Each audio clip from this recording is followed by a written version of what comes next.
Europe and North America, we have Furia. I said they were good, Yanko, you see? Yeah, and Team Liquid as well. Yeah, Godsend is, up there as well. And Evil Genius is just kind of trying to make it work. They're not so genius right now, are they? Oh my Is that big enough for you? yeah, it was. EG, they weren't even at IEM. That's how bad they are. Look, I want to believe that EG can figure it out. One team I also noticed not being on that list was Sprout, weirdly enough. Don't see them having many EPT points. But if they make it deep in the playoffs here, Trace, they will catch up with the top dogs. Yeah, fair enough. Why are you laughing? Well, I'm just thinking about, how Sprout Looking at Trace. took some of the bigger dogs. Face. Or wait a minute, it'd be the other way around. The bigger dogs took some of Sprout. Now, there's a bit of a comparison that could be drawn Yeah, here. you see, Kassad is big. And little at You the want to same say I'm time. a dog too? Right? No, but this is just why we, sometimes joke around and say Sprout is big academy, right? In the last 3 years, you can see the players and 2 coaches even that they took away. I mean, look at this team. You add Speedy to these 4 players and you have an amazing team there. Dennis and Speedy back together. Woo. Top B as the head coach, NKJ as the assistant coach. That's a top 5 team, Ali. Leggy is around there That's somewhere. a top 5 team, Ali. You would think Sprout will have something in their contracts that say you cannot go to big unless you pay us $2 million or something. $2 million! Well, yeah. Hey, They're taking their players. Shoot for the moon, you might get 50. Searson is worth it if all the games were online. Starting, right? Okay, Yanko with the zinger on that note. Yeah, for Searson, obviously one of the players that went on into big and then... But, that's the problem for Sprout. I mean, it's almost like a mouse phase sort of a situation just, with German players. Yeah, I could see where, that. like their best player after a couple of months always gets picked up mostly by big. So, yeah, you have to do more with less. True. Actually, Faze took 3. They took Kerrigan, Robson, Nico, right? Yes. So that's a double. Right? Yeah, it's all right. It feels like Dude, Trace. many a moons ago. Thank you so much. That's right. We're here in the studio. Welcome back to ESL Pro League. No, it does feel like so many moons ago that it was Nico in a Mouse Sports jersey. Even though, in theory, I guess it wasn't all that long ago, Yanko. Yeah, and, that would be someone your own size. Back then, he was a couple of sizes bigger than he is now. Still American. That's when he played his American best, yes. large. It's American large. American large. I've had enough. That's it. I'm out. Peace. 7 years ago, Nico was in Mouse Sports. They took it from our team. Yeah. Our team. We were about to make yours. Our team. We were about to make a super team. Okay. iNation V2. And then they took him. Oh, man. With Nico, without Nico, there's no super team. There's just a team of old guys. Just some dudes. Just Saad was already 40. Readying up. Yeah. I guess you have just about passed. Oh, I the don't playoff age. You see that? Hey, we're aging by the second up here. I can assure you that we are getting older by the second up. Time goes slower here. Yeah, actually, sometimes it really does. Feels like it stops at times. Yeah, it might need to stop right about now. Just give me 1 second, guys. Check this out. There's some cool stuff going on over on twitch.tv/ESL_CSGO_GG. That's right, Kassad. All women's CSGO League season starts today. It looks a little bit like this. It's from today up until May 1st. Prize pool, 150 big ones. 24 teams across 3 regions, EU, South America, North America. And 2 teams from each region will qualify to play in that global final there at DreamHack Dallas in the summertime. So a little bit of time. If you're interested in more, ESL.gg/impact, Kassad. Dallas, really nice city. I remember from DreamHack Masters. That's what you have to say after all of this? Jesus. Well, I like about Dallas. some What do you support mean? for the women's tournament. How about it? Nice. They already have the best agents in the game. And we have the best break screen in the game. That's right. You can tell that Vitality, trying to just get situated in front of the computer, probably have us muted in their headphones if I had to guess. Nonetheless, we're going to go to a break so that we can come back and get our lives together, one piece at a time.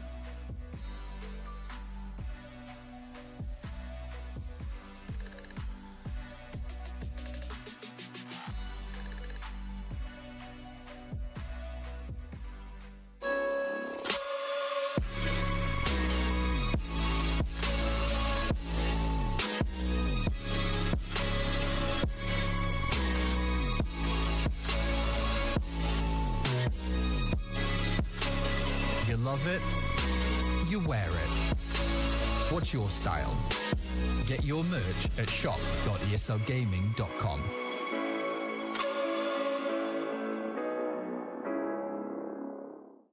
Choose nades, choose a smoke, choose a flashbang. Choose team badges to support your favourite CSGO team. Choose an ESEA Premium membership. Choose routes you know bring in wins. Choose pro video tips. Choose the fan club wars. Choose behind the scenes content. Choose good grades. Choose guns you know you can shoot right. Choose bingo. Choose the equipment you know is going to get your team the win thanks to heat maps. Choose the CSGO Hub Premium, the complete package to help you and your squad achieve all your CSGO goals. 5 years, the Lanxess Arena of Cologne has been the about competitive Counter-Strike. The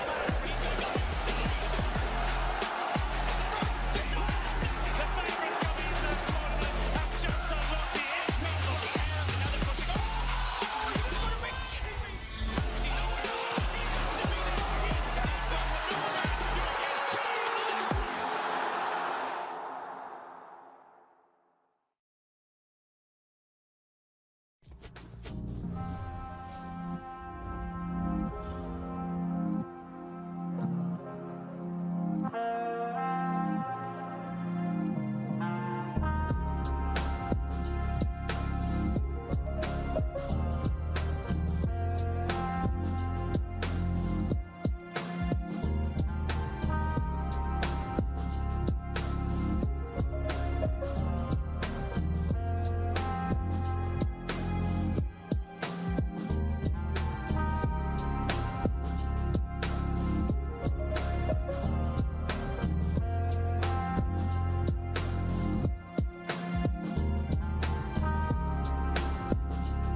The overall experience of Katowice for us as a team was really good, but also really bad in some way because we didn't go as far in the tournament as we wanted to. But at the same time, I think we learned a lot.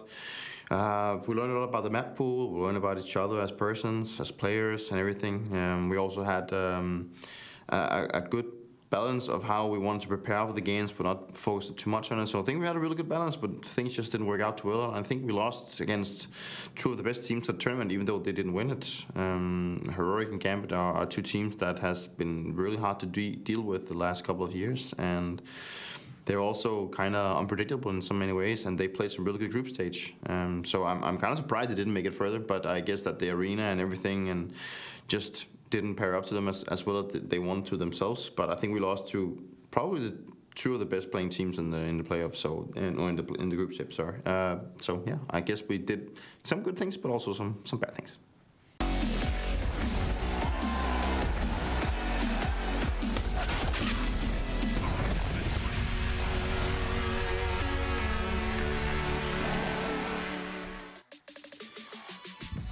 Well, in a group filled with talent, we've got that of an entirely all-star cast here within the side of Vitality. You look over at Ants as well, is making waves, and they're going to continue to do just that. At least they can hope so. I mean, they were our boy Madden, right? Yeah, they were focused already. Maiden for this Full moment. focus. So Look at him. Headshots only. What a boss. you guys play with Maiden every day, or how does this work? Actually, it's been a while. Ever since he joined Dance, he's too good for us. I literally talk to him every day. So I don't know why he doesn't like Yanko, but yeah.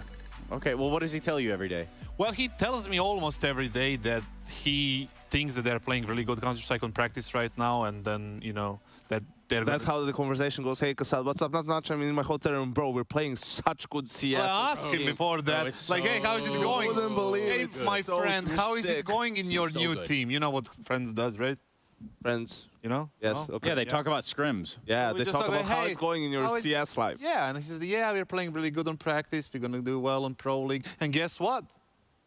They won their first game. Yeah. Or better yet, guess what they do in Pro League? I think that that's also some of the correlation that has to be shown here. Ints in Pro League, they've got some decent numbers to back it up, Yanko.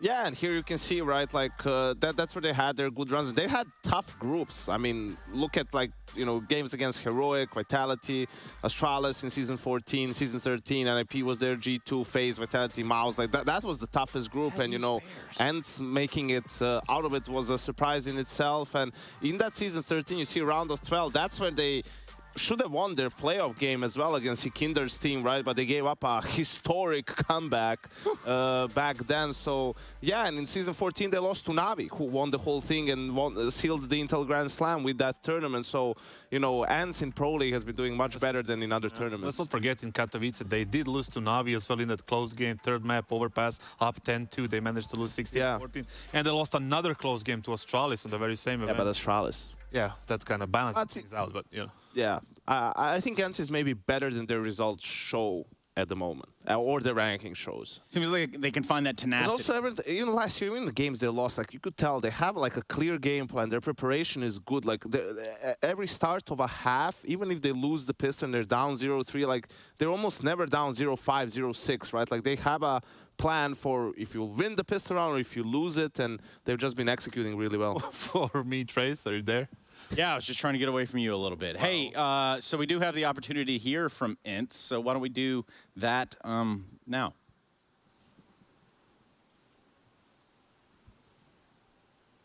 From FPLC to FPL and then into Ents, this is what happened to Spinks a year ago. During a whole year, Spinks, we got to witness some really good CS, and it didn't really matter if it was online, if it was offline. Like, you were capable of showing some really good numbers. Where do you get this confidence? Well, because I'm playing from Israel, I have high ping back home, and when I get to LAN, I just feel it's easier to kill, it's easier to play because of 5 ping, and I just go with it, and I guess it's working. So you prefer like the LAN like way more than the kind of online, right? Yeah, it's definitely a different game. It's just easier in a way, and yeah, I like it. Awesome. Well, you probably are not the only one who likes this environment because in the beginning of this year, you added Madden. I mean, not personally you, but like your team added Madden to the roster. And I would want to know, like, what does he bring to the team, and what is kind of like his role in the team right now?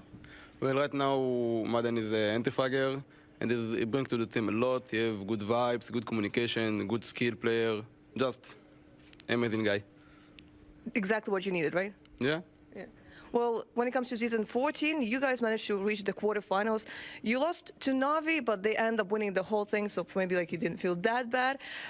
When it comes to this season, you are starting to you started your season against some really strong opponents. Like you had Faze yesterday. Now there will be like Vitality. Is this how you prefer it? You prefer like to have like the hardest opponents in the beginning and then like maybe have like an easy time, or would you prefer like the other way around? I think it's fine that we have the hardest opponents in the start. Like in the start of the tournament, everyone is a bit shaky. No one is still 100% instantly. And yeah, I think it's better for us. Mm-hmm. And do you think it will be harder to beat Vitality than Faze? I think right now Faze is a better team, but still a hard match. You can never know, right? Yeah. Awesome. Thank you very much. Thank you. Yes, thank you indeed. Now, just kind of looking at what Ints has in front of them, they got Vitality today, they got the Outsiders or Yakinder's team, however you want to go about it.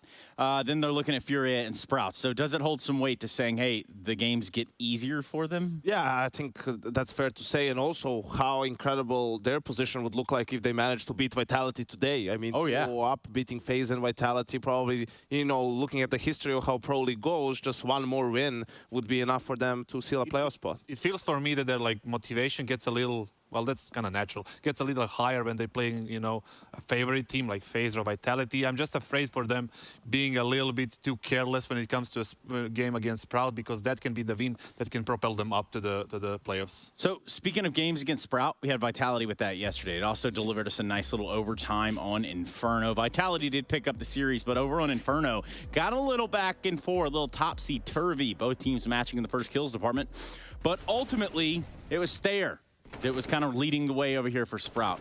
I don't know anything about this guy. Do you? Yeah, he's one of the new guys on the team. Him and Marix coming in January, both very young players. And Rals had a couple of big clutches to keep them in it, and then, you know, make it go to a second overtime. And listen, Inferno has been probably the favorite map for this new Vitality team, and they've had mostly success on it. Their losses have been, you know, double OT to Heroic, OT to Mouse at IM, 16-12 to Gambit, with Exile having an amazing game. So they were never blown out on this map, and they're still 5-3 on it with the new lineup. So they won't get to play it against Hans, though. It's Hans' permaban. They had that game against Faze where they were up like 15-4 or something. Yeah, they allowed a comeback, but they still won 19-17. Overall, yesterday's game, I feel like the first game was super on point. They were just firing at all cylinders. Everything was fine. The second game, they got a little bit too careless, you know, too like eager to finish up the match because it was 13-8, and they were just too like swinging too wide a little bit sometimes, and they're just careless overall. And the Sprout just used that, individuals use that mistakes to just, you know, kind of gather some rounds, but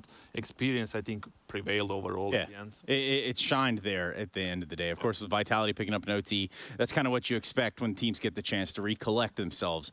Or collects themselves. That's right. It wasn't my best transition, but boy, it damn sure wasn't my worst. Let's check out our Colex players to watch.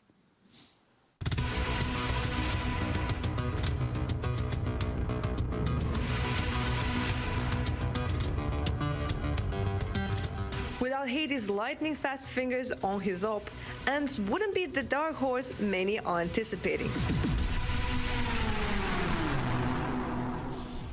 His clutch abilities could already hold up against the best, and it is precisely this potential that is now being put to the test again. All right, Hades tries to swing out heaven. They're gonna hit the bomb, 6 seconds. You gotta be fast, Carrigan. He's just, oh no, it's so wide. Zaivu, on the other hand, has arguably one of the most vigilant eyes in Counter-Strike. Rumor has it that he has even stopped blinking altogether. What definitely won't stop is his motivation to continue delivering the best performance on Vitality.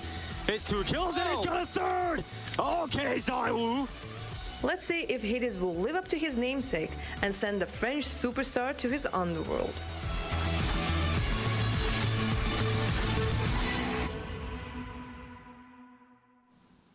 Now, when it comes to like the underworld, is that like the crypts? Like, what are we, you know, catacombs? Like, what are we looking at here? I think it's the river Sphinx that Hades is gonna send them to. Yeah. Well, okay, that's. I link catacombs to Dust 2 or.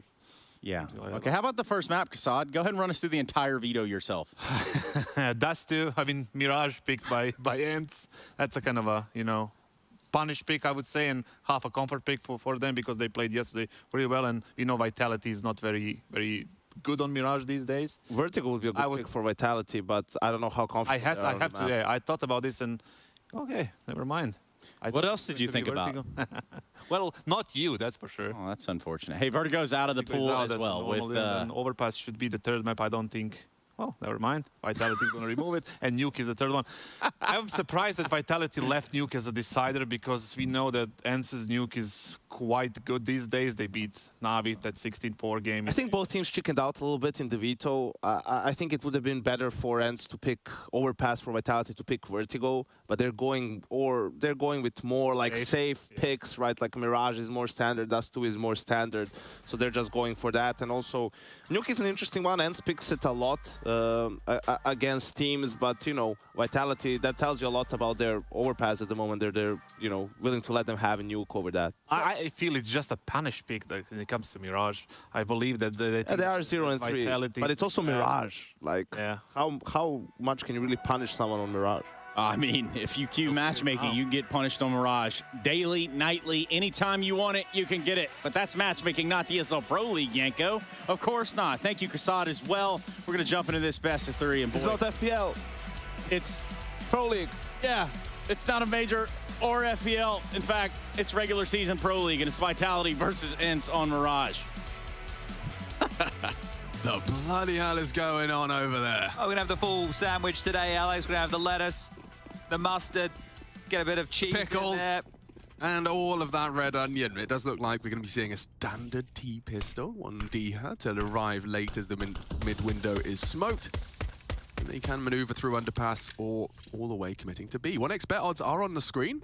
Interesting, I think. I think Ents in this game, looking at the map pool, I agree with Yanko in terms of both teams chickening out, but I think Ents can very much win this. And, well, that's a great start for Dupree. Yeah. We'll start the broken record about Australis and Mirage soon, but we're into the B-bomb side. We are ready to rock and or rolls. I was really running out of teammates and health as the bullets have already found his skull. Yeah, one on the jiggle, but his days are numbered. It's up to his teammates, and they will fill his void. Apex gone as well. Hades banishes 2 to the Shadow Realm. And that should be it. That's the end of the story. It was a good pistol. It was a fun story. Started well. The first round. Started well for Dupree, didn't it? Yeah. Opening kill on Diha goes down. I have a lot of things I want to talk about now, Alex. I don't know where to begin. Okay, so let's start with the first thing. All right, the first thing. That's a good place to start. Let's start with Hades, because he's on our screen. Thank you very much, Jakey. You've just teed us up with our first point. But Hades yesterday had some very big impact in the series. They were able to get across the line, the upset victory to Faze. Now, it's not an upset like it was a 70-30 or anything like that. Like, you're thinking of that game like a 55-45, 60-40 type scenario right there. Because, as Yanko said, he thinks Ents is better than their results show, or their ranking shows. I agree with that sentiment. This team has a lot of very good pieces, and one of those pieces that was a key component was Hades, who started off this pistol round very strong. If he can have a coming out tournament, and I don't mean that in the sense that we don't know what he's capable of, but I don't think we've seen that come to its full fruition on land just yet. That's what I want to see next. Chime that in with Diha, Spinks, Madden finding himself a little bit more comfort. This could be a very tidy team to watch. Yeah, I mean, Ents really are one to watch. I think that they've also been that team that can have the kind of, 60-40 and be the 40 in a lot of games. Like, a lot of opponents, they've been, and they've pushed them. I've always admired that. Definitely, Hades didn't look like he had the most fun on Nuke, but he definitely woke up later in the series. Here's a fun but almost insignificant stat. Vitality with the 2 maps they played yesterday. Look, the pistol rounds, they were a bit split, but the 4-spy rounds, the second round breaks, they were able to convert all of them. So let's see if they can convert this one right here, because they've lost the pistol. They've been great with their utility usage in these type of scenarios. We saw that against Sprout yesterday. Currently, 4 players over towards B. Just just going for an info play right now on the A ramp. This is a little cheeky, isn't it? Second round, you fully invest, other than, of course, biding for an orb. Deep smoke to... Very deep smoke. Perhaps cage you. It's going to make you a bit uncomfortable rounding that ramp corner, but you might have a look into... Oh, Spinks has handled business. Now the question remains. Will they at least go round the corner? Will you check it? Will you show your face, clear it before they walk into the trap? Oh, Chadney. Snappy's a wise owl. Hades can still fall back. Look, he's at the back of the pack here. They've spotted 2 at least. It's sus. Hades can rotate. If he rotates now, if he stays committed, there might be a problem, but he's lingering. Zywo needs to find him, and well, Hades is away. So there it is. We can all breathe a sigh of relief. Yo, it really did feel like they jumped straight into the jaws there, but well handled in the end. Hades just about gets himself away. Zywo has found himself a nice weapon to drop on through, and even the scout on Dupree to hold on to as well. I was going to say they pulled the plug, but every time I think of pulling the plug, it goes down the gurgler, and this didn't go down the gurgler. I think, yeah, pulling the plug, I guess I'm thinking... power related? I was thinking power plugs. Yeah, so they pulled the power on the B stack of Vitality. Yeah, they pull the plug. I guess it's because we sometimes talk about like pulling the ripcord. Yeah. Like, that makes more sense, but we just don't want to keep saying pull the ripcord. Yeah, I wanted to have a bit more. Because you want to slow it down. I also wanted to say gurgler. The gurgler. That is just such a beautifully Australian, like if there was a, you know how we have Italian plumbers? Sure. If there was an Australian plumber, cartoon character, I think he'd go, it's gone down the gurgler. Okay, I see. Yeah, fair enough. It's a me. Yeah. Chadney. Yeah, I'm with you. But it'd be like, g'day. G'day, yeah. Yeah, well. And I don't know what would you be? What would come out of the boxes? Mushrooms come out for him. Maybe like a stubby. A stubby, yeah. Yeah. Yeah. And the one that makes you turn on like the fiery flower. Oh yes. Is actually like a shoey. Ah. Yeah. Okay. All right. All right. I like that. Our off-brand Australian. What makes us immune? Oh. Well, you know the start. Yeah. How about a cuddle with a koala? Oh, okay. That's cute. Yeah, that's nice. Okay, well, Galil safe, scout across, Deagle's in the hands. Let's see. Can the Vita Pops make this one a little bit more interesting than the last? The Apex is very well known for this call. It's sometimes go B with 4, and other times go B with 4. He does this occasionally. Classic. Surely he won't do it. You know, the gambler's fallacy, he's not going to be there again. Exactly, exactly. Well, it appears they're going A. Yeah, that's actually worked out really wonderfully. Well, Snappy's done a great job. Yesterday he was fantastic. I really enjoyed, first of all, the way he was playing and the way that he was calling. And, well, he's done it again. Wasn't he top of the scoreboard on Overpass? Like, he pulled them over the line. Had some big saucy boy rounds too. So that's S-A-U, not S-O-U, just for those people who might be confusing it with CSS. Well, probably not many people confusing it with that now anymore. Well, here comes 5 members of ENT, and to receive them, the entire Vitality squad rotating through. They're going to look to try and make this costly, force those rebuys, drop those AKs, and it's going to be Snappy's nade that could be destined for glory. Massacres 1. Bomb planted, and Masuta is about to divide and conquer. Look how much time he got on that Deagle. They're actually within the one-shot radius of the scout, and another one. Dupree finishes what that Deagle started. This really can go wrong. Look at Hades' HP. He's playing the long game. Can't go down now. Can't afford to go down. He's so susceptible to the shot. Thank God we got D here on site. He has done enough there. Well, I guess Hades did enough by staying alive, right? Those bullets, not lethal, but presence alone stalled out Dupree and his movements. And now we can start to marinate in the juices that is Vitality having 2 Astralis boys in their roster. And Mirage was a map that they didn't play since, I'm going to go off the top of my noggin here, June of 2019. The last time Astralis played Mirage, before the current iteration, it was against Furia. Pretty bang on with that one because I've had to reference it a couple of times, but that's been one of the issues. This is a map Vitality have played 3 times. They're yet to win it. They need to change that tune right here today. And I mean, you've got to love that it's, of course, going to be a Snappy roster that tries to get the punish. Obviously capable in their own Mirage. I've seen a lot of great Ents Mirage. We've casted it even last year a lot, but this time with Maiden. Oh, Beck's trying to do the block there, but that could have been lethal. You could see Madden's position, right? He was pushed all the way up connected. Now Spinks with a bit of pressure. Yeah, Madden pushing straight through. This is the sandwich clear that's not going to be easy. Spinks has got the responsibility. Oh, their crossfire's really hard to break. He hears him loud. Stampeding in, and Masuta just with 2. Feels weird to see an M4A4 in action. What game are we playing? Madden has actually just fully James Bonded it. Straight through. It doesn't matter. It's bad info because now Apex looked like he was almost ready for that. So element of surprise now revealed, and it's short-lived. Masuta contributes heavily. 4 frags on the M4A4, appropriately. Yeah. It's one of the few. We've got Bit and Masuta that play the M4. He's the youngest lad in the team. I guess he's trying to be retro. You know, he's trying to be the cool kid. Actually, no, my bike doesn't have any gears, actually. I like the 5 extra bullets. Yeah, it's single speed, actually. I don't know why he's a pompous Brit, but that's the best I can do. Oh, look, I don't know how you do a pompous French person. Oh, it's very easy for me. I sound like Shocks when I do it. You get a little bit of French in you? A little bit, sometimes, when I'm lucky. Now, we're going to be taking a little bit of a look here at, well, Enter's purchase. There's got 2 rifles, make it 3 if you count the Galil. I don't know if everybody at home does. 2 Deagles and a few smokes. Now, interesting to note with the way that Vitality approached these first foray of rounds, right? It's been stacks. The 2 force buy rounds were stacks towards B, and that last one was a stack towards A. So they're bolstering their numbers across the map here, and this is looking a bit more default heavy. One boosted up towards the vent room, Apex to float around window. Got Magis playing over towards the connected position, and Zywoo now AWP over towards Ticket.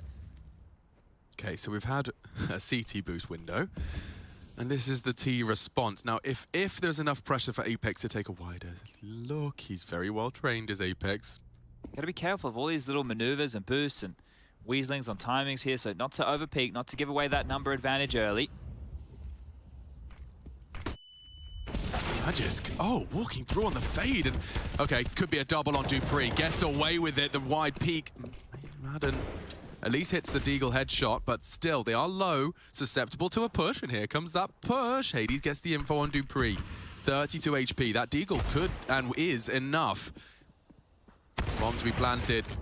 A miss from Zywoo. He won't get many more opportunities, and oh, they do just knock him off the shot. He was about to try and connect through the box, and now with bodies dropped, Masuta again to clutch. He got a 4K in the last. Now looking for his 3rd headshot, and he hits these. Hades wards him off. The hunt is on. Nate could be good. Could be good. Fakes him off, confirms the fake with the sound. Hades has to call this bluff. Has to check it. Hades pulls him off again. He's toying with him.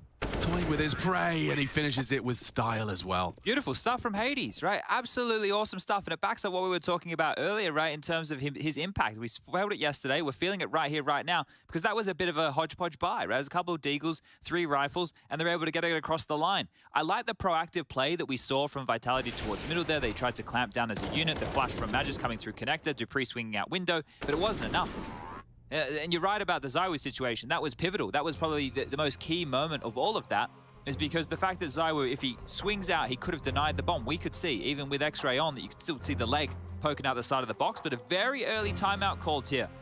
Going into round number 6, Zonic wants to get on the mic. Now, the cash, it's, well, not enough to splash. Apex could buy, ZywOo the same, and the other 3 would not have enough. This also allows Saw, the coach that you can see in the picture, to have a chime in on the other side, but I think this is a really good way for ENCE to start the day. T-side Mirage. Look, it's not the hardest of sides. It's like starting T-side Dust 2. You're kind of happy with it in a lot of these occasions. And I was actually really happy when I got to speak to ENCE more intimately in Stockholm, because they actually really kind of reinforced that Saw deserved a whole lot more credit than we're giving him. I think a lot of the stuff bleeds into Snappy getting credit, when actually Saw is a coach that they really value and has come with the team and grown and developed with them. Let's see what ZywOo's up to, because he's bought, fully invested, and he's brought one of the 2 M4s into this. Spinks, you're good, but are you hard clear, deep right? Palace, good. Yeah, he does eventually find him. ZywOo wins that battle. You know where ZywOo is now, so do you want to react off the back of that? Looks like Snappy's going to take this one quite slow. Mac 10 in his hands. Madden's been able to scoop up the bomb and is heading over towards T-Spawn to join up with Hades, who's at a ramp. And this is a lot of space now for Snappy to work with here. Look at the radar, top left of your screen. You can see nobody close. And they can just attack A from multiple different angles, but Snappy has just highlighted for everybody playing at home that they haven't broken the vent. So that sound cue, right, that tells a lot about the setup just with the info that Snappy's been able to find. Combined with knowing ZywOo has Palace, you know? What does that mean? It means Hades has to be watching that from T-Spawn. It means that Snappy has got their rotate pretty much on lock. If he breaks this and goes, right, they know it's likely to be 2 inside B setup because of this, right? So they could explode onto B. That sound cue's going to do a lot to get the feet moving. Oh, and Magic is going to try and catch him with the scout. Hits the bullet, but now they commit to B. They're both playing close-ups. It's hard clear. They jump out the window. Oh, no. They could trip over. No one's cleared it. And it's an easy mop-up for Masuta, the multi-kill master. He gets 3 again. What's his score total? 10 already. 150 ADR, and this is going to be a Vitality round, but Masuta has made his name a very common presence in that kill feed. Well, we say you're putting the eggs in one's basket quite often, but that really was with that type of force spike, because I know the loss burn is starting to build, but you could see just how many compromises were made, and they pull off a setup like that. It works, and thank you to Masuta right there. Good information garnered from Snappy as we highlighted, but not enough to convert. I guess they weren't expecting the 2-pronged attack up towards the balcony. But I guess this is more of a map where like the Masutas and the Kyojins, right, if we're going to do a bit of a throwback, that's where they were more comfortable. Mirage, everybody knows it, everybody plays it in Faze, everybody's always pugging on it. A bit more of an aim map in certain regards. Timeout taken, and this will be the first from ENCE. And also, the man you were mentioning, you can see his lips moving, a bit of talking going on. They're buying in here. Galil, Deagles, Tech9. Very light on the nades, though. 2 smokes, 3 flashes. I mean, you've seen teams win with less. I just don't know what Madden's going to be able to get done. Traditionally, when you have this type of utility, you could go A and you could do the up-down smokes, like the one on the stairs and then the one to cover off between jungle and connector that denies the vision. You could also try some misdirection. You could do those smokes and then have people come out under connector and try and use the rotations to your favor, or maybe just wait and see what comes your way, because ZywOo is coming up top mid right now. This is another one of those aggressive maneuvers to get ZywOo activated. Get him feeling the game. High flash, deep clear, and didn't spot him just yet, but the toes reveal and betray the only rifle in play. Apex gets them both, and that's the end of any potency ENCE may have been wielding. 4-3. There's a lovely little angle demonstration for you. Magis can catch the Tetris cross. Just in the off angle on default, and yeah, Apex is on the prowl today. Gets 3 of his 4 total in that round, locks him down, and now you can see a full eco is ahead of them. So call this 4-4. They'd love a plant. I think they should go for the Machini TV, right? Can you summarize the Sure, so what Machini TV happens for is everybody? Vitality panic, right, when the 4 Glocks show up in apps. Yeah. And Apex is like, oh, God, everyone drops what they're doing and rotates B. Okay. 'Cause it's matchmaking. Sure. And then I jump out of Palace that I've been hiding with the bomb and plant. Wow, give everybody the bonus. Everyone But gets do the you go bonus. on to win the round? Sometimes, if I've got a P250, Okay. I'm probably winning. A P250. Yeah, so it's probably just a plant if they pulled off the Machini All right. TV. All right. Now, It'll now forever just be known. Zywoo sprinting immediately upon the single Glock arriving. Well, once you hear the eeks, you know, the Eco Cobras come out, the Hoover, everybody wanted to do a bit of stat padding, of course. Apex is actually doing exactly that. There's the threatening Glock, and there's a nade right onto their nostrils, actually just a bit too deep. If he keeps picking, I think he will go down here. Or back up. I can cancel that. Thank you very much, Dupree. Oh, no fun to be had. The fun police have arrived and cancelled play. Dude, if Masuda dropped me that M4, I'd be so filthy. And no, you can keep it, mate. I'll have a FAMAS instead. No, it's not that bad. It's not that bad. I take it back. I take it back. But you do considerably have to play a little bit differently, right? Like in terms of the traces, all that good stuff. It's so much smoke spam. Yeah, how many smoke kills have we been seeing since it's become the Vogue M4? I'm sure Peta like has some like spreadsheet where he's like got it all listed. Here we go, mid-aggression again. They're going to push up the guts here. Yeah, Masuda wants his 12th, maybe even his 13th, and he's not stopping. It's forced out of him, and this time aggression is met with resistance. Apex could lose the round. Instead, he just throws it down. The smoke, poor old Diha, gone but not forgotten. A 4v3, they're going to reset, retool, and does look like they want to walk on back. If they gamble right now, because you can see that Apex is telling them to leave the B site, but it's going to be coming down to timing here. Magic's in window. If Apex and Zywoo get over towards Ticket, that's all right. There's no molly or lethal grenades to deal with them. It's just smokes and flashes. So if it's a gamble stack, Vitality can still win this. Oh, unless Snappy walks into B and calls it clear, and then they all rotate back towards the B bomb site. Yeah, it would be a one-way to drag out the round. Now, you know Snappy does like to have someone get the info prior. And I think already this is the... Guys, I've got bad news for you. I've got really bad news for you, fellas. I know you just got there. I know you're at the station. I know you got your ticket printed. But could you get on a different train? Please. Yeah, it's going to take you a little bit longer to get here. You have to go to the different platform. Yeah, 18. It's on the other side. But it's safer. Much safer. Less crime. Significantly less crime. And there's this Danish kid that's been really bullying people, actually. He's got a French friend. I'd really rather you guys avoided those two.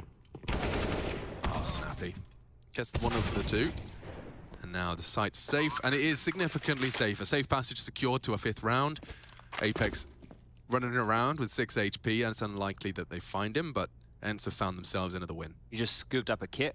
Ooh. I would like if, when they pick up nades, we could have a bit of like a slurping noise. That could be a good sound effect, because that's what he's doing. He's just hoovering up a couple of extra goodies with the incendiary and the diffuse kit.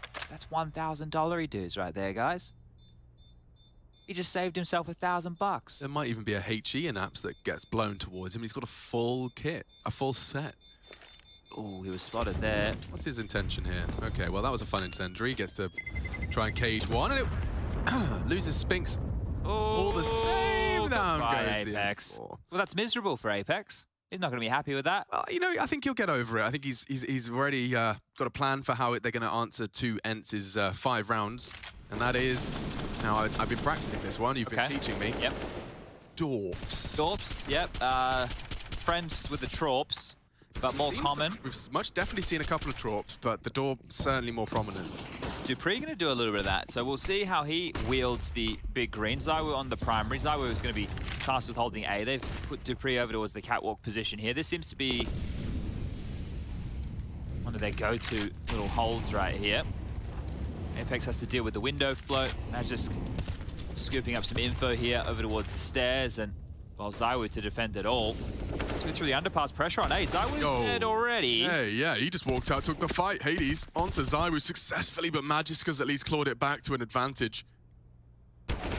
Oh, just slipping there, Apex. It looked like he was in the right direction until he wasn't. Snappy with another impactful kill. This is all on Magisk. He's good in pit. This time he's been isolated, and woof, Dia's hitting some steamers. Takes down Dupree instantaneously. That will look to extend the lead. And this will be the second in a row, but 6th in total. Suter already farmed up to 12. Now he's going to try and maintain one of these 2 orbs. But I suppose if I was describing a worst-case scenario to a double orb setup, it would be someone walking up ramp and getting the instant headshot. Yeah, the thing is they both just took fights, out A-Ramp and Palace, on the utility that was thrown, right? You saw a smoke come in from Magis and they pushed ahead of it. They eventually got punished, but it's while they were dealing with what was going on towards A, that's where Snappy and Co were able to sneak into the backlines and really punish them. Not only do they get the important kills to do with the next responders from Vitality, it also cuts off the rotations, right? You can see how difficult it was for Masuda to even consider getting involved in that. But AWP saved. Apex has 7.7, Magis has 4.3, and well, one of the gun rounds they did win was with a lower-ish buy. So I'm sure that they'll go for a purchase here. See them starting to drop us some guns now. This is it. Hades just walking up ramp. One way to take Zywo out of the round. This was the response from Magis, so into pivot up the top of the stairs. The joys of the connector player. Get to be extremely mobile. 2 wasn't enough, as this was the kill here that seemed to really unravel the rounds. Dihaz actually, yeah, let's say Dihaz was the kills that completely unraveled the rounds right there. Back underway. Both teams with a big green out in play. Hades is equipped at this time. Yeah, they really do, like, they're emphasizing a priority on Palace. Magis. Oh, nicely found. And now if Zywoo's ready and waiting, Magis is just going to do it all for them. Extinguish as well, looking very set for success. That's going to slow them down, surely. Just the tip of the head spotted. Madden is a threat. For a moment, Zywoo puts him into bed, tucks him in tight. The rest likely to fall into place. This is much more what they were looking for. Hades, good read on the swing of the stairs. Keeps his eye to the scope as he's got 3 more to trifle with. They all just try and peek in unison, won't they? Jiggle out, he gets him again. They're giving him isolated. Jules! That was it! That was nearly the 1v1. Very, very attainable at that point. Good God, Hades. Well played. I mean, closed in on 4, kept his eye to the scope to be as well and truly dominating as possible. He was threatening. Well, this is where it gets very, very interesting, right? So it's a good round and it's punishing as far as the money goes. The buy can come out for Vitality here. They're able to get the M4s. They retain that AWP. It's all good. But on the other side, again, this is the back and forth we've had in this game. It's like neither team have felt like they've been out of cash completely, besides the earlier ecos from the French-Danish mix. But like Ence's purchase right now, it's a couple of pistols, a MAC-10, and some rifles again. It looks like a fast beat. It looks like a pop and go here after the molly. They're in. Suter. Excuse me, I'm shouting on the other side of the room. But Dupree is going to have to make up for the absence of Masutra. He still took 1 and done. He was alone as they committed, and now they can chip away. There's plenty of nades here for the game that we like to see. The retake 3 perhaps taking shape from Kitchen. T-Smoke will force you forward. It's not as deep as it should have been, and the Apex has already taken 1 down on Car. Oh, this gets really dicey now. Another body drops. I was caught with the AWP. Snappy to save the day here, and he's got his help ironed out. Madden finding a good Eagle headshot. Zywoo really running out of time for this one. And they're going to lose everything they put into this. Ents crack the B site, crack Masuta's site, who is at the top of the scoreboard, and they'll leave with nothing. Huge flip of the switch from Madden, 2 on the Deeg, Snappy with 2 of his own. Well, they were just trying these like limp out walk plays that you highlighted onto the A site, and then they completely changed it up, and it's been a little bit gambly, well, in the earlier stages from Vitality, and Masuda, 1 done, not enough, the site given up, and with all the nades on the retake, yeah, sure, but you still have to break your way in. It's not easy. There's so many different positions that the T's can be, and when Madden is hitting deagle shots like this, yeah, it's even harder. I mean, I do think Snappy is one of the maestros at keeping it unpredictable. He loves to keep the defense guessing. He knows how difficult it can be from a leader if the script keeps changing. This is going to be so hard for Vitality. They've actually bought on in here. They've fully invested, right? Loss bonus for both teams because of the back and forth nature of this game. It's not built for either, right? It's not like 2,900 or 24, anything like that. This is Vitality that we're talking about, and they do make the opening intimidating. Dia looking robotic on those 2, and problems are indeed solved. I guess, you know, that is the no harm, no foul type vibe. You've lost 3 rifles, but you took everyone down, they fully invested, and you've got an easy one to come. I'll give you 2 options here, Alex. Do you want to force buy again with 1.9, 2.2, right? So you're going to be looking at some deagles, some scouts again. maybe some P250s with armor and some light nades? Or do you want to take an eco, concede your 9th round, and go into the next round with only, what's the loss bonus? Just over 4K. Which one would you prefer? I honestly don't like either of the options. Both suck. Yeah. I suppose it's probably, you know, if we're talking about two teams that have been constantly convinced by their own success that they can win those Deagle Force by rounds, it would be Astralis and Vitality. Individually, they've always had an affinity for that. I think they've had enough of those type of rounds in this game, and Diho just continues to farm. You get him perched up in Palace, and he'll pop a couple of domes. Madden had a chance to get another. Dupree will put in a little bit of resistance, and Hades there to finish off the piece. But that is the 9th round, and I could very well see this being a 10th coming out here. Yeah, I mean, they've got all the weapons they desire in reference to Ents. A couple of small sacrifices for the CTs. They will not have a single kit, Chad. Not a single one. Yeah, that was the problem, right? Obviously, where the loss bonus was sitting, it wasn't going to be easy for them to get a buy going regardless. But at least everybody's got an M4. There's armor for everybody. Yeah. No AWP for ZywOo to try and find some impact, so they're going to have to get this one done with the rifles alone. You've got a lot of space in middle off the back of that single smoke. Dupree doesn't leave, and Molly. Short and into ladder room, so that really does give Madden a full 7-second buffer just to walk on in, and it looks like Dupree's managed to catch him. Elevated on the bricks, he re-smokes himself, Nage does look destined for damage. 50 to the nose of Dupree.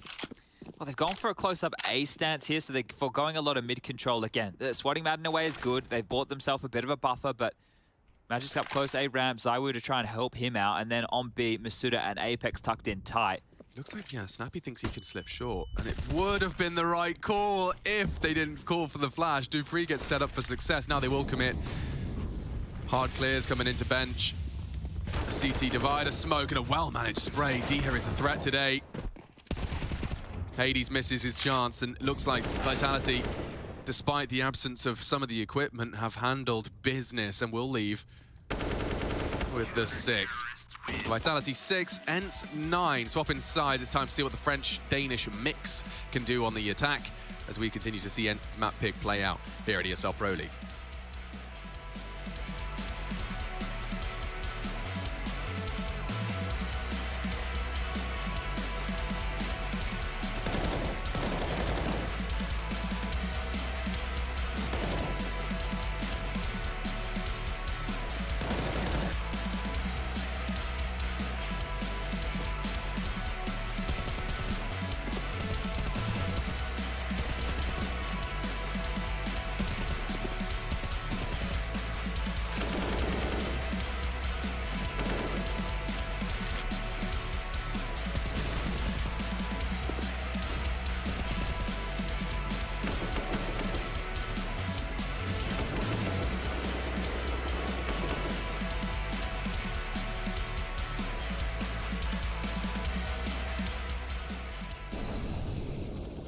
Two guys. Mid. Connector. Yes. I kill connector. Wait. Let's come. Let's come. Nice. One out, one palace. Connector clear. One palace, one slope, I think. Okay. I'm gonna peek palace. Palace. Where's that? Dead palace. Carry. Have him. Just pick on my contact. Is he still there, right? I think so. Maybe Yeah. not. I'm ready to pick. Just shoot a pick, Kevin. He's there. He's there. He's there still. He's 1 HP. On exit 2. No smoke in exit. Out kitchen dead. One more. Behind side. One more. Last Ball one plus. also. Backside bench area. Middle of side. Mid side still. Bench, gone back to Middle of side kitchen. Nice, Good shots.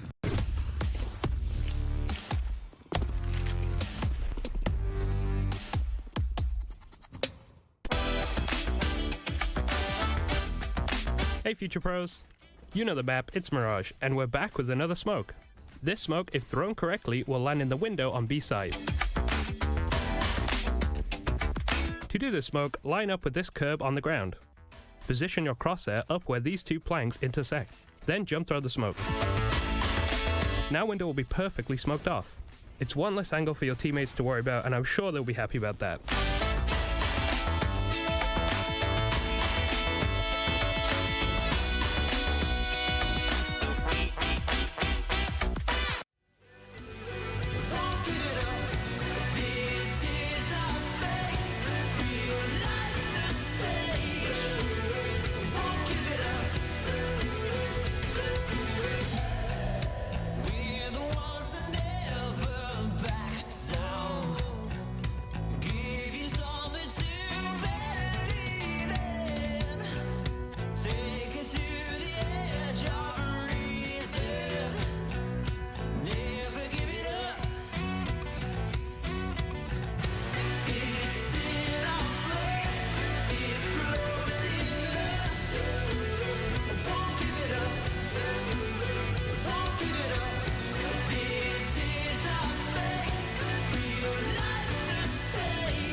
Hello, we're back. And so are Vitality, in their seats, ready to exchange a bump or two and looking to pursue a W.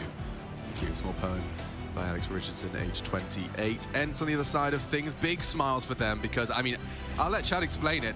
These boys have got a lot of potential should they pick up the W today. A big win, a huge one, up against Faze Clan yesterday as one of the hot prospects for top 3 in this group. Vitality also in that conversation. Yeah, exactly, right, exactly. And we had a couple of dark horse teams, right, in the sense of Ents and Furia, well, both of which picked up wins yesterday. So the group is already tossed into a bit of a tumble dryer. 1xbet odds getting closer and closer. Let's see if these 5 Kevlar CTs can swat away the purchase of Vitality. Light util, 2 P250s, 1 for Zywoo, 1 for Masuta. Apex coming in through the underpass. Now he has a molly and a smoke. He could molly off towards window, he has, and smoke towards deep, connected to buy himself a bit of space, but it's all a ruse. They're going to come out Palace with a waterfall here. He's trying to make as much noise as he can. Oh. That works too. I think Magic's long-range glocking has caught Madden. Masuta as well taps away at Hades. Goosh now for Dihai. He gets 1 and done. Yeah, 2 on 3 retake. This is doable. You have to clear out this close corner. Oh, wow, those clicks are good. Snappy drive-by onto Apex. If he could dance now with Magis. Magis already hitting some bangers. Oh, now he's gone down. Zywoo, though, and his P250. How many times have we seen this? It's a good weapon for the job. Not when he's got no bullets. They both have to reload. He's dancing with them. How's he got no way? He's going to have a lot of power. If he could just isolate, does now start the dance. Snappy and Zywoo. Trying to find a pistol. Oh, now they're reloading. What is going on here? The bomb is awkwardly planted for Zywoo. And Snappy just walks in and gives it to him. Oh, wow. 3 in the round. Zywoo saves the French squad.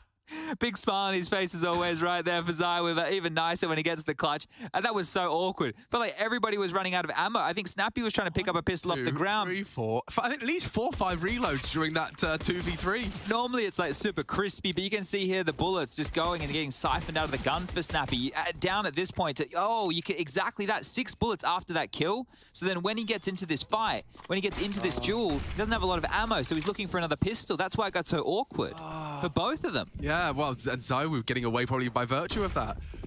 Bang! And the dirt is indeed gone. Oh, that should be, could be, isn't, but Hades has found it with the scout. Bomb loose ramp, that's a lot of info, but they won't over-rotate, it is still retrieval. Oh, look at the HP though of Magic and Dupree already. I know we just like bounced into this round and action was already going on, but you're going to act a little bit more hesitant right now. And before, we saw when the low HP players had at least number advantages, you could lob them out like Snappy did to clear B. Talking of clearing B.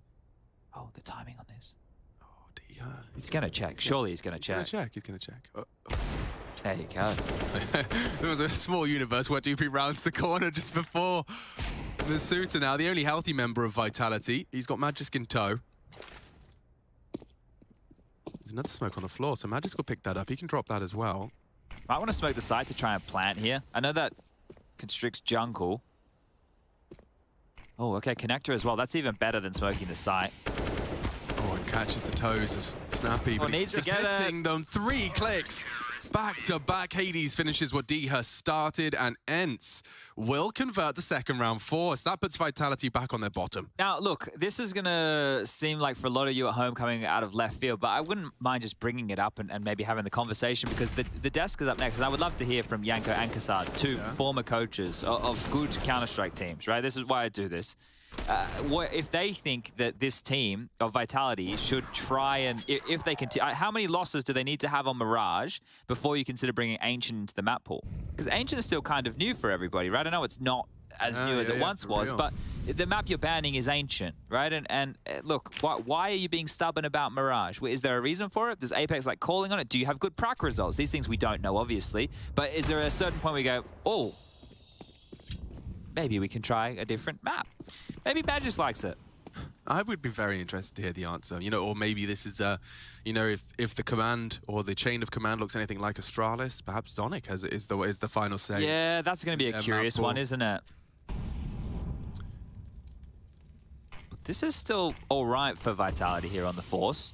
I mean, you know, when you were making like a flowchart to success with a Deagle Force, it would be what an opening Deagle 5v4 early. Yeah, because now ENCE might start to feel a bit desperate and go for info plays like this, right? Now, that was a safe one. They did it with Utah, they did it with the Flash, so they're playing by the book. But when I say info play that's desperate, you know, limping out somewhere, walking alone and getting isolated. So this is actually seeming pretty cohesive by them at this point. They're staying steady, they're not giving anything away. They understand that Madden is in the grave, but that they still have the rifle advantage here. Can't help but feel Spinks is playing with fire on that headshot peak. Single deagle click. Oh, well, there's AK works just as well. He does equalize. They are committing to A. Hades in the long, powerful position on CT. Cuts down the sandwich threat, and it is just ZywOo. ENCE handle business, but this is ZywOo's realm, and he at least reminds us of that. Okay, 11, but that looks like an imminent 12th. Why casters overhype ZywOo? Even Dha in the chat wrote, nice shot before you start your little thread. You know, we get excited about the deagle kills. They feel good. They look good. They smell good. I don't know if they smell good. Yeah, smell-o-vision. Yeah, maybe they do. But this should be an economical right now from Vitality and should be able to get themselves up to 12. And a timeout called. This will be the second right now from Vitality. And look at Apex. He looks like having a good day. You know, he's out at the water park. The sun's shining. You know, he's feeling very free. Things are looking good for Apex here. He's having a great time. No, but quite seriously, this is stressful. And we mentioned the whole Australia situation. This is also a map that's harder for Zonic to be able to chip on in and offer, well, good coaching advice. It's not a map that the team that he was coaching when it was the best in the world, the greatest team to ever do it, even played. So it's hard to just scrub up on the meta with the top teams. Sora, on the other hand, he is chill. You know, he's having a good time. He's got no qualms. I was who was I having a chat with the other day? Spinks. I was chatting with Spinks. He's another one of these guys who sits on his leg, Alex. Have you seen there's a couple of them out there? Simple does it. Simple sits on his leg. Yakinda does it. He sits on his leg. But Spinks takes it to another level. I'll show you what Spinks does. Give me a second. Let me just do it. 1 second, everybody. So, Simple and Yakinda. Don't worry, guys. How tucked is the leg? Any bloody Glocks. Don't worry about it, guys. So, Simple and Yakinda will sit like this. See, I could frag like that. They sit like this. But Spinks sits like this. Doesn't do double cross. Oh, bloody knee. It's all right, guys. It's all right. He sits like this. Like a full pigeon pose. Yeah. Yeah. And he says when he wants to try hard, he sits like this. Oh man, he's probably got very loose quads. It's a good stretch he's doing throughout the entire game. 12-7 the scoreline. We do see the eco come through. They did lose 1 rifle, but that's no sweat on the brow. Madden's rather, will grab himself a rifle. And we are ready to see what Vitality's T-side really looks like. This is where we get to open up into the mind of Apex and Zonic and see exactly what these guys have been hatching in their lab. Speaking of lab, I did just Google smell-o-vision. Apparently it exists. There is technology that means you can smell what you're watching. For at-home use? Or do I have to go to Disneyland? A home cinema. It can be installed. Maybe one day. Could be interesting. When the millions come into our bank balance. Be very selective about what movies you watch, though. Honey, I Shrunk the Kids could be a fun one. Yeah? What does that smell like, honey? Wow, they're in the grass. Fresh cut grass. I like this. Molly underpass. Now they could choose to fight top mid if they'd want. They haven't opted for that. It's not the 3-prong mid defense right now from ENCE. It's just Spinks up towards the vent, Dha over towards jungle. Hades and Snappy currently residing over towards B. And, well, Madden playing retake on A. So they're allowing Vitality to play out the round here. And I like this. You can play default against Vitality because we truly, even off those 3 maps, like they don't have a lot that works for them. So let them try. Let them give it a crack and just respond accordingly. Ooh, nice swing out of Dupree. Does punish a tight line held by the orb. Oh, that smoke is very misleading, isn't it? Yeah, well, you would assume that you'd lay it's clear. Dupree does do his diligence, but he's gone down all the same. Quick re-smoke onto short, trying to keep the sound cues flowing. Spinks may be required on that B short after all, because here they come. Hades is here with the AWP as well. They're going to have a hard time crossing the windows, and there it is. Another great shot, 17 and counting for him. Spinks overcommits to a spray, and now his teammates down and out. Snappy from short, Spinks combines with him. I was trying to go back towards A right now. Magic's got a kill on the way out Palace, and he's even found another. That's alleviated so much pressure. ZywOo needs to get a move on all the way through T-spawn. Oh, and now that Magic's gone down, they can cut him off with the pass. Spinks can go forward. Snappy can get on over towards Ticket. He really is going to be light on time. He hasn't got time to fight Spinks. If Spinks just hits a bullet, just slows him down. Anything. Well, that is lethal. That works nicely as well. 13 secured, and Magis going down long range. It's not an easy shot to hit from Spinks, but it really ruins their plans. Yeah, and Magis, to be honest, there was the only one who even gave them a round, right? He got that opening kill while we were focused on the B bomb site action, then even gets the second one on the rotator, right? He had done a lot right there, but he still felt like he needed to do more. I said misleading. Yeah, you were right. It was diligent from Dupree, but it was a nice little play, right? The bait in, Hades, oh, I'm smoked. You don't come short, please. You know, straight into Spinks' lair. And I think we're getting to see more and more of what each of these individuals of ENCE truly have to offer. Right? There's been great moments for Diha, Hades, Spinks, Madden, Snap, like everybody. It does feel like, yeah, ENCE have basically just slowly built a roster of players we've all admired. Nice one from Madden. Dealt with. Apex response. Short success as Zaiwu and Magisk remain. And the bomb loose, committed to A. Smokes up for another 5 or so. You can see that enables him to cross through to the site. You'd love a plant. You'd love one, but CT's occupied. Oh!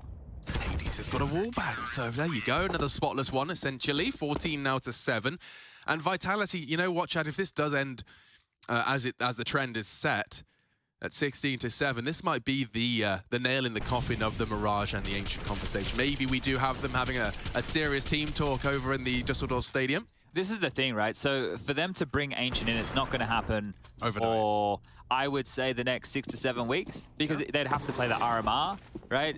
So it's going to have, well, actually, maybe not. They only play this week and then they, Well, you keep it in your back pocket, you develop it while you're all here in your lovely little boot camp facility, and Ancient is your major playbook, you know? It's okay, I like it. You keep it in your pocket, suddenly Ancient's add extra threat in the beta. Because then you have the same problem. You have Apex, Zaiwu, and Masuda have never played Ancient, but you have the other two that have. I hate that we've got there, because that's a conspiracy theory I could get behind.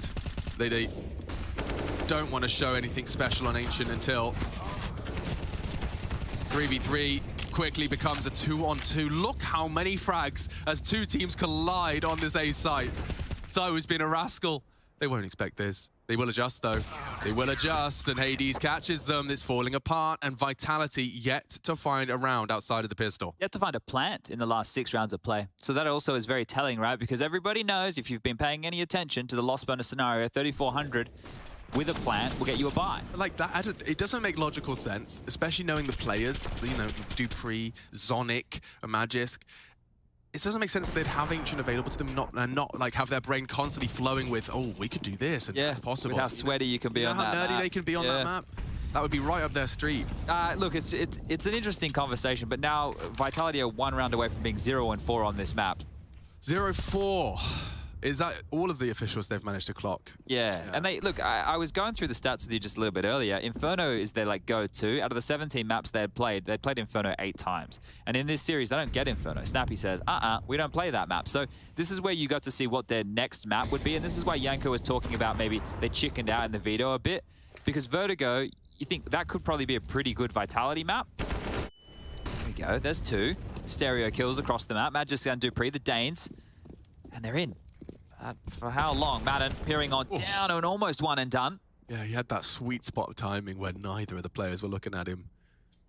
Just really wants to get up close for this. Is he going to get flashed in? This is so counterintuitive, and it works wonderfully because Madden's not going to see that coming. You very rarely see a T chase a CT into a Palace. Yeah. Like, very, very rarely. Well, they've got a round, and I think right now for Spinks and Snappy, they should be trying to save this. Or get as many kills as you can, right? For them, money, not great, really. There's enough for Diha, there's enough for Hades. That's why it's a bit more imperative for Spinks and Snappy to hold on to the guns as opposed to take them away from Vitality. But this will be their first gun round here in the second half of play for Vitality, and the first time they've planted, I would say, other than the pistol.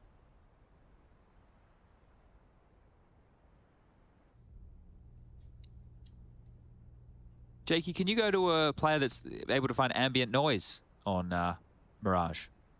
Any ambient noise you can find, and we'll listen to it.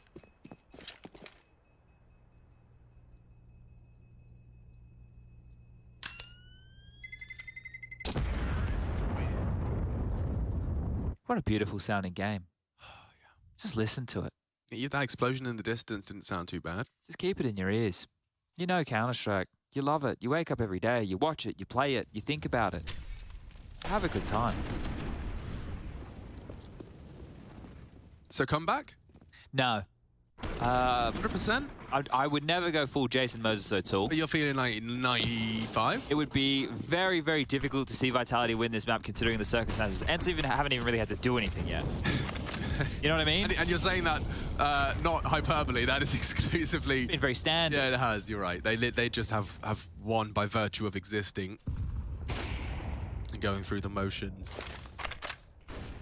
Well, this is quite heavy over towards A. Madden up close continues to take this fight ramp. Diha and Hades trending now back towards Connector, and Spinks has siphoned himself towards B. So they just chopped and changed the setup very early. Ents look, they were hedging in case it was aggressive. Now they're starting to go back into more of a standard setup. And, well, it is a standard default from Vitality. One through the underpass. Masuda dealing with the B push. Zywoo, Dupree top mid, and Magic's the A lurk. There's a nice high smoke. You can learn that one at home for Connector. Maybe Rush can make a little compilation if he's doing content. Doing observing. All the different ways that you can smoke Connector. Short, you can drop one from window. It's nice. That's a good idea. Like how to smoke Connector from anywhere. Apex is giving us another tutorial.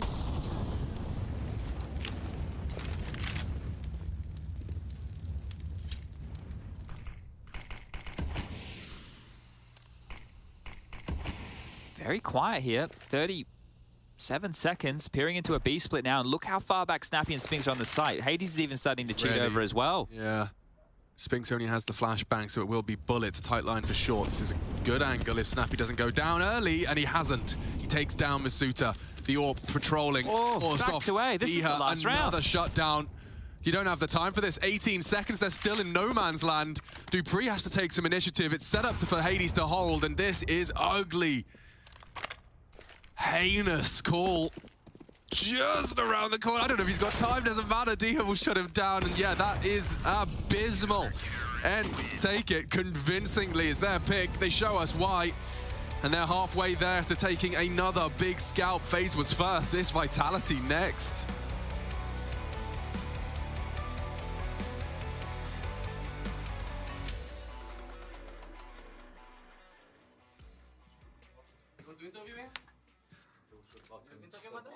Madden, it's his time. Can you hear him?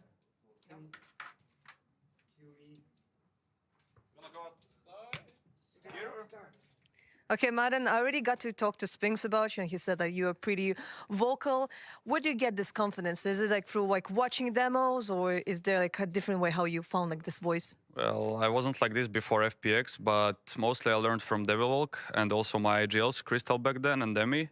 They helped me a lot to just have better comps and everything. Because before that, before I joined the team, I was just entry fragger and I wasn't talking much, so they definitely helped me a lot. Yeah. I mean, so far it seems like you are not having too many problems because, I mean, right now you took away a map from Vitality. The next one is going to be Dust 2, and we already saw actually the Danish, French, cop play on this map. Do you feel prepared? Did you already kind of maybe dissect the demo and you know what to expect? Yeah, we definitely anti-stratted. We will see. We are definitely ready for Dust 2, and I think it's going to be harder than Mirage for sure, but I think we're going to take the win. Okay, looking forward. Good luck. Yeah, thank you.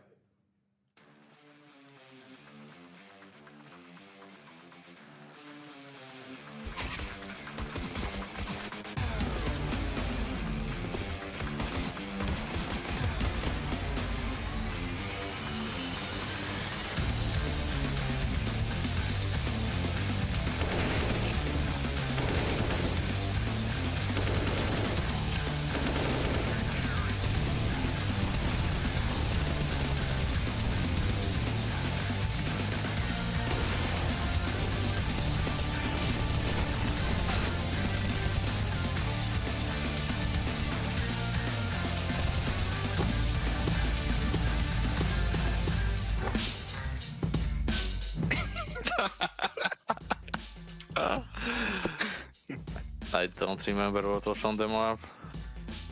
I think you know where my... Oh my god.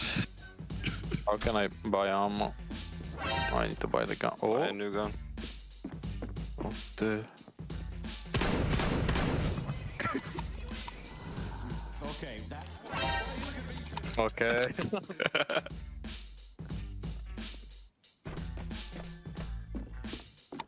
Did you kill the other guys? No, I didn't kill anyone. Marco, what are you doing? It's not. If you can move, it's fucked. You can already move. Yeah, there is no way.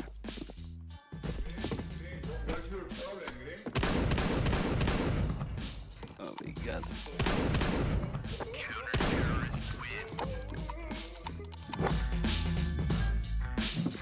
Lol, ik vind de banen hop. Wanneer banana?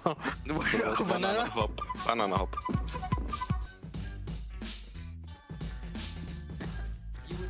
Marco, ben ik fan? It's fine, yeah. No, not like this. Oh my.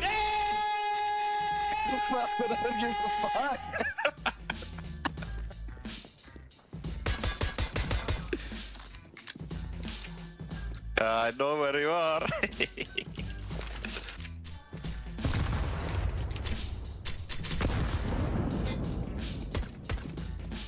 What if you just don't taunt? Then it's impossible almost. But you get kick if you don't taunt. Ah, okay. I think. Alright. No! My god, the fakey boys are coming.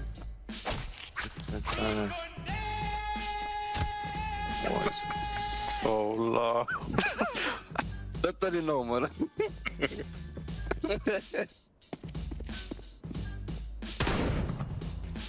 Oh, fuck. Why nothing happening? Yeah, you know, it's incredible. I'm not pretending it is. But that's what I'm giving them.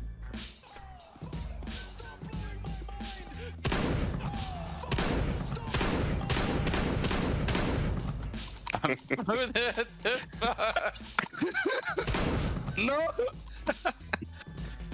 Ay, Marco.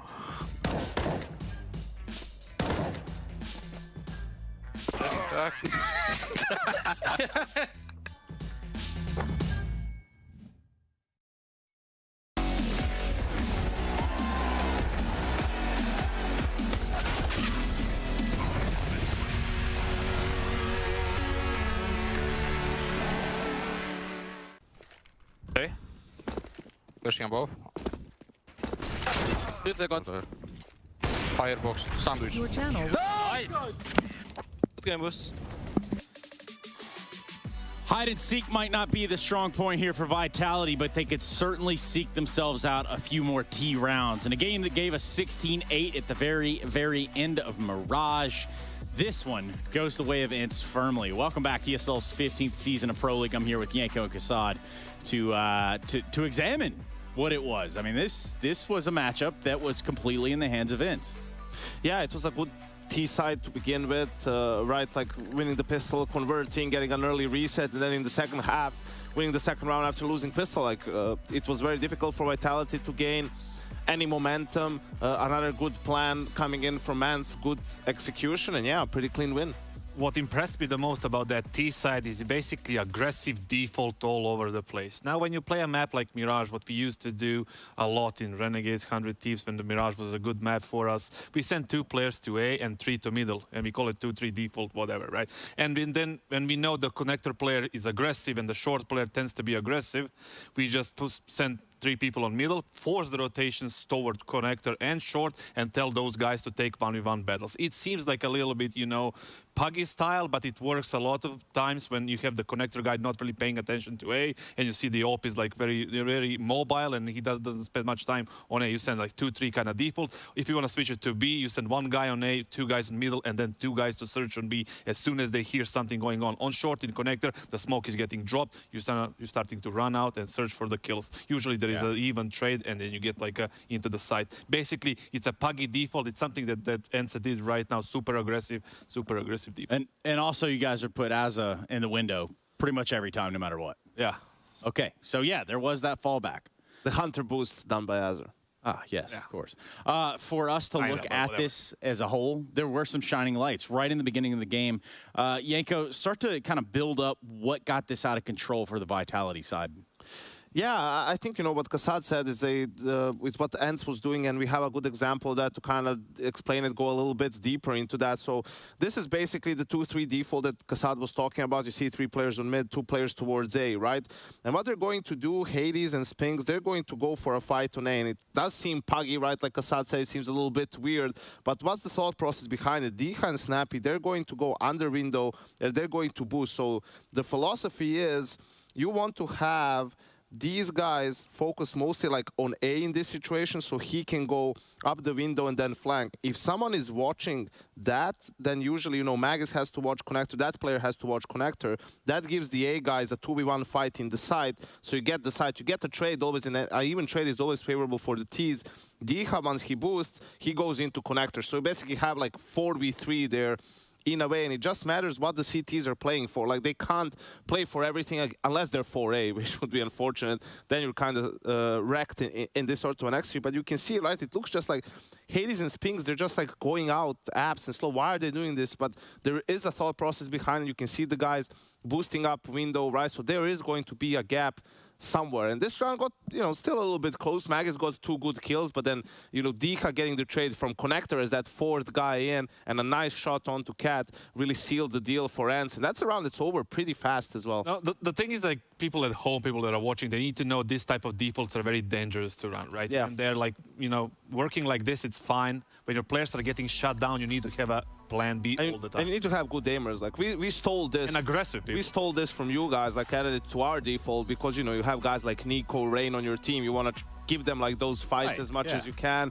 kind of create chaos. And it's a default where your players have a lot of responsibility to make the correct decisions and understand the timings, understand where the CTs are standing and who needs to play first, so to speak, right? Like, the end philosophy is like, if you have a star player, you want him to have a 1v1 any chance you get, right? So you create those situations for him, like this one. And well, there is just one map ahead. I mean, we're talking about Dust 2 now. Okay, so can it be built? I want to touch on something though that Chad asked us, right? Should they swap out Mirage for Ancient? Now listen, they've been losing a lot of Mirage, but their losses are to G2, Heroic, Gambit, and now Ents. Like, but Ents is still a pretty good Mirage team, right? So, you know, I wouldn't put the alarm out just yet. I would maybe, you know, this Pro League will be a great... If they keep, you know, sucking on Mirage at Pro League, well, then you definitely need to take a deeper look at that, right? But, you know, it's also a map that for Vitality last year was pretty good towards the end of the year. There is some red flags on Mirage, definitely. But to answer Chad, like, for example,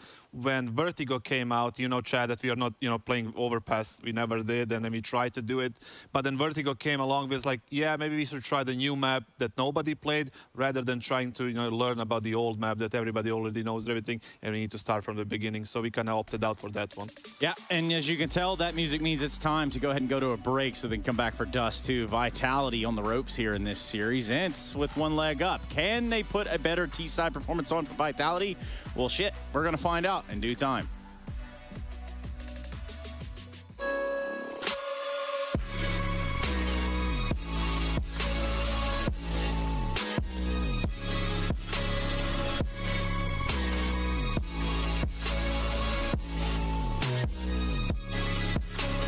You love it, you wear it. What's your style? Get your merch at shop.eslgaming.com.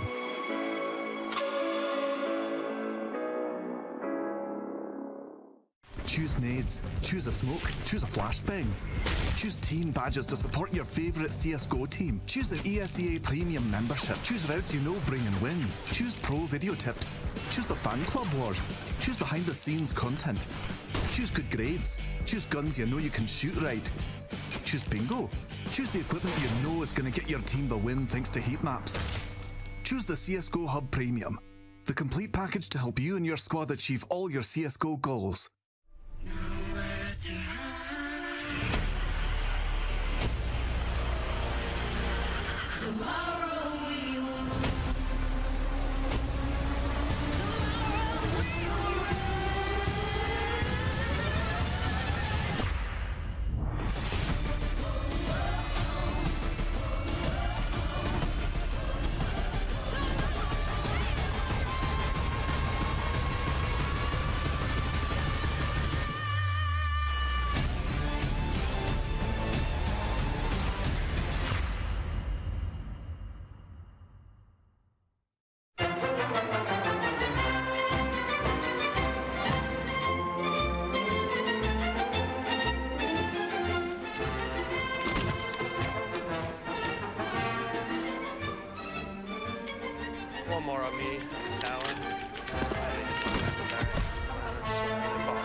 here.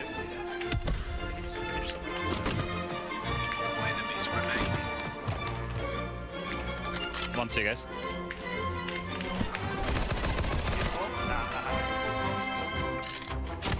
Yeah, at radio, I think you can probably find a fight, bro. One guy in the red house you just went over.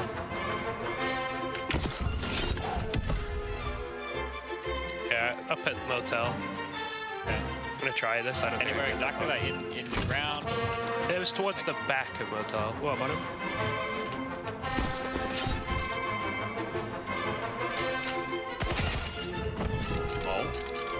I'm backing up. I have no buffs. Good luck.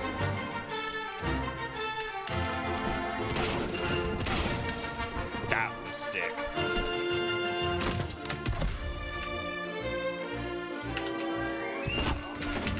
Behind you. Got it. Zone. I'm going for him. Two.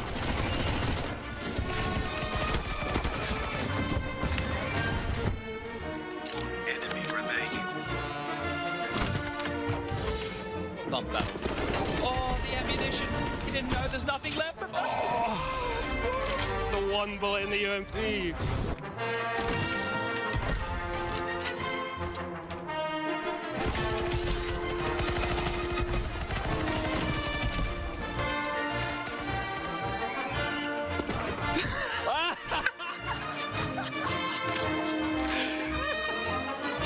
I don't know if that's worth it or not.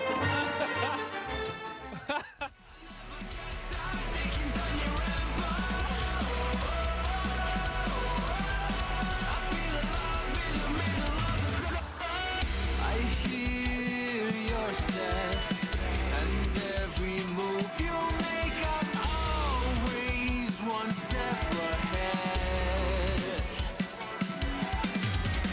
I smell your fear, your tired eyes are music to my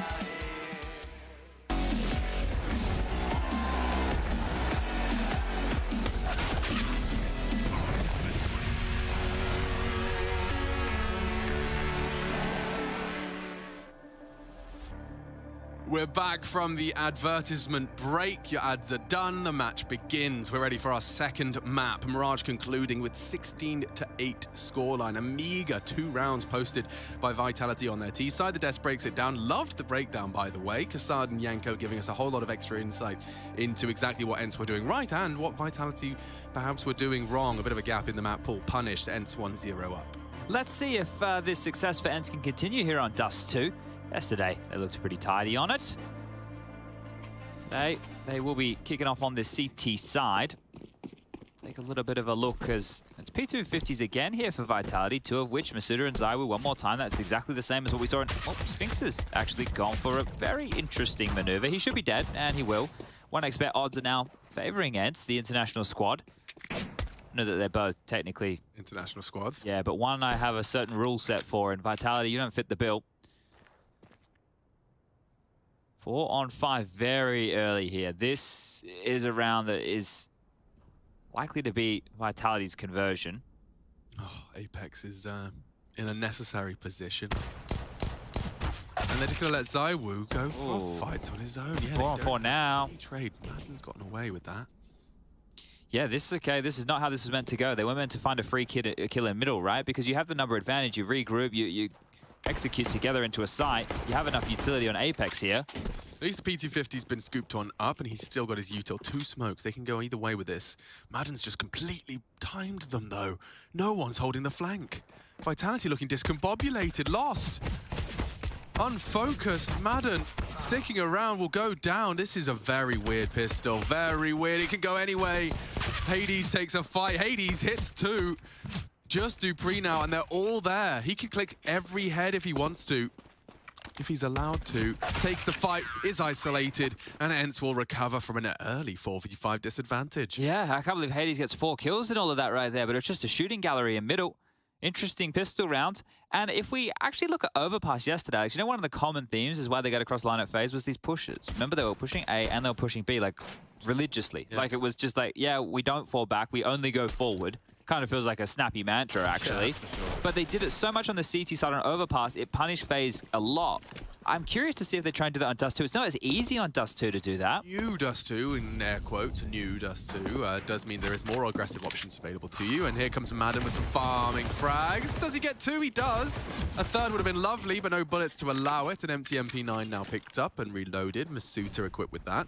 He's careful. Yeah, he's very careful. Oh, he does have his helmet, won't save him from the deagle. That's the luxury of getting 4 kills on the pistol.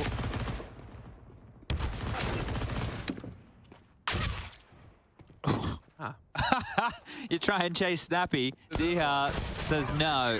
There's another one. And Hades will get the final kill. So 5 for him in total here. A hot start for Hades, continuing to say his name. But should be the buy coming out for Vitality now. They saved enough pennies to be able to get the AK-47s. Zywoo can go glass cannon. So he's going to go into the AWP very, very early here. Lacking a little bit of utility. Vitality. They only have 2 flashes, so that's going to be very important as far as their approach goes. They're going to have to be a little bit more static about things. Magic over towards Long. He's going to take a flash off the back of one of the flashes. And they've done the one-way as well, but Hades, the aggression. That is the glass cannon orb of Zywoo on the deck already. That's a nasty death. You all right? No. You want a minute? Yeah. You can have a minute. I got it. It's all good. I just went down the wrong hole, didn't it? To breathe water. Yeah, it went down the wrong hole. I really shouldn't have done that. Yeah, you're not a fish. You aren't a fish. But while Alex is trying to, you know, sort himself out, we'll give him a moment. We can talk about this 4-on-5 situation because that is miraculous from... Hello? Hello? Hi, Chad Birchall speaking. Hello. No, oh, well, okay. It's good. I just sound perpetually concerned. But it's going to take a while because it's... I really didn't think that was going to go down like that. Sorry about that, folks. I'm back online, I think. We've been drinking for how many years? You know, 28. Yeah, and breathing as well. 28. Sometimes it gets a little bit hard. Sometimes I just forget how to do it. Now, you know, Hades Chad is actually just taken down Zywoo's glass cannon. Oh, yes, he did. I don't know if you missed it, because I did. But he did. He took it down. Apex is using his orb to great success. So they nearly go down to 1 man. Madden makes it competitive, and more than competitive, it does look like the bomb could go down. Magisk. You sound like you've just received some horrible news. I feel like I'm about to cry. The voice is so fragile here, everybody. I'm just sad. Oh, dearie me. Well, they have to retake this. Dupree's the bit of the X factor. That's an 8.5. Yeah, Magisk in trouble now. They're pushing through. It's up to Dupree to deal with short. He has. Now they can focus their attention. CT. Diha makes it a 1v1. He's a kit, though, doesn't he? A kill. And that's his kill. For mission accomplished. It doesn't get easier than that, and it just slips away. Vitality did so much to get it back into a competitive stead. It's like the pistol all over again. That's such a cheeky thing that Hades just did there. All they did was throw the one-way smoke long doors so that Magisk could stay and fight, and 1 flash over the top. And Hades goes, actually, you know what? I think I might just push middle, you know? I'll just go up the guts. And gets a huge opening scalp right there. Well, if Zywoo had head armor, maybe it makes a difference. Unlikely, considering just how much that caught me off guard. Hades must have caught Zywoo off as well. And then this retake, there's moments where it could have got out of control. Here you see the flank coming through from Dupree. The low HP of Magis, he's going to burn down to this molly, gets tickled on up, and we're back underway. Dupree's actually into the scope rifle this time, Magis with the AK in his hands. And they've invested a decent amount here. Max lost bonus into the neck, so it can be a buy regardless. But let's see how far they can push this. Nice nade, well timed. Think better of that. Forces util out, that is a very good sign. Now, there is plenty more where that came from. Retooling now, and Hades responsible for the double doors. Why do I still sound like I'm going to It's going to take a while. Sorry about that, folks. I've just... It's like you swallowed a fly. Yeah, exactly. Like I was cycling and it just accelerated into my windpipe. Yeah, and I've swallowed more flies than I care to admit. You feel a bit odd for a while. Yeah, you ever had one fly into your eye? No. I was convinced it had gone to the back of my skull at one point. Oh. Yeah, it didn't. I don't think it did. I think just paranoia made me feel like it did. Madden's flash, Madden's visions restored, and his smoke exchange. That's actually a really well-timed util dump. Oh, this is perfect. He's They're just gonna isolated mow him down. He's yeah. completely isolated them. They're coming 1 by 1 through the flames, and this is easy peasy. Not going to be an all 5 up. Magis makes sure of that, but I'm afraid his fate is sealed. With 7 HP, he's got to get the hell out of dodge with his knife out. It's 4-0. Now, I think that this is the time now where I'm going to go ahead and research Vitality's Dust 2 statistics, because the Mirage ones weren't great. No, well, this is the thing, right? With this roster, as I mentioned, it was only 17 maps, so now it would have been 18 once we add that Mirage onto And it. 5 of them have been on Dust 2. Yeah, so let's have a little bit of a look. You got to these filters. They're easy to use once you know what you're doing. That's the thing with HLTV. 3 Dust 2s with this roster. So they've been able to win it every single time. Those wins are over Sprout, which was yesterday, G2 and MIBR. And Yanko made a good point, because you remember I asked them about the discussion with Ancient. Yanko brought up with the losses that they've had on Mirage have been to very good Mirage teams, or very good teams in general. So that's a good point to keep in mind. But yeah, the sentiment of we wait and see how Pro League goes, and if Mirage continues to be a weakness, then that could be the moment that things get chopped and changed. But this is a very standard default here. A lot more teams are operating with 3 players through tunnels now, just because how susceptible it is towards the lower dark push. So you make sure you clear this out with numbers. Back in the day, you know, you do 2, maybe you even get away with 1 guy just lurking over towards dark and a bit more presence towards top, mid, and long. But with the new changes, you're starting to see how the dynamic is shifting and giving a lot of respect here. Nobody facing middle right now. Deha and Spinks both tucked into the B bomb site. Hades taking the drop down peek. Is Molly going to flush him back? Snappy, got to be careful, my friend. And goes down to Masuda. So isolated a fight. Great job. Yeah, just on their own volition and own utility there. What's the response? Because it feels like Ents has always had a response. Or it's been given to them in terms of a nice, untradeable 1v1. So they are poking and prodding through doors, and it is the right gap. As of yet, they can just pop and go. 2 smokes. Madden's going to have nothing to contribute. It's just Deha and Spinks run over by an entire squad committing to their site. Oh my god! They gather in the doors. Nearly 3 as Masuda saves Vitality. And it was a flash and go. Kept very simple. Very much that's the recipe for success here for Vitality. That's really good, though. They knew that they took out the long anchor, right? That's one of the key positions that you're going to go and either try and field or play that short control. And, well, not knowing what was around the corner of short, they opted to rotate long. And that's where they got the 2-on-5 on the side. But, yeah, you have to attribute all of that to Masuda. He got the opening kill on Snappy, assisted by that Molotov, and then the 2 into the B side. Because that becomes a retake simulator, but with the roles flipped, right? Because Ents were, like, locking down the side as if they were Ts, right? Making sure you couldn't come in. They did the util dump to upper tunnel so they could at least trade and take the fight towards doors and window, but just not enough lethality right there. And that's going to be the first form of Vitality. I mean, you put yourself in Masuda's shoes for a second. It is amazing that this guy in his first team, he's had 1 team. He's been in it for about 2 years now.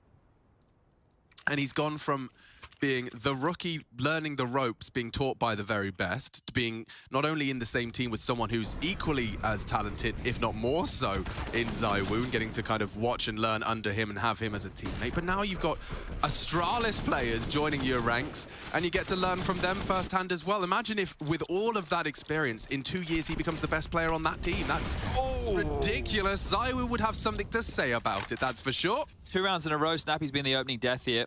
One was a little bit more forced out. This one here was just taken from them. But Vitality operated perfectly last time round with the number advantage. They could do the exact same play again. And there is even less players to bodyguard them. Util's good, your rotate's cut off, and you're dead. It be a save. It has to be a save. You don't want to lose everything. That's the KISS method right there. Keep it simple, stupid. Get the opening pick, go for the mid to B split. Utility's great. The reaction of the team was really good. That means that communication mustn't have been a problem in that type of scenario, right? Because they were so quick to act on the mid to B. 4-2, just 2 rounds of difference now. As I guess the biggest question for the next 40 seconds is, do Vitality want to chase? It's probably a bit early to do so. You want to start establishing a bit of an economy of your own. How you feeling? You back? Think so. Let me give you a couple of tongue twisters. Peter Piper picked a peck of pickled peppers. Wonderful. She sells seashells by the seashore. That's she sells seashells by the seashore. Red lorry, yellow lorry. Red lorry, yellow lorry. Red lorry, yellow lorry. Give me that one. That always gets me. I'm not. Can't do any anywhere lorries? near as Any articulate lorries? as you are. Red lorry, yellow lorry. Try that one at home. Always gets me. Maybe we can try a German tongue twister. No, I don't think so. My rehashed phrases that I've said about over 150 times, they come out all right, but anything else... I nearly learned one, actually. Like I was in the process of learning a German tongue twister. Something about a fisherman called Fritz who fishes fresh fish. I just know that their like sayings, when you translate them to English, sound like crazy weird. Like between a rock and a hard place, but theirs version is like between two chairs. Ah, yes. I never really understood it the same way. Direct translations of like idioms in different languages. This is going to be messy. 3 charging lower. Good flash. Madden doesn't pull the trigger. He will be clear or lazy clear from dupreeh. Up a dark push too. They have this completely secured right now. Mission complete. There will be a reaction. Snappy knows it. Magis drops. Oh, you take that. Drops Madden. I was going to say drops away. Instead, he actually gets one straight through the CT smoke. Now they do gather on long. They've been punished on B 2 rounds in a row, and now all this util is dumped long. It's going to be hard not to over-rotate. They've got smokes for the cross here, a couple of mollies extra to lob on towards the site and make this a bit more awkward. Spinks had just cleared up a dark about 5 or 6 seconds ago, so hedging their bets towards A would be the right call. But doubting themselves right now, Hades is still floating towards middle. DR and Snappy are the first 2 to respond to this, and here comes the smokes. Oh, look at his own smoke to peek behind. This is cheeky. DR, I love it. The boost, they're safe from it. Looking for info though on the jiggle. DR confirms no one's across. They're boosting. Nice catch from Snappy. He's very low though. This can still go wrong. A re-smoking of the cross. It might just be a save call again, you know? Is that how easy it falls apart? Well, the thing is, it's 3v3, I know, but how are you meant to get back into the site? Everybody right now is down over towards CT spawn. You don't have any short control. Nobody's flanking long. Maybe they're going to try and get more kills here on the cross. They've just used Bogdan's Law. They're giving it a crack. I mean, this can change in the blink of an eye, in that drop of a Vitality player. They boost for Magis. Oh, looked away. Oh, and that's the end of that. Everything lost. Maybe even the AWP. Snappy cowering in fear in CT. Yeah, tried to dodge the flash, right? But that was perfectly timed. Really, really good stuff there from Vitality. 3 consecutive rounds now, and this is starting to look a bit more like it. The T-half over on Mirage, it was flat, but this one starting to look very, very good.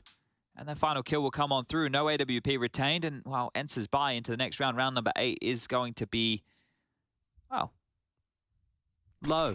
I mean, what is your expectations for the length of time it takes for this kind of blend of players? And I want to say this kind of blend. It's very team-specific in the sense that both dupreeh and Magisk have been functioning in such a widely developed and mutual understanding. You know, you've had so much time with the same players that everything becomes much more automatic, very much, it's, you know, just an extension of your own understanding of the game. And then you come in and things are different voices, different languages, different personalities, different expectations. You know, does that change and warp your expectations of how long it would take? Are we talking like trophy winning or just like top 5 contender? Top 5 contender. They might not even be that far off. It's very hard to see where the Counter-Strike world is at the moment, right? If you use Katowice, you can see with some odd results there, right? Or not odd, but results that I don't think was necessarily expected.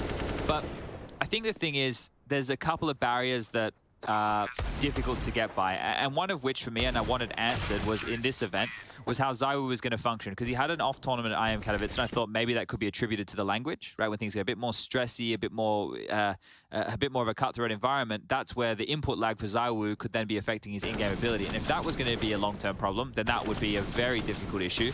But I think that if you're going to be honest, it's like build the system and have Zonic and the dupreeh and Magis combo actually fully integrate themselves with the way that Apex wants to play or to work out the approach that they want to have as a team to a game. I feel like you'd have to give them like a minimum of 4 to 5 months, maybe even 6, right? Like, it sounds like a long time in Counter-Strike, but when you're blending these things together, it doesn't just happen overnight. It's not like you're just throwing like 5 fraggers in the server and going, go do whatever you want. You want to come up with a long-lasting approach to the game. Yeah, and humans aren't robots. You can't just program something and it runs. It's something that is, you know, learning is something that you develop over many, many different experiences together. Magisk at this point in time is at the top of the scoreboard again. He has been definitely comfortable in that Vitality jersey upon arrival, which is nice. It's definitely a component you can count on. I bet these two feel like they have something to prove, you know, in the sense of, hey, we aren't done yet. And, well, Magis is still very, very young. And dupreeh's still fragging quite well. So, a little buy coming out now from Ents. They took a timeout to have a conversation. Hades AWP posted up on towards Catwalk. And if they boost, he might get an opportunity. Flashed off the line, warning shot fired. Good information now relayed across. And he's going to quickly regather his thoughts, tuck down towards CT spawn and look for a new avenue of assault. But the fact that they've already smoked Hinge in mid means that if they want it, they can start jumping up. Flash for Apex just to make sure it's close. Get this stairs control. Oh, they're doing so much here. Pressure in sync. And the gap on that smoke is perfect to peek around. Magis tucked in. Is going to go down. Well, Spinks can finish what Madden started up short. He's fully blind. Dieter got a lot on his plate here. And pretty ready on the clear. Might even be the round right here. Again, difficult to get back into. They're playing retake in a 4-on-4. Snappy still has long control. Masuda's yet to come on through the bedroom. Done so much with their positioning, and now the frags will come through. It's just Snappy on long. Masuda to arrive late, and Snappy's revealed himself on towards that long position. Zoe just has to bide his time. He's actually firing off a couple of warning shots, and that won't... What about Masuda? Be necessary. Oh, he's seen their retreat as well. How lovely. It'd be nice if... 2 tunnels, he says. It'd be nice if they could take that AWP away from Hades, right? Now, the chase is coming through. Masuda going through spawn. You can see that one right here. Spinks is going to try and chase him on down, and, well, Hades is falling regardless. So this is getting ugly now for Ents. 5 HP. It probably means that they do Bloodlust a little more. And he gets another fight. Apex wanted it. Oh, and Dupree wanted it as well. Nice work from Spinks. He is going to charge into the Zywoo and even hit another bullet. Good God. Trying to force some rebuys. It's not the end of the world. They're all very much flush for cash, and they do take down Spinks. So mission accomplished. Yeah, this here looks like, what are we talking, 5 consecutive rounds. Ed's got the pistol, they got the conversions off the back of that. They even had the first gunny. But right now, 5 consecutive rounds, and this is starting to be difficult for Ents. They're going to have to take a partial investment here. Max loss bonus is going to come on through before they can get the guns out again.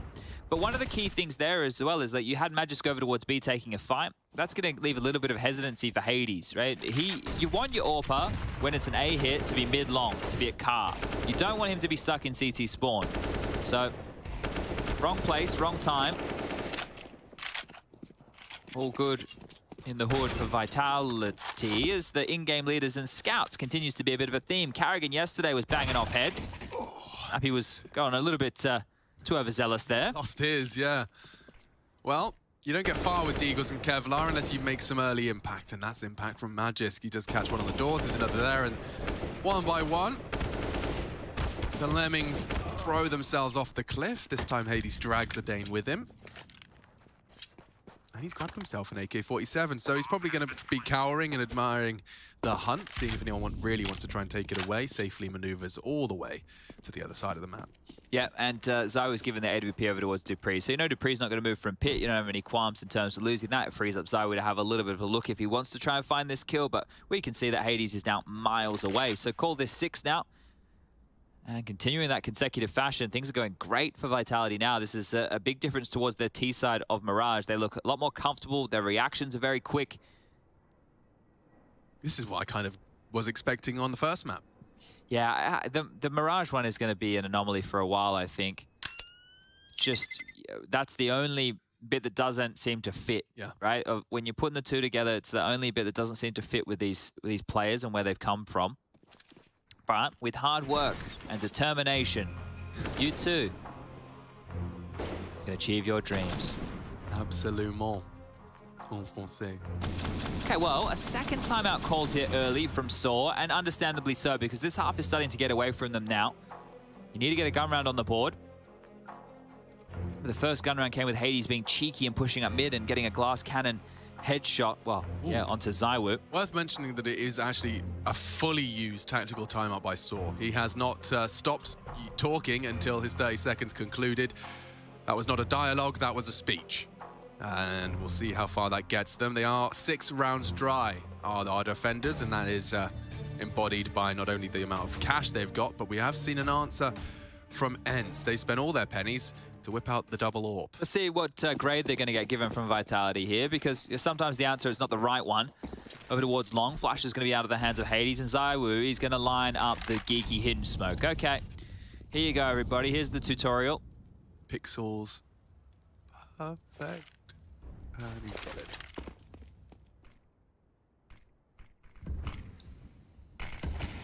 Golf clap. Fantastic work. Hole in one there from Zywoo. Par for the course, and well, let's see if he can hit this one for 6. Mixing references. Elbow. Definitely could be a golfer. And they're going to flash long and short simultaneously. So keep the CT's toes firmly prepared. And that's a long corner smoke. They nearly didn't check Snappy, and it's led to a double kill. Wow, he can get another here. He will. Snappy just winning the round single-handedly. That's a change of pace. Massive Snappy. Yeah, out through mid. Dupree short side. So with Snappy now finding the bomb, I can't help but feel we could be on for even more from Snappy. He doesn't have the health for a head-to-head, but... I catch Dupree off guard, right? Look at Dupree. He's not considering this at all. Oh, Spinks has seen him first. Now, this is awkward. Look, how's Magic here, you got to wonder? Well, that was through the short play. Diha was more than ready.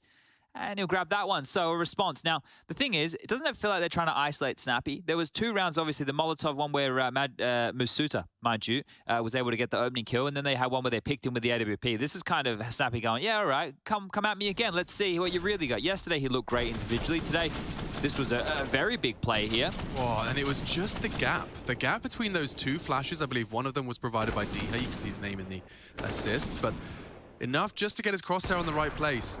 But it's really important to note the type of utility. The late corner smoke, they wanted to hard clear that reverse position, right? They're looking for the tendencies of how Snappy plays long. They've mollied him out from back doors before. He's moved to the reverse side. They've given him a crack there. Let's see if they continue to try and punish that. Right now, it's heavy over towards B, and maybe this is to punish the double AWP setup. Spinks could be overrun here. They've got all their nades cocked. 3 players with pins pulled. This is going to be a lot for Spinks to deal with. Close quarters with the AWP. They're going to run through that. Oh, and he misses. You can't afford to miss those because now they're in. And Dia's out soon to shake it all about. The Okie continues in round 13. They're done. They should chase now. They should actually apply some pressure. And yeah, Masuda already is. A little bit of a one-bop there. The AWP of Hades now on the deck and continue to take these rifles away. You can get yourself a great little T-half here, Vitality. That was great. Really good understanding of what they were up against, punishing the double AWP setup. A few misses and another kill. Madden's gone too. Just one remaining at, well, Snappy, the hero of last. Let's sit back and watch it all. They will find him. They're 100% getting him. Notice how they haven't planted yet? They're doing everything by the book. Making sure that he's not going to survive at all. That was the whole thing was, let's take some territory, let's find some fights, and now we plant. And gives them 40 seconds to find him, and they know where he is over towards long. So look at all the nades they have remaining as well. This is going to be flashes and everything. Colossally unfun. Can we just all be quiet and like imagine how it is to be Snappy right now?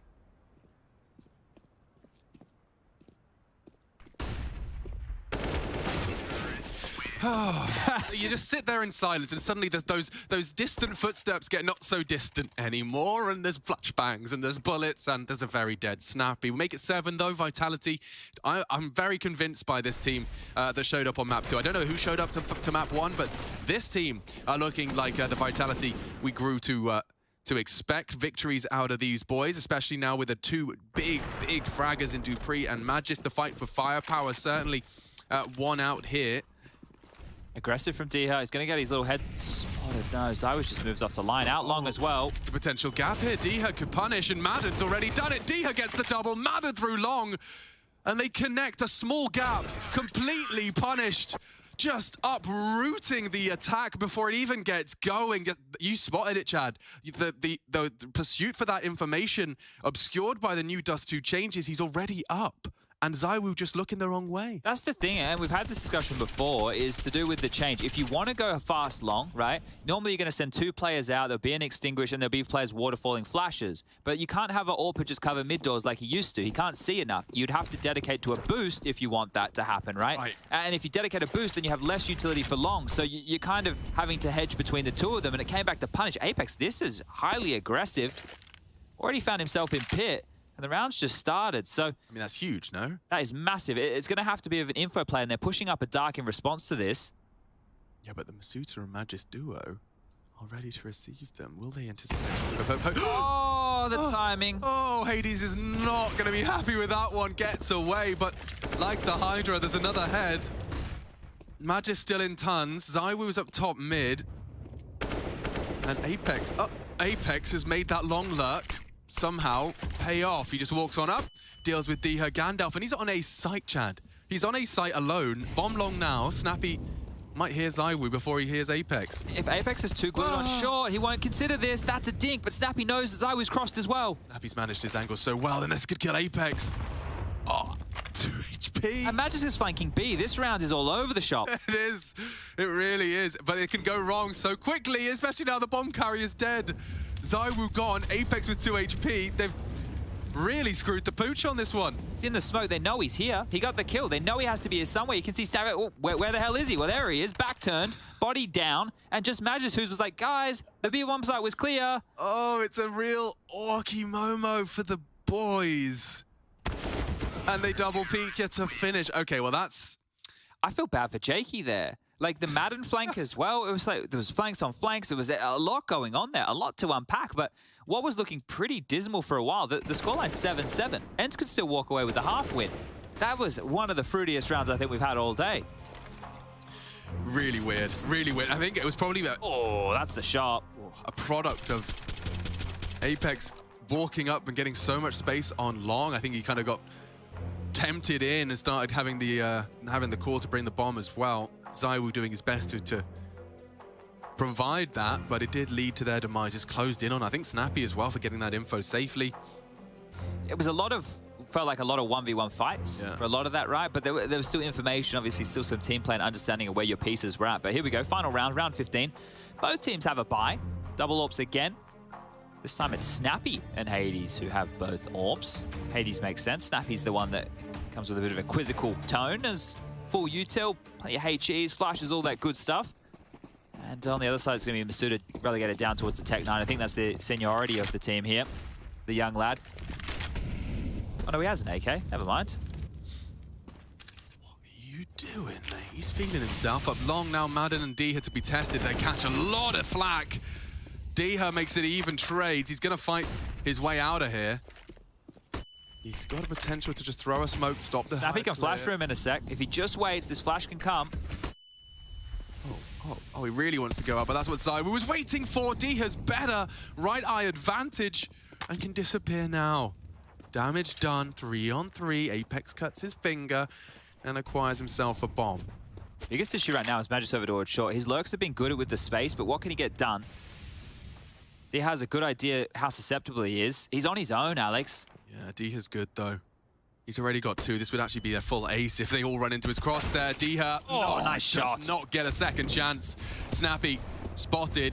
Nade damage dealt. Jumping AWP, do it. He's got through the Do the flames. jumping Yeah, AWP. the jumping AWP would be impressive. Makes the sound, anticipates the swing, and Magisk has provided at least a little bit of info. But coming from CT, supposed to be impossible! Snappy's an both of them AWPer. go down. Snappy the AWPer, Dupree to save the day. 1-on-1, low, Spinks, they know, and that's one tap. 8-7, style points for the finish. We will be taking a quick one. When we do come back, we swap those sides. Let's see if this goes the distance. Will this go to 3?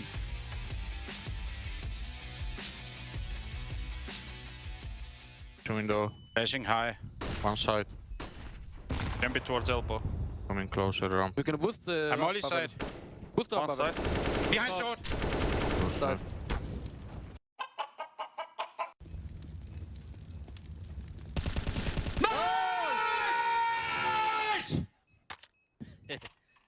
Oh, I got this from. I got this yelling. They can't boost, Watch long Matu, that's good. Reloading a default. Reloading as well. Matu still has long. This one. Can you flash short? Yeah. Good. Flashing now? Two city. One more. Nice. No one long. One more. Nice. City again, no? No. It's clear. Last is low then. Last is really low. Maybe Gandalf? Maybe. Might but be. I'm not sure. It could be Gandalf, but I don't think so. 6 on the Emil. Thank you, bro. Nice, Emil. Gandalf's also clear. Easy. Let's go, guys. You're too good, Emil. You are.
redemption, time for salvation. Today is meant to be day of victory, time for history. Rebirth's a tendency, fight the entropy, channel your rivalry. You're praying for fortune to come, you're hearing the sound of the drums. It's too late to backtrack, but back your back now. Keep your feet on the road and stand up. You've got what it takes to fight back. Don't stop.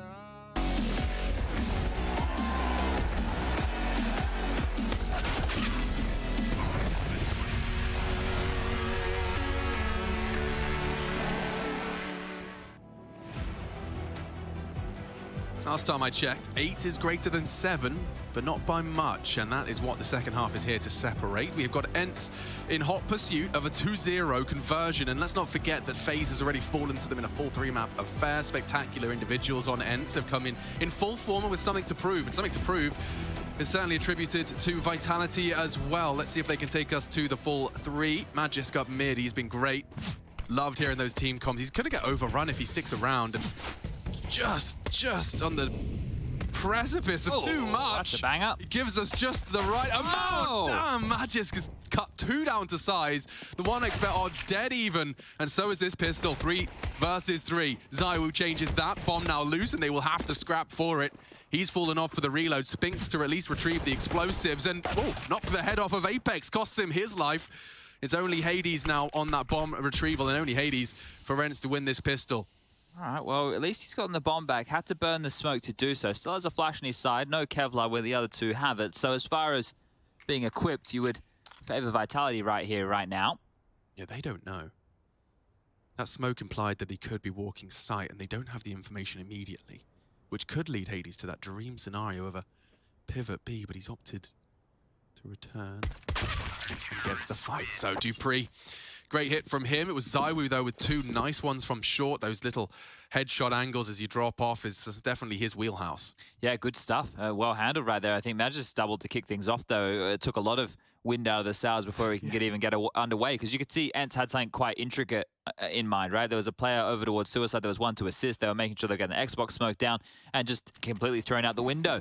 So going to be a force by here from ENCE, and that is without the plants. 3 Tech-9s, 2 Deagles, and a bunch of utility. 3 players over towards B. Snappy top mid, and Hades will be bringing up the rear to assist over towards the upper tunnels.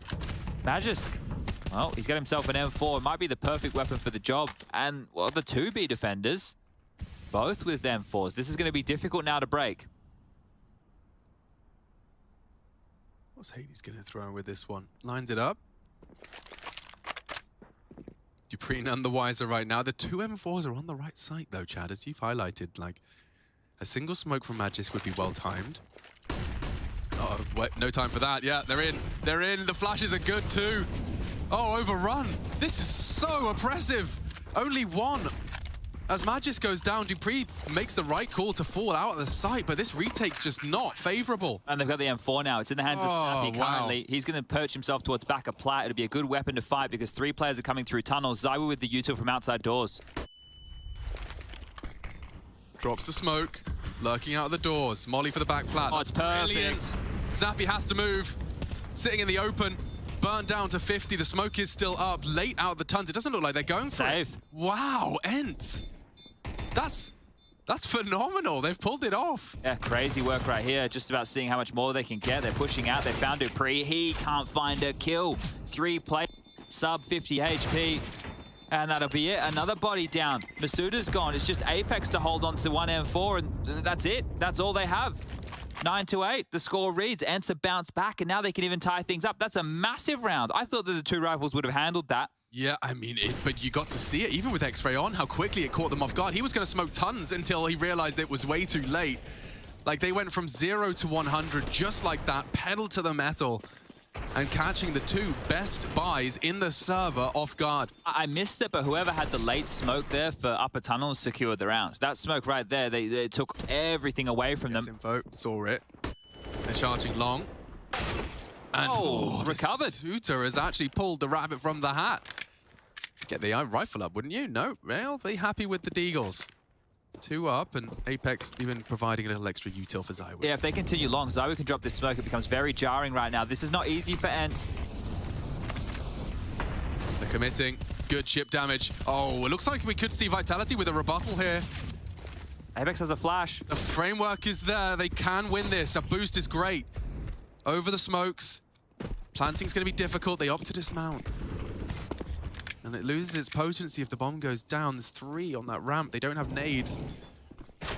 The bomb now going down. Apex 1 and likely done. He's jumping around. He knows it's unlikely they can find anything else. Should be the save, yeah. Wow. I don't know exactly where that flash landed, and sometimes the flash assist in the feed can be a little bit misleading, but Zywu was blind there from Apex's flash, right? That could have been the alley-oop. Now, I don't know if it was a full flash. We didn't get to see it from Zywu's perspective there, but in the feed, it at least suggested so. So maybe a little bit of a miscomm or a bad timing on the flash, not landing exactly where you thought the teammate was going to throw it. But it was looking very good for Vitality there for a moment off of Masuda's opening kill. May as well hold on to these upgrades. No point throwing them away in vain. And Ents are very happy to keep what they have. The 2 AKs and the M4 are going to scurry back over towards long, and we're tied up 9-9. Ents are in a good position to do this in 2, right? I know it's going to be a very difficult game right now on Dust 2, but they're in a good position to get it there. Then we have Nuke waiting in the wings if we require it, map number 3. It's just the reverse of the map pool that Ents had yesterday against Faze. Yesterday it started Nuke, then went to Dust 2, and no way, it was Overpass as the 3rd. Never mind. Do love me some Nuke. Could be seeing it, but Ents are set for a competitive second half here. The boost. And there's the info. They get across safely. Zywu to be tested and deleted. So that's already a lot of a load off their mind. It was, of course, just a pistol, but happy to have opened up with a frag nonetheless. Oh, Apex needs to tuck on in now, and it's unlikely they don't molly him or do the jump spot to clear here. There's a molly. He needs to just stand and fight now. 1, can he make it more? No. That's the M4 marooned car at this point, so very, very difficult to get this back. Yeah, it's almost redundant in him talking about how much damage he's done as well, because should they execute this right, there's very few chances for these pistols to finish what he started. Ooh, and the movement from Madden evades the shot. Don't get a second chance, and now just the story of Magisk and his trusty USP. Is that the Guardian? No, never mind. It's the, is that the Whiteout? Whiteout. Yeah. I don't know how I thought, because back here where I'm sitting, obviously with the angle of the monitors, everything looks the same color. Yeah. So that looked blue from back here. It's like the dress. Is it blue and white, or is it, what was the other colors? Blue and black or gold and white. Yeah. Yeah. That was trippy, that whole situation. Did we ever get an explanation? There was an explanation. It's all like scientific and cones and light and... of course. Yeah. Science. Science, unfortunately. Oh, that's the lead. Ents securing this one. The first to double digits right now, and it's not going to get easier from here on out for Vitality by any means. I don't think there's enough money for Zywu to get out an AWP. There is not. He's actually opted for the FAMAS. Oh, this is not great, is it? They've only got 2 Molotovs here. Everybody has a smoke. Everybody has at least a flash. There's not a kit. Yeah, this is about to get real spicy if Vitality don't convert this one. Hades attempting to hit a shot on the jump right there. Zywu has secured over towards long for now. Spinks and Madden in upper tunnel. Snappy to join. Now, the mid to Bs from Vitality were very, very potent, but that was traditionally after a long pick or a bit of information. No pick just yet for Ents.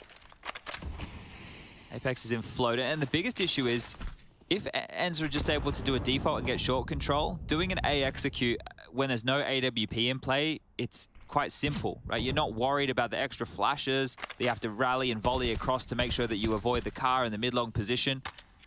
Zywu is still here, right? But he's going to have to let them come a little bit more into his domain, and that's where things could easily go wrong. He cycled through his nades as well. He is only sitting on smoke and a flash now. It holds its value if he can hold on to it for another 20 seconds. I'm curious as what's going on right now because Ents are very, very static, right? They're not moving around a lot. This could be a bit of a B fake here. Okay. They're going to walk out on the rifle. Gonna be surprised. They have to push. Oh, and they did have a chance onto his head. They have the info. He uses his flash and smoke well to buy time for the rotate. They haven't crossed. More flashes high. And that's a punish. Zywu down. Hades Orb continues to patrol. You still have to plan. 25 and counting. Apex, he's just ready for that headshot. Good catch from Madden. Diha still gets the bomb down despite the low HP. Masuta is a threat always, but waiting for his teammate now. I think they should try and save here. They're going to go for this. Spink's going to late Loke long, and that should be the undoing of the round. Madden's down. Oh, dupreeh gets double. Yeah, somehow. If he could just have avoided the Spink's long flank, we could have had a round.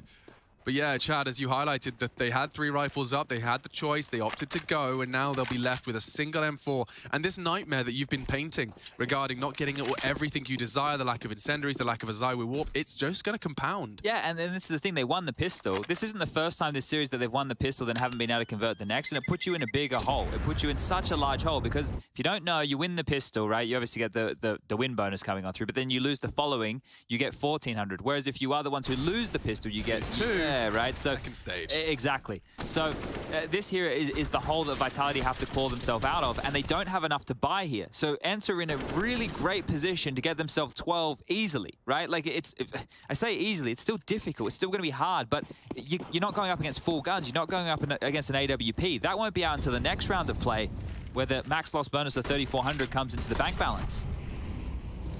All right, well, a gimme. 4 ends that will put them 4 rounds away from a 2-0. Walking in. Yeah, Look at this, it's perfect. Lovely. That's it. It's just dupreeh now to rotate over. And what's he got, a deagle? Grenade. But that's about all we'll have to say. Magisk and dupreeh, what are they supposed to do? What are they supposed to do? They are admittedly within the B site deep. And there you have it, completely locked in. You've got smokes for days. D is even going to catch Apex on this hunt. I didn't even have his gun out. Caught completely off guard. Great little play from DA here, just going to add some more salt to the wounds. Magisk will get to retain this M4 sure.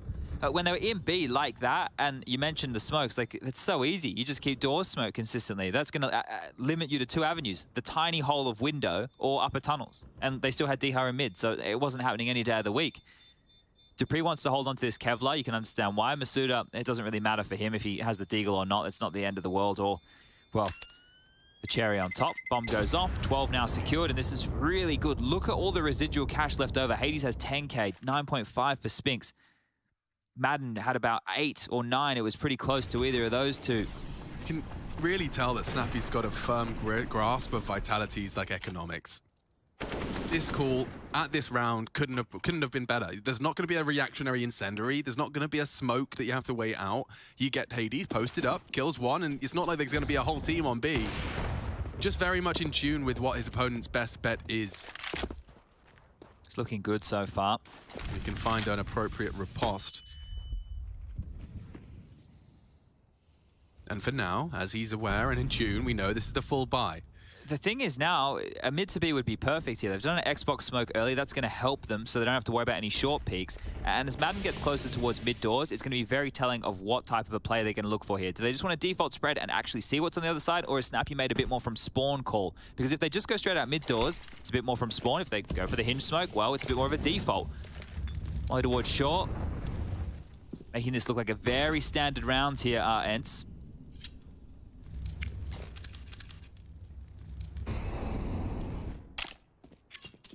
It's working well. It's working far too well. Look at what they've achieved. They've got 3 CTs completely cowering at the prospect of an AXX. And now dupreeh and Magisk, suddenly a cold bucket of water to the face is about to be launched from the upper tons. Can they handle it this time? dupreeh about to get a face full of ENCE. Nade this time is there. dupreeh is cleared, and it's all onto Magisk. Lines him up. 2, is it enough? They should save. I know it's a 3-on-3 right now, but they really should save it, and that's unconfirmed damage. Zywoo doesn't know that he tagged him. If they knew, maybe they'd go for it, and maybe they still will. But in terms of the game right now, to go for this round and lose it, this would be horrible. So the percentage says no, but maybe Apex says yes. He's leading the charge through upper tunnels. So much riding on this if you go. They're putting all their chips to the center of the table. Not playing the percentages anymore. Hades down. Zywoo finishes what he did, tag. Now progressing to the site. Madden, 2 to find. Zywoo looking the wrong way, and they are in a 1v1. So low though. Damage inflicted. The kit. Oh, he doesn't pick it up immediately. It's just enough. Oh my lord. Vitality live on.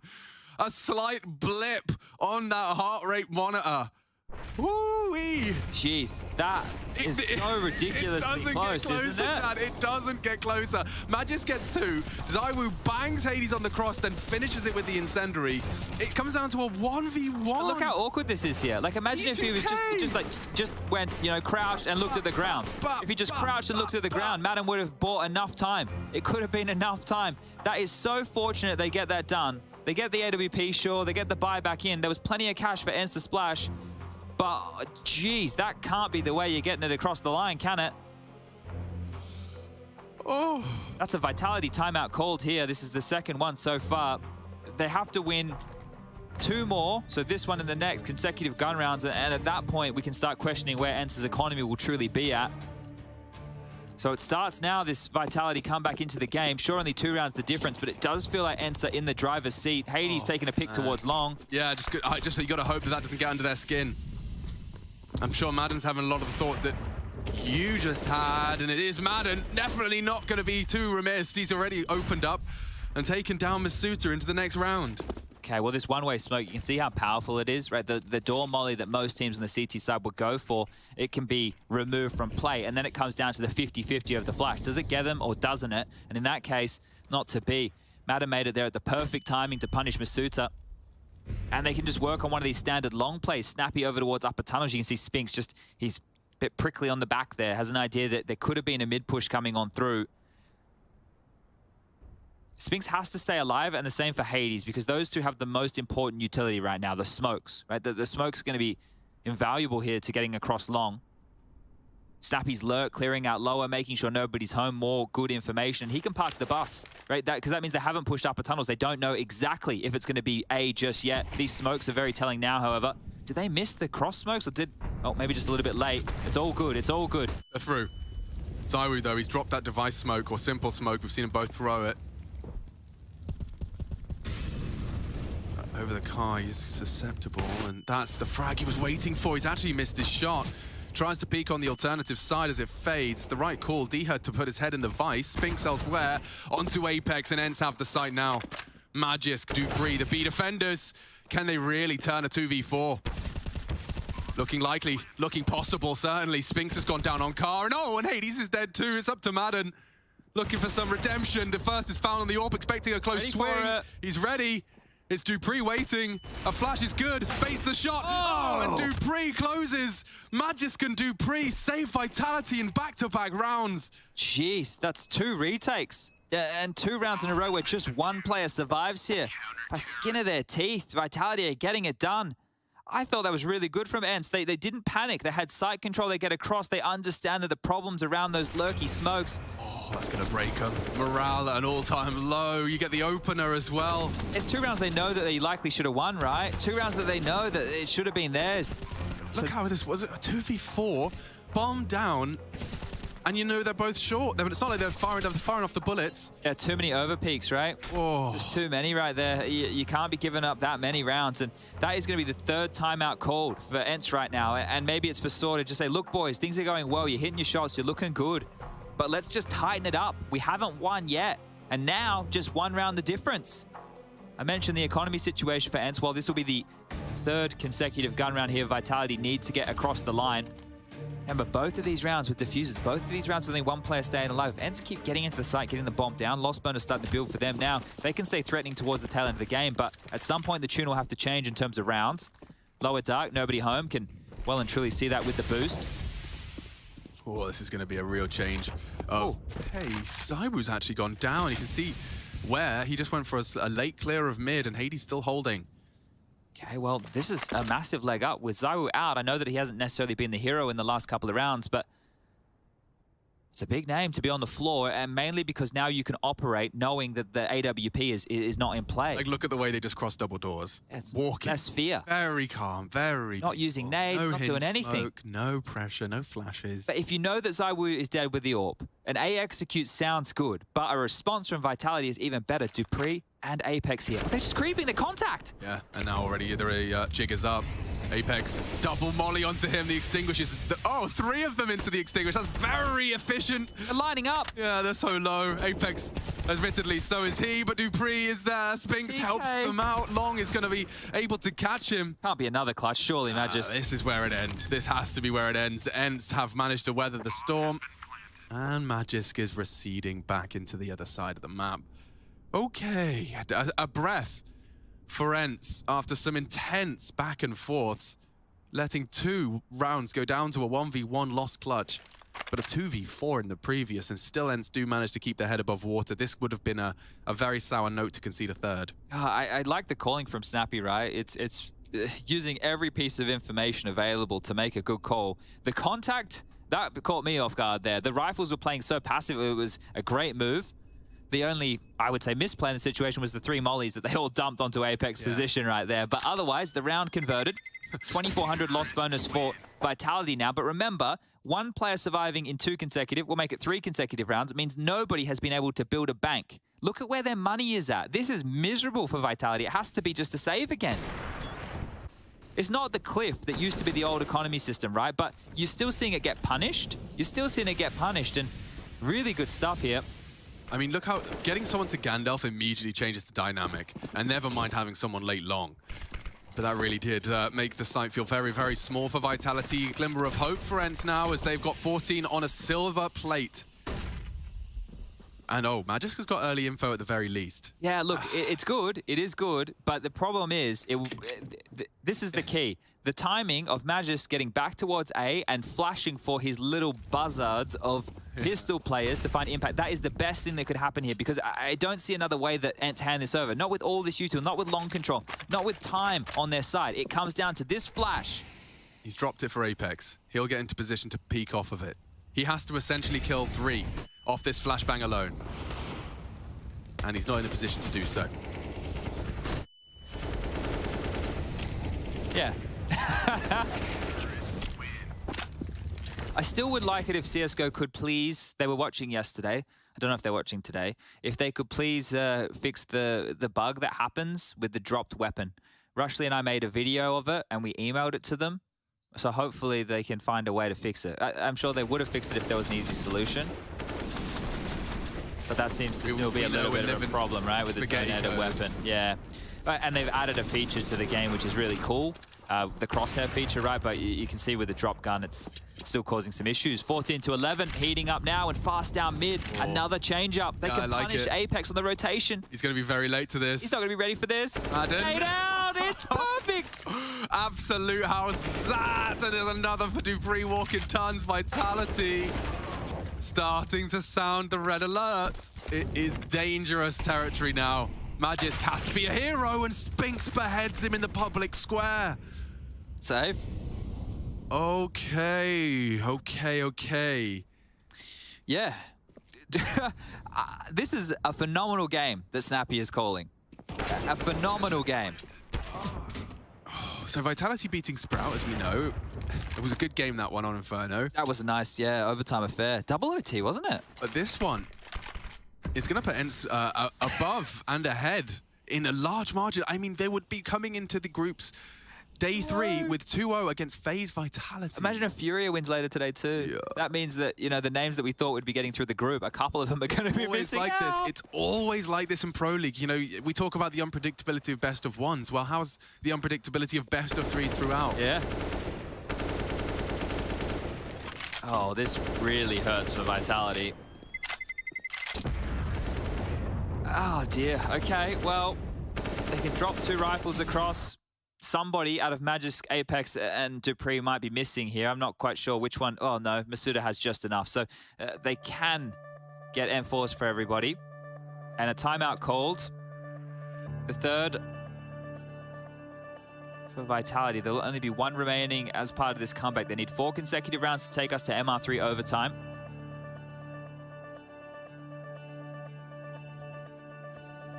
Maybe even take both of them back to back here.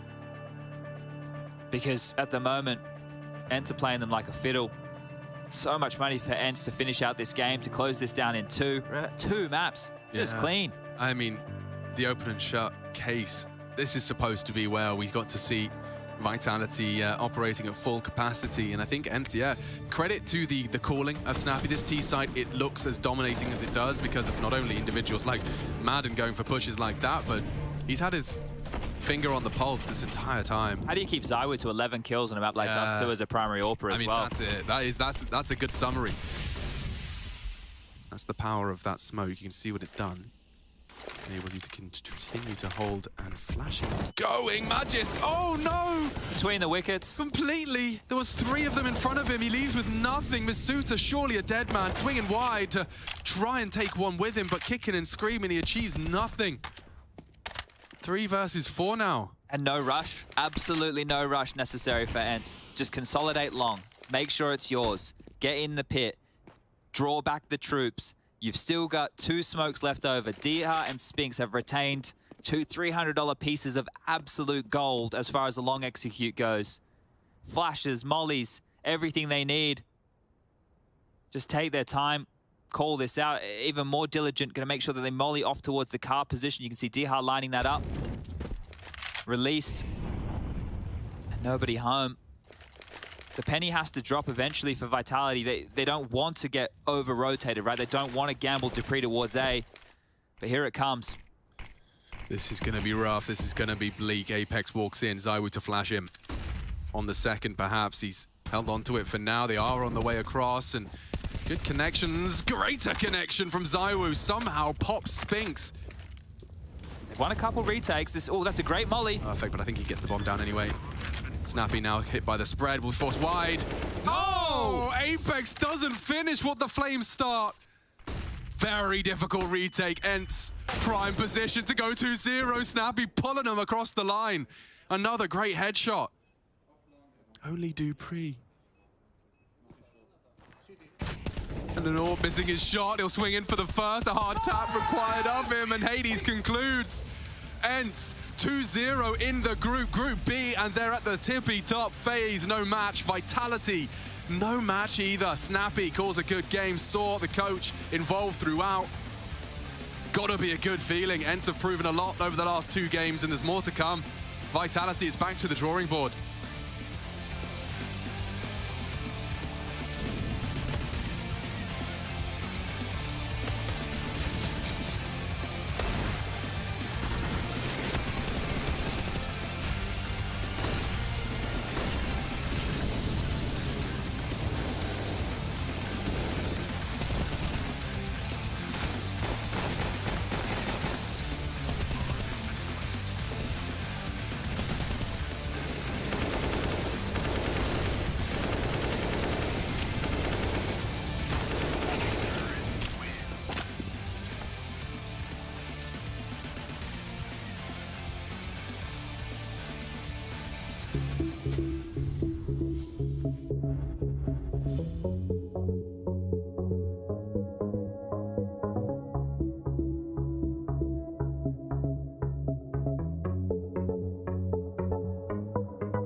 Yes, the little enchiladas that could. That's right, Ints coming out over Vitality. They do it in a swift fashion 2-0 in this series. Dust 2, the final map, and that's all Spinks needs to see. And that, for Snappy and company, has to feel good in the camp. Speaking of this camp, we're talking about Kasad. We're talking about a little bit of Y and K and how this became a 2-0 and gone in the way of Ints.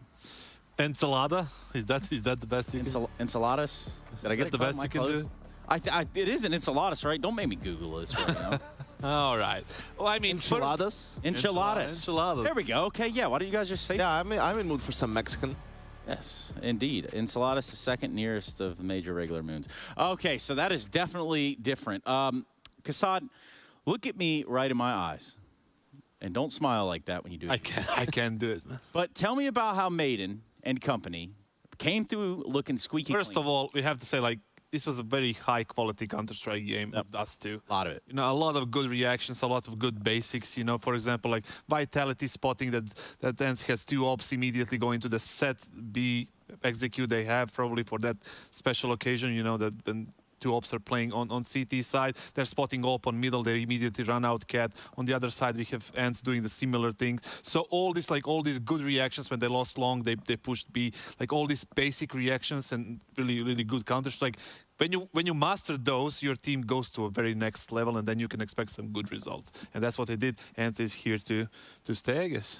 Yeah, I was impressed by Ents, especially in the second half. They lost some of those close clutches where they had an advantage. One of them was a 4v2, right? But each time after a round loss, they would still get themselves into a good position, into a good situation. That just tells you, like, the structure is there, the team play is there. They always have a way of, getting to the bomb site, at least giving themselves a chance, and eventually, they won one of those clutches and managed to break Vitality. I have to point out that Zaiwu had like 2 times or 3 times throughout the whole CT hub, which is a massive problem on CT side. You want to have that op in your opper's hands, right? Try to be a little bit mobile, try to get something going, but Ents kept a really good job on them, especially after they won that round 2 again. You know, that force buy on B when they kept there was 2 guys on B and 3 deeply on A, and after that the money was easy for Ents. Nice, man. And that's why you get the medium bucks right there. So, not to pull away from, okay, perhaps this wasn't a Zaiwu that we see characteristically showing up in the server all the time. I want to talk about Dia. He came here meaning business. Kasad is a big fan. Oh, yeah? I'm a big fan of definitely Madden, but Dihais has been a superb individual for Ents and one of probably their best player. He was so annoying even back he was in that Polish team with and Taz. I know I hated him on scrims and we wanted to blacklist him just because he was doing so many crazy things. But as it turns out, he's one hell of a player, and he's like very impactful player when it comes to like close rounds, and he delivered today as well. Yeah, had a lot of important kills, even going back to Mirage and here on Dust 2. And yeah, it just seems like similar to Entropic, right? Like, Ents feels like this team that doesn't have a super weak link. Like, yeah, you point to Snappy, but even he has had, like, yeah, he's had some great games and stepped up. Like, his floor seems to be higher a little bit now, and there's a lot of firepower. He's not a liability. He gets the kills that people are running at him. He gets that opening kill always. He's not like unlike you in our Faceit games. That's why I'm not playing anymore. Hold on, we'll figure that out. But in the meantime, Diha, tell us what you got. Hi everybody, right now I'm joined by Diha from Ents. Congratulations. I mean, yesterday you managed to win against Faze. Today you win against Vitality, and not in 2-1, but in a 2-0 manner. When it comes to Mirage, you're probably sure that you're going to win against Vitality, because if we check, like, their win rate is not going so good for them when it comes to Mirage. But when it comes to Dust 2, did you have like a big question mark on this map, or you were sure like you also take this map too? No, but I think we tried to play Vertigo. I mean, we expected them to pick Vertigo, but they picked us. But I think we are like really confident on Dust 2. We are also really confident playing them. I mean, they have new players now, new roster. They have maybe some problems with communication, but we are really confident playing them. And yeah, I mean, from the start we knew that if we will have a good start and we will not give up, we will win the match. But do you have a feeling that like a lot of teams are kind of like underestimating you, because like when it comes to Group B, like the group of death, you're kind of like the 5th team when it comes like to the positioning? Do you think like this is kind of like working in your favor? Yeah, just a bit. I think they are not underestimating us like a lot, but I think they are saying maybe like they are not the best team, but I think we are showing right now, at least on this tournament, that we are here to win. I mean, definitely. I mean, yesterday you won against Faze, today you won against Vitality. Tomorrow you're going to face outsiders. You're going to play out against outsiders. Yeah, like, should we expect another 2-0, or will that series be like also pretty close? Yeah, I'm not gonna jinx anything. No, I think like we are treating every match one by one. Like we'll do our system to prepare for the match. So I'm not gonna jinx anything, but we are here to take the V. But right now you just relax, or you'll sit down like and watch the series?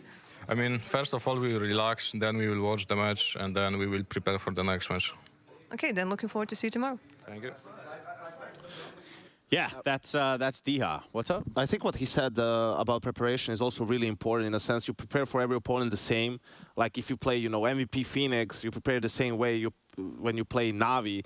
That way, you help your players in a way that everything's the same. You always want to say for a big game, it's just another game. I think it's like... Right? But it's not. In reality, it's not. Yeah. But the way you make it, like you trick your players maybe that it is you do everything the same as you always do. And for them, then it feels like routine, just another day. I don't know.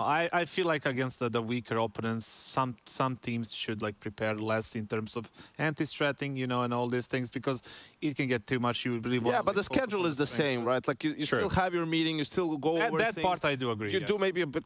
You do the same for different teams. Like you prepare less for a team like. It's harder to anti-strat Vitality than it is maybe Big, because Vitality, they are more flexible than... Keep the routine same, just those little things maybe we swap up when it comes to... And sometimes that's all it takes, down to the little, minute, intricate details. Yanko has cooked up round 12. What's good? It was something Kassad mentioned already, right? Like it was from the first half, and, when things were looking good for Vitality, and they knew this.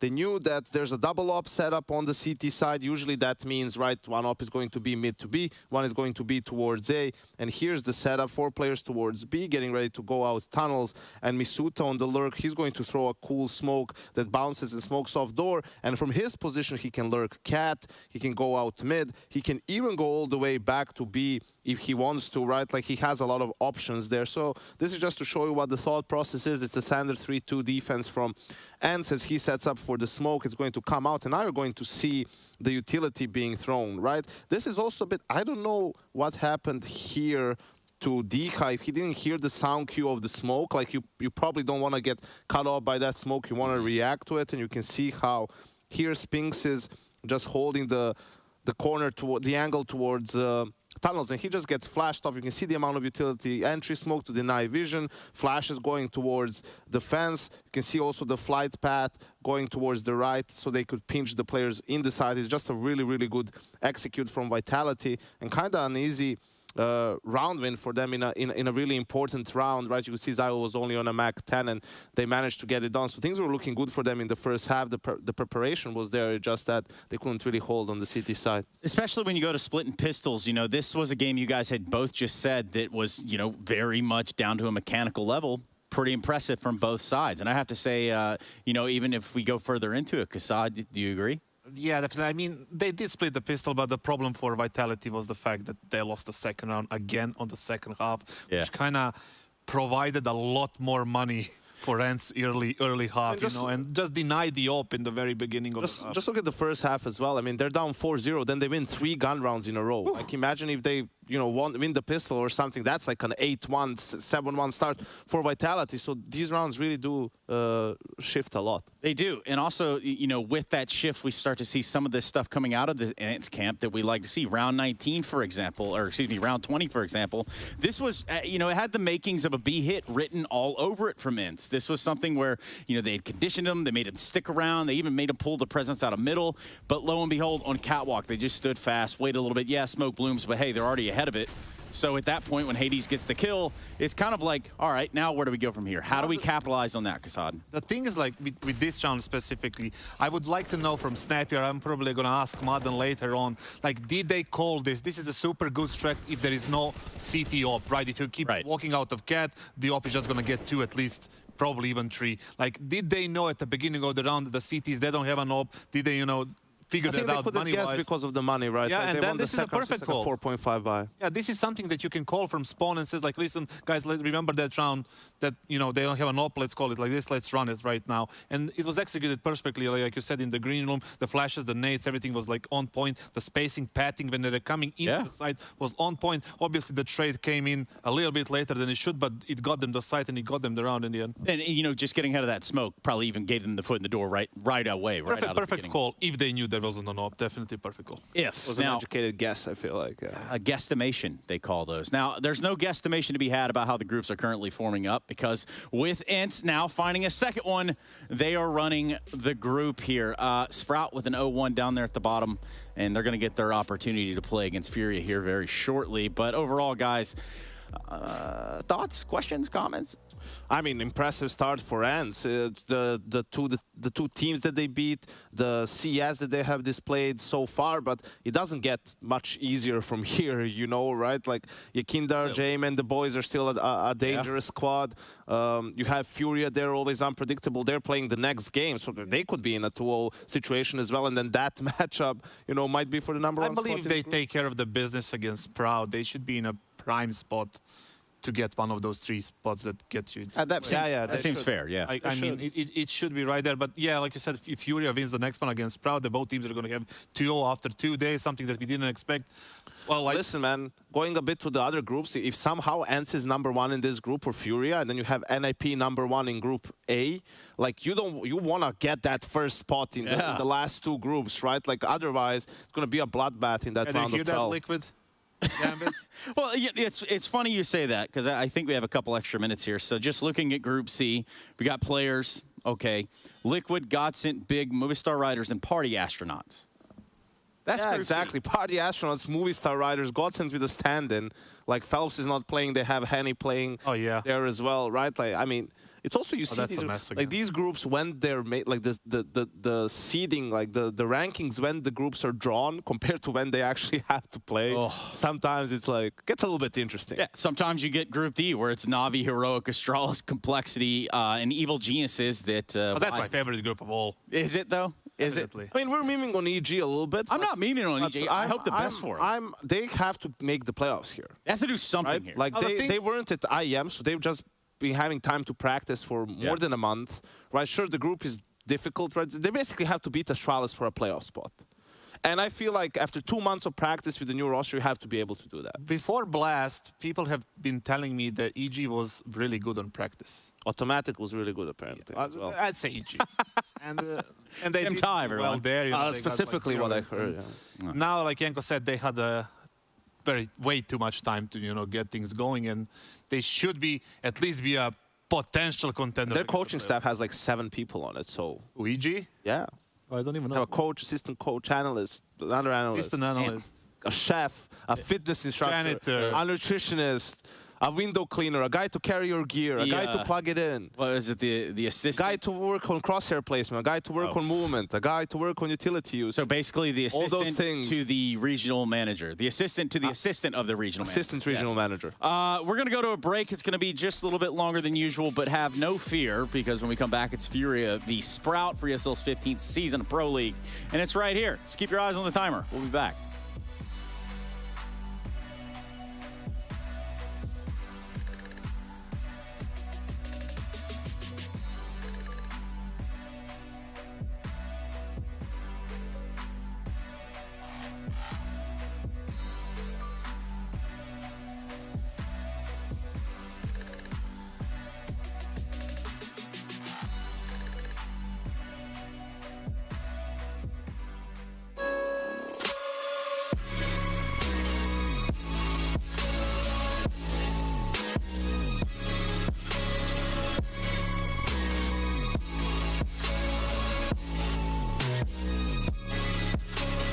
You love it, you wear it.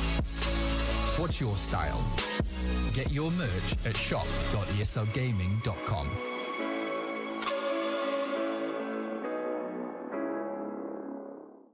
Choose nades, choose a smoke, choose a flashbang.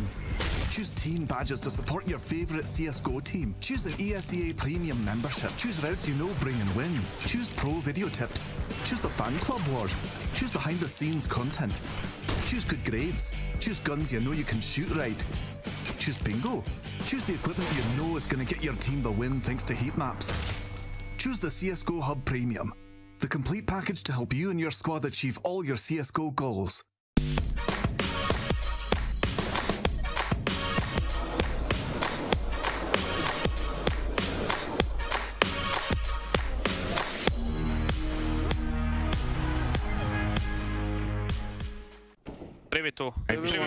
Smoke is ready. I have city. It's plant. I don't see short. Can be out short. I'm checking. Nothing short. Not out. City. City last. City. He's still. Oh, he's out.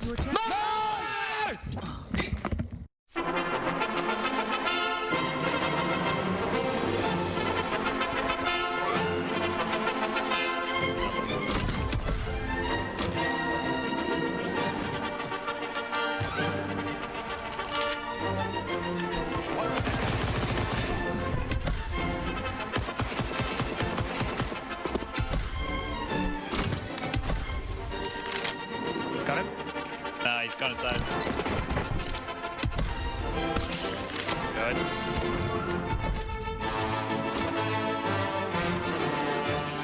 Oh, 2 people down in the middle.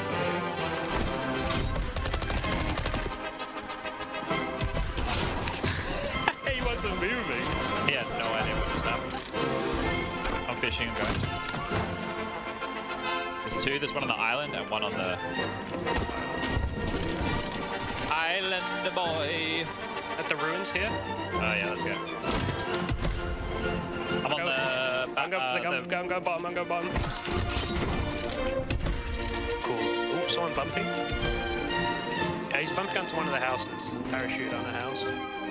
Behind him.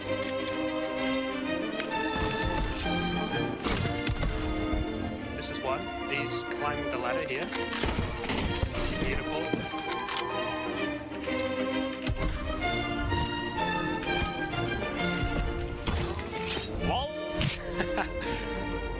Okay, I'm bumping that guy. 2 both the one behind you. Yeah, on that thing.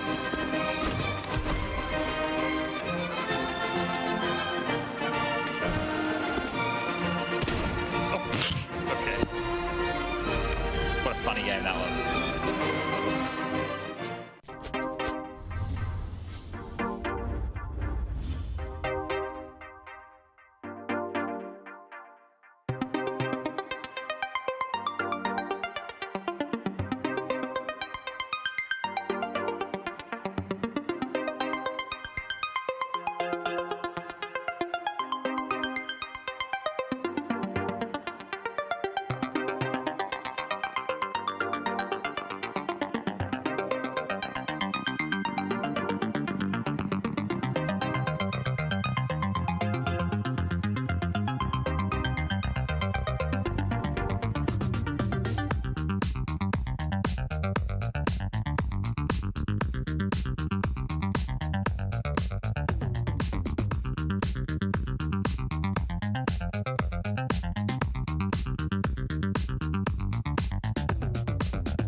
can see the world.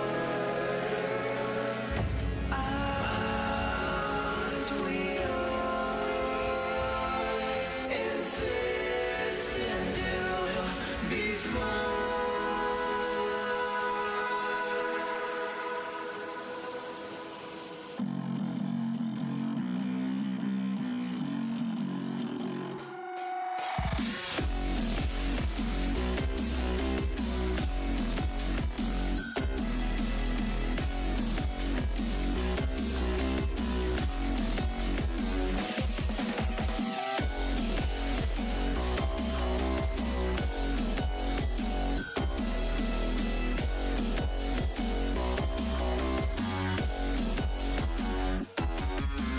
Set aside your subdivide.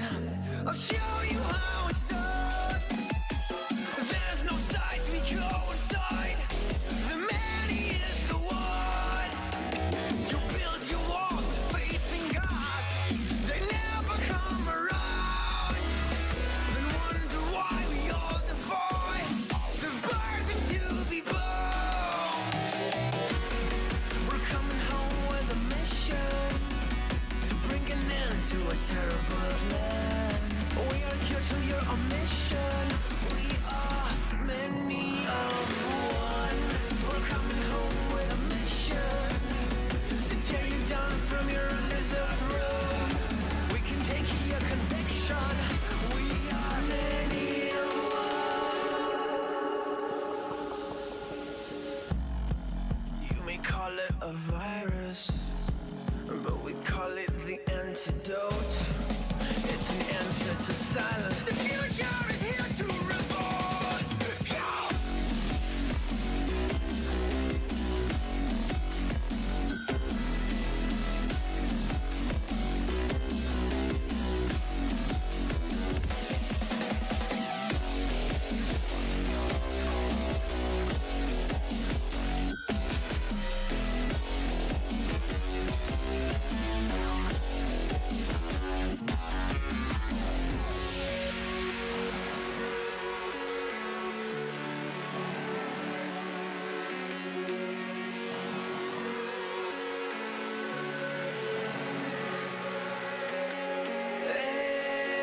It's so high from here. You can see the world. Aren't we all insistent to be smooth?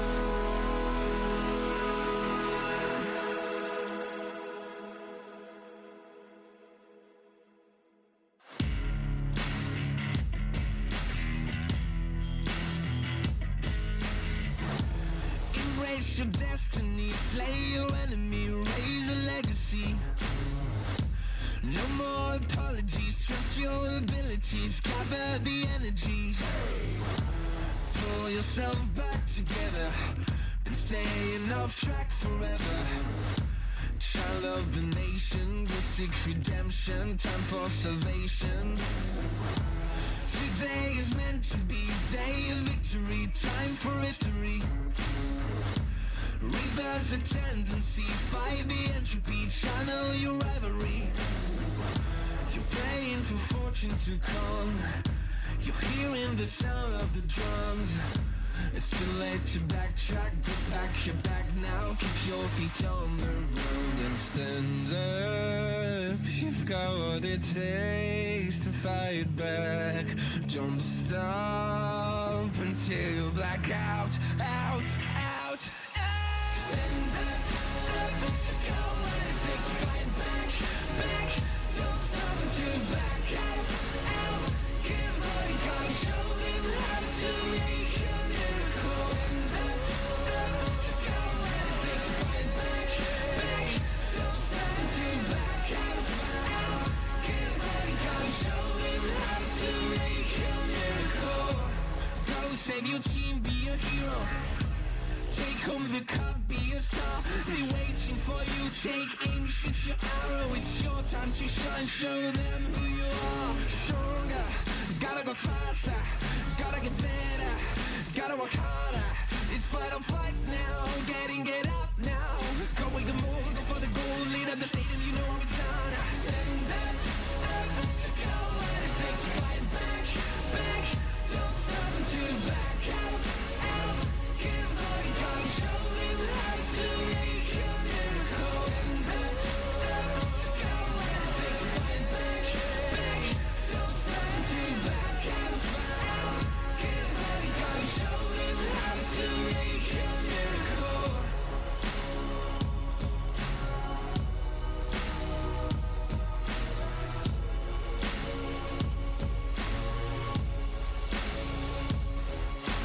Stand up, you've got what it takes to fight back.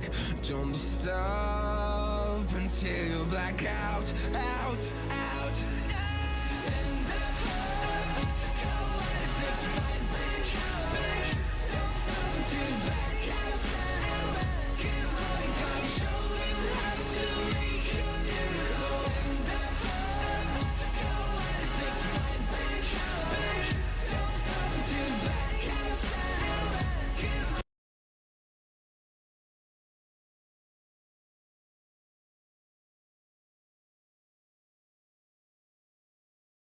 all you got, show them how to make a miracle.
go begin? I don't comprehend and I do not pretend, cause when I'm coming is to win. You either got it or you don't. You either bought it or you won't. You either wanna give it everything or you wanna cry about a soul. I'ma say it from the jump. Mama ain't raised a chump. Mama raised me to persevere if I'm ever here in a slum. Cause nobody starts at the top. You do your part and you better buy. Working hard each and every day, even though some days it get hard to watch. But you gotta trust the process. Grind hard, don't you ever quit. It's a must, you see the progress. Gotta ball till you get a hit. They can never do what I can do, cause they on the same stuff. If you doubt me, then I'm coming to show them what I'm made of. Yeah, always showing your integrity. Yeah, if you want it, I'ma let them see. No guts, no glory, not a part of my story. I'm going hard for that trophy, it's why they all been on me. No guts, no glory, there's no need to go begin. I don't comprehend and I do not pretend, cause when I'm coming is to win. No guts, no glory, not a part of my story. I'm going hard for that trophy, it's why they all been on me. No guts, no glory, there's no need to go begin.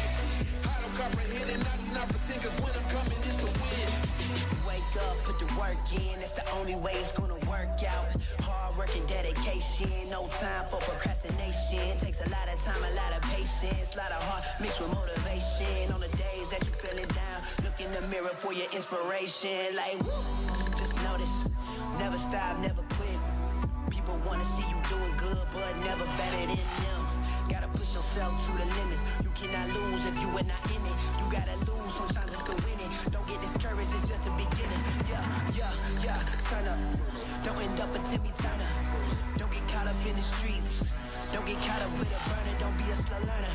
Oh no, you only get one shot, one chance. Talking March Madness at the big dance. Talking big man, no campus. Like no guts, no glory, not a part of my story.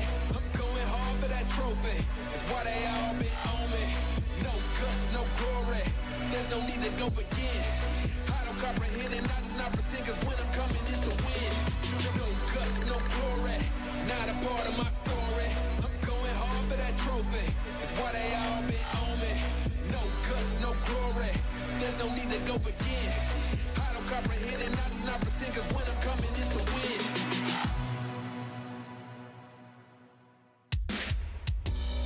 From the back roads to back streets, I see you foes trying to trap me, but I don't run like a track meet, even though I'm number one like an athlete. In the way I maneuver around you and through you, I'm coming and I'm bound to pursue you. I'm everything that you knew of, plus more. What's in store is I'm about to get to you. Sleepless nights, better think this twice before you step to me and come and speak with strife. There's a lesson when you reach my life. It'll be chin-checking and I'll teach you right. Plenty tried, plenty failed. Too many times I've seen plenty bail. And there will be no surprise what I'm about to do when you are looking through my eyes. See many go, see many come. See that they won't bring it to me, son. Try me if you want, but won't be any fun. I'll take the challenge, I'll beat anyone. I'm the one, I'll be quite clear. Bow down to no one, I'm right here. I get it in, I don't fight fair. And guess what? I'm your worst nightmare. Cause I ain't taking no losses, and I don't even care what the cost is. Are you prepared for the forces I'm about to bring, cause I'm the boss of all bosses. I penetrate your thoughts and fill them with doubt. You gon' feel where I'm coming and feel what I'm about. If they come in with the drama, I'm wheeling them out. Cause I ain't about to have somebody here stealing my clout. I keep my friends close, enemies closer, cause that's the way it is and the way it's supposed to be. Anybody can see there's only room for one, and that one is me. Plenty tried, plenty failed. Too many times I've seen plenty bail. And there will be no surprise what I'm about to do when you are looking through my eyes. See many go, see many come. See that they won't bring it to me, son. Try me if you want, but won't be any fun. I'll take the challenge, I'll beat anyone. I'm the one, I'll be quite clear. Bow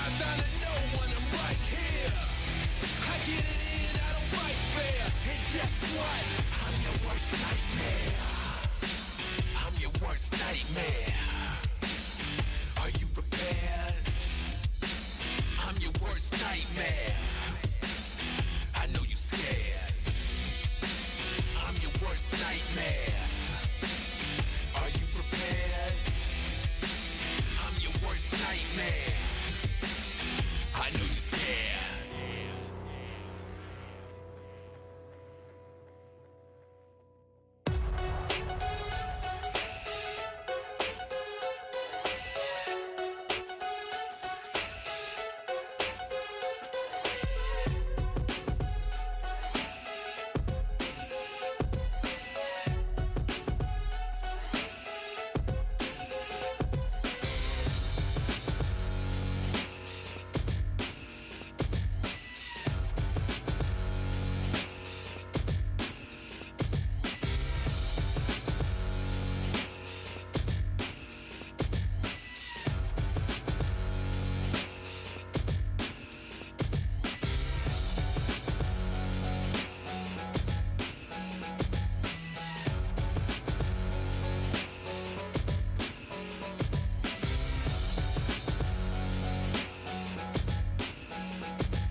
On this day, I take my place in this legacy of dust. I ricochet all in your face, and it quenches my bloodlust.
What's up, guys? I'm very excited for this because I'm sat next to Sponge and Machine, and we're about to do some hard-hitting journalism with Harry and Hugo waiting in the wings. You ready, boys? I'm ready. Born ready. I've been waiting for this moment. All right, yeah. We need 2 tough questions for both gentlemen to put them on the spot, make them squirm. Anything that comes to mind. I have something for Harry straight away. Yeah. I want to know if he will take any responsibility for the great ant infestation of 2020. Oh dear. An extreme level of ants. So we're just going to move him into the studio. He's going to sleep in there tonight. There's a lot of bugs. So when COVID kicked off, we were stuck in Germany, 6 of us, and we drew rooms, and Harry got a room downstairs on the ground floor closest to the garden. And one day he came up and he said, lads, got a bit of an ant problem. I theorized that maybe old Harold had left, you know, a sugary beverage near the bed to entice the ants in. I don't know, I just want to know if he wants to take any responsibility. No, we assume that he is the guilty party. Okay, here. That's how this game works. Okay, guys. yeah. That's where I come This is where in. part of it. All right. Venom. Spice. Yeah. You were responsible. No, I'm trying to think. What's the word for where there's like an ecological like outbreak and sort of not tragic? I guess tragic from the ants' point of view. The most tragic events of history. The of Cologne, German ant history. Cologne ant history. No, in the book. I will say, Lord Byron. Wonderful. As one of the richest men in British high society. Where are we going with this? What are we going to I want to know what the dress code is to Byron Manor. Okay, yeah. He has at times made statements about how real gamers do certain things. Real gamers. Yeah. Harry, you exude sexual energy on broadcast. And I honestly don't know if we're going to be allowed to use any of this. No. Well, the first one we can use. What will you tell your grandkids about this great man? About their godfather. Yeah. About their godfather. About their godfather. Yeah. These are the assumptions we need. Yeah. Can you imagine Harry as a godfather? I could. Yeah, me too. He'd be I think he'd be quite... He'd be the funny one. Yeah. The entertaining one. Yeah. All right, Harry and Hugo about to go under the gun. Yeah, and you're doing it. I'm going to try. I want that. If you want to jump in and press the issue, do it, okay? It's not all just on me, Chad. We're in this together. Harry and Hugo. Charmed, I'm sure. Yeah, the main men. Right, you're in the hot seat right now. You ready? Yeah. We've got 2 hard-hitting journalistic questions for both of you. Harry. Yeah. This is a tough one, mate. Okay. I hope you're prepared. Antgate. Oh, okay. Yeah, I didn't think we would be talking about this today. You were responsible for one of the most catastrophic ecological events of the year. How'd you plead? I'm not guilty here. You know, I've pled my innocence throughout. I was a victim of circumstance, right? There was a situation involving not just 1, not just 2 ants, but, you know, we're talking Harry, I have it on good account that you were the man responsible. Chad Burchell has told me under confidence, under oath, that you were the man that caused Antgate 2020. What? Chad, you have proof of this, right? I do recall.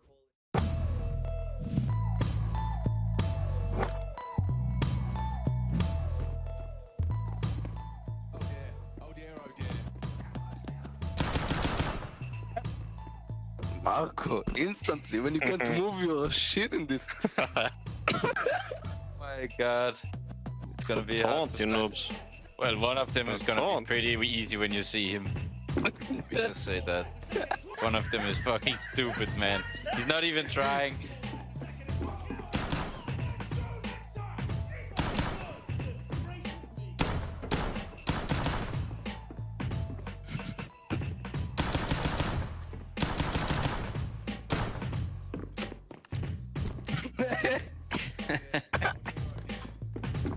We're laughing at Pavel doing some stupid shit. Yeah, of course, it's Pavel. It's not shit, it's smart. What the fuck?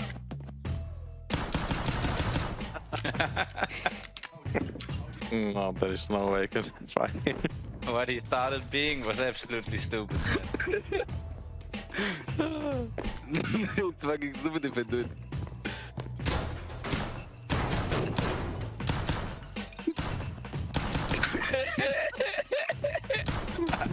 They're laughing.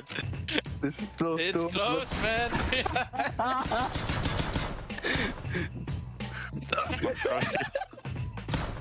So close, but yet so far. Just in front of you, it's sick, man. What the hell?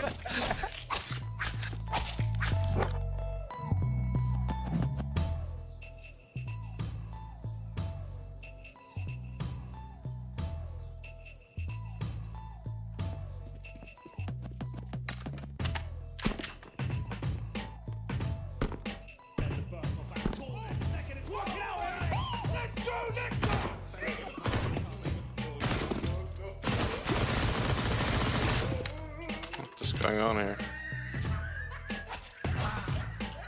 Oh my god, this knife, Marco. Oh, I really also tried to get myself. You were on the wall or what? Yeah, what the Via Roma sign? That's fuck.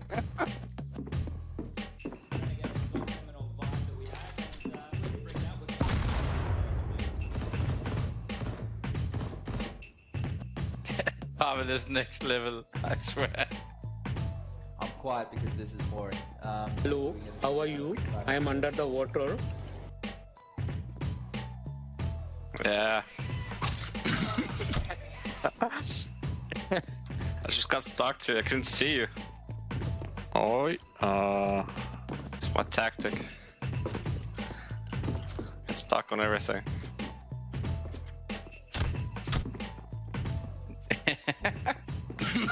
You've just been here, you should know how it looks.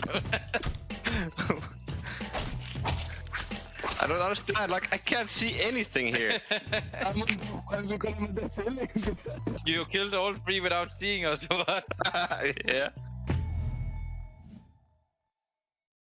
Cobblestone will be the first map. T-side start for SK Gaming. Ladies and gentlemen, the grand final. Cloud9 versus SK Gaming. Let's make some noise!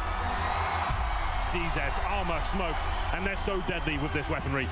Back in 2017, SK Gaming was one of the dominant forces on the global Counter-Strike scene, and part of that success was possible thanks to coldzera. Deemed the best player in the world both in 2016 and 2017, this Brazilian star shined bright in the Lanxess Arena.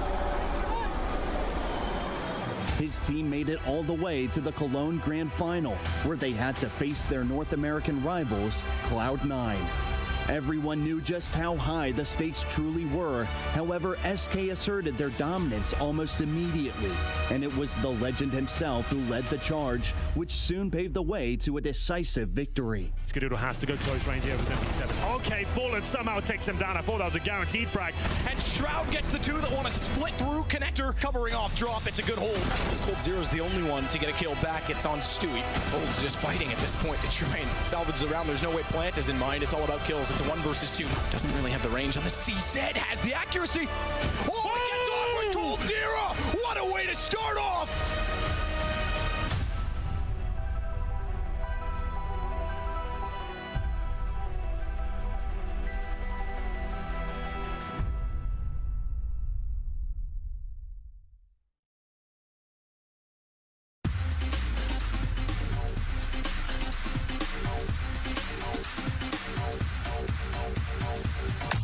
It's a leash. He's at the backside of Catwalk. He can see players pushing him. He's spinning back and forth. A leash electric hold.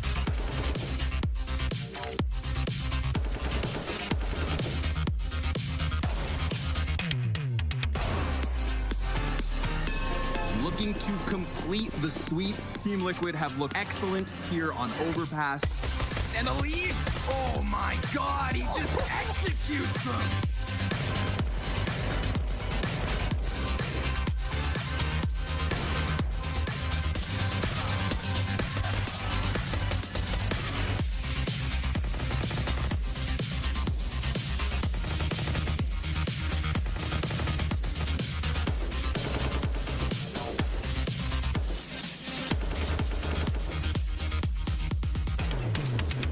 To OT, 100 Thieves, they had the advantage. They had Team Liquid right where they wanted them. Flashbang in, and they try and pop out on the back of it. Elise opening it up. Go on, bud. There it is, number 4.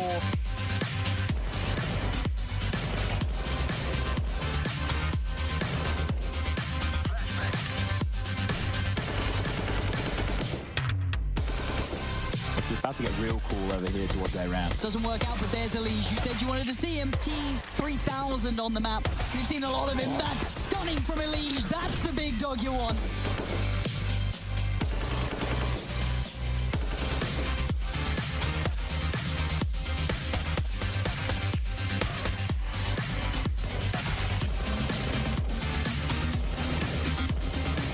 They're still down there, and now the spray, the murder box.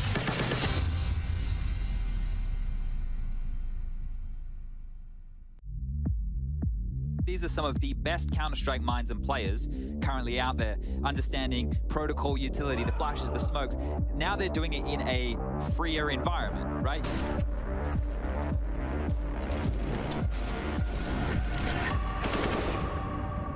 Where Hunter falls, Nico will rise. 3 in quick succession. He's going to ace them. Oh, it's glorious. Nico reminds them who they're up against. Oh, that was a real flicker-rooney onto Nickelback. Multiple targets and beamers, his hands in business. All right. Oh, god damn, nearly 5. Yeah, it's fast on the approach. APOC first man down. Oh, Banjo on a bit of a tear here. Phenomenal B-hole triple kill.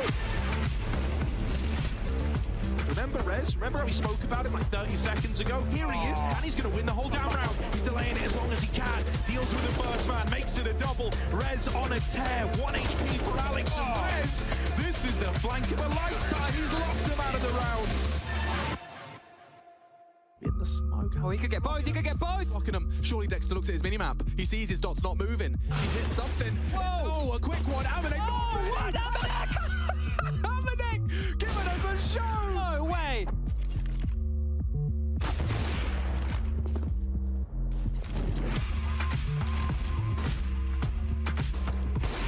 Nice shot for Esatag, 2 already, and he's looking to shut down the day, to go to bed with a smile on his face and just 3 kills away from that fact. Esatag's got another. There's a knife kill. Where?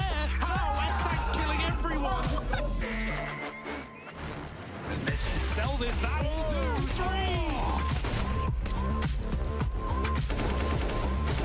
Lovely shots, the transfer. Tasty. And Torzy very quick on the first, very quick on the second. He did get dinged, but that doesn't stop a third. Good God, that's quick. This is such a weird position for an orbiter, but he's not going to clear it. Torzy, can you believe it? That is ridiculous. What a way to close out of our first half of OT.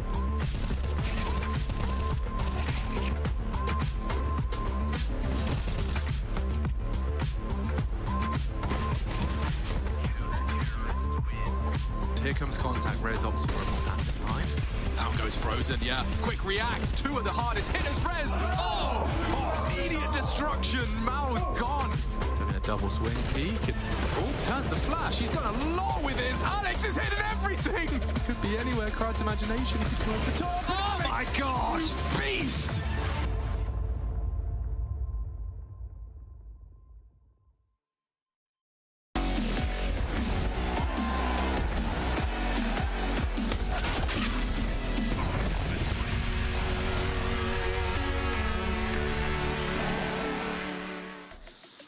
All right, we're back with Fury and Sprout in ESL Pro League's 15th season. We're ready to get another party started. As just the last one did end, Kassad did just stop dancing here on the desk. Kind of wish he didn't. I think it was pretty good. You lost to be professional this morning, so I'm just following your advice. Make your minds. So what do you want? What do you want to do?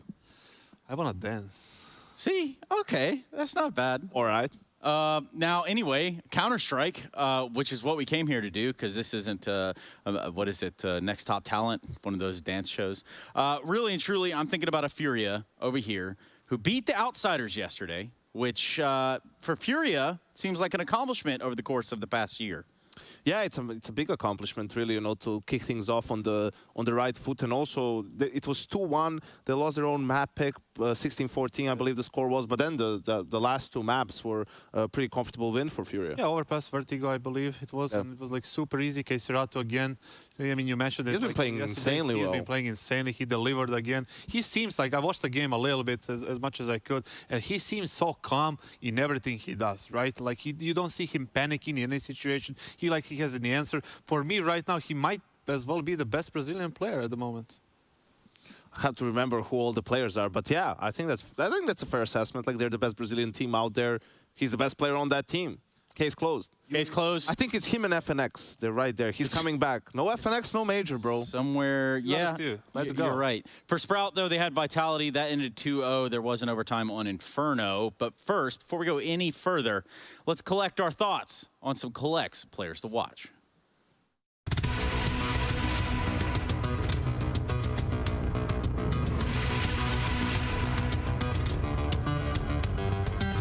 Drop was promoted from Fury Academy last year. At 18, there's no pressure yet, but the team needs every claw on their paw. In order to be able to survive against the heavyweights, he now has to show that beating Sprout isn't an obstacle.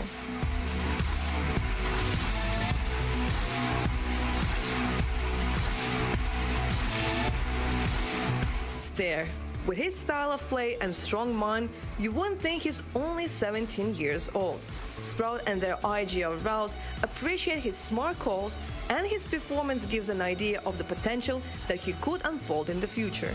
They have to get onto the plant right now, and Carrigan. Oh no, the nade comes out of nowhere! Two youngsters face each other, and both are eager to prove their value to their teams. And perhaps for one of those players, it's a little tougher than the other, but I don't know exactly which one. So Kassad, help me out. Definitely Stare should be the, you know, for him should be the tougher one, because Furia, we all know how they play, right? It's gonna be just craziness, madness all over the place. It's just their style, and I don't know if Sprout had to deal with something like that before on an official game, you know, on this level. So that might be a problem for them today. But for Furia, problems in the past, today maybe a different look. Now, we talk about Furia in the recent past, and what is it, Yanko? Yeah, but I mean, in Katowice, you know, you look at their results, and they didn't place very high, but look at who they lost to. They lost to Navi, the best team in the world, right? And G2, the team that beat Navi in the semifinal and, you know, made it all the way to the grand final. So once you put that into context, you know, it wasn't as terrible of a result. It's really hard to put Furia now where they're at, right? I think this event will be a good proving ground for them if they can get through to the playoffs and maybe have a couple of good wins in the playoffs. That can give you some hope. But listen, for me, if they don't do that and if they don't, you know, do much at the major, I think they need to make a change. And I'm looking at you, Kassad. I'm looking at this core, basically, of what Furia has, you know, within Serato, Art, and Yuri. Is that enough to bring on board newer talent and culture them in and kind of usher them in the way that they need to? Well, you say Serato, Art, and Yuri? Yeah, that would be the... I'd get rid of Art. Yeah, I was going to say the same. Well, hold on. I wasn't talking about, like, cutting nobody. I'm talking about Yuri. Okay. Yuri definitely and Serato are the main players, you know, the main, you know, strike force right there, right? And then Art is the guy who is the IGL, who is super aggressive. He has these, like, crazy off games. He has these games where he's, like, you know, super impactful. But like Yanko said, it has been a while, right? But this is the thing, like, they should have won a tournament by now. Like, if that style is unpredictable, but, you know, he's going to peak every now and then. It's going to, like, work really well, right? They would have won something by now. They didn't win anything. If they don't win a major event. The way Serato's playing right now, you're wasting his prime. Like, without being able, you need to build a team around him. Like, people compare, yeah, that's like how good Cold Zero was playing when they were the best team. He just had a better supporting cast. He had better players around him and a better team. Yeah, right? Like, get someone more conventional. Instead of Art, you already have an opening safe, right? You need someone who's going to in-game lead. But listen, these guys have used to playing like this for, what, 3 years now? Yeah, like they're very used to losing that way. Imagine playing that like every day. They could be insane, maybe. You know, and then you need to switch to the normal, you know, style. It could be a little bit rough. They had a problem with an op, and, you know, they need to win an event, and then, you know, Davide can talk about them even more. Kassad looks a little distraught. We're going to let him think about that while we catch up with the side of Furia. Hey everybody, right now I'm joined by Safe from Furia. Safe, yesterday you won against Outsiders, but who do you think is your #1 enemy in the group of death? I don't think there is like a #1 enemy, because every team here is pretty good, you know. That's why it's called the group of death. So yeah, I don't think there's one team that we have to be, you know, just have to be everyone and should try to get to the playoffs. Well, you already got 1 W in your pocket. How many do you think you'll be able to get during the whole week? Hopefully all of them, you know, but we have to take game by game. You know, just focus on each day, and yeah, just play our best Counter-Strike. And how sure are you about the play-ins? Sorry? How sure are you that you will get to the play-ins? I mean, just as I said, I have to take day by day, you know, just have to focus on the daily basis, and hopefully we'll get there. Awesome, then muito obrigado. Thank you. You know, a couple things you could take away from there, Kassad, but ultimately the Fury that we want to see show up in the server is the one that is somehow allowing Art to create space like it's 2020 again. The thing with Art, right? Like, you expect him to do these crazy things. You know he's going to do it every single round. You know, I am going to, like, circle back to something that Nico told me maybe a year ago, how they dealt with, you know, Art indoor on Nuke, you know. They watched Astralis demo and they saw them throw like over 35 nades in one half, you know, and that's how they dealt with like their door pressure and Art coming out. Something like that could work against a team, you know, like Furia, definitely. Especially if you're the underdog, you need a little bit of a tricks up in your sleeve to kind of deal with that. The way that style works is this, right? He does something crazy, you expect him to do something crazy, and then people overthink it and they get paranoid, and your rotator like starts worrying about 10 things instead of just trusting his instinct and like making and going for the correct play. And if you start losing and that also creeps up in your head, then your whole game almost falls apart. Yeah, right? You've almost, you know, snuck behind enemy lines at that point and kind of dispersed. If you are the opposite, you don't join in the chaos. That's the thing. That's what they want from you. If you join in the chaos, you're going to lose against them 100%. If you stay on your game plan, you're going to be fine. Yeah, and I wonder if Sprout can say the same thing. So perhaps what we used to say is what? The Biggs Academy team. It is Sprout, actually. They're a little more than that, guys. Yesterday, Inferno's game against Vitality had some numbers to it. That'd be 42 rounds of Counter-Strike, Yanko. Yeah, and you could see in the first map, you know, they were a little bit tense. They win pistol, lose second round. They lost another big clutch early on, and Vitality just ran away with the game there. But, you know, once they found their footing a little bit more on Inferno, you could see what they're capable of at times, right? Raz, a couple of big clutches, Ter and Marix, the two new additions, young guns, like have been doing really well. I agree with part of that thing, just because like individually they have been performing very well. Like Slacks was super aggressive, going for kills, going for openings. But I believe Vitality was the main reason why that game went to overtime. They were 13-7 up, and it was supposed to go to 16-7. And then just you have like over peaks on B, just overextension, and just slow rotation sometimes. And it was like it cost them too much, and that's why it went to overtime. I don't think outside of a little bit of individual like performance, Sprout didn't do anything major. Is there a possible crossover here though when it comes to maps? Or is it really too early to tell? Well, no Dust 2, that's for sure. And no Nuke. So. See, Sprout basically plays all maps, so they kind of float. They change up their veto depending on the opponent. Don't want to play Nuke against Fury. Here, Ancient was probably a clear one pick for them, and Fury are going back to Mirage despite the loss yesterday. Yeah. Ancient for Sprout is a little bit of trying to, you know, kind of punish pick them. Maybe they feel confident a little bit on that map themselves. You know, they didn't get to play it yesterday. They got to play it today. They pick it today. And Inferno, I mean, none of the teams want to avoid Inferno, and it's a classic decider. So a little bit of a twist there with an Ancient. I didn't expect it as much as you did, Yanko, but, you know, let's see what they can do. So just pound for pound, is it easy to put your eggs in one basket here, Yanko? I can never put my eggs in the Furia basket because they're so volatile, right? Like they're not consistent. They could easily lose this game today, even though they played great yesterday and beat a much better team, right? So for me, when it comes to them, it's always a coin flip. Yes, they're a favorite, of course, in this matchup, but all my eggs not going anywhere, Trace. I'm keeping them right here where they belong. I feel like there is only one basket, and it's Furia's one, and well, the eggs your eggs. We're going to go into that. You really need to think this one through. So the eggs, then they go in the basket. And the basket. One.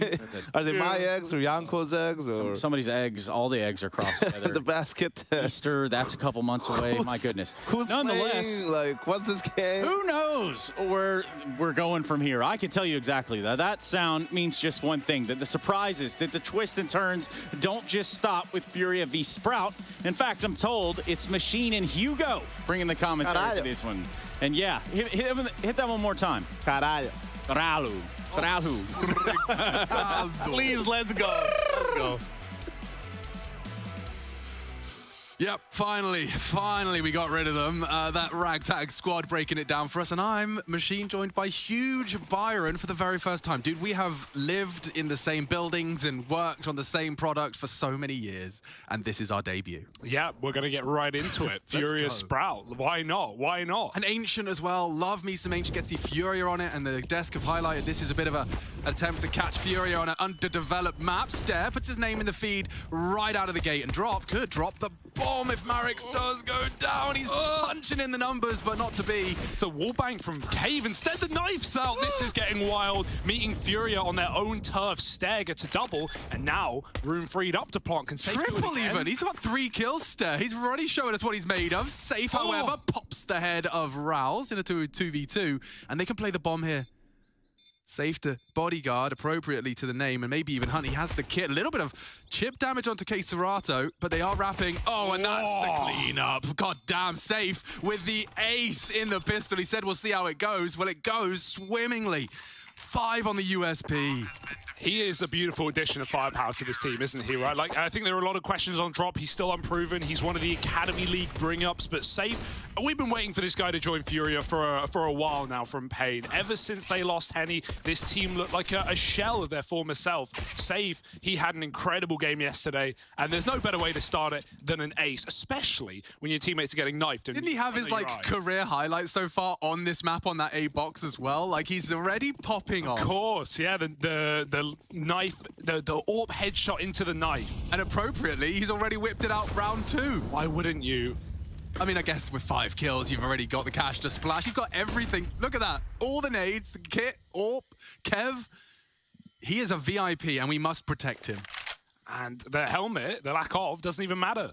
Deegs and AKs one Galil, but wrong side of the map. It's a slow default. I'm excited to see what Sprout will bring to the table, right? I think they all impressed us yesterday with an overtime game against Vitality, and they're coming into, it's named the Group of Death. They're the bottom team in it.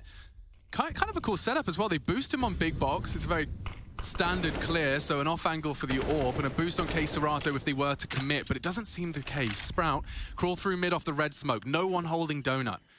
It's wide open. It's up to Safe to actually be reactive, and he has adjusted. Slack through red on the fade. This is the one gap open, but Art has come back to check the flank. He's got to be careful. They're right up in his grill. He got a lot of space here. Yeah. CT, Ancient, all about comms, all about calling those gaps. You can't play everything at the same time. Mid's open. Art can just close it, but he's not in a hurry to take these fights. Deeks is just playing with him right now. They walk Donut. The timing's safe. He still hits a tag. He doesn't need to commit to A main with his player on the boost box, so he's going to go back and swivel between 2 sites. The time is becoming a factor here, Hugo. 25, the AWP posted up. Util only on Safe. So he can throw that smoke Donut. That would lock him out. Already the A side looking a little less threatening. Here comes their Util dribbling out of Donut. Oh, never mind! Slags decides it's time to finish the round. Very, very clean, and Furia get cleaned up. That's a free AWP. Take it. Oh, no. Stare, knife in the first round, AWP in the second, now stolen from the hands of Safe, and those Deegs are dirt. It was so bad for Sprout until it wasn't. Yeah. Like, look, 18 seconds, you're walking through Donut, no util, doesn't matter when you got Slax's Deeg looking like that. Hello and goodbye to Furia. Well, that will ruffle your feathers. That will get Sprout hyped up, and they certainly are in control of this game now. The money broken. We often say losing or winning a pistol isn't as good as winning the force buy, especially when Furia on the CT side. $1,400 a piece. They've got to piece it together with an awful buy here. Yeah, Stare's been great. He's got 3 around this corner. And Art goes looking. There's a problem, and an AK. So now the reaction is going to have to be compulsory. Do you cage that potential ledge walkout? They're going to have a little glance at lane, call it clear. So executing into A. Oh, that's so sick. That clears the corner completely. Now trying to push through Donut into the Slacks AWP. It was in Safe's hands and now into enemy hands. They forced and completely repelled the CTs. Trying to keep hold of that AK, I suppose. Yeah, get out with a save. Give Sprout the respect they demand in that round. They find the gap. 1 man on A. That was such a cool Molly smoke combo, right? The Molly comes down first. Serato's pushed in that tight temple corner that's really nice. He's about to get smoked anyway, but he has to move from the Molotov. That puts him in the open before the smoke blooms. Sprout, they're looking methodical right now. This is a team that plays a lot of of Ancient, and Furia are not one of those, rosters themselves. They did, however, get a win over Entropic at the Major, right? To get into that champion stage in the first place. And Entropic, we've argued, have been one of, if not the best Ancient team so far.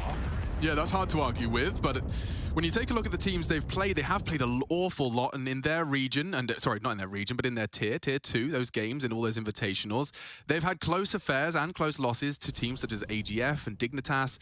A crazy loss at the start of the year to K23, a 16-1 on Ancient, but every loss, you hope to learn something. There's a nice highlight of that Molotov combo you were talking about. Also, we come around the Major time and we start talking about those open qualifiers and the online games and the difficulties that come with them. Like, learning experiences are a big factor here. Even if Sprout are losing games they shouldn't be online, they're coming in with a huge amount of experience that Fury don't have on this map, don't have with this roster, still unproven on LAN, with this full 5, with drop. So there's a lot of questions we're going to get answers to today. Meanwhile, these reads have been good.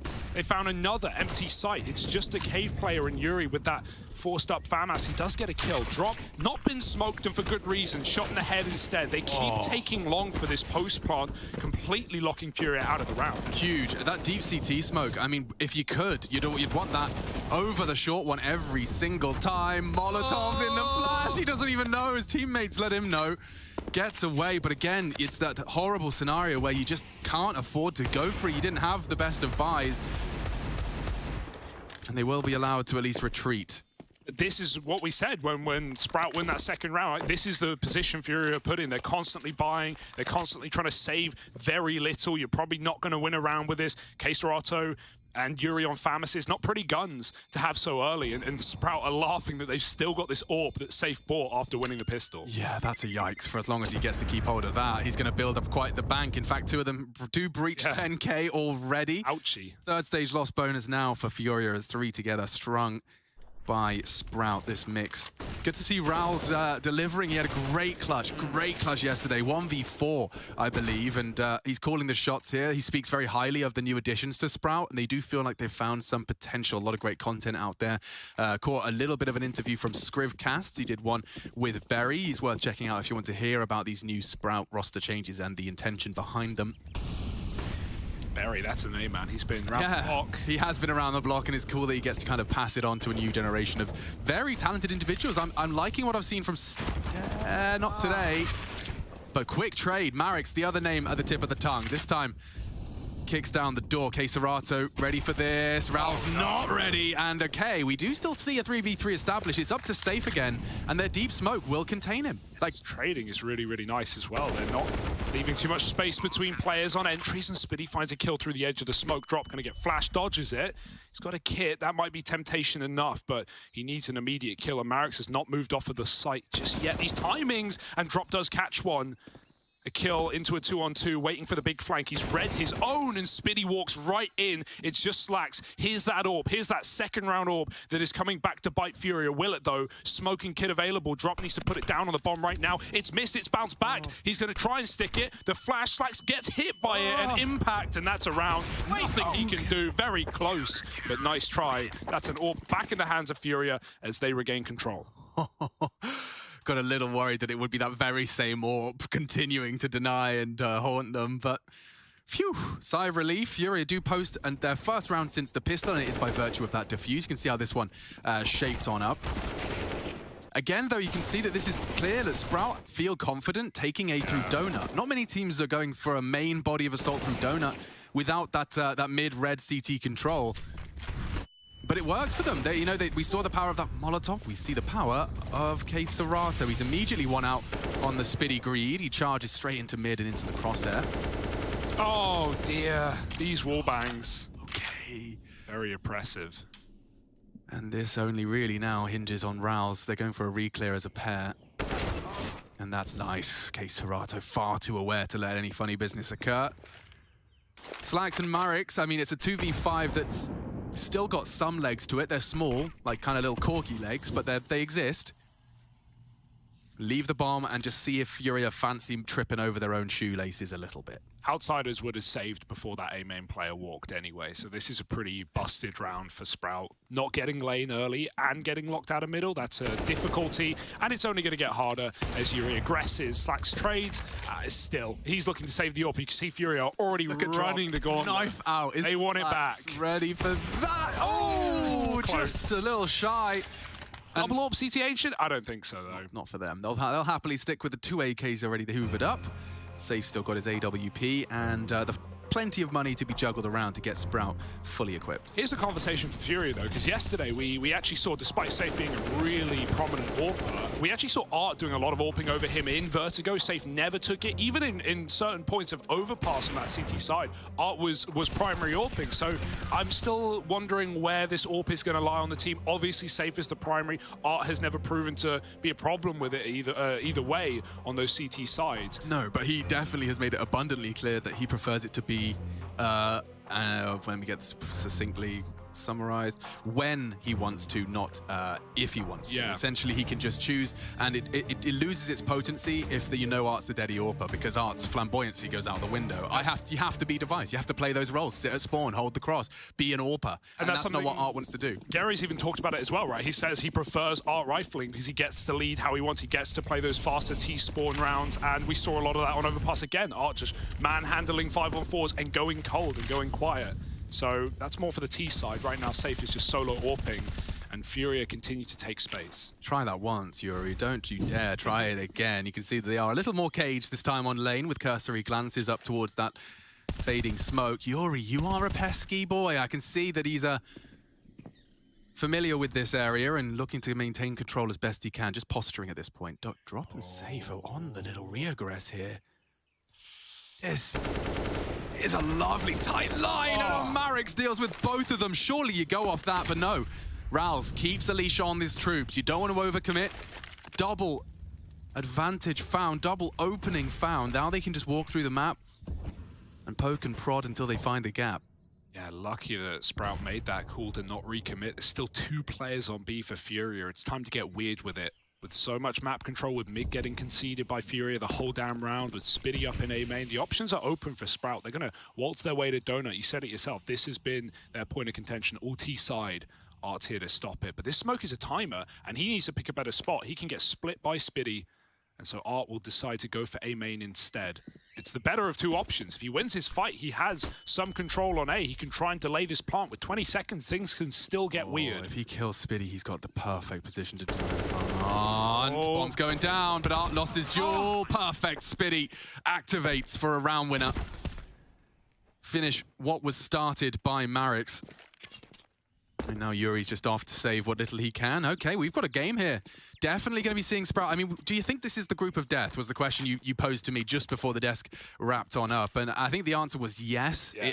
When you look at the teams and the ones that could contend for top 3, the only question mark for me was Sprout. But they've already proven over the day and a half we've watched them play that yeah, these boys are here to play and to definitely punish any mistakes that are made by these teams that have made a lot of changes.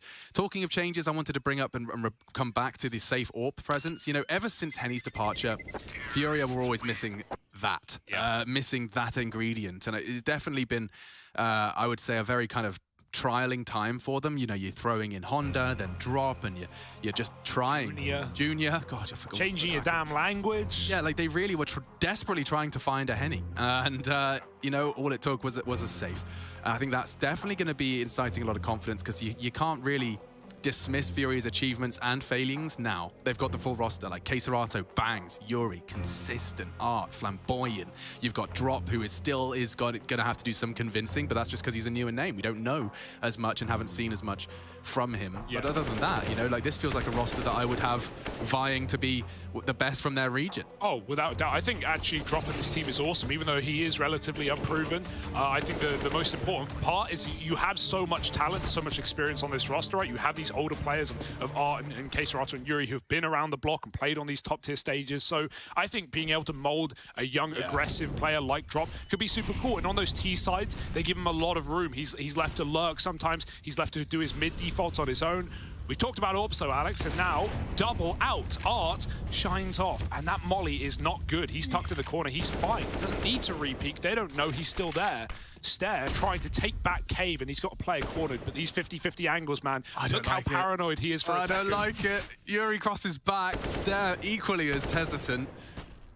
But yo, this is enough of a distraction. Look at this. Art even floated back to red. They can walk in. Util will land. The Orp's got nothing to contribute on his late clear. I say that. Slacks posted up, and he had the bomb, Hugo. He had the bomb. This still gets very, very awkward. And Art racks up another. That's why you have that secondary Orp. He's activated. He started the round in mid. He's going to finish it on A. Bye. Nothing of the sort for Sprout. They've been good at finding gaps, right? Give it to them. They've been, you know, finding the weaker sites of two in many of these rounds, but it doesn't matter when Art's going to pick you apart from the CT spawn, and that's the danger of a contact play on a map like Ancient. There's so many smokes you need to take a bomb site, to even get a plant. Think about, you know, Temple, CT, Donut. Those are all positions where CTs can be at any point in time, and there was one player late mid-lurking who died to K-Serato. So without smokes, with a contact play like that, you're asking to get double orped. And what we are seeing, like I'm just contrasting this with some of the Ancients I saw last week, you know, one of the main criticisms levied towards LFO's absent T side on Ancient was that they were, you know, grouping without containing and keeping them guessing. We saw Sprout keep them guessing. Furia actually were left wondering, scratching their heads as to where the commitment was, never mind baited in by the presence from Stare on short. But Art existed, and so just from the spawn itself, he defended the A site. The first one to Slacks is great, but this one, oh, it's a bummer for Spitty. Smoke just blooming. Yeah. The rest falls into place perfectly. Timeout has concluded. We're back into frag. I mean, Fury have run 2 4B setups out of spawn already, but Sprout just don't seem to be going for those standard executes. They're running and gunning right out main. Art, he's here, and he's delivering 2 kills. Bomb is loose, and it's committed. There's no going back. You've got to die on this hill, Sprout. It's a nice molly to push K-Serato out of position, but you can play retake here. Both Orbs have lines into the site. This is the difficulty. No grenades left. They can't get comfortable. Did they miss their smoke, or was that an extinguish? It really comes tumbling down off the basis of just still having sight, still having info. They're even coming in from behind. That's the end of rounds. Yeah. Safe will take it. Double Orps on Ancient? I don't think so. Hugo Byron 2022. Yeah, exactly. Well, they didn't take it. They didn't take it. I was surprised. And we've been seeing a lot of nice utility for Sprout, and a lot of nice executes. So think about these Temple smokes, these mollies they've been throwing in as well. Now they're starting to run a bit drier. They're not going to go back to this. There was no extinguish. That was just a bad smoke, unless he body blocked it. Back-to-back 5 alive rounds for Fury. You want to talk Moolah? They've got chock full of it. And Sprout, that was a little force by putting AKs and Kevlar together. Yeah, well, this is where we do start to see Furia pull away. They've won 4 of the last 5 rounds of play. Sprout broke. You know, talking about Orpso, we and Harry were laughing this yesterday. Last season, when Furia had their coach Gary standing in, they perfected the triple Orp on CT Ancient. Gary running that in Temple, Art in middle. Yeah. Like they were all over it. They actually looked incredible. So I'm never going to doubt the amount of Orps that Furia have done. I've seen them play 4 on Mirage, for crying out loud. Hey, that's our move. Oh, and Safe doesn't even need to have vision. His lights were out. Still pulls the trigger. Oh, snuffs Marix down, and yeah. Well, we'll keep 5 up again. So that's the Furia that are building quite the bank. Even notice that setup change as well. Furia know it's an eco round, so what do? They play no one in the bomb site. No one's tucked cubby. No one's committed behind pillar. They're in positions where they can concede the site, fight from a range, let Safe pick one, let drop spray down from long. No one's going to die and give a gun to Sprout and let that round get out of control. It's a nice, realization that the money is just not there for Sprout. I'm seeing a lot of K-Serato and Art have got grip tape on their mouse now. Is that the next evolution? Are we all going to be grip taping our mice? I mean, I've used old SteelSeries mice where I rubber, enough thumb on it and you're rubbing it off and you're into the plastic. It's not pretty. True, maybe that is the case as well. To be fair, I think if you're a professional gamer, I'd have a couple of freshies in the suitcase. Certainly hope so. All right, here's a very important rifle round for Sprout, though. They've got to get something on the board.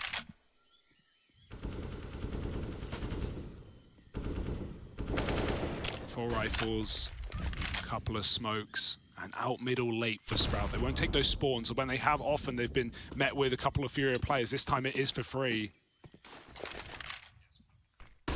3 across, line of sight held. Oh, he misses, so 2 now bound towards Red Room. K-Serato, though, this is a hard clear. They need to be looking. Oh, and they don't go as a unit. Just a lack of unity there. Still here.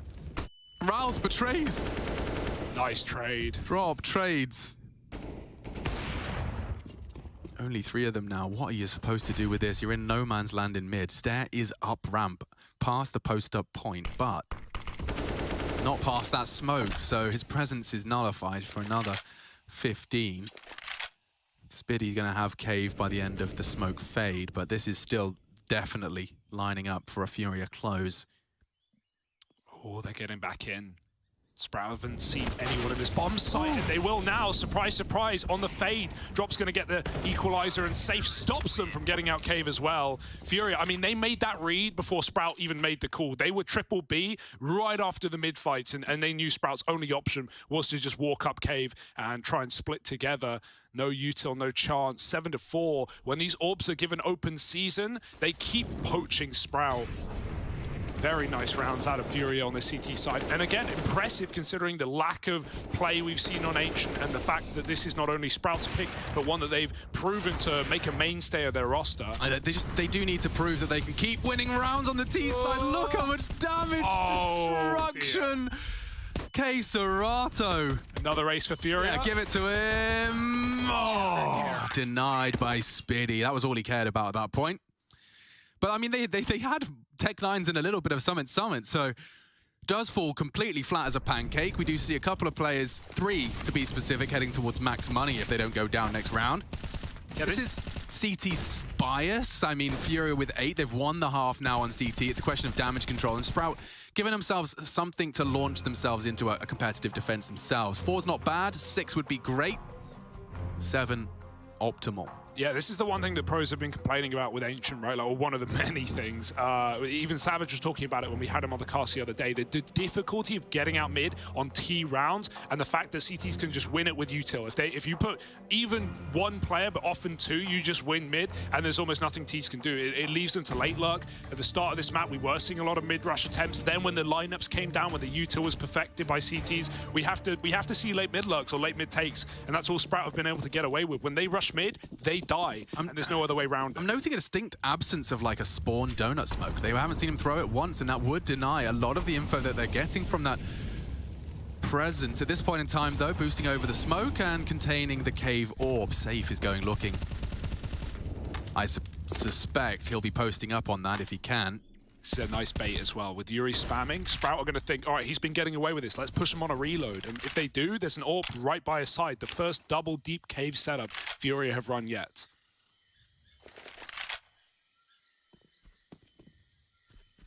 Oh, man, this just feels like a guaranteed orb frag, doesn't it? What utility are you going to throw on that slither gap? Nothing. Stare. Oh. Yeah, you could. Got a lineup. He does. Oh, they answered my question. They answered my question with headshots. Force Yuri off the line. Cave is theirs. And now step 1, complete. Step 2 is trying to open up a bomb site. And you've still got Spiddy parked in A. The rest maintaining map control. Now they smoke out top mid. Deny the information as the late lurk out comes through. This is methodical, Hugo. I'm just fearful that if we see 30 and nothing gained, it gets awkward again. Oh, they want to try and keep it standard. Furia making a read. They're running a rotate. They're going back to A, leaving this completely empty because Sprout have gone cold and quiet, but they will be executing. Oh, this is cool. And just by the power of a flashbang and a smoke. They smoke donut, they throw a flash, and the hook is in the cheek. 3 lean A. 3 lean A. If Yuri can do anything to delay this plant, it could still go wrong. Smoke spams in this spot are really, really nice as well. They've got to try and cover the plant. It's good. Behind the pillar, nothing. Oh, very close, but he doesn't know. He never knew. Serato's picked Spiddy in the meantime. There's still a chance for a retake. That molly forces Yuri to commit. They're going to clear this corner. They're going to spam it, and they win the fight. They had to, or this retake will be ready to go. Down goes Marek. Drop has arrived. There's 3 coming in from this side of the map. It's Rouse that'll be first contact through the flash. He stands and loses his head. Oh, a second. Despite the flashbang, Slacks does not have the weapon for this, nor the position for the wallbang. Art diffuses. It's 9. And now Slacks run down. He lost it as well. The orb litters the battlefield. Furia set for a runaway. Gary kissing drop on the head. After a round like that, he's earned it. A 3-on-4 retake. Are you not entertained? This guy is ready to go. And Yuri, credit to him. Like, it really, you had nothing, and he managed to contribute a lot in delaying and applying that pressure. He was alone on the site. K-Sarata, you can see exactly what he pulled off. Not only did he catch Spitty's late arrival mid, but this is what I was talking about with Yuri. Damage onto Marix, low HP, drop immediately. Finishes what he starts. Oh, big round and a big opener. Spitty's been so slow, so contained on these A-looks. The first time he speeds it up, the orb's in main, isn't it? And the other, it's back at B, looking over the boxes for a boost. For Sprout now, this score feels pretty trash because you just wonder, okay, what have they actually gotten away with? They forced by Furia, and then they got the anti-ecos. There's been nothing else on this T side that has worked. Furia have contained every idea, every play on either bomb site. That's a close miss. Yuri might just want to give it up. These flashes have been good in cave, but his teammates coming in for support. Oh, just swings it. Oh, it's messy though. Doesn't even connect, and Stare follows up. A way back in perhaps for Sprout. He's had his moments of Stare. I think every single one of them we've caught on broadcast because that's another impactful contribution, but this is another step too far. Very lackadaisical jiggle. Lackadaisical. Apparently there's no S. I desperately checked. Yeah, lackadaisical. Okay, today I learned. And K-Sarato's about to learn nothing. Absolutely nothing. He's teaching lessons today. Looking the wrong way. A very lazy clear. And again, that's a spot they've been mollying on their mid takes, but they just don't have one, do they? They don't. And they're late mid. It's everything Sprout do. Furia one step ahead. And even in the one round where Furia made the wrong read and left B completely open in a 3-on-4, they still retake it, don't they? Yeah. There's nothing for Sprout. There's nothing that can go right now. I love the cast with Hampus. He gave us that extra insight that sometimes when his team are doing lazy clears, he reminds them to play like Munassi. Like you just essentially, okay boys, play Russian. You know, clear your corner like this. Munassi's clearing that corner for a second with a swipe of his mouse and he's looking back the other way. And Art, oh you rascal, you rapscallion. The little filthy cut purses once again cut them down to size 4v5, poor souls. Sprout in the hurt locker now, and he's not done. He's not done. Funny games with Art, and he's nearly got another. Finally, it's over. The Art storm weathered. Good wallbang damage from drop. And Yuri's going through as well. He wants more wallbangs into Stare. He was just trying to walk away. He wanted to disengage, and it's disallowed. 2-on-4. And even on the reload, look at the re-aggression again. These bait plays for Furia. They're playing with the audio cues. Rouse is not ready for 2. And Spitty in a 1v4 to close the half. They know where he is. He's been A-main every round, but it's not enough. 2 kills, a quick trade, and Furia, a masterclass on CT Ancient. Sprout are getting kicked while they're down. Let's see if they can turn it around in the second half.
Madman. We see the consistent aggression. Art with a third, and he's hungry for more.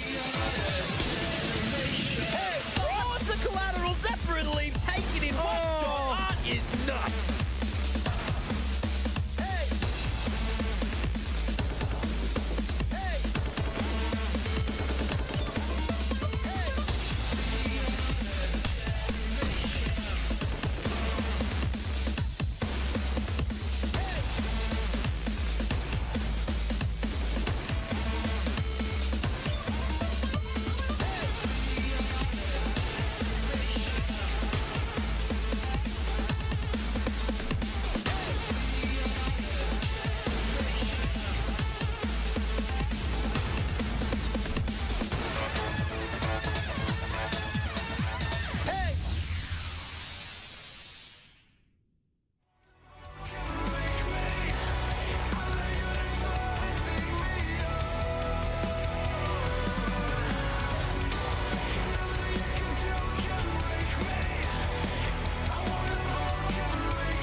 back in business. We got Furia on Ancient, and they are feeling themselves. Drop definitely getting some love from the coach and a grimace on Art's face, but it was all good in the hood in the end. It started scary.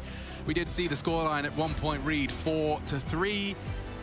It then reads 4-11. So the win sucked out of the room very quickly for Sprout. I was wondering what on earth is going on. Is that Hugo and Machine?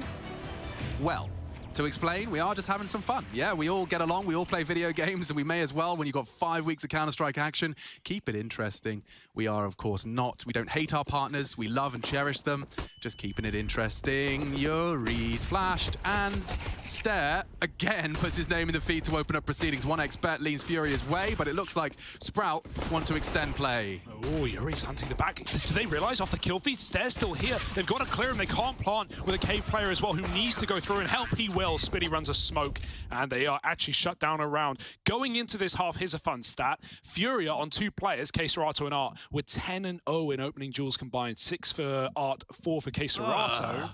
And neither of them have failed. Barely anyone else attempting those first fights for Furia. No need when you got these two looking so clean. Who was it? Sorry, who were the candidates? Art and K-Serato 4-0, Art 6-0. Yeah, okay, I did feel like I saw a lot of Art in those openings, but that should be no surprise. In fact, this one should come as no surprise either. Yuri has been, out of the kindness of his own soul, decided to give the gift of a Galil. Furia won these rounds twice yesterday, right? Once on T side, they dropped.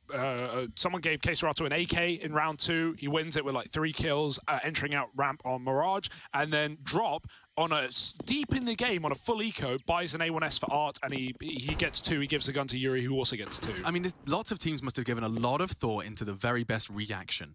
When you don't want to be fully invested, you know, there's a lot of alternatives. We see some teams do this one rifle drop, and the options off the flowchart for converting this round with minimal pistols certainly does hinge on Art. Now, they are sat in a very they're giving a lot of respect to Furia here. Look at the setup from the CTs. It's standard, but it means that they can all run into essentially a 4v2 here.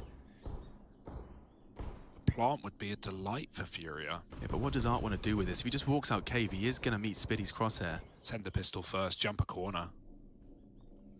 Clearing that dark spot is so difficult. That's what Spitty's gambling on. Do they look right when they come out cave? Can't believe Marix, Raul, Slacks. No one's moved a muscle. No one's looking for info. I mean, he just says mid-quiet. But I guess that's just the confidence that your 2 riflers can handle business here. There's no armor. Shouldn't be any threat. They think they can just sit back, relax, and time's getting a bit weird now. Here they come. Jump to bait. Art to close if they can get that plant. If they can get that plant. Looking like it might be the end of that. Slacks has dealt with it, and Stare doesn't have to rebuy all of his goodies. 5 HP keeps him alive. Furia try, but fail, and we will be seeing their full buy now. I guess the sacrifice is Yuri gets a Mac 10. No, it's Art. It'll be Art. That makes sense. An AK. Oh, no. Poor K-Serato is the one that has to swallow the bitter pill. I guess it's off spawns and preferences. Very successful round, though. All Sprout ever wanted, right? 1 casualty is absolutely fine there. 1 gun for Furia is all they brought in. So let's see what the buy round looks like. Let's get our taste test into this T side. Furia, do they want to go fast? Out middle, the molly is very late. Look at K-Serato. He doesn't even take a tick. He is through it, and they think mid is corrupted. Mid is clean. It is not. They're right behind you. Marix on the big box lines up a triple. Can't finish the 3rd, but they're coming through Donut, in through the smoke. Yuri with an entry. It's getting weird. He can't see through the fire, and Art's found another 3-on-2. No smoke down, and Spinny might have won the round unless K-Serato can finish what his team have started. He can't. That smoke blooms badly and just hits him in the head as he comes around that corner. What a weird one. Yeah, I mean, you gotta love Furia. That round, a whole lot more interesting than them sitting in spawn for 60 seconds, but God, is it absolute pandemonium in the server, trying to keep track of all of those. Marix handles business. Look at this off angle, super open to drop. Excuse me, a donut. Yep. But regardless, I'm playing Cobblestone in my head right now. Spitty nearly winning the round right here and now, but Sprout do close thanks to Stare. And they charge into the meat grinder. Oh, that's a disaster. Orpid AK, M4 in play. Spitty to save the day. He is on ledge, but he's well and truly aware that there could be K-Serato holding them. This is weird now. Slowing it down. Hugo to break it down. You got Stare holding that red room cross to CT. They are in a lot of jeopardy. Take a deep breath before you do anything now. This should not be a winning round for Furia, but they found a formula. Still sitting top red. They're getting a lot of respect. And, I mean, Sprout don't want to walk into this slowdown. Orbs holding the angle. Yuri is very patient, but Ard's going to smoke it off. Even if he doesn't commit, that's a nice fake out. It's going to keep eyes on red for Sprout. They've got 2 players considering it right now. Even a third. Everyone is dedicated to carrying the smoke. What's happening? Where's it going? It's not even a good smoke. And it's done enough for Furia to have even more room into A. One more bit of utility to cut out this orb. We saw how much Ard did from this position in the first half. Can Marek step up the same way? Yeah, it's orb v orb on that post up. Oh, just shy of the mark. Should fall into place unless Stair comes out to play. He denies through the box. That was the orb, that was the bomb, and that could be the round. Stair, the hero they need. And that's the end of that. Saved, recovered, resuscitated. 4 kills out of Stair. And when we had the boys from Sprout break it down, Raul's described Marek's as the loose cannon who's just doesn't have any control over his aggression, which sounded fun. And Stair as this pillar of consistency, calm, calculated, and collected. He's doing a bit of everything as Stair. He's been farming up some opening kills. This looked like the beginning of the end here. When you see the orb, Slacks really didn't get much time to play, but a bit posted up, a bit forward than you'd hope against the Tech 9s. And Stair's double the triple through the box. Really good awareness. First successful mid-rush we've seen all game, in fact, just running through that smoke. The util is not perfect for Sprout, right? If you're not starting double mid, you're going to have problems, but they were. They had no excuses there. They had enough players to stop a play like that for Furia. So now they're a little bit conditioned in the back of their mind. They're going to be carrying mid-spawns for the rest of the half, but will Furia use them is the question. They've had a lot of jumbled together buys on this T side. Now they'll have a full. No AWP though. Mid is of the interest, but not a commit. Just mollies, 2 of them from Sprout. A little more concise. Yeah, they just caused some serious nade damage. That is gonna hurt. Drop, Yuri. Smoked off now in response as well. Like, 2 players. I don't want to say they're irrelevant. They've got nades, they've got bodies, but they will just melt. Even up against the FAMAS at this point. Oh, playing with fire there. But trying to finish what they started with the grenades. Cave getting cleaned out by Furia. Panthers taking Jaguar. Jaguar, how do you say it? Jaguar? Yeah. Jaguar? It's a weird call. It is. Oh, they've gone right up through. There's a consideration, though. 3 players are moving in. This is mad. A mid-retake in the mid-round, and Spitty is clean with it. 2 kills. Lovely. There's a third from Donut as well. Yuri's also low, put down with drop, and now they've got to finish in the B bomb site. Sprout peeking nothing, staying inside a cave Stair. This is a free kill. Nothing Yuri can do. Such a hard angle. Spitty spams a smoke, 3rd in the round, and safe. He's trading places, but he's not going to get much further than 1. Spitty comes in big. A bit of a quiet first half, walking a main on his own, rarely getting opening kills, and now he shuts out a round for Furia. So Sprout are pulling the comeback. He's just happy to be not looking at the A-holes for 45 seconds every round. He gets to see the map, explore, even actually click on some heads as he just did 4. And it's actually now 5 rounds in a row off the break. Zonic's law once again dictates that there is a deceptive element to an 11-4 scoreline. Especially on this map, is moving into a T side. Yeah. You know, it's a little busted right now. It's a little CT-sided. Sprout, they're getting confident. They want to take deep peeks down ramp. This let Furia down in the first half. They never went back to it. So Sprout won't stick around. Safe has contacted his way into the bomb site, though. Yeah, you gotta be careful. He could get swung on. That's the bait. That's the switch. And that could be the B site. Spitty at least catches a aggressive Yuri. Safe to be cleared on long side, but they're even worming its way. The bomb's on its way back. Safe is selling this with bloodshed. Drop a smoke. A site's open for business. Maybe Rouse can disrupt a little bit. Oh.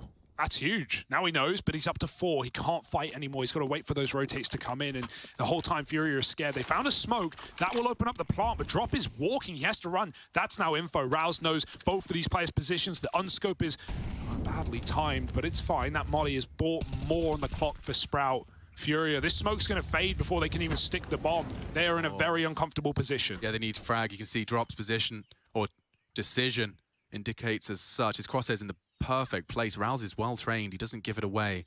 He knows his existence is much more threatening.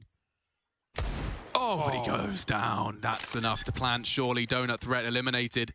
Drop. Good read of the situation. He's put it into a 2v2. Oh, spotted. Not much cover to move behind. Doesn't even know that they're both here. Slack's a silent sniper sneaking in with Marix. It's a Deeg attempt, drop, playing with his food, buying more and more time. They've got to make up their mind. Smoke going out on the bomb site. Drop can use this if he wants. And his teammate has the cross. Keserato shoots Marix through it. There's still the orb they don't know about. He's going up and over. 1v2, hasn't seen a thing. They're tucked in, tap on the bomb. Now they know someone's going to throw himself through the smoke. Drop does, and now Slacks has a chance. A full stick. Keserato's not falling for it, and 12 rounds are found after all for Furia. I love that slowdown. We always talk about how difficult getting these bomb plants on AR. Furia are in no hurry. They just wait for Sprout to feed him a kill. One way or the other, as long as they have something cleared, they can stick the plant. Yeah, the non-verbal communication between the two teams there. Like the molly to disrupt the plant again, then the awareness from both teams that the smoke will be fading, and then suddenly it becomes a game of survival. Rouse is just staring at the wall. He does go down. I suppose critically he would be his death was the reason this became such a winnable 2v2, but I mean, you know, it's hard to imagine that Drop is posted up exactly on that cross. The dead air as everything went silent after the fake would have implied as such. Now look what this has done to Sprout. All of that, all of those hard work, and I know I've casted with Chad Birchall enough to know that after you've won a ton, you're talking about their loss bonus being in the bin. They've got no pennies to celebrate their loss, and immediately now Furia will be given the leg up for 13. Yeah, they just called their final pause as well. We're not that deep in the game, round 22. You know, this can still have legs on it, so Sprout have no more timeouts to chat with Berry. Either way, this round's going to be an easy one for Fury, you'd like to think. And so they're in no hurry to take it. Just a couple of pistols. Spitting with Zeus! Oh, I respect the attempt. I really do, but the jump bind for Drop lets him down. He was blind anyway. Stair trying to escape. Can he find that AK? He doesn't care. He'd rather just keep the 4-on-4, disallow the trade. Going back for more will end his round. Slacks another, and this is how it's always going to go with the USPs. 4-on-2, and Furia now late walk out mid. Yeah, but Rouse is just looking to crack open a head or two. Ooh, that was what they were waiting for. He had the perfect position to catch them as they mantle up, but dealt with, and dealt with convincingly. 13 to Furia. We will get the guns back out. I think this is going to be a very indicative round of just how much more Ancient we get to see. And see what the call is as well off the back of Art.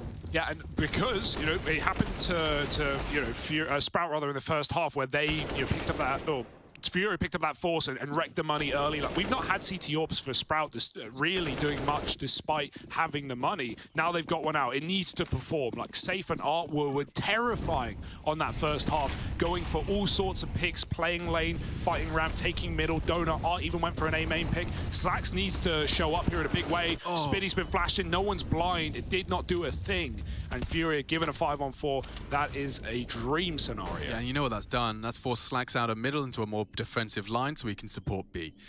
Art and Keseratu, fortunately, aren't continuing their lurky boy maneuver. But they'll sow the seed of doubt with a donut smoke. You can see their intention. It's written all over the minimap. It's a good read, though, all things considered, right? One guy watching mid for a lurk, but everyone else has B on lock, and there's still a hope. It's going to come down to this first ramp fight. Will it be dry for Furia? Do they want to announce their intentions with only 2 flashbangs left in the camp? Molly goes out. Rouse pushed into the open, but it's still all on Slacks. He's got to be quick. Boost coming in. Over the top. Shadow double peek. How do you like the taste of that? Yeah, that's brutal. Up to Rouse now. Just a FAMAS to defend his honor, and Safe continues to rack him up. Double. Despite his presence being known, now just the Anaconda Titans. Rouse, now an AWPer apparently, is going to tuck in towards longside. The bomb loose. Keseratu working on a flank as well. Look, they're using every second. This is agonizing for the CTs. Pressure mounting from every angle. More misses. Marix dead. Safe with 3 in the round. And Keseratu just puts the cherry on top. Safe is so prominent, right? He's so good, and I'm terrified by what Fury could be showing us in this group right now, right? Already upsets have come through, Ents have taken down Vitality, who haven't come in looking super hot so far in the first couple of games. Faze dropped the ball on day 1. You know, with Ents going up 2-0, with Fury having some of their stars shining so bright, and Keseratu still looking like a top 20 player, even now on LAN, where it matters, I'm excited by the prospect of the group of death being flipped on its head. And it's players like Safe that could do exactly that. Sprout running out of chances. Another Zeus for Spiddy. Desperate times. And Safe's going back to what works, these B picks. Can't fault him. I wouldn't want to mess with him, and it does seem like there's a little bit of a gamble going on with these pistols. Spiddy, he's been trying the Zeus magic. He got very close last time, and another opening death for him. I wonder how many he's accrued. A couple of nasty ones over the course of Ancient. 2 and 7. Yeah. It's not the most ideal of statistics in comparison with what you were giving me about Queserato and Art. Was it 10 combined? 10 and 0 in the first half. Yikes. So quite the contrast there. 15.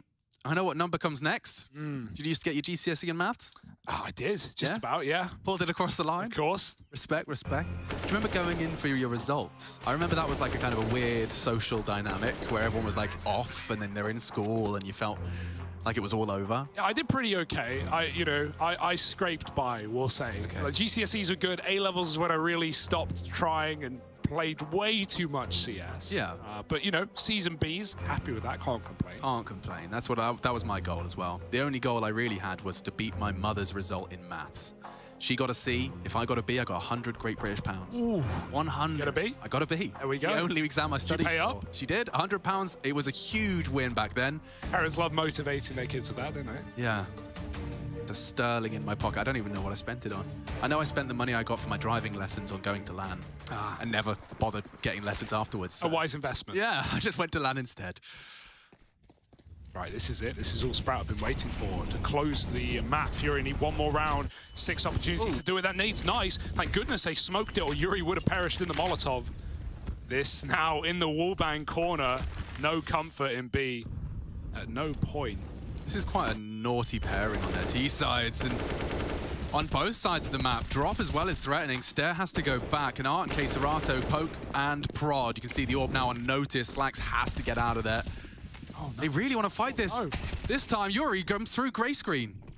They're in. Spiddy from Cave. He's fought his way out. Trade from Safe. He's a threat on this AWP. And he's completely isolated without the bomb. This is a very Furia-esque mid-round, Hugo. The bomb is up the creek without the paddle. Art is still jiggling out the smoke on A. Oh, yeah, he's What is going on here? I don't know. They need help, and this timing could be good. Not only the backstab, it's a missed shot. Queserato's behind them. Ral's moved in off Cave. They now know it's clear. Safe knows he can get that stick, and how the hell have they turned this 2-on-4 on its head? They know one of these players is an AWP, but Queserato's got his knife out caught on the back line. It's Safe in a 1v2. I would put my money on him every day of the week. They know he's low, and look at Safe bringing the fight to them. Straight into the crosshair, though. Marek denies.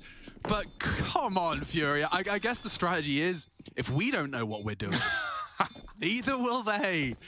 I mean, it was just the way the cards fell. They handled business. Safe just seems so unflustered. I'm sure there's better words for it, but unflustered is what I'm going to land on. He just really doesn't seem to get overwhelmed and handles business on that AWP. Yeah.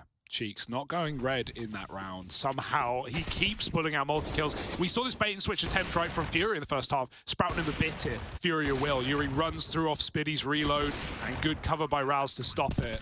But it's a little tricky round for Sprout. It's one that Fury has spread pretty thinly out. So we'll probably see something more standard in the next. They will lean A, or B rather, with the bomb. 3. Couple late out mid again, respecting the Sprout utility as they've learned they had to. Still, look at the gamble. Sprout keep doing this. 4 on B to start. A completely open. Donut player has to hear steps, but he's got bigger things on his mind right now. Fury are out mid and they're not being quiet about it. Oh, Spiddy could not get comfortable there, but did hit the dink. 8 opening deaths. Slacks. Good chance. He can't afford to re-peek. Art is posted up. Queserato a threat. These two traveling in pairs, and this time not get away with it on the reload. Hello? Marek. I thought he was going. Yeah, I think he did too, but fortunately, bodies have dropped. No harm, no foul. Stare doesn't finish the round there. Instead, it's Safe and Drop. The two newest names in the Furia jersey up against Slacks and Marek's. Marek's pushing in. He's good for the duel. And Drop, not even allowed to get that bomb down. Okay, we will see close to a full 30-round game here. 4 rounds so far from Furia's T side. That keeps us level. Will there be enough to break through? Can they beat the 11-4 set by Sprout? Dude, Stair's a super young player as well, 17 years of age. This guy is cracking heads today. He was doing the same yesterday against Vitality as well, so I'm very impressed by this guy. Gave a very mature interview as well. I was impressed. Doesn't come naturally to some. Stair absolutely body bag in that interview. Love to see it. I mean, Slack's handled this. This is not a comfortable place for the AWPer, especially when you've been having a bit of a tough game. Have two scary South American AKs trying to rat you through the smoke. Yeah, for Marix to be the loose cannon, surprised he didn't go through the smoke. Maybe he got stuck on a wall there or was just trying to fake footsteps. It was very weird. It got KSRata to turn around, I guess, but yeah, I also think he's probably second-guessing himself a little bit. You know it's Furia. You hear the reload, you're like, he knows. He knows it's fake, it's fake, it's fake. Oh, this is quick. This is really quick. Rouse is about to get a rude shock. Ooh. Accelerates. Rouse hears it. He's aware, and he's in the prime position. One, and not done. KSRATO's the one to get the frag instead. Yeah, and on the art as well. Team kill coming through. But, you know, all the way to the round, they're trying to get into this A site. Slacks, he's got a nice line here from Temple. Save pushing them back with the Molotov off of the big box, and it does make them concede the site for now. Meanwhile, Fury go weird with it. They always do. Yuri's walking a B smoke. They're taking Red Room at the same time. Spitty's got that unlocked, but Stair just gets time turning around. Yuri saw that. He knows he's got a gap, and he knows he's got a one-on-one, and this might just be the game here. Stair, no idea. He still hits it up close. Yuri dead, and now it's going to have to be all on the flank. Yeah, Slacks is going to address this with Spitty. Whoa, what an ambitious amount of damage dealt. Both of them drop. Drop and KSRATO can go B. They've cleared B from Red. Pushing through the CT, it's perfectly smoked. Slacks will hear them as they start to pick up the pace, but Safe's got your lane covered. You have to go for it. What a threatening state of affairs. KSRATO's got you on lock, boys. Yeah, they can peek with him as well. It's not just KSRATO, it's this player on the short side as well. He's trapped in by the utility. It doesn't matter. KSRATO wins his fight, and he shuts out the map. Furious 16-11. Sprout, an attempt at the comeback, but it's going to fall on dead ears. And Furia looking ferocious on those T sides. This is a team that is here to upset in Group B of Pro League, and I'm loving every second of it. Yeah, these opening kills. I mean, you have to put a lid on KSRATO and Art. You have to. They've been a part of 12. They've won 10 over the course of Ancient. That is an absurd statistic. And despite some heroics from the individuals, Stair impressing us, keeping himself even on those opening duels as well. They are going to have to retool and come back hot for Mirage, second map. And we'll see how Furia's pick goes there. Not going to be fun. Echo on the sideline is going to be checking down to her. Okay, right, like right now you take the first map. You're already celebrating as if like you won the whole series. Like we didn't see you for like almost a month when it comes to like, you know, like all of the games. But like, did you kind of secretly prepare Ancient like during this time? Kind of, yeah. We are playing the map as main artists are trying to pick, but we are celebrating because they are screaming too much before the game and during the game, so we're just getting back now. Oh, it's like it's mind games, right? Oh yeah, they scream before the game, so we need to scream after. I mean, that makes a lot of sense. Well, the next map is going to be Mirage, which is kind of like your favorite map, but so far, like maybe like your win rate was not that good. I think at the moment it's sitting at 40%. Did you manage to make maybe some kind of like last minute changes, like to maybe surprise Sprout today? Yeah, we practice a lot, like every map, included this one. So I think we're gonna be prepared to play against them. Okay. Muito obrigado. Obrigado.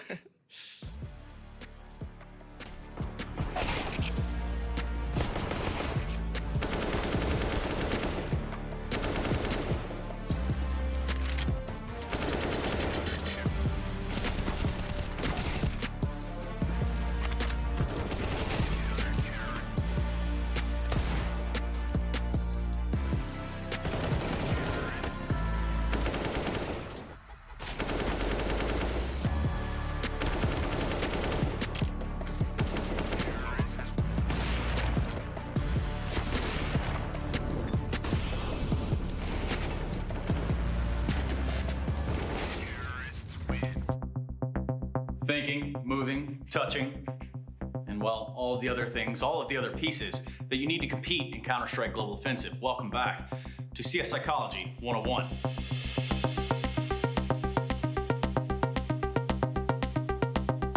Today, we're going to be going over a very important subject. XXX Heyman 420. In 2012, he had a 4K 1D clip that really was overly edited by an equally talented friend. Now accumulating only, and I mean only, 1,372 views over 8 years. The taste of success that followed led to the creation of the monster that we now know as the Movie Fragger.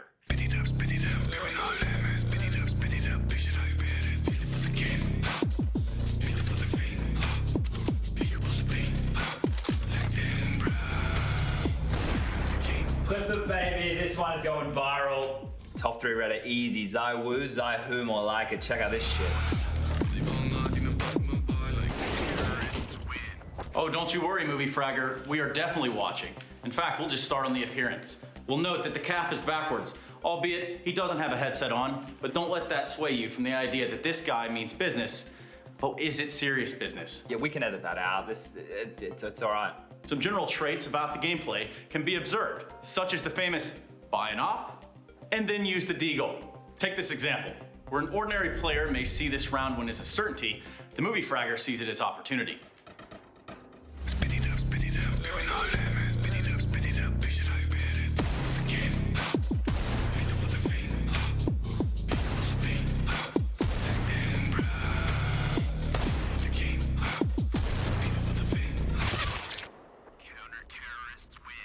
Can't blame me for that one, boys. It would have been sick, right? You are dog shit. Everything he does is for Reddit. Everything he does is for the comments, for the likes. It's all about the endorphins and everything that he gets from the moment he wakes up in the morning. They come and beat. I'm going for the cold, boys. I'm going for the cold zero. Oof, that's close. Oof, that's really close. Oh, that's so close. I'm so close. Oh my God. Oh my God, that was incredible. Oh.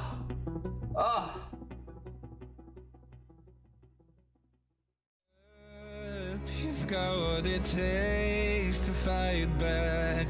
Don't stop until you black out.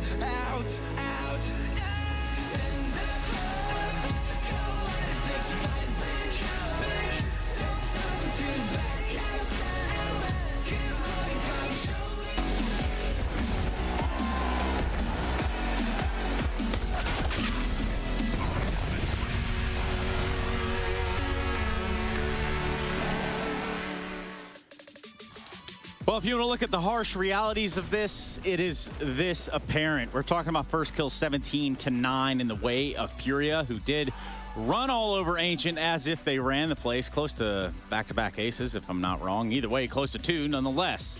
Now, I'm close with these next two gentlemen, but not quite as close as you'd think. We are socially distanced just slightly. I've got Yanko and Kassad here with me to talk about Sprout versus Furia in a best of 3 here for Group B. Yanko, take it away. Yes, indeed, Trace. We're back here in the studio in Katowice. Furia getting away with that first map in their opponent's map pick, looking as if they're in the driver's seat for this series. Kassad, going to you over at this highline. All right, listen, let's cut the jokes, right? No more fun here. Cut the jokes, guys. Stop them immediately. Stop the presses. The thing is, like, we can see like why this map is so CT-sided right now. It's super heavily, you know, in the favor of CTs. You can see that the Sprout won that second round, and they had over, like, there was one more round after that, one gun round, 11 total for Fury in the first half, and that's based on the individual performances of Keiserato, Yuri. In, like, on a map like Ancient, A site is super easy to hold at the beginning, you know, nobody really rushes it anymore. He's just getting a hold of banana and getting hold of middle, and after that it's pretty much easy. So is the map CT-sided, or did the individuals play well? Both. Interesting, that. So if you had to pick one, though, right here in the spot, in the moment. About this map, individuals, yeah. Okay. Keiserato. Yes, Keiserato would have to be up there. In fact, I'd have to say he's probably part of our aim high head-to-head, which is what I can bring up to you now on your screen. It's going to look a little something like so. The numbers over on the other side for Stayer. Now, we talked a little bit about the guy, but where was he?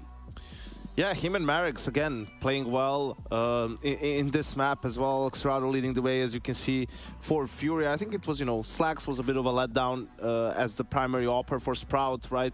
Against Furia, because of the wild style at times. You are going to get opportunities as an opera. You just need to take them, and he wasn't really on point this time around. I mean, on the T side, it's super hard to op, on a map like Ancient, because like they're up in your face in Banana, they're up in your face like on middle, like they're always playing close behind the smokes, up in Jaguar, down Banana. It's super easy, super difficult for the opera to get something going, right? So, but on CT side, I could agree with you. They got some openings at the beginning, they got close-ish, but they couldn't really make it. Also, the losses to pistols, and even, the round that Stairs saved, I mean, they still lose 4 players. Just a hit on the economy really matters a lot. Eventually, Furia wins that one round, breaks them completely, and just takes control of the economy. As soon as they got that it was 12-9 instead of being 11-10, right? That was the deciding round where Xerado and Drop were in a 2v2. As soon as they dropped that one round, Sprout had to go eco after, so that's the economy right there for you. Yeah, and it just right then and there. All around on its head, and not in the good ways by any senses of the word. How can it be in a good way? Well, what I'm thinking of is if you flip a coin and there's heads or tails. I don't know what you guys were thinking of, but perhaps you can. I don't know. We don't speak English very well. We have to describe these things for us, Trace. Can't just say whatever you want and expect us to nod. I don't know. Maybe you just said something outrageous. I might have. But I definitely It wouldn't be the first time. Wouldn't be the first time, and especially not this week, now that I think about it. I've said some outrageous things this week. Who knows what's to come? It's only Thursday. Shout out to Twitter one time. Shout out Twitter one time. And actually, not the only one. Harry seems to have lost his mind on Twitter as well. But perhaps we can bring that up for the... I'm just happy it's even like one guy there, one guy here. All right. So... How about this? Let's just swiftly... Yeah, I'm trying, man. At this point, like, I really just have to think about the next map coming up and what we have to offer in terms of maybe Furia continuing the snowball. Mirage, it's one of their favorite maps overall, together with Nuke. We saw them lose yesterday against Outsiders. It was a 16-14 game, super close, but I don't think they played that bad. I took a look, like, some of the highlights of that game. It wasn't that bad, but it was... Outsiders are a strong team, Yakindar's team is good on Mirage, have always been. But I feel like it's their comfort map, and that's why they picked it. When it comes to Sprout, their last 2 games were against unknown teams in some lower... Just a second here. We'll take a look at Sprout, right? Why does Speedy have the scooter? Like, he's Speedy, he should be fast on his own. No? Hey, that's like it's not bad. Now, this is the hardcore analysis. That's the good stuff right there. ESL Pro League for. See, and that's how I knew you were lying when you said, English, this, that, and the other. Well, that was classic. Like, why? Like, isn't he like, the safety, that all these things? But all right, fine. You guys want to talk about? You want to talk about Spitty? We'll talk about Spitty. What is it about Spitty that makes me care to watch him play Counter-Strike? I don't know, Trace. You have to answer that. Okay. Kasad, you want to try? Movement, crosshair placement, what is it? He's too old to remember the copy fast. We're going to Mirage next, ladies and gentlemen. We've got a continued great show for you. That much I can assure you. Sprout Furia continues on Mirage in this best of 3. When and if we return. What is it again? The crosshair placement, the aim. Back in my time. Movement. In my days, we knew these things.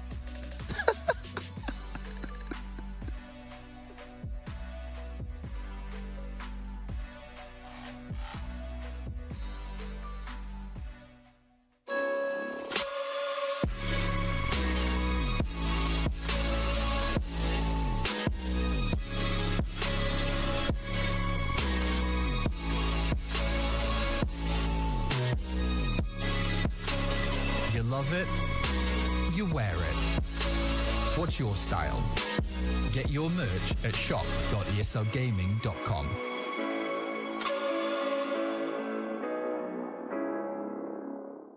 Choose nades, choose a smoke, choose a flashbang. Choose team badges to support your favourite CSGO team. Choose an ESEA Premium membership. Choose routes you know bring in wins. Choose pro video tips. Choose the fan club wars. Choose behind the scenes content. Choose good grades. Choose guns you know you can shoot right. Choose bingo. Choose the equipment you know is going to get your team the win thanks to heat maps. Choose the CSGO Hub Premium. The complete package to help you and your squad achieve all your CSGO goals.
Nightmare.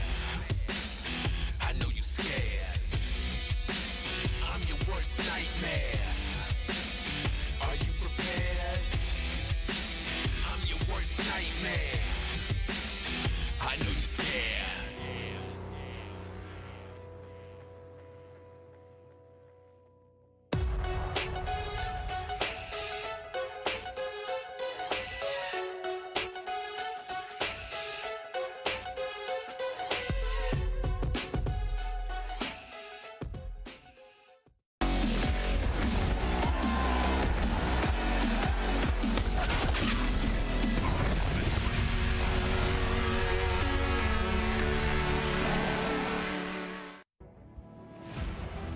Meditation in through the nose, out through the mouth.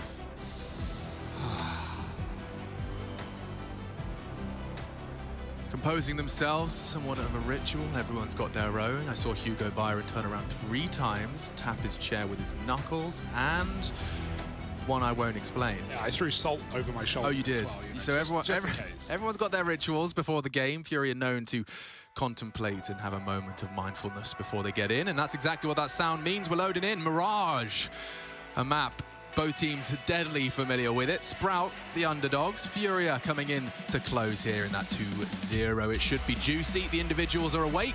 Keserato and Art definitely having their way with Sprout and struggling to overcome the 4v5 disadvantages that were a product of those players playing as well as they were. Safe as well continues to demonstrate his prowess with that AWP. Furia have an AWPer, and I've got Hugo Byron here for the ride. Hi. Yeah, I don't think you could find a weak point on Furia, but there were some for Sprout, right? Slow start for Rouse. Spitty had trouble as well on that T side, so let's hope that Sprout come in rip-roaring from the get-go.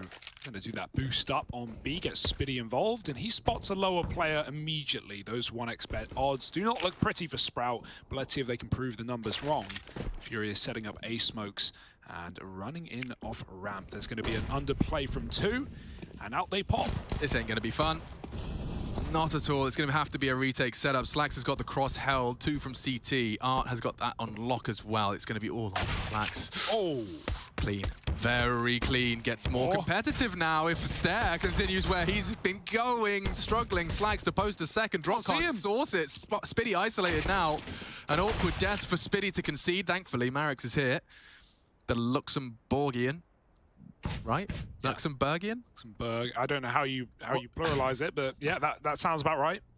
Luxembourg beast right now. Ooh. The bomb has slipped the net. It could just walk B. Right now, Rouse is considering that play, but does Safe want to make that magic happen? He turns back. Oh, back turn. Marek still. He might win it. No. 3 health the difference. Still Safe stands, and now a 2-on-2 ensues. Rouse has the kit smoke if things get into a retake. Don't go through that murder hole. You won't like what you see. Still, Yuri waits. Finally starting to clear spawn. This opens up a route to plant. Gonna go for it. Stair at least confirms and chips away at Yuri. They've got nothing to work with. 40 points of health between the two of them. Messy. Rouse does not finish on the first opportunity, but Yuri cannot win a 1v2 with 10 HP. And Stair confirms our suspicions. Okay, pistol goes the way of Sprout, and that only bodes well for a competitive game. No, it's what we like to see. I think the big question for me on these T sides for Fury, or really in both halves, is like, can they close these advantages? They really should have won this map yesterday via Outsiders, but we had a couple of 1v3s come through. We had some 2v4s from Jame, obviously doing what he does best in those very late round situations. The map was closed in a 1v3 by Yakinda at 15-14. There are a lot of opportunities for Fury to shut out that map and 2-0 this series, but it took them a little too long. They lost in round 30. So my eyes are on these mid-round situations for Fury where things did get a bit weird despite nice openers, and well, we already saw an Ancient. Nice openers is all they gave us.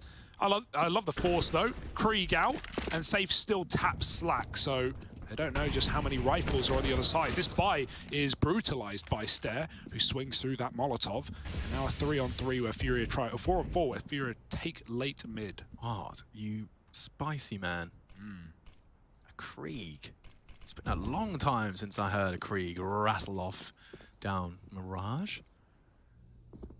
And there's a pretty good grounds for Marix to have a very rude shock. Might be stare. He's usually good for it. Art has managed the spray. Marix reaction into Yuri, puts one of the two rifles down. Queserato retrieves, it's not lost. I mean, there's a third AK dropped in mid as well. Drop could go back and get it. He's going to be left in con to lurk out into this A site. It's stuck in the window. It's lost to Sprout's control. They won't play it anymore. They've worked this one out. Spiddy's aggressed through B. It's looking pretty clear. A picture being painted as the CTs get set up. Rouse is deep under the balcony. He's going to hear this ramp play, surely. Did they stop running in time is the question. I feel like he might have whipped out the incendiary had he known. Now it will have to be just the bullets. Contact on the walk. Queserato and Art, we've seen this partnership paying dividends, and they don't have armor on Queserato. If you could just hit with that MP9, if you can hit before... That should be the end of Queserato. Marix to strike in unison. And it will start to peter on out. Nicely done. Make it 2-0 and some upgrades to be had. That is the downside of the Art buy, is you now have a CT with a 100% precise headshot and a one-shot. That's a little scary. Yeah, I mean, Fury gave Sprout an AWP in round 2 on Ancient, and it actually didn't get a kill until you know, Fury got it back in their hands eventually. So it stayed alive for a few rounds, but never had any impact. However, yeah, Krieg, CT, pretty dirty, however you paint it.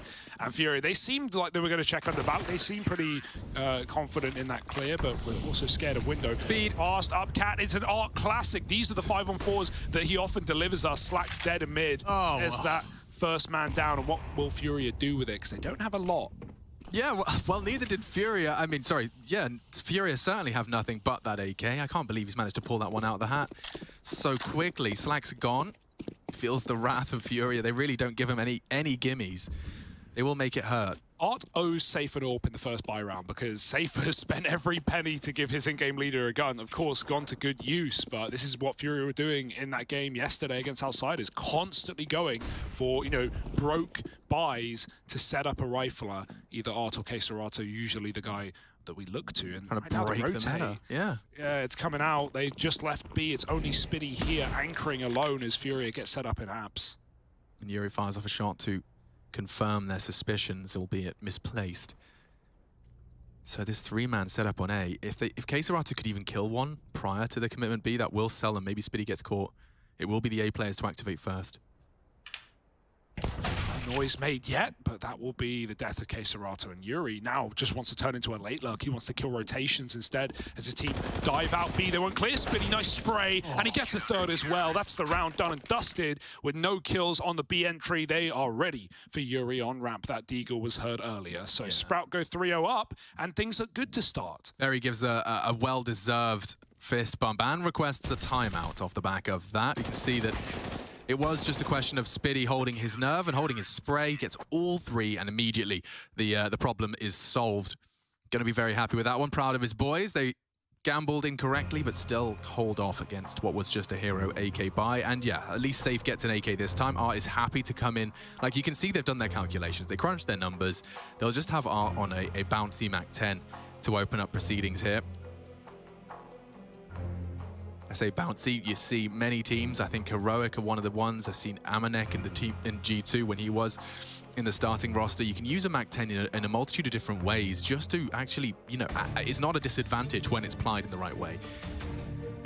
Yeah, it just really makes these hero rifle rounds look prettier as well. The fact that, you know, you're under the expectation that you're going to play this gun in your first buy round, and at least it's Art on it.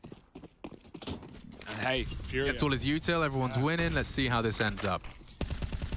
Good take. Marix is putting the Krieg up mid. He will bail out a connector and let the AWP take the angle instead, but Furia are very late. How patient are Sprout in middle when they don't have the underpass info? Could just get walked on right now, smoked out of mid. Default on A for Furia. And no hurry in this round. It's surprisingly slow given the buy they have. It's Spiddy to make the first move. He's going through the app smoke, trying to find a cubby, a corner to hide in. A guy that we've seen on this Sprout team for 5 years now. a shocking amount of time. Art's selling a fake on his own up towards the A. It's not already fake, but just a majority player on ramp. That is not the case. Right now, Sprout think there are 3 at A. There's only 2, and they're coming up middle at the same time. 4 on the site for Sprout. It's a good read. How can they hold on? Oh, shooting gallery for Marek's Krieg. That's a demonstration. The rest, just a likelihood, unless Art's Mag 10 feels like that. He's making a round out of this. Stair stops it in its tracks. Bomb under his toes. And now just tightening the noose. You got one in ladder. It's Stair who could swing or slacks way downtown to connect the dots. Call it 4-0. Yeah, when the nade drops came in, we were worried, like, one man can throw such amazing executes, but we just saw the pain of that, right? You want to throw them so fast so it doesn't look like it's one dude throwing it. And what happens? Art gets the wrong lineup, and he throws a smoke that lands on top triple. I'm presuming that's not on purpose. It was useless for everyone involved. So, yeah, it's a bit awkward there for Furia when they try and sell that on ramp. But nice to see the Krieg paying its dividends. Yeah, they have replaced it now, and we are going to be jumping into another fruity, bloody round. So Furia, isn't it? It is. It's not even safe or ping. It's Art, baby. He knows what he wants. 4-0, Sprout. They've managed to keep 3 players alive at a minimum, bar the pistol.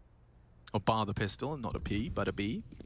And maybe that's the letter they plan to hit here. Spitty and Stair dispatched to defend it for now. Marek's just going to be housekeeping that jump up. I'll be grossed out if Furia win this round. Yeah. No matter what happens, there's no pretty way of... There's enough util, like, if they get just enough map control, enough respect to be set up, they can run you down. There it is, spoke of util. There's one of the 2 smokes deployed. They've denied information from Connector, and now you mantle up Yuri for a late arrival. Yeah, Art's got to be careful clearing. He's going to get seen by Cat if Marek's goes a little bit further, but he's in no hurry to fight. And Furia really want this orb to find a pick. It's not being given to them. 2 at B, K-Serato keeping on pressure from apartments, but now he's been smoked out. Art's looking for this kill that is not being given. Again, Spitty is up to no good in apps. There's the orb. Missed shot. That was their opportunity. The pistols have to take space. A missed opportunity for sure. Art does not make the same mistake again. Oh, it looked like it was him. Marek's catches it. But this is still a threatening round. Weapons on the ground.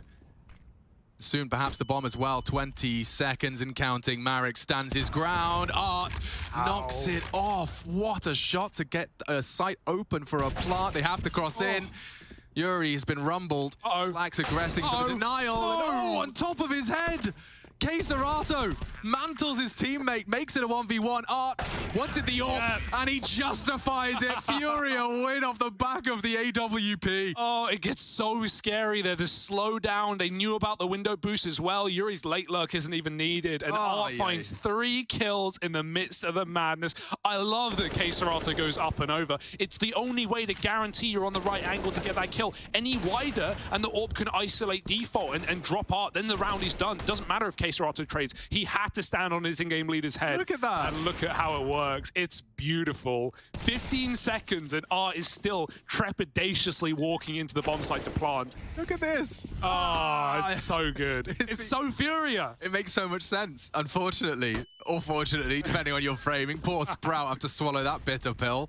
How do they do it? Now they're working on a bit of a nasty one. They've cobble together what they can with all of their student loans. It's MP9s, it's FAMAS, it's messy.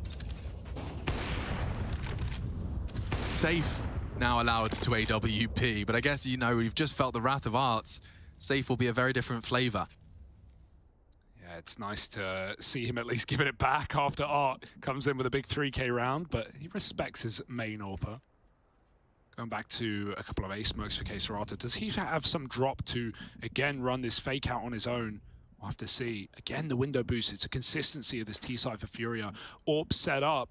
He's going to hear the click of the pin with Rouse close as well. And the drop, jiggled. And no way he dodges that shot. K-Serato, very skinny right now. He can't afford to commit. He doesn't even know about Rouse. It's a fake being sold, but that smoke locks Rouse in a corner. The K-Serato will clear. Art's up connector. It's an AWP on default. Nowhere to go, nowhere to hide. And Furia run wild over the A site to win this round. You've got to save. Yeah, I mean, we may have missed it there on the main PGM, but watching the way Art baited Marek's on that window jump, Oh, it's just so frustrating. He was just showing his barrel, jumping twice or 3 times. Marek starts to unload his mag, and as soon as he's committed to that uncertainty, he's spraying and committing to the pattern. That's when Art hits the one bag. Really cruel. He's having a great start. I'm going to keep track of the opening kills because you were doing a great job of that on Ancient, and it was a very big determining factor.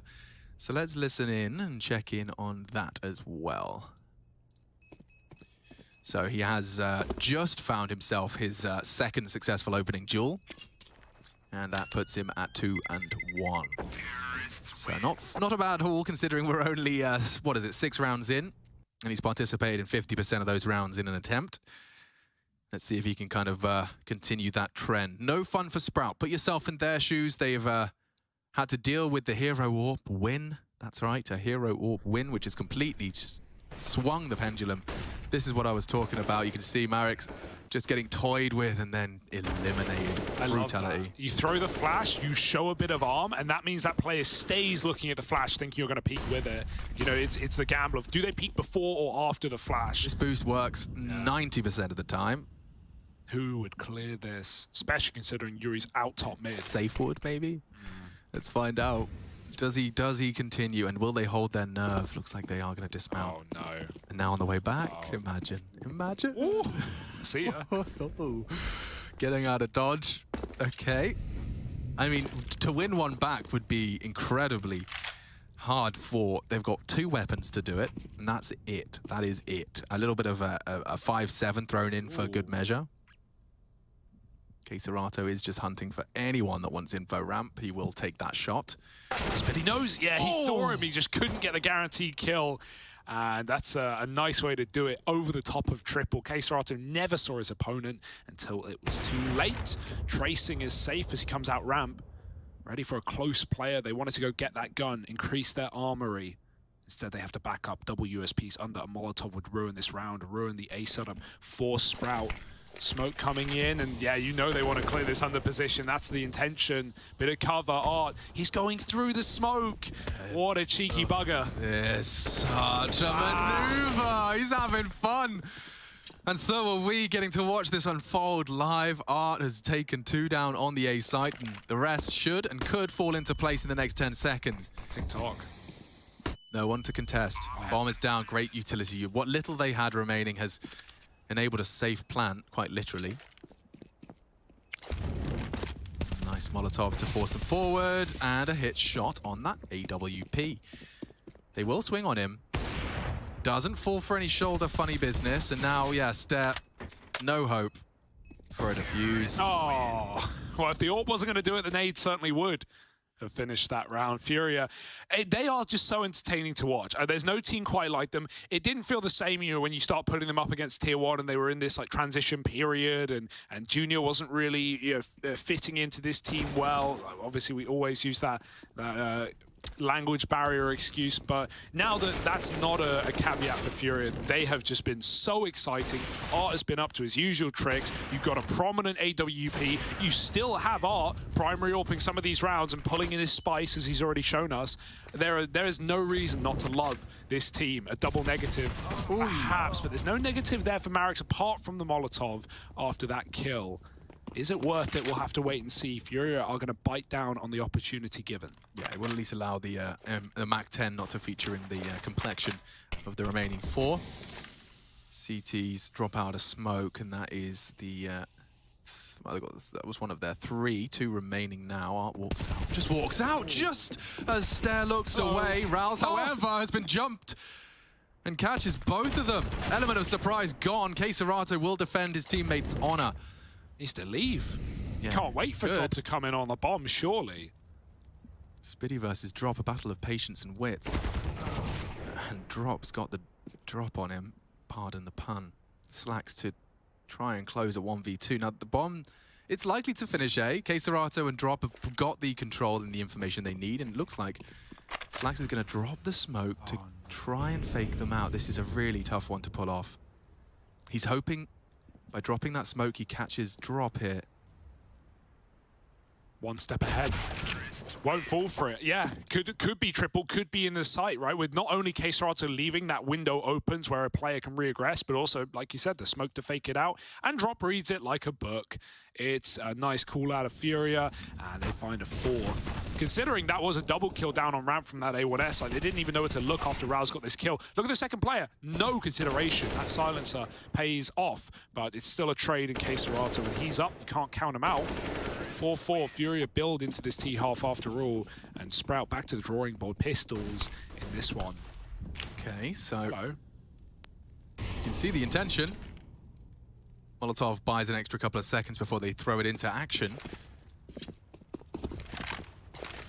Oh, they've got cover though. They're fully covered, and the molly's very short. Yeah. And that's not the conclusion we all anticipated. 2 on the deke. Nice work from Slacks. He doubles his score.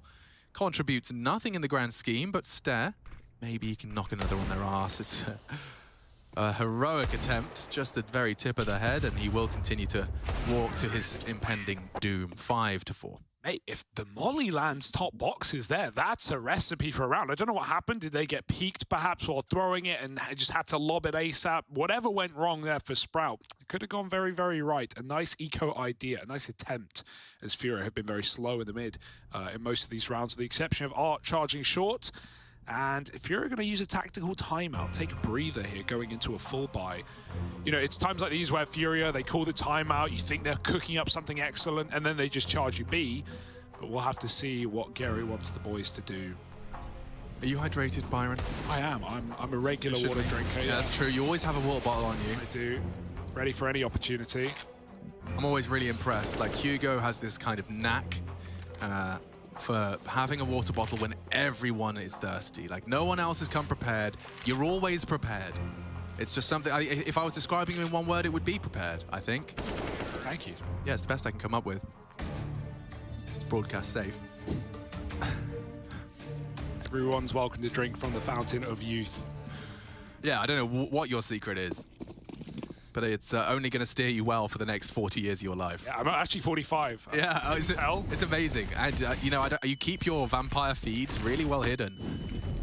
I think Hugo's just your... Harry's just your minion, you know? Like, he's like your familiar, you know? You can my maid, depends on the day of the week. Oh, your maid, definitely, yeah, but that only links more to my vampire theory. My room is so clean, mainly because I just sleep in a coffin. Yeah, you have to go keep it dark.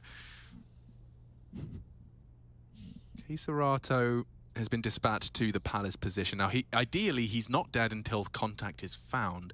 I think he wants to be a little bit of a late arrival. That may not be up to him if they want to go aggressive, and aggressive has been found and connected. Yeah, it is, isn't it? I'll slow down. I'll slow my roll. Stare does seem like he wants to at least delay.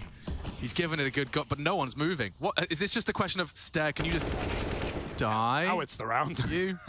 I mean, when you only see Art there, right, you don't actually know. Like, if it's a full B rush and Stare gets 2 kills, suddenly you're considering a retake. But that is just a route to a save.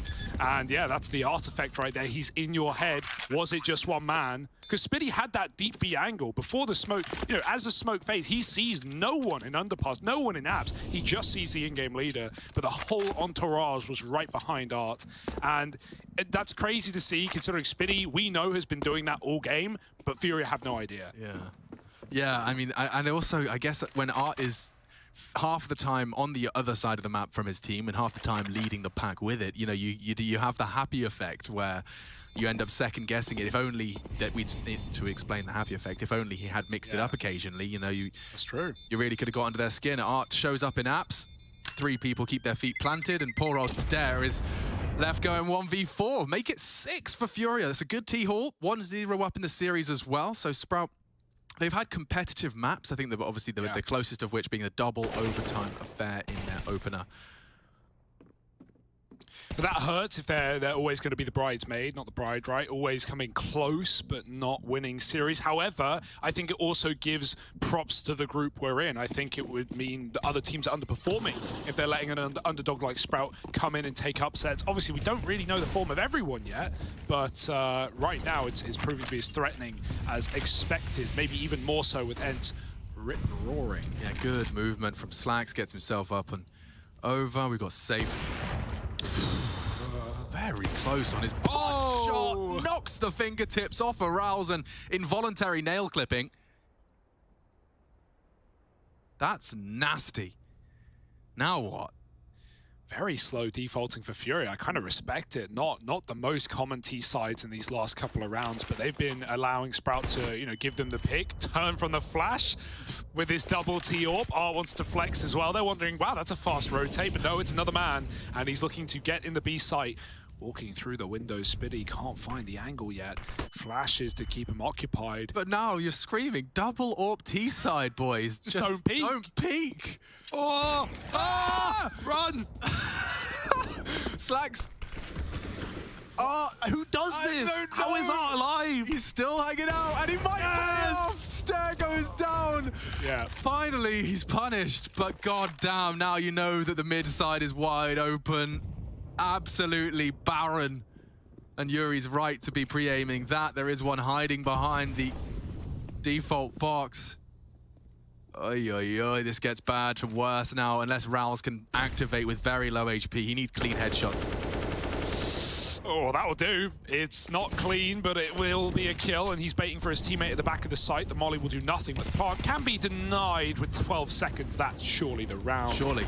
Just about kills here for Furia. Can they make it spicy? Slacks needs to run away, and he'll be absolutely fine. Drop, no time for it. It's going to be a 5th for Sprout. Nice try, but that little man hidden at the back was enough of a bait, especially after seeing Rouse there. I think also the realization that was a B attempt for Furia is why Rouse tucks in ramp. He's so assured that they're all middle and B. Needed that from Rouse.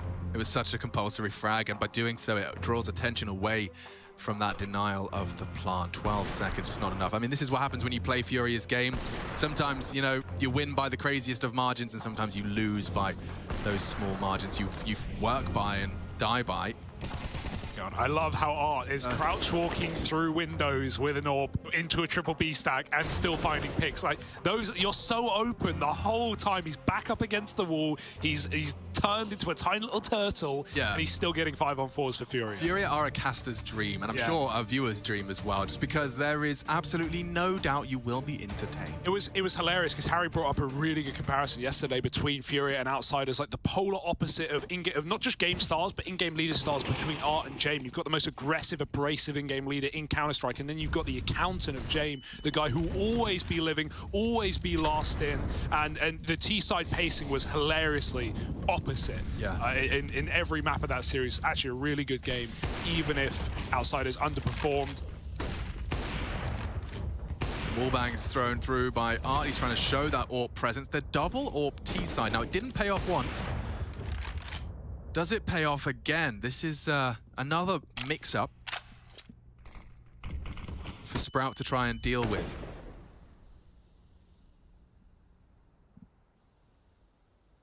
Oh, facing mid is a danger, knowing that this double AWP's in play, but Sprout, they wanted to, they seemed interested. Spitty might be calling for that one flash from Slacks to go over middle. It does.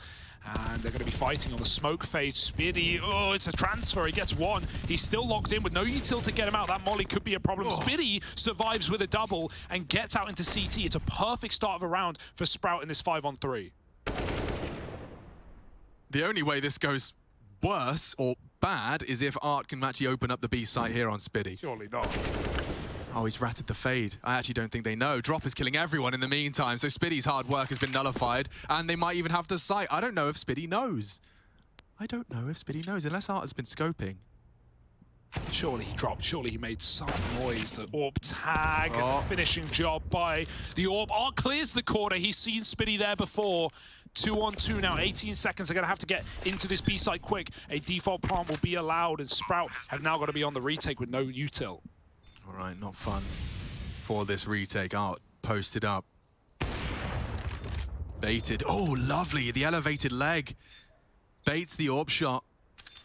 A couple of flashes aren't going to get him far. It's about these positions of the CTs. Here comes Slacks on short side. Slacks trying to make space, but Keserato's dealt with him. Now Rouse really is in dire straits.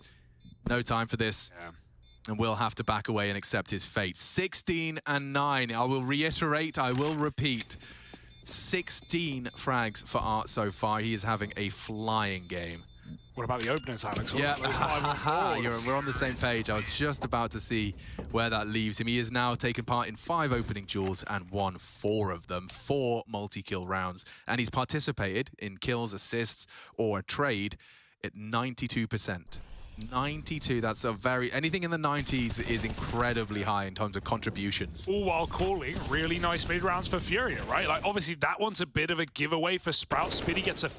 Spiddy's pissed at his team there. He gets a 5-on-3, and they double walk Con and just get picked up by Drop. Like, he's the guy in the mid to shut down Sprout on the re-aggression. And then, of course, the beautiful B entry that Art provides us as well. I don't think Spiddy's trying that bench corner again. It worked well once, and now... Oh, my God, there it is. 5-on-1 for Art. They're in. Yuri with an opening just like that. He just strolls in, and this is the round, ladies and gentlemen. Yuri doubles his kills and secures an 8th. It's sometimes as easy as that. Cut and dry. Yeah, it was inevitability for Furia to stop respecting Sprout, but now that it's here, oh dear, reality has come crashing down. Oh, almost, but not quite. And Spiddy getting spammed. They hear that. They know where he is, or at least they should. Safe on the corner, scoped up, and Spiddy's got to save. Leave him with nothing is the objective. Nice way to get out. But even then, is he just delaying the inevitable? It certainly feels like it. Safe ready with the AWP. Oh, Spiddy, this would be a big kill. It would be an escape route, but Drop won't allow him. And 8 rounds to Furia. They're looking for a double-digit half, Alex, and I don't know if Sprout can stop them. There's very little that seems to be able to stop them. Very driven are the Furia boys. 5-1 in opening duels after that previous round. But, yeah, you can see how this one concludes. Yuri just walks in and decides he's had enough. A open for business, and Spiddy does manage to keep hold for a moment longer. Tech timeout has been called. Looks like we're just fixing something with an FPS bug, so just hold on a second. It's been a while since I've seen that one. Yeah, log address _add space 1 or res change, or restart the game if you want to play it safe. Yeah, and the real fix that I was proud of is, you know, when the console just refuses to have a letter. For me, it's H. Yeah, that is the consistency. Yeah. Okay, yeah. So H is always buggy. Got the fix. I have the fix. Okay. Smooya taught me the fix, but you just open your Steam chat and you type the letter H to someone, and suddenly magically everything works again. So you don't have to screw around with your res change. You're missing the spawn. You miss your buy. I've had awkward moments. We all have. But that's the quick fix to make being able to type H so you can say go to hell properly. Yeah. And we're off to the races. Oh my God, they've only got 1 AWP on the T side. Really mixing it up now as a nice strafe down. Look at this aggression. They're going to have early info B, Hugo, but that isn't going to be the best case with these some slightly armored Deagles. Yeah, this smells and reeks of a 9th. Oh, he's... Shadow betrays him. Dark to be cleared. That's a lazy clear. The laziest. Flax with a quickie on the Deag. 2 very successful bullets. Art's Mac 10 is a threat, but bodies are dropped as well. Arix is still here. They know he's here. He got that spot under. Rouses kill connector.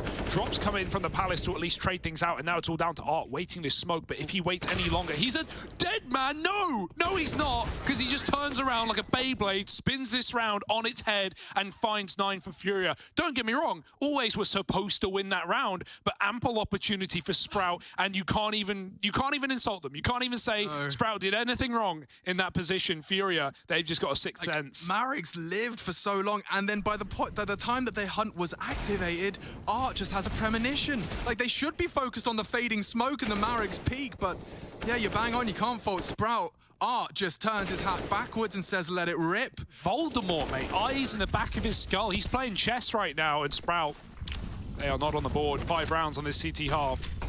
Auto sniper into the double AWP. That case Auto just dropped an AWP. There was a 3rd sniper in play. Art is trolling. Yeah. Art is having a good day, and he is just being disrespectful at this point. This is when he's feeling himself. This is when he's really, he's ascended. He's in the Matrix. He's got it firmly plugged in. He can download anyone he wants to, and for now he's just embodying a Terminator. Oh, the Doom Hammer is back. I mean, come on. If you want to really break morale and test Sprout's mental, hearing that rattle through connector at 70 seconds. That would get me. This gun is so little used that it says undefined in the ammo count on the HUD. We haven't even prepared for this weapon. Who would? Art is having a great time, and I'm here with him. I don't know, part of me wants to see it succeed, part of me wants to see it crash and burn. The disrespect, bro. He's brought the auto sniper. And he's lurking. And look, there's an AWP spawn. Just in case they wanted it. Safe's opened up. Spitty is known. He's got a 5 seconds before the fade, but they're jumping out, bringing the fight to him. Spitty not dead somehow. Yeah. And now they're both looking the wrong way. The bait and switch is huge as Stare and Spitty combined. Keserato looking to go Divine. A 1v4 becomes a 1v2. Fast flank. Will he be ready? They often are, but not today. And with the auto snuffed out, so is the round for Furia. They have fun with it at the end of the half, and Sprout at least pick up the pieces. I'm not sure if it will be enough. With Furia feeling this way, they're ready to close in 2.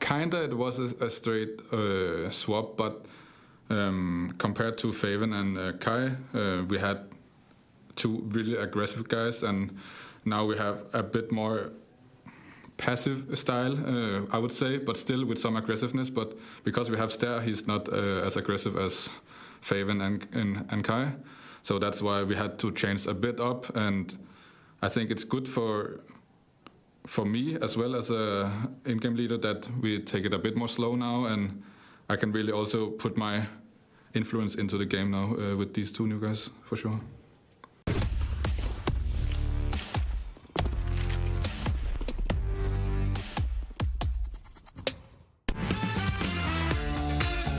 Hello, future professionals. It's that time again to showcase a smashing smoke for Mirage. Today, I'll be teaching you all how to smoke CT as a terrorist. To do the smoke, line yourself up along this door. Aim at the corner of whatever this thing is. Then jump and throw. If done correctly, CT will be perfectly smoked off. Combine with the stairs and jungle smoke and A site will be yours.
Furia 9, Art 20. To give you a summary of that first half, it was the T side where Furia do some of their very best work. It's a little different. It's certainly fun to watch, but that hasn't been without its ups and downs. They did go on an absolute tear, but Sprout with 6. That's respectable. They managed to build 4 of those in the opener, and that could be enough to work with Hugo. Dare I say it, I'm walking into the cliche. This is an important pistol. Oh dear, they all are, Alex. That's the secret. Let's see if they can do anything with it. Art has gone for a smoke kit, so if the bomb does go down, keep your eyes peeled. 1xBet leaning, oh good God, heavily in Furia's way. I haven't seen it greater than 9 before. It's up to 13. Brutality as they wrap on into the B side. 3 here to receive. Stack is nice, safe. Here's them come around the corner and he picks the first. Oh, it's sweaty. Marix will trade, but at the cost of 2 of his teammates. He won't make it much further either. Spitty in the sight, not for long. Yuri getting another, and Spitty's trying to hunt these kills. Maybe there's a chance, maybe there's a hope, but this bomb is coping if you want to try and get it down. It's a 2-on-1, and they're both keeping pressure on this lone player. He's about to get swung from door, and there was a chance to close the round. It might be K-Serato instead, and Furia are back with a pistol. It may have ended with an undefined round, but it's an undefined half for Furia, who now sit with another in their pocket. All right, you go, Byron. All right. They got nothing done with that, so we are anticipating. I don't think they're quite going to take a leaf out of the Furia book. We're not going to be having a Galil running rampant into our second. It is just going to be, wow, yeah, the purest. A single flash has been invested. Doesn't really get much more economical than this. Oh, I like the stack though. Stralis-esque, right? All on middle, waiting for the overcommit. You can actually boost on top of this tin roof. I don't know if you know, maybe we'd have to run it with our admins to see if you can do it in a pro game. You can do it in your pugs though. Okay. Or at least your matchmaking games. I mean, there's almost no doubt that that wouldn't be cleared for Shizzle. Still not patched, but that's fine. Sprout, they don't want to play with the pixel walks. They'll just walk out mid instead. One flash. Now, the question is, when do you use it? Is it just to get mid control? Or if you get mid control, is it into A? Or do you never go mid? I would suspect it was to try and catch a CT looking for mid info. They just haven't given it to them at all. They're quite content with sitting here and letting the fight come to you. Oh, I thought that was a Yuri one bang there, but it's nicely managed. Couple of Glock bullets find their way into Yuri's helmet, but he'll just take that off and pop it on the display case. 11 for Furia. This is map 2, and already looking like map 3 is not a conversation for today. Get the AKs out. Let's see if Rals can corral his troops into a successful first T-gun round. I don't want to get ahead of myself. You know, we're only on day 2 of Group B, but what a world we're in if it's Furia and Ents to go 2-0 up, and Vitality and Faze. Obviously, Vitality with a win in the pocket. Faze are yet to do so, going to be playing later. What a world if these are the teams topping the group. Obviously, everything can change moving forward, but it's certainly a nice Cinderella story. No Mouths, no G2, potentially no Vitality or Faze. I mean, this is... I don't want to go that far yet. I didn't say you were going that far, but you did just, you started that conversation. Yeah. That is totally possible, given how competitive this Pro League group is. And we saw in Group A, as I referenced, you know, one bad day, 2 bad days, it accumulates very quickly into a punishing missed top 3. It is all about starting strong, right? Often we get to that last day of the group, and for some teams, it literally doesn't matter, or it comes down to the other teams in the group performing better or worse. It's out of their hands, so to say. So scary. That tag through the smoke was great info for Art to activate, and even though Stair will trade, it's a 4-on-4 with Yuri ready at B. Yeah, he is so alone right now. Safe might be called upon. They haven't jumped into Yuri's arms just yet. Now, Spitty played this corner to great success. Will Spitty clear it? No! Caught out, perfectly timed as Yuri just destroys. And he's even got the presence of mind to clear it. Yeah, I guess the one question mark was someone lingering. He saves his teammate as he emerges from the kitchen, and Stair just... saving his gun. Yeah, doing his best.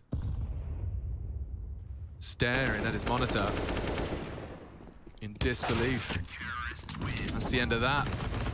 Farming up. They get 3 AK-47s for their hard work. And yeah, the vibrations are at peak premium levels right now. Everyone's feeling the vibrations. So when Art's having a good game, I'm sure I don't have to be the one to tell you that when your in-game leader's feeling the game as much as Art is right now, the vibrations are by default going to be a whole lot better. Everyone feeling good.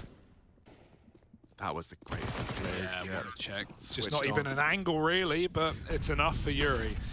All right. Oh, nades into mid. Well, Yuri's coming your way, and a double, triple kill. Safe helps out as well, and the round is done. Art's got a Bison, by the way, in case you missed that in this anti-eco. I hope he doesn't keep it into the rifle round, but you never bloody know when Art's in the survey. He's had a Dak. Now he's on a Bison. What are you doing? And he's got a mid spawn with the Bison. What are you doing, Art? Drop under. Young man, that's not a real gun. Oh, but have you thought about how many bullets it has? That's a lot of bullets. 64 to ply his trade. Oh, dearie me. All right, so with an airsoft rifle attached to his hip, he charges straight on up for the early info. If Spitty dies to this, he's going to be so salty. Rouses up. Blocking. They have no idea. He's smoking his retreat. Rouse is in con. Yuri needs to clear it. He won't. There's still a route back in for Art. He's running the smoke. They're going to get punished. They're going to get punished for this. I think Kasada Yanko having an aneurysm right now watching this round. That's what you get. Yes, finally we get to see some justice served. Art getting very cheeky with it. It's a bit tongue-in-cheek to whip out a PP Bison on an anti-eco. Never mind a full gunny. It's like a post-midnight matchmake. Yeah, you know, that's where once the clock has struck midnight, there is a little bit of an extra freedom, but didn't check the clock. Drop. Sitting in CT, right where the round started is where his round will end. Been keeping track of Drop. I mean, you know, he has been keeping up with the boys of Furia. Yep, dies with them too. And we saw him post, 15 over on Ancient. He is mid-table here on Mirage as well. But, I mean, you know, what more can you do? Play the roles, fill the gaps, and let the rest of the magic transpire. Good to see Spitty not falling foul to any funny business. Furia fall. Very nice alliteration. Thanking you. Double orb. That's a little more sensible for Art. He's going to go towards B with it. His justification was he needed more cash, so SMG. Yeah. Right. That's how we do it. All right, save they're right below you. Now middle already, double orb in mid for Furia. And that Molly gives it away. He's not even going to take a shot for the gun. Through the Molotov. Oh, and it doesn't work. It's a literal 1G. That's where we're at right now. 13-7 and a 5-on-3 right now. Marex walks, but Keserato waits. And a 5-on-2 that Furia cannot wait to shut out. I think we're already there. What a legacy Summit has left in Counter-Strike, you know? Yeah, I don't the one he wanted. I don't think anyone could have predicted it. I don't think he could have predicted it, but oh, he'll take it for sure. A 1G from Stair, the 17-year-old falls foul. And the double orbs convert. 14 for Furia. If you were channeling your inner Rowls, yeah. You know they've got double orb. Am I being an idioto for asking for something a little bit quick and punishing? Yeah, you could do A smokes, you could run a BX hack. I mean, Fury are actually the best team to look at with the T-Sport exec on B with smokes that land on the arch side that you can just pop out with really good flashes. They love putting Art there. You know, Sprout have that in their repertoire. I'd love to see it. Some way to get the hell out of middle. It's not done you any favors this half. This is promising. On the minimap, it does actually look like they're leaving Drop alone on the side that they intend to hit. They're going through the smoke. Flashes are up. This is quick. This is going to try and force an awkward retake. If Drop can just keep them at bay, they've taken down Art. Big start. Sprout already. Leg up in the round. Bodies dropping either side of the map, and the rest should be a formality. Just like that, the change of pace puts an 8th on the board. Sprout, necessary. Yeah, Furia were leading out of the B site in that round. I imagine that's something they'll patch up in the next, but awkward start for them. Sprout at least find a flawless round so far, and that's reassuring for the money. If they were ever going to build back into this game, it needs to be clean. Nothing worse than winning a round and coming in with a worse buy in the follow-up. But Furia are looking to do exactly that. Take kills out at the end, drop in ladder, and stair-stepping. Oh dear, drops a dead man surely. They've got him locked from lower as well. Ooh. And if he doesn't run, the bomb might do it. 30 health, he knows. Oh, he lives with 5, and he does get his gun back, so not a complete waste. 8 rounds for Sprout, and they even keep the double orb. They're going to try and do it right back to Furia. Will they have the same flair, the same finesse? Yet to be seen. And this is where I'm just not qualified because, you know, it worked. It worked. Yeah, Fury's setup was not good for B, right? Like, they were leaning mid. They've been leaning mid all half because Sprout have been coming mid, often late, but still... Just sell it somehow. Sell it that you're still occupying middle and have someone worm their way in. Yeah, Safe's got the best spawn with his AWP, so if he wants to cat jump to stop that, like, you know, Rouse came up cat that round to split the B side with him, he got a kill from it. If he wants to jump cat, he can do it. If he wants to be boosted B-apps, he can do it. The options are open, and it almost feels one-dimensional to do the same play again. Yeah, Yuri's org also implies that he's going to try something different with his setup and with his responsibilities towards middle. All right, Safe. Cat jump. Yeah, you know it. He's nailed it. Now we'll cage Spitty's progress. Oh, you don't want to just go dry. Oh, you don't want to just go dry. He does walk straight on in. And now they will too. This is it. It's make or break, folks. Full commit from Sprout, and already Drop has contributed again. 3 remain. They're falling, dropping. Stare into the site with the bomb. The man with the plan and a lot of space. Bench yet to be cleared. Now they have. Drop goes down. There's another on short. That is the problem. That, of course, is the problem. Stare knows who he's up against. Staring at the smoke. And we will see another Sprout round. These are Furio-esque decisions, but it doesn't matter yet. But it's after a couple more, you start to, you know, Sprout start to get pumped up. Guys, we're still in this game. It's 14-7. We're winning rounds. You know, walking smokes in 2-on-2s, very art-esque. I do like that Drop, you know, he straps his helmet on in that round, drops a taco smoke, gets one, bails back, buys time at bench, finds a second before the trade comes in. It's a lot safer of a B approach. Whereas the previous B-Rush was just art and market getting picked by Marek. So it's nicer. It's the 2-on-2 that Furia kind of walk to their deaths in. Sprout are believing, though. And Furia should not waste this opportunity. Should they lose, third stage loss bonus, they are all pretty much at the bottom of the barrel.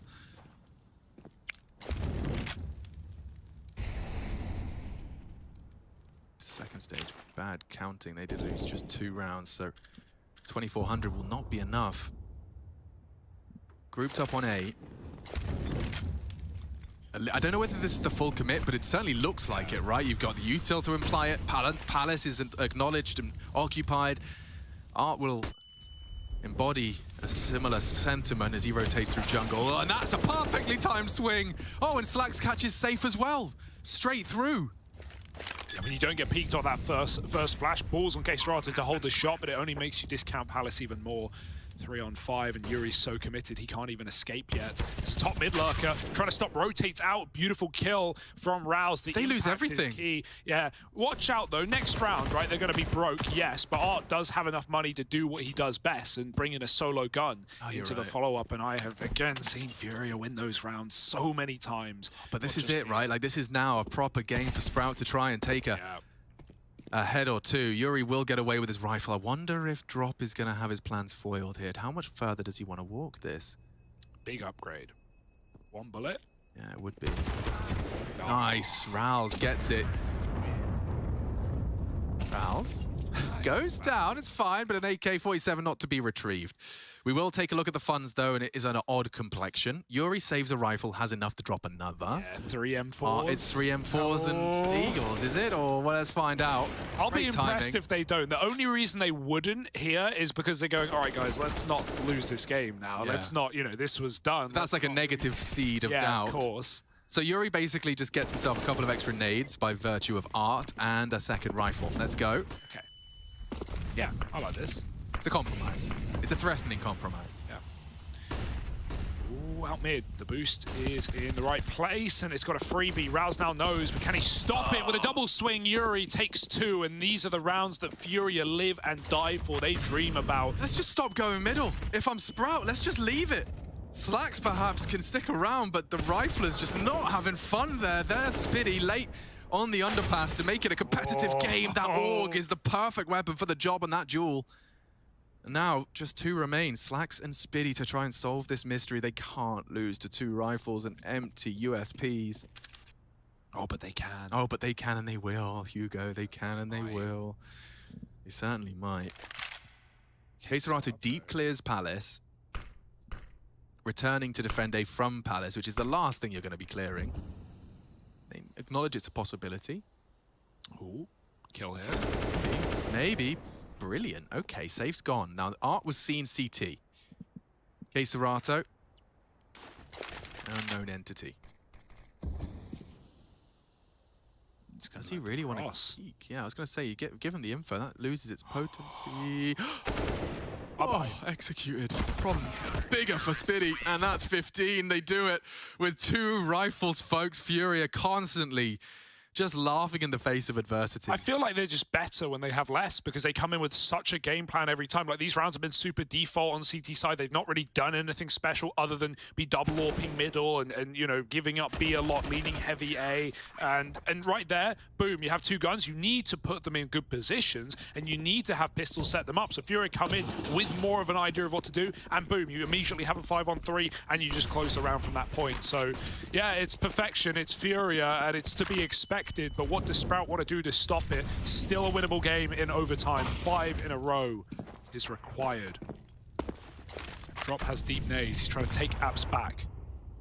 Yeah, and that flash, look at this. This is so calculated. He's going to be blind as a bat. Molotov him out. It's really not going to achieve anything. Enough tracer fire to confirm 2B. But what can you do with that? To be or not to be? It might be A.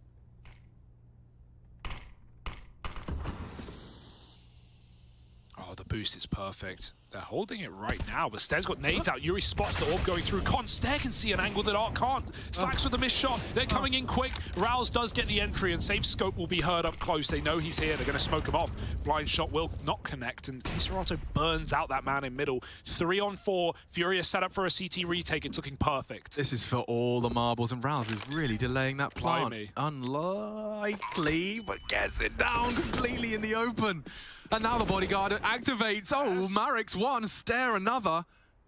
Only drop an Art here. Nice kill. Good trade. Art would have to go clutch on this. Kit's around, he's going to get it. Late reactivation, but Marek's wins the round on his own from default, hiding in, swinging off his teammate's contact, and it is going to be a Sprout converting a very disadvantageous round. That risky open plant only allowed because Furia was setting up a flash. 2 seconds later, that plant never comes in. This was the flash that started Furia, and hot pursuit of the 16th round, but denied. Rouse with good frags. Marek's the bodyguard. You can see a quick snap into Keserato's head before things got awkward. Rouse very susceptible to that fight. There was 2 coming from CT, and Marek's just dealt with all 3. Really good shooting from him. All right. Now they can really make this hurt. Yeah. It's going to have to be Smeeker rounds, right? You'd be thinking about that. Never know with these ecos for Fury. You never know. Keserato has 5 grand. Does he just buy an AWP and give it to Art? Like, those are the rounds that Furia do. This is nothing new. This has been going on for years. And even Sprout have to expect it. When they know the money's low, it's also not low. Not low enough. No. For Art not to make a call. It does seem like they've tempered the beast. That's the 14-7 back to 15-11 call. Yeah, yeah. We just want our full buy. I'd like everything, would you? Yeah, me too, actually. Ooh. Sounds nice. That gets heard. Rouse knows. Steps on wood from ramp. And it's a good clear. He's even ready for 2. Very aware. Stare with another. And it's a nice, clean anti-eco. You barely ever get these against Fury. You'll take it. Especially when you just have to cross your T's, dot your I's. And I don't think that middle will be the answer. I don't want to be seeing 3 Sprout members getting caught out by Furia's mid-round moves. They've got so many of them for their mid-fights. They're coordinated and they're vicious. All of their success and all of their wins have come from more direct site commits. Yeah. And that realization came through early in the half on B, right, when we realized Furia weren't actually playing in the B-bomb side. But even now on A, Sprout, the last couple of A executes have been clean. And think about this, right? Furia have not run a ramp setup. Okay, they've pushed Palace on an eco, but they've not done an AWP deep in A. Like, these are the things that now need to come out for Furia, things they haven't tried yet in the map, because Sprout are starting to build back in. Yeah, which might tempt you with that line of thinking to set up in a passive default and let the fight come to you, but there's always that switch Furia can flick. They flick that switch and suddenly they give you nothing and you're tumbling into a site with 25 seconds left. Double AWP is indicative of that passive stance that we know Furia can sometimes take.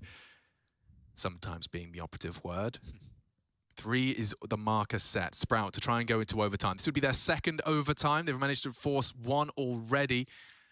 Double overtime, no less, on Inferno. And they're going for something quick. They're going for something quick. They're trying to catch him. Art's going to have to react with an AWP short. His drop as well with his util to buy time. Gets the info. Confirmation of a commitment. Straight in his slacks. The AWP are leading from the front line. Art is connected as well. And already 2 bodies down. Bomb committed. This is a disaster, Hugo. It's not going to get any better, is it? Rouse is left mid to regroup with the team. Missed shot. Put Chop on the chopping block. Keserato on default. Has to swing wide and Safe helps him out. It's ready to close. It's ready to go. And it's Furia with a series 2-0. They take it down a little bit scary in the middle there, but they'll be getting loud. They'll be hollering and screaming over the walls as Furia do find a successful day in the office.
Close to me, going.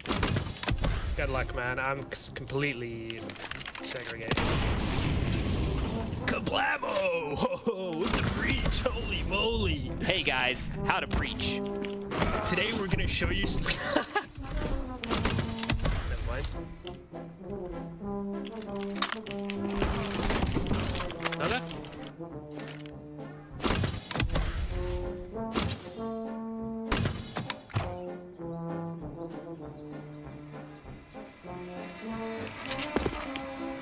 I'm behind him. He's like on the coast down here. Oh, 2. Still not close enough to help you. Okay, I'm nuts.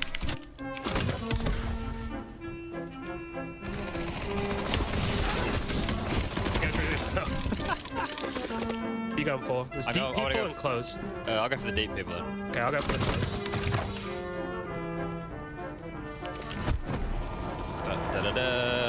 I've whiffed. He has no idea. Oh! No!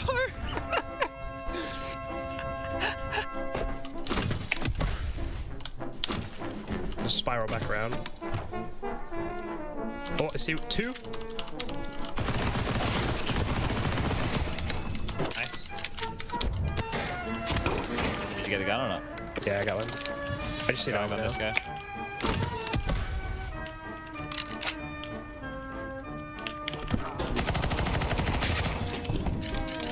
Nice. I'll go for a gun. 2.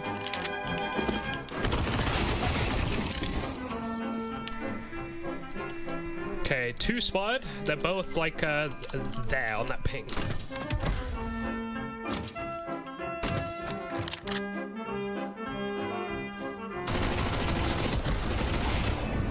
Nice. Easy.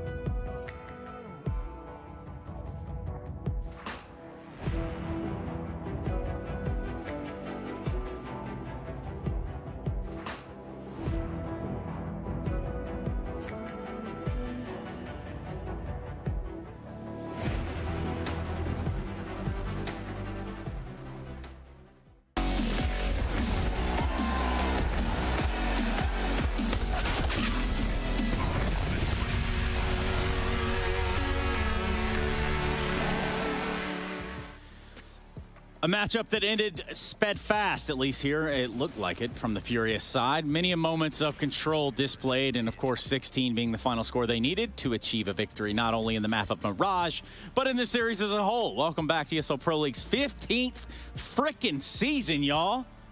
And it's Yanko and Kassad, hot damn. X-I-I-I-I-I. No, it's actually X3, Trace.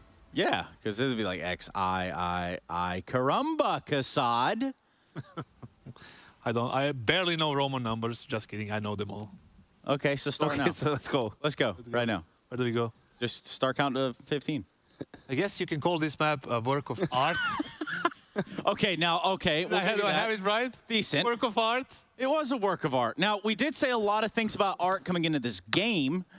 What made him impactful here? The Bison. Yeah, definitely. Okay. Aggressiveness. What do you mean? Like, it's always that. Yeah. He's not like, he doesn't have the sharpest aim or, you know, the best strats, but he's aggressive and he's crazy aggressive, and that's what we have. This is round number 4. Yeah, we have something that I want to show, like that's just gonna, you know, kind of prove the madness of Furious T side. It's round number 8, I believe, if you can show that, where they actually just started going towards A. I don't think this is the round, by the way. No, it will be coming up after this shortly. Yeah, these are just highlights. So now that you've gotten yourself here, how do you get yourself out, Kassad? I think they're just gonna. Now that will be a work of art, Trace. A work of art. Keep talking about the fact that, you know, that Furia just keep running the same style they used to do, and just Sprout really kind of try to counter it by not taking the bite and not biting the fake, you know. And as soon as they stopped, you know, getting the opening kills, they started joining the madness, and it was all over for them at that point. Did I do it right? Yeah. Yeah, it was decent. Now we're gonna make you actually work. Art rhymes with smart. Exactly, and that's exactly what he displayed in the server. Else, but... I imagine you were, but round 8 he had some impact, and Kassad, you had no problem pointing it out. Hell, you've never shut the hell up about it. Yeah, this is the round number 8 I was talking about. They were just going like for a pick on ramp, and then there was Yuri getting a weird kill from Molly, and then all of a sudden it's a trade 1-for-1. After that, you will see 2 players just coming back to holes. You see them rotating, coming back to holes. They're just walking out. There is no way you would expect something like that from any team except Furia right now. You can see the drive walking out. They're going to catch a guy on default, and then you can see Op jumping just to be spotted, and so they can trade him. And all that, they get the A site, and you know, round is pretty much over after that one. Basically a commentator, Kassad. What's your takeaway, Yanko? Yeah, I think it was actually a really, really good call, right? Also killing, I think Yuri is the A player as well for them. So, you know, killing that guy in apps, you're thinking, okay, we got that part of the map clear. We're not going to worry about it. Furia takes advantage of it, catches them off guard. The ramp part was a little bit of the, you know, the crazy one, but other than that, it's actually he was just pulling the tension to himself. And there is a specific timing for this kind of madness. You know, if they were like 5 seconds later, I don't think it would work. If they were like 5 seconds earlier, probably it wouldn't work either. So they just got the right call at the right time, and that's art again, Trace. Yeah, like he said. Yeah, there's command hand. Command hand is out. It looks something like this. You want to keep it at a nice 45. Anyway, point being, we're going to hear from the coach of Furia. That's Gary, in case you didn't know. What's up, Gary? What up? I am joined by the coach of Furia, of course. It's none other than Gary, or how you would say, like, parabéns. Yes. Parabéns, Gary. Like, you get another win in your pocket. So basically, you added another name into your dev note. Yeah, dev note. Your dev note. We're getting there. Yeah, but when it comes to your team, we definitely can see that like the addition of a main OPER like really changed like what is happening on the server. Is it noticeably way easier for the IGL, for R, like to actually now focus on leading the team? Yeah, it's not easy because Art have his style, but we are adapting our style to play with safe. It's not like a fast path, but we are doing a great job. You are practicing a lot and have a lot of good conversations. So I'm happy with the team right now. So my goal and the team goal is to go to playoffs. Yeah. I mean, definitely. I mean, you are on your way to the playoffs. Your next 3 opponents will be Ants, is going to be Faze, and is going to be Vitality. Who do you think is going to be like the hardest team to beat right now? I think right now Ants is the hottest team in the group because they already won against Vitality and Faze, right? Mm-hmm. So I think it will be a great match because they are aggressive too. that's it. But how would you compare like this roster to the one that had Henny? Do you think like this one has like more potential, or like basically what do you think about it? Yeah, Henny, he's a really good player and he has a lot of experience. So and Safe has both too. I think we are getting there in the level we were with Henny into 2020. But I'm really confident that we can like pass that level. But when you write down things in your Death Note, do you imagine yourself like you got me light, who's like just writing down and being like super dramatic? Is that like what the fantasy that you're living? Yeah, the next name in the Death Note, it's Vitality, right? So yeah, tomorrow. See you guys. Okay then, good luck. Thank you very much. Muito obrigado. De nada. Get them Brazilian followers, Trace. Obrigado. I love Brazil. I love how he said like we are like adapting our style, and then we see the clip where he's jumping through the smoke with an op. They're adapting it, right? That's the evolution and also, of that's the not style. how the Death Note works. You don't put the names in after you beat them. You do it before. God, good grief. You can't. The trash talk is no use after the fact. Like it's trash talk before, then you prove it on the server. Actually, you need to trash talk in the middle of the game. As well, yeah. Just to kind of throw that, extra, we'll say psychological warfare almost. Absolutely. It does tend to work. Simphis used to be one of the best. In fact, at that alone. Then he found out about the gym. And now he's probably one of the strongest men alive. Yeah, in fact, watch out. The size of those quads. Yeah, they were going to cast him instead of the Mountain, but turns out negotiations fell through for Game of Thrones. Furia up 2-0. Ents also 2-0. They couldn't provide a steady dose of Adderall for him, or what? I don't know, man. I don't know anything about any of that. What I do know is that Kassad would love to tell me about how Sprout are going to bounce back and make it to the playoffs. Well, how can I tell you that? That was straight up lying. That's what you're the best at. Lying? Just lying to people here, yeah. Okay, then. You're lying about your age. You're not 33. I'm not lying about my age. I'm 27. What do you mean? 27. Younger than me. 27, and then give or take a couple. Hey, but what a position for Furia and Ants, Trace. After day 2, both 2-0 up. One of those two teams is still to play each other, so one of them is going to be in the playoffs. For sure. For sure. And Ants is about to play Sprout, too. Yeah. So they're going to be in the playoffs, right? So what does that mean, Trace? That's the tone. It means that Sprout probably won't make it. What about Faze, Vitality, and, Jame and the boys? I believe in the outsiders' capabilities, but I do say that FaZe needs to wake up from whatever dream they just had. This next game is like a high-pressure game. Like, I feel whichever team loses, they're not going to be in the playoffs, Trace. Yeah, we're talking about Outsiders v FaZe, which will be coming up shortly. As you can tell, Yakinder and company just trying to get in the mood, get in the rhythm for their rhyme. The thing is, like, whoever loses is in a position that have to win all 3 games, and they have to face Vitality. And then some. They have to face Vitality as one of those 3 games, and then that. Oh, Vitality. Oh. So, are you afraid of Vitality, or should everybody else be afraid of Vitality? You know what? Don't answer that. It's fine, Kassad. Thank you so much, gentlemen. That'll be anything. Never mind. Yanko and Kassad and myself done for the day. We're going to pass the reins over to Paul and company for some more ESL Pro League Season 15 regular season. Thank you so much, Yanko. Just always appreciated. Caralho. Always there for you, Trace. It's the wrong one again.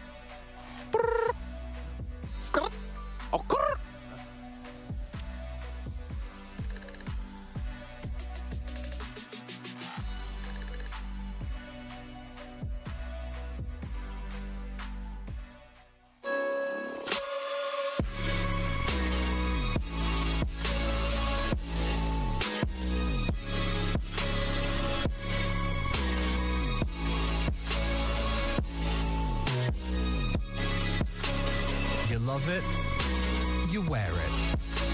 What's your style? Get your merch at shop.eslgaming.com.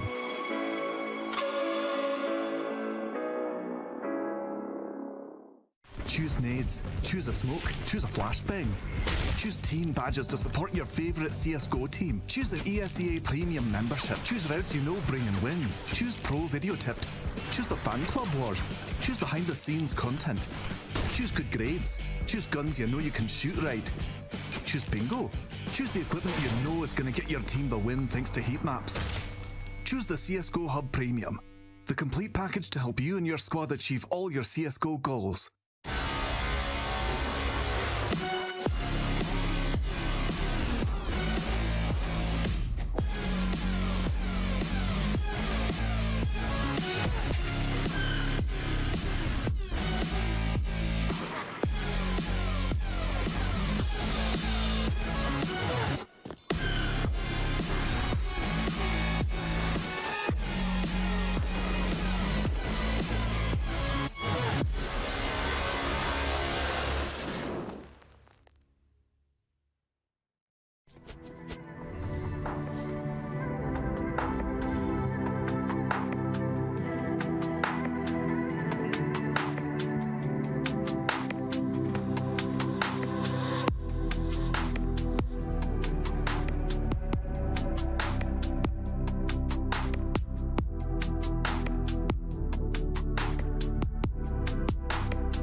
a bloodstained flag.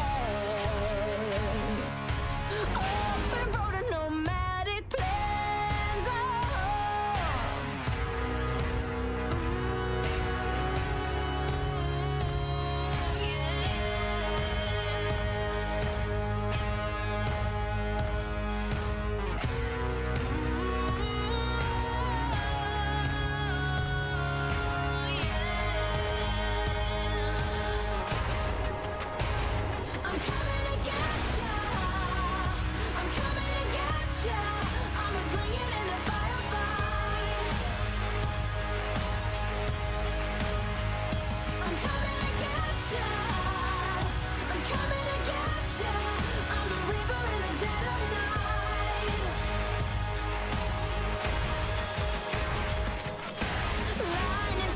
In a quiet town, bodies fall upon sacred ground.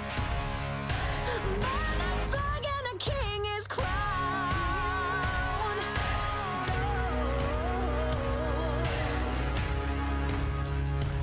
Coming to get you.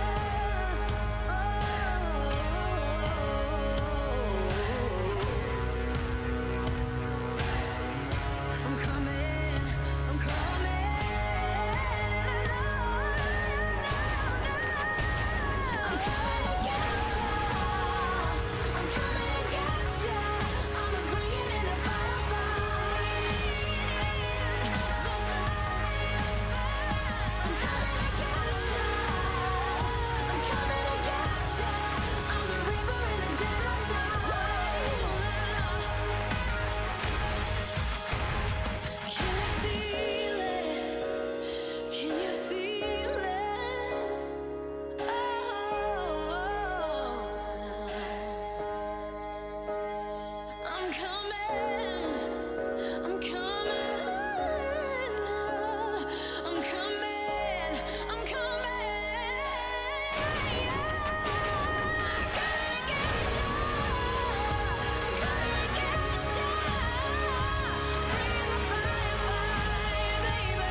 I just subdivide. I'll show you how it's done. There's no sides, we go inside. The man, he is the one. You build your walls with faith in God. They never come around. Then wonder why we all divide. The burden to be borne. We're coming home with a mission to bring an end to a terrible land. We are here to your omission. We are many of one. We're coming home with a mission to tear you down from your undeserved room. We can take your conviction. We are many of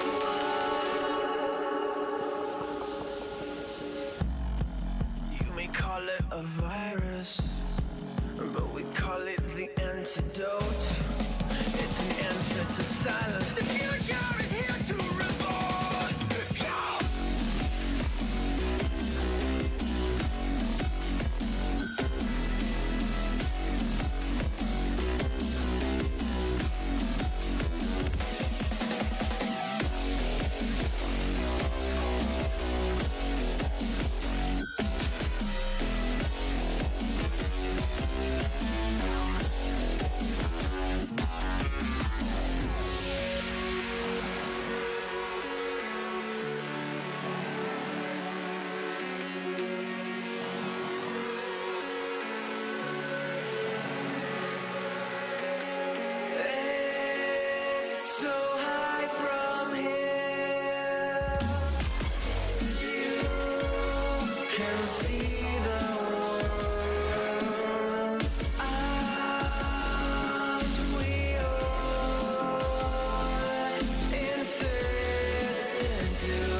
Embrace your destiny, slay your enemy, raise a legacy. No more apologies, trust your abilities, gather the energies. Pull yourself back together, been staying off track forever. Child of the nation, will seek redemption, time for salvation. Today is meant to be day of victory, time for history. Rebel's a tendency, fight the entropy. You're praying for fortune to come. You're hearing the sound of the drums. It's too late to backtrack, go back, you're back now. Keep your feet on the ground and stand up. You've got what it takes to fight back. Don't stop until you black out, out, out, out. Stand up, you've got what it takes to fight back, back. Don't stop until you black out, out. Give what you got, show them how to make a miracle. Stand up, you've got what it takes to fight back, back. Don't stop until you black out, out. Give what you got, show them how to make a miracle. Go save your team, be a hero. Take home the cup, be a star. They waiting for you, take aim, shoot your arrow. It's your time to shine, show them who you are. Stronger, gotta go faster, gotta get better, gotta work harder. It's fight or flight now, get up now. Go with the move, go for the goal, lead up the stadium, you know how it's done. Stand up, go what it takes to fight back, back. Don't stop until you back out, out. Give what you got, show them how to make a miracle. Stand up, go what it takes to fight back, back. Don't stop until you back out, out. Give what you got, show them how to make a miracle.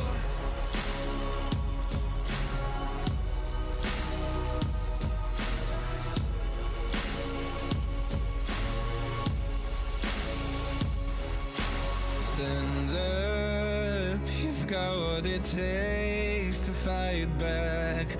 Don't stop until you black out, out, out. Stand up, go on, it takes to fight back, back. Don't stop until you back out, out. Keep holding on, show him how to make a miracle. Stand up, go on, it takes to fight back, back. Don't stop until you back out, out. Keep holding on, show him how to make a miracle.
I'ma say it from the jump.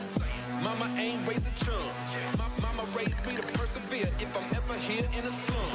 Cause nobody starts at the top. You do your part and you better buy. Working hard each and every day, even though some days it get hard to watch. But you gotta trust the process. Grind hard, don't you ever quit. It's a must to see the progress. Got a ball till you get it hit. They can never do what I can do, cause they on the same stuff. If you doubt me, then I'm coming to show them what I'm made of. Yeah, always showing your integrity. Yeah, if you want it, I'ma let them see. No guts, no glory, not a part of my story. I'm going hard for that trophy, it's why they all been on me. No guts, no glory, there's no need to go again. I don't comprehend and I do not pretend, cause when I'm coming it's to win. No guts, no glory, not a part of my story. I'm going hard for that trophy, it's why they all been on me. No guts, no glory, there's no need to go again. I don't comprehend and I do not pretend, cause when I'm coming it's to win. Wake up, put the work in, that's the only way it's gonna work out. Hard work and dedication, no time for procrastination. Takes a lot of time, a lot of patience, a lot of heart mixed with motivation. On the days that you're feeling down, look in the mirror for your inspiration. Like, woo, just notice, never stop, never quit. People wanna see you doing good, but never better than them. Gotta push yourself to the limits. You cannot lose if you are not in it. You gotta lose sometimes just to win it. Don't get discouraged, it's just the beginning. Yeah, turn up. Don't end up a Timmy Turner. Don't get caught up in the streets. Don't get caught up with a burner. Don't be a slow learner. Oh no, you only get one shot, one chance. Talking March Madness at the big dance. Talking big man on campus. Like no guts, no glory, not a part of my story. I'm going hard for that trophy, it's why they all been on me. No guts, no glory, there's no need to go again. I don't comprehend and I do not pretend, cause when I'm coming it's to win. No guts, no glory, not a part of my story. I'm going hard for that trophy, it's why they all been on me. No guts, no glory, there's no need to go again. I don't comprehend and I do not pretend, cause when I'm coming it's to win.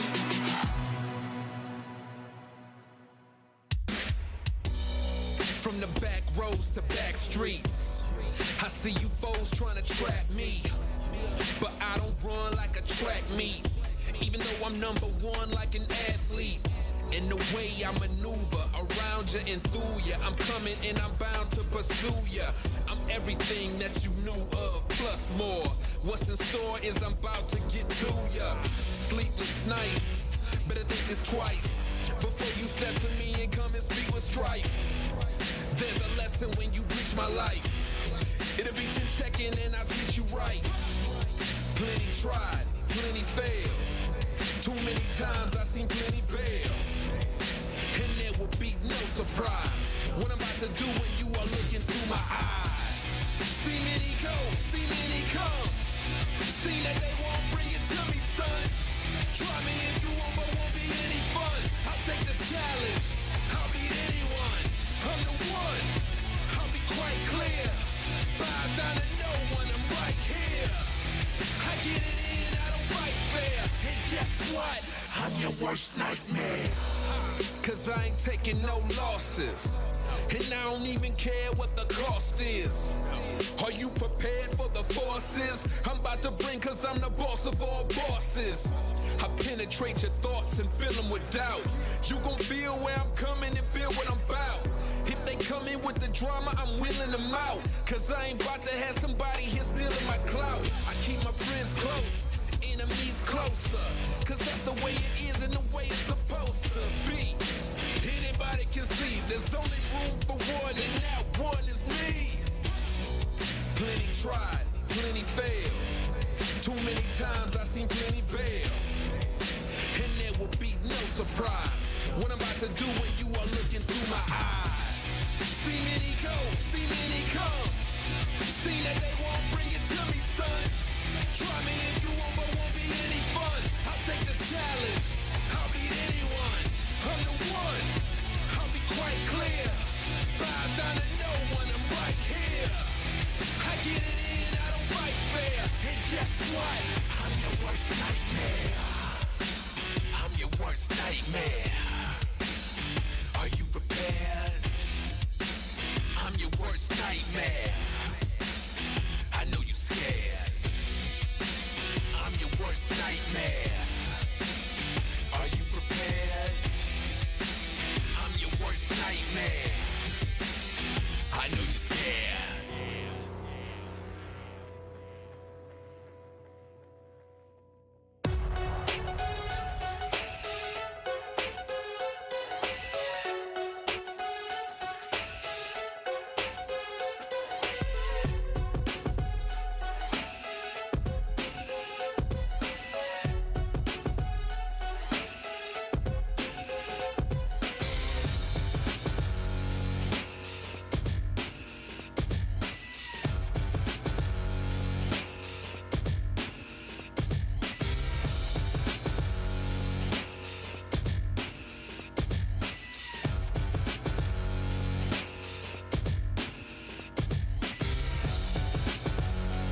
Hey guys, Naf here from Team Liquid. I'm gonna show you guys a little bit of tricks on the overpass CT side.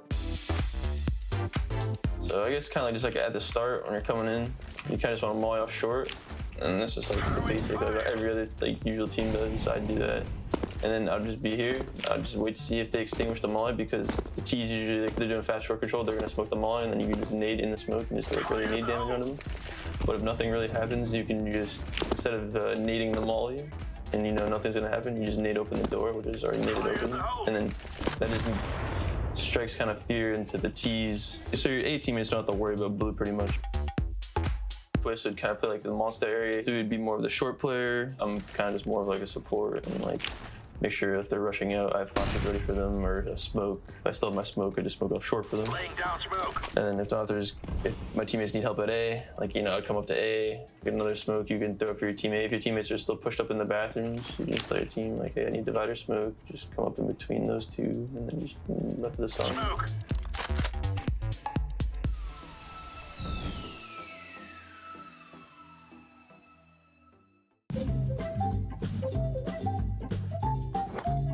Right, mouse 2 and knife. Oh no, I'm not a thing I want to be. How the fuck am I meant to hide as this? Okay. This is fine. I'm running! Oh dear. You're dead, no? I thought I killed you, okay. I'm dead, I died in one bullet. I just saw a giant fucking tree! Running into the catacombs. The moment I saw I was a tree, I'm like, well, this is fucked, isn't it? Like... It's quite damn it. Fuck, I was too suspicious. It just kept going that taunt. The taunt just lasted forever, bro. Trace is doing taunt at overpass right now. Trace? What are you doing, dude? I'm trying to get out. I know the jig's up. I didn't expect it. Yeah, but oh dear, there's no way. Oh. I've been outdone. Can we say that? I have been outdone. I was about to fucking answer. That's the worst. Trace was just running around as a balloon for half of it. I couldn't believe it. He was a balloon. Trace, are you questioning your existence right now? Yeah, I have been since we started this round. I just saw Alex jump out of his skin. Is that steal?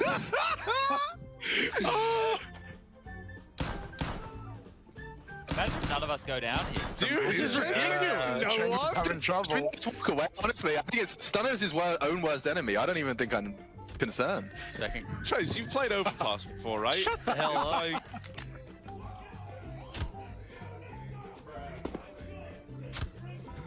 Would you stop talking? The loudest motherfuckers. Where are you guys? So dude, I was a whole bench and you just ran right past me like 3 times.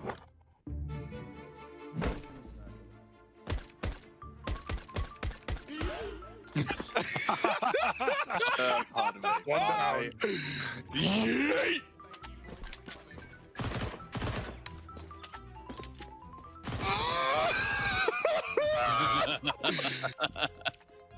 He looked very suspiciously at my patch of grass. Oh, Harry, not bad, man. I'm actually quite impressed. Right? Yeah, that's nice work, actually. Really nice. Yeah, he just cosplayed it himself, basically. I feel like I'm getting juked here by Hugo. I haven't moved since the freeze time. Easy win, Harry. Good start. Good shit, Hugo. We're the best trash I've ever seen, baby. All right. No. No. You sound very close, mate. Oh no. Oh, I just random knifed you. Knifed you. That was not on purpose. Wait, Harry, were you the dollar bills? Why are you all long, boys? Why are you all long? Dude, Hugo's cracked. Yeah, I just swung all 3 of you on long. I don't like this. Oh, it won't let me open the shop now. There we go. Oh. I know I'm close. I can hear him here, but somewhere. Am I blind? Not even. No. Not even. No. He's like 10,000 miles away, I think. Y'all are trolling me right now. Oh! Sure enough, easy, Dude, to I win. was even specking chat. I didn't even know where he How did the grenade was. not kill you? I was dropped the it right rocks. there. I was the Yeah. rock. Very was well the played. rocks. Very well played.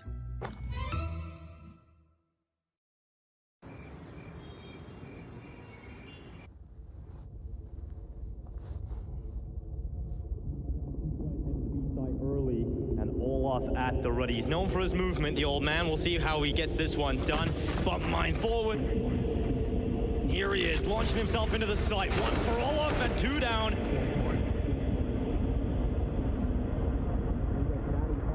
Standing Molotov being locked into the window. The bomb's going to be planted. And honestly, it's a recon nade. Oh, and with the information, that's it. That's the game. Everything he needs. 2 shots, lining him up. Easily landed. The second as well. Wu here, poised to make an entrance in the B side, taking a lot of damage to the wall, Yanko. Well, he's got a hell shot trace. He absolutely does. It's starting to make a big problem here for Sanachiro and Axel.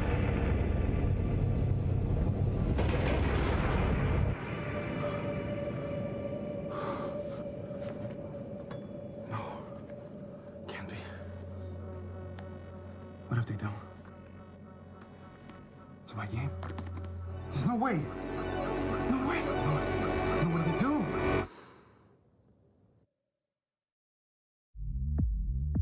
These are some of the best Counter-Strike minds and players currently out there, understanding protocol utility, the flashes, the smokes. Now they're doing it in a freer environment, right?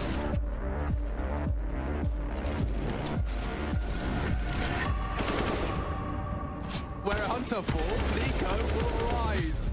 3 in quick succession. He's going to ace them. Oh, it's glorious. Nico reminds them who they're up against. Oh, that was a real flicker-rooney onto Nickelback. Multiple targets and beamers, his hands in fists. Oh, god damn, nearly 5. Yeah, it's fast on the approach. Apon, first man down. Oh, Banjo on a bit of a tear here. Phenomenal B-hole triple kill. Remember Rez? Remember how we spoke about him like 30 seconds ago? Here he is, and he's going to win the whole down round. He's delaying it as long as he can. Deals with the first man, makes it a double. Rez on a tear. 1 HP for Alex and Rez. This is the flank of a lifetime. He's locked him out of the round. In the smoke. Oh, he could get both. He could get both. Locking him. Surely Dexter looks at his minimap. He sees his dots not moving. He's hit something. Whoa! Oh, a quick one. Amanek. Oh, what? Amanek! Amanek, giving us a show. No way.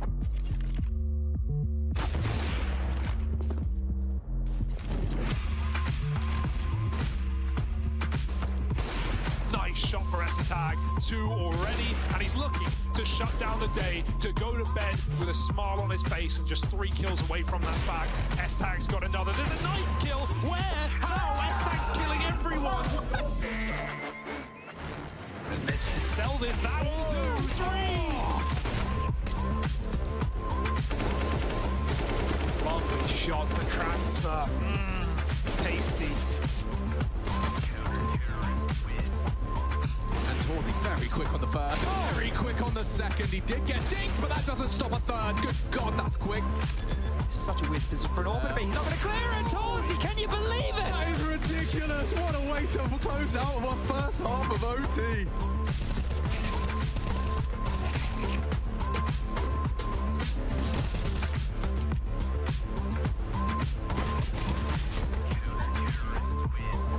Here comes contact. Rez opts for a more passive line. Down goes Frozen, yeah. Quick react. 2 of the hardest hitters. Rez. Oh, immediate destruction. Mao's gone. Doing a double swing peek. And, turns the flash. He's done a lot with this. Alex is hitting everything. Could be anywhere. Crowd's imagination. He could go over the top. Oh my God. Beast.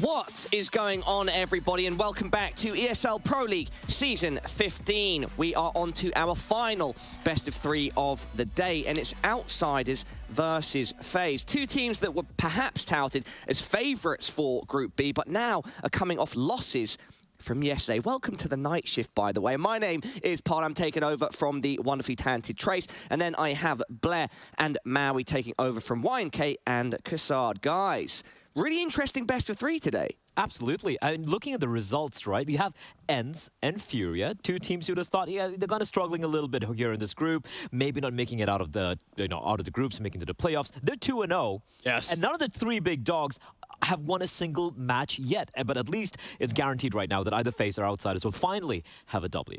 Yes, yes. It's shocking. It's shocking. But there's a lot of firepower today. It's going to get really hot. It's going to get really heavy up in this Paula. I'm excited. Talking about things hot and heavy, I'm getting something in my ear right now about our casters. Apparently, there were some issues getting Harry and Hugo ready. Let's take a look at that. Uh-oh. Uh-oh. Hey, guys. No, where's Hugo? Hugo! Oh, he's cussing. Yeah, I got you, man. I got you. There's 2. Yo, Hugo. Nice, Alex. Come on. Come on, bro. We gotta go. Yeah, I have a molly. Molly flat. Is Hugo... Wait, how can he read inside it? Like, it's dark. It's dark in there. How is he reading? Exactly. Many questions going through my head right now. What's going on? Did they eventually get him out? Will he be casting from the shelf? Will he be reading whilst he casts? There's a huge cliffhanger here, Paula. I don't know what's going to happen. Is it going to be Hugo? I don't know. They've been mixing things up quite a bit. I guess we'll just find out when the match goes live, if it's a Harry solo or if we're going to have Hugo as well. I don't know what Heku was drinking, too, in that. It had a suspicious color. So I'm not going to further prod. I don't think she's an NA player, man. But Okay, I hope she comes out and clears the air, because I don't know what that was. I don't think she plays for the North American team. Okay. Either way, guys. I just got that. Either way, guys, let's delve into this matchup. It's Outsiders versus FaZe. At this point, which one do you think is the favorite here at ESL Pro League? I'm going to go with FaZe. Listen, like, if you look at that game, it was a loss. Yes, they had the loss, but it was still a pretty close series overall. Okay, wait. Before we go into these points, let's take a deeper look at FaZe's story. Karrigan has always, you could see how much it meant to him to win on Katowice stage. He just collapsed as he did it. And I'm sure he believed his prophecy. I'm sure he didn't believe his prophecy included a stand-in and not fielding their full roster. So seeing FaZe still manage to lift that trophy on time, on cue, is impressive nonetheless. And I think that the fact that they made the change, they got Rops on the roster, and then had all these problems come their way and still managed to be lifting the silverware is a testament to how much potential this roster has. I think outside the game, we are actually on extremely good terms. We are vibing really good together. We're meshing really good together. We're just like 6 friends together. And I think outside of the game, it's a really good mixture of people. And it's working out really well. And the composition we have now, it's extremely good. The one thing Karrigan's always asked for in his teams, and in FaZe specifically, was time, and we finally gave him that. A year on from when Karrigan joined this roster, with no trophies in the cabinet, we had all the caveats in the world for FaZe, right? Rain and Rops not being able to make it initially. There was the perfect excuse to not perform, but then FaZe go ahead and win Katowice anyway with a stand-in. I think it's awesome, firstly, that Karrigan's been able to do this with a stand-in and with all the problems in the way, but for what that does to Rain, I hope pump him up, right? This guy's missed LAN, this guy's missed stages. He's been stuck online in his bedroom for the better part of 2 years. I don't think there's anything more motivating than seeing your team win a trophy on a stage, albeit without you, but hopefully that pumps Rain up and gets him hunting for the next one, because I think it's about time for the FaZe era. I mean, it's amazing, the storyline. It is a fairy tale. I don't think people are throwing that word around lightly, because not only do you get Rops on the roster, he feels like he's out of jail, he's playing with Daddy Karrigan, and he's going to guide him to his golden era. You then lose him for your group stage qualifier, and I mean, you have to give respect to JKS, you have to give respect to Karrigan for trusting the advice of Twists. You know, Karrigan was looking elsewhere, and you still commit to JKS, and he delivers to the point where not only does he do it once, he does it twice. You lose Rain, who is just this pillar of consistency for the playoffs, and I just think it's very romantic to see Karrigan collapsing with the win and Rops being there just in sheer shock. Like, if you look, I've never seen Rops smile as much as he did, both on the stage and in the podcast the guys at HLTV did, just talking about that victory. He's been here a while now, and that's the most I've seen that kid smile. I think it's very hard to see that just being a fairy tale. You know, I think with the talent that FaZe have, their win in Katowice it's probably the start of something bigger. I can't see ending the year and them not being a conversation for most victories or most playoff runs. They've got to follow through on this, because this is it. This is the golden mixture. You've got all the talent now in leadership and fragging, and I think this is a perfect blend of respect. Everyone's on the same page. I don't know, you're not going to get this concoction again, so if ever there was a time for FaZe to be trophy contenders regularly, it's now.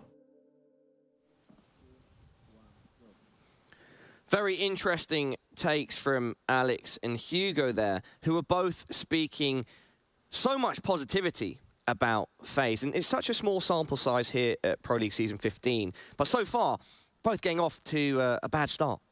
Yeah, but just to continue on that train of thought which I had earlier, right? Like if you look at FaZe, the game, the loss they had yesterday, they beat ENCE on Nuke, a map that ENCE are very, very comfortable on. They are upset experts, one might even say, on that map. Sure, they look very dismal on Dust 2, their map pick, which was, bear in mind, it was a punishment coming in from FaZe, right? And ENCE were kind of ready for it. But you look at the way Outsiders played, they look deflated. They were just a pale shadow of what we saw from this team early in IEM Katowice, in ESL Challenger, beginning of the year, so to speak. So yeah, for FaZe, sure, not a fairy tale start, but I believe this is a team who's been through so much they're not going to be affected by that one loss they had yesterday. Yeah, Maui, how likely is it, considering FaZe have the piece of the puzzle, and the puzzle was a success at IEM Katowice, how likely is it they can bounce back from that loss yesterday? We simply can't jump the gun on FaZe after a single BO3 loss to ENCE. Given the context that we have now today, the fact that ENCE is actually a pretty solid team, one that seems to have come into Pro League with some extra preparation in the tank, FaZe is probably a team that just needed to warm up a little bit.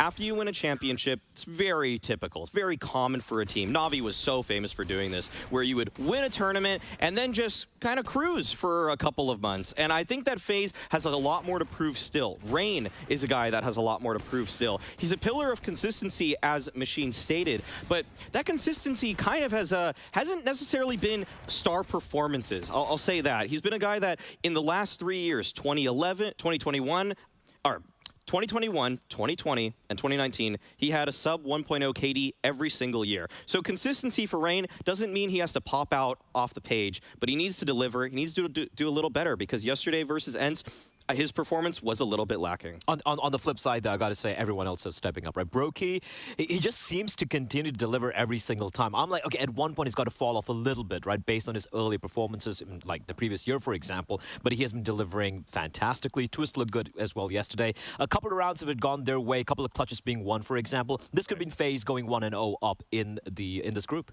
Talking about delivering and delivering when it matters, let's take a look at FaZe's track record in overtimes. We've got a graphic of that, which we can bring up on screen, which all of you at home can feast your eyes on. Maui, what do you think about these overtime rounds for FaZe? We saw Yeah, what's with the 16? Is that just a best of one? That was just one map. No, that was just that one map in the finals. In the grand finals, exactly. That's what I was going to mention. You know, we saw how they can rise to the occasion, battle through these overtimes at the finals of IEM Katowice. It's a little bit tough, Paula, to actually find any consistent trend with all of this. I will say, like, the 0-4 loss to Vitality, the way that lost that game to Na'Vi, I remember, was the end of the group stage at Katowice, and they kind of choked a big lead. That was a big lead that they had right there. But when it came to the grand finals and playing on the stage, that's when the experience of some of those big heavy hitter star players like Kerrigan came in. I mean, Kerrigan himself delivered some rounds for FaZe in that one, and his calls on top of that were excellent. Yeah, I mean, if you look at Kerrigan and where he shines, particularly for me, would be these sort of like OT games where basically the strat book goes out the window, right? It's all about mid-rounding, mid-calling, late round calling, and I think that's where he shines, and that's where the superstars as well on the side of FaZe really do shine.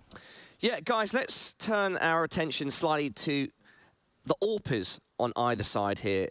You know, on FaZe and on Outsiders. Which one of them do you think stands out the most? It's got to be Brokey, Paula. It's got to be Brokey. I wanted to talk a little bit about impact. Impact is something that we talk about on the desk, what it means. There is a rating in HLTV called impact, so I want to just briefly break that one down. Even despite the fact that they have higher ratings than they do impact, it's clear that Brokey's impact rating is far better than James. And what impact generally means for HLTV is when you get opening kills, multi-kills in rounds, and when you have have successful clutches. Brokey is a guy that has been clutching like a fiend at IEM Katowice. This guy has been on a complete tear, and all of the doubters in the previous year, when he hit that number 20 spot on HLTV's top list, people were saying, it's probably one of the weakest 20th players ever. And yet, he is showing that he has come in with turning the page into this new year. I got it, like all these players, they have all these cool nicknames, right? You have The Undertaker, you got Flash, and of course. Okay, what's Brokey, Blair? Where's this going, buddy? I'm gonna give him the Iceman, actually. Do it, Blair. Iceman, there we go. Like, the guy is so cool under pressure. It doesn't seem like anything seems to really affect him.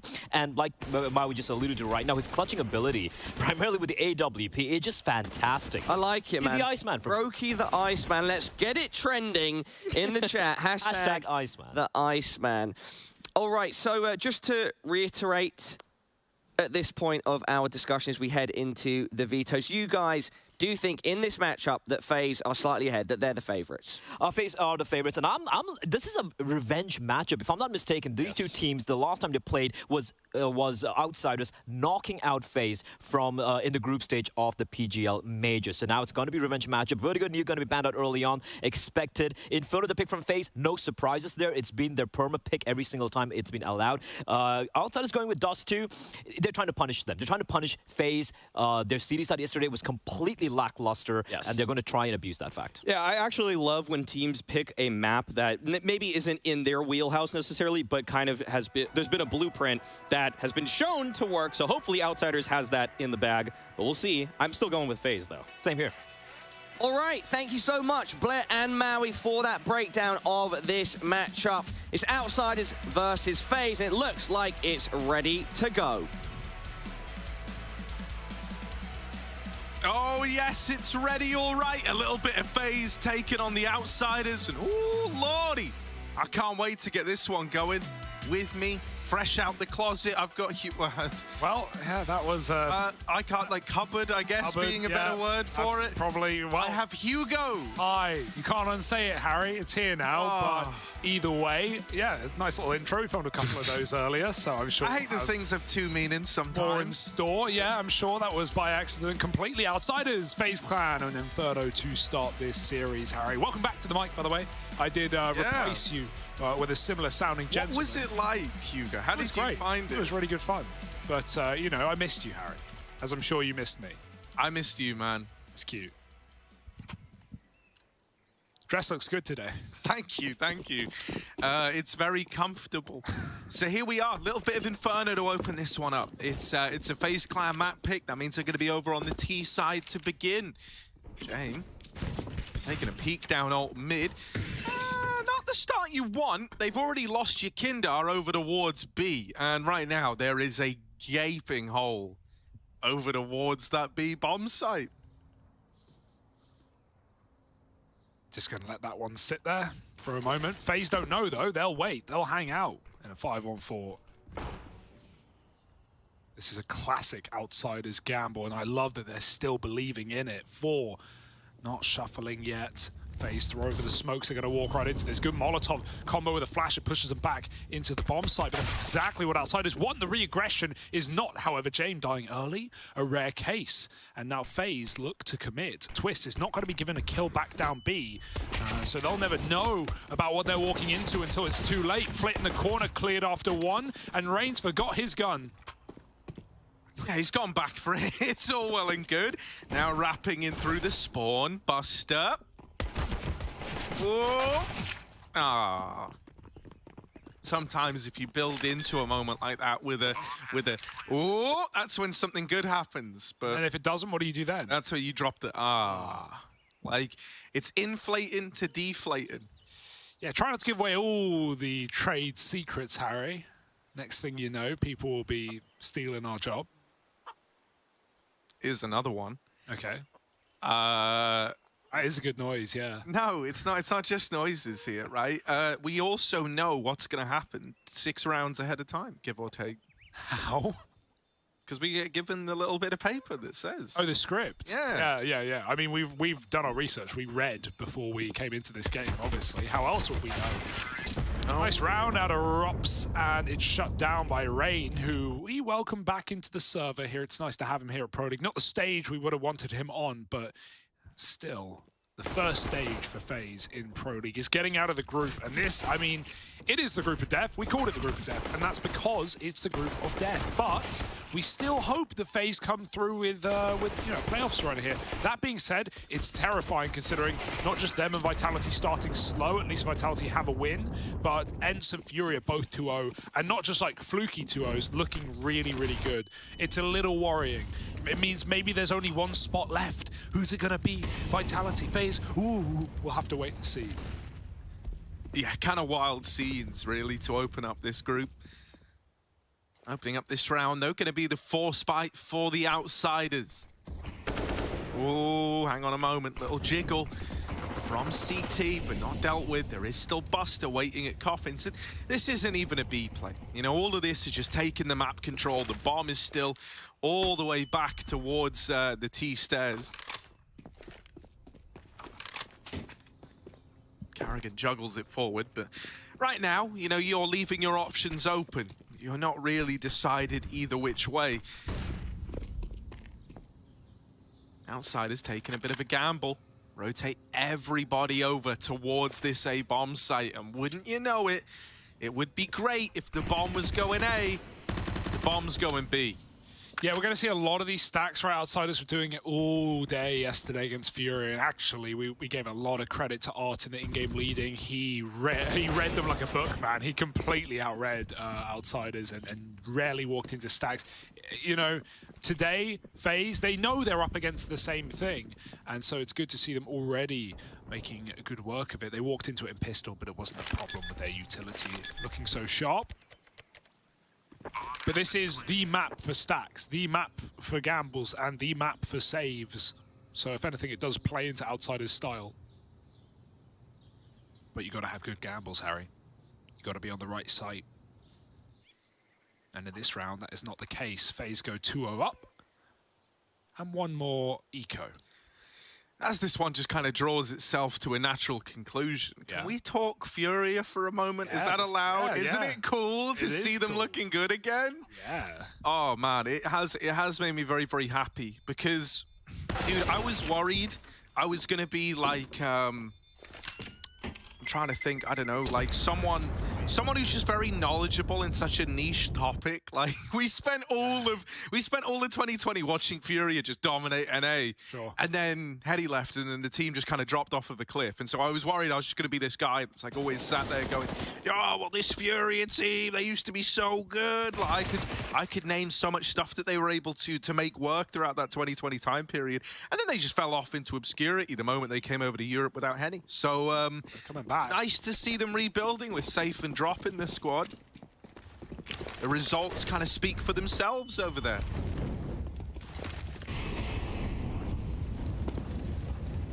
Triple B this time.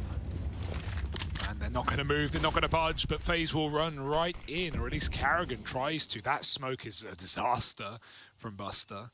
Will do nothing but cause more problems for Outsiders. Smokes go over the top, but again, you always wonder if this is a commit. It might be this time. They have no other map control.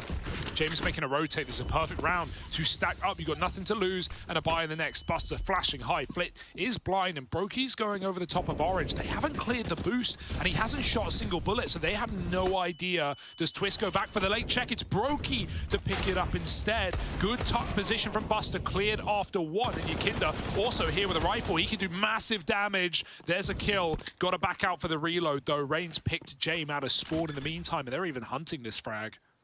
Bomb has been planted. I mean, Outsiders may as well try to do damage here. That's a nice check for Carrigan. If you missed the Faze game yesterday, you would have seen something kind of uncharacteristic of Carrigan. We had a desk slam moment out of the guy. Not normally someone, you know, he's very emotional in that, like, he's someone that you can read just by looking at his body language. But, like, even if he's having a bad time, normally it's more, like, disappointment as opposed to anger with Carrigan. So it was kind of unusual seeing him like that.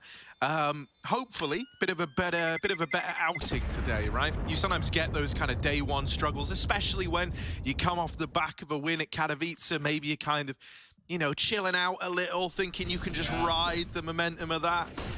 But when you're up against, you know, very hungry teams looking for opportunities, it doesn't always go the way you think it's going to go.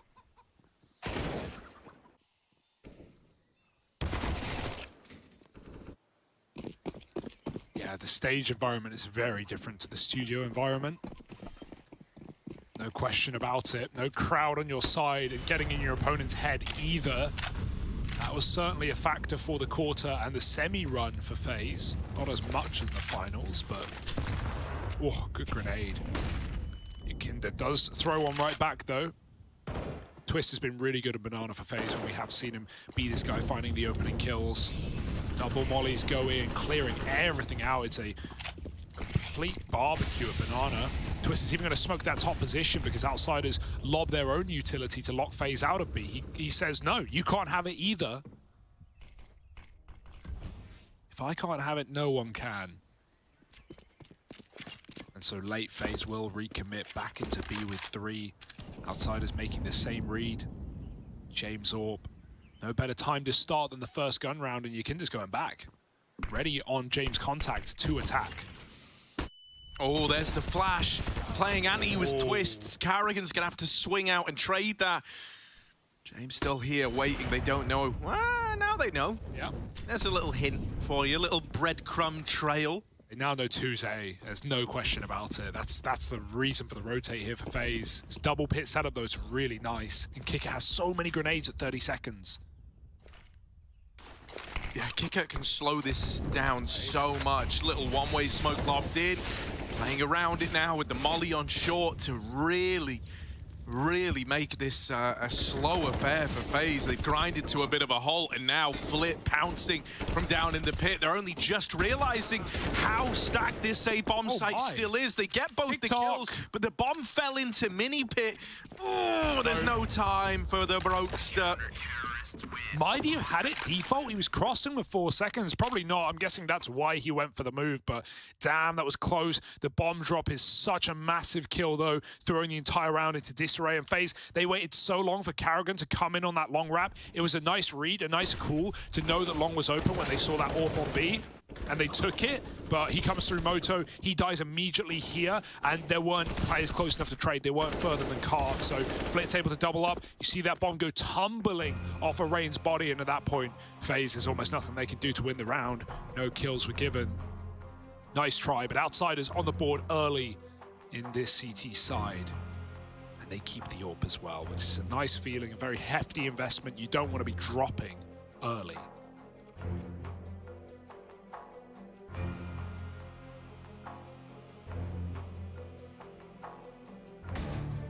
I like this. Coach Cam, where's Dastan? Somewhere hiding out. Oh, he's behind Kicker. You can just see the top of his head. Look at the top of his head. 3-1. That like it was like a rap remix. Yeah. Pretty poppin'. Yeah, mixtape out soon.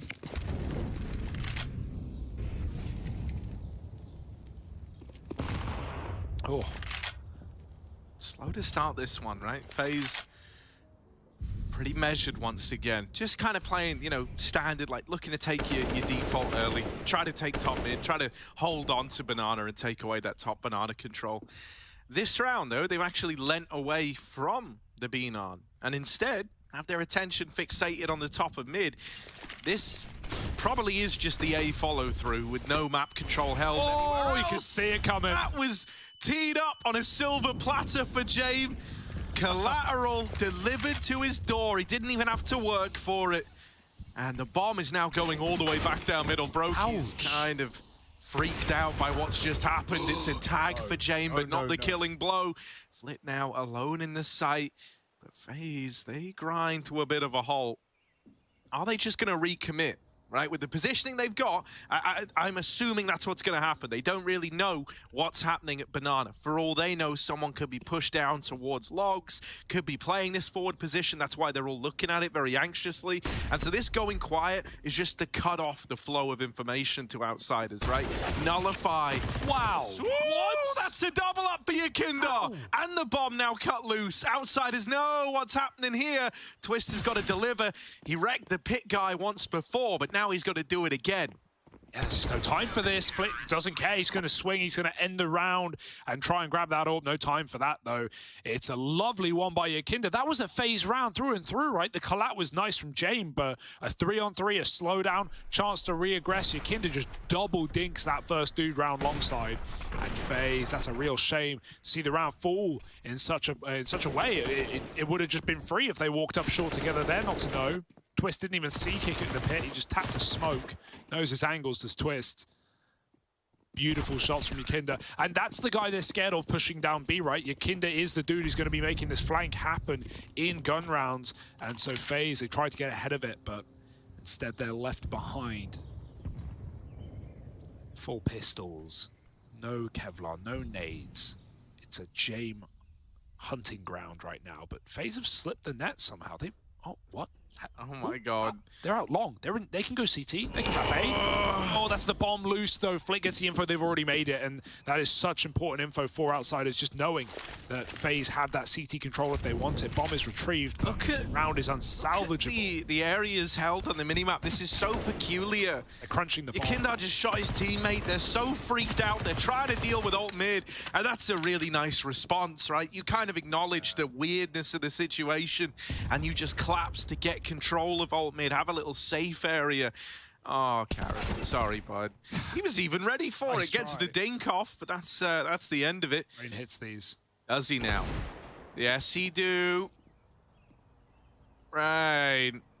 Now, 1v4. Indeed. Bleed it for all it's worth. Milk that cash cow. Damage is everything, but no more than one. And I love that call, like you said, you know, outsiders, they don't get bogged down like, we're being wrapped CT. There's nothing worse than being wrapped CT and like not having banana, and you know you're getting pinched and there's nothing you can do. So outsiders go, oh, the bomb's mid, is it? We'll just run down B and we'll collapse them with Flit. And so even though FaZe have all of that control through CT Sport, it doesn't mean much when outsiders have the bomb in middle. You can have both sites if you want. We still win the round. And yeah, one dig on the way out. It's still going to be outsiders equalizing the score. 4-buy for FaZe. No orb though. Not for them. And Jame is putting his to good use. I love the attempts at the openers. You know, the reason he doesn't stay there long is he knows his timings, right? They can be out mid. They could be swinging him. He trusts his bottom mid molly for a moment, but no more. And so now Arch, or mid rather, getting taken by FaZe instead.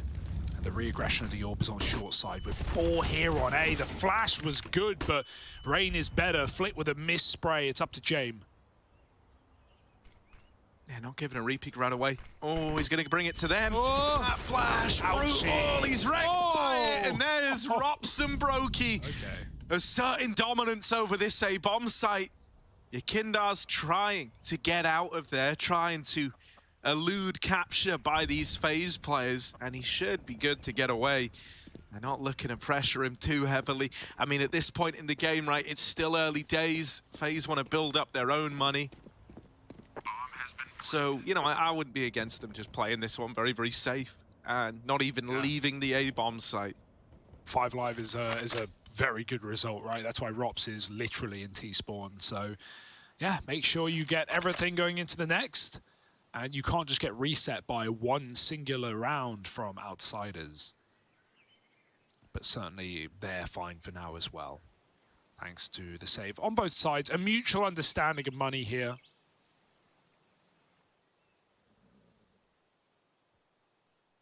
And a very phasey veto for this series as well. Inferno into Dust, into Mirage.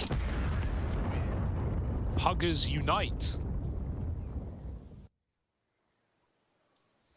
We're letting loose. Yeah, what do you make of the veto? I'm fine with it. I mean, it makes sense, right? Very loose maps. FaZe have never had a problem playing those. We don't really see the ancients from outsiders. I don't think there's much special there.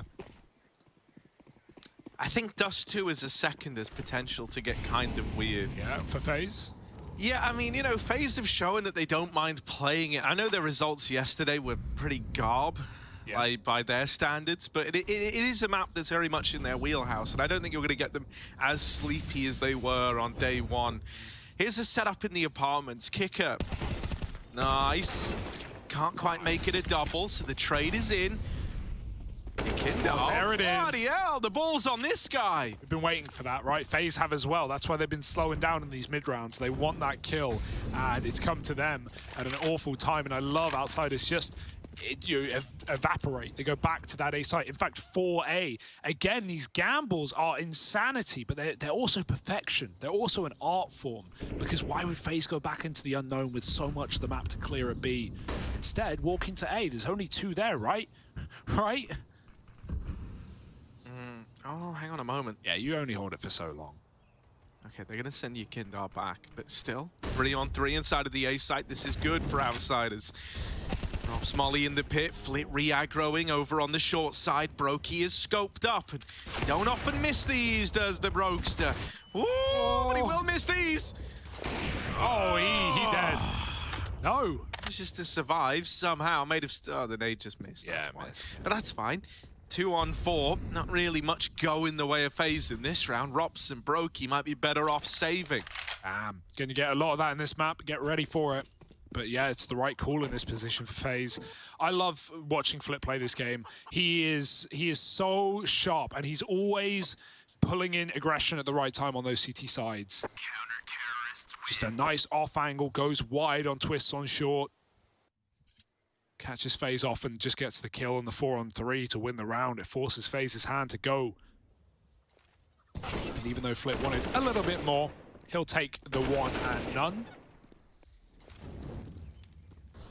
I can't believe Yukinda ran through a full smoke with no flash. This guy's got balls.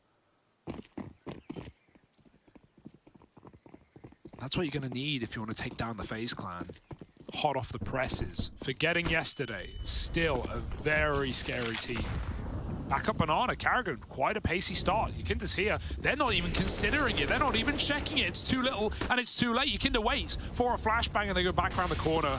They won't make that mistake again. Can he escape with a Molotov? He thinks they're coming through it, and maybe they are. He drops a smoke, a flash rather. Did he have a smoke? I don't even know. Yeah, he misscrolled. He scrolled. Oh no, that's why you want the nade bites, boys. That's why you want a nade on each key. Dude, the worst thing is, you don't want to math your way through that situation. No. How many taps do I press on for? 1, 2, 3? It full whited him too. Yeah, didn't help, did it? But also, FaZe respected the molly. Like, he could have just run away. You know, you understand why he didn't, because they can hold an angle to stop him from escaping on that corner, but he could have just smoked it, couldn't he? Bit of a disaster. Will FaZe use that? Oh, James like, yeah, I see that gap. That's an invitation. That's calling my name. Oh! Name's James, and he's been dinked actually through his teammate, Buster. Now dead, Flit's all alone at the back of the site, gonna have to try and stand tall. James burnt out 1 with his util, and Flit still holds the line. 20 seconds, time's running out here, FaZe, you gotta go. And Rops will at least get rid of the gunman at the back of the site, but now they need to get this bomb planted. It's all the way over at Quad, and the rotations are already here. You're gonna be hard-pressed to do anything. FaZe might have to win this one by taking fights. Oh, instead it's the commit, and Kicker runs them down, so there's the response for Outsiders. Up onto 5. Yeah, nice collapse by Kicker, right? FaZe with low time. They're never going to get given the room in those positions. The late rounds are when Outsiders come alive. And even though James gets really tagged up there at CT, he lives. And right there, the numbers are enough. They make Robs consider CT, consider Coffins, not look at that fast banana flank. Yeah, Yukinda's just so blind there, and then he flashes himself in his own Molotov.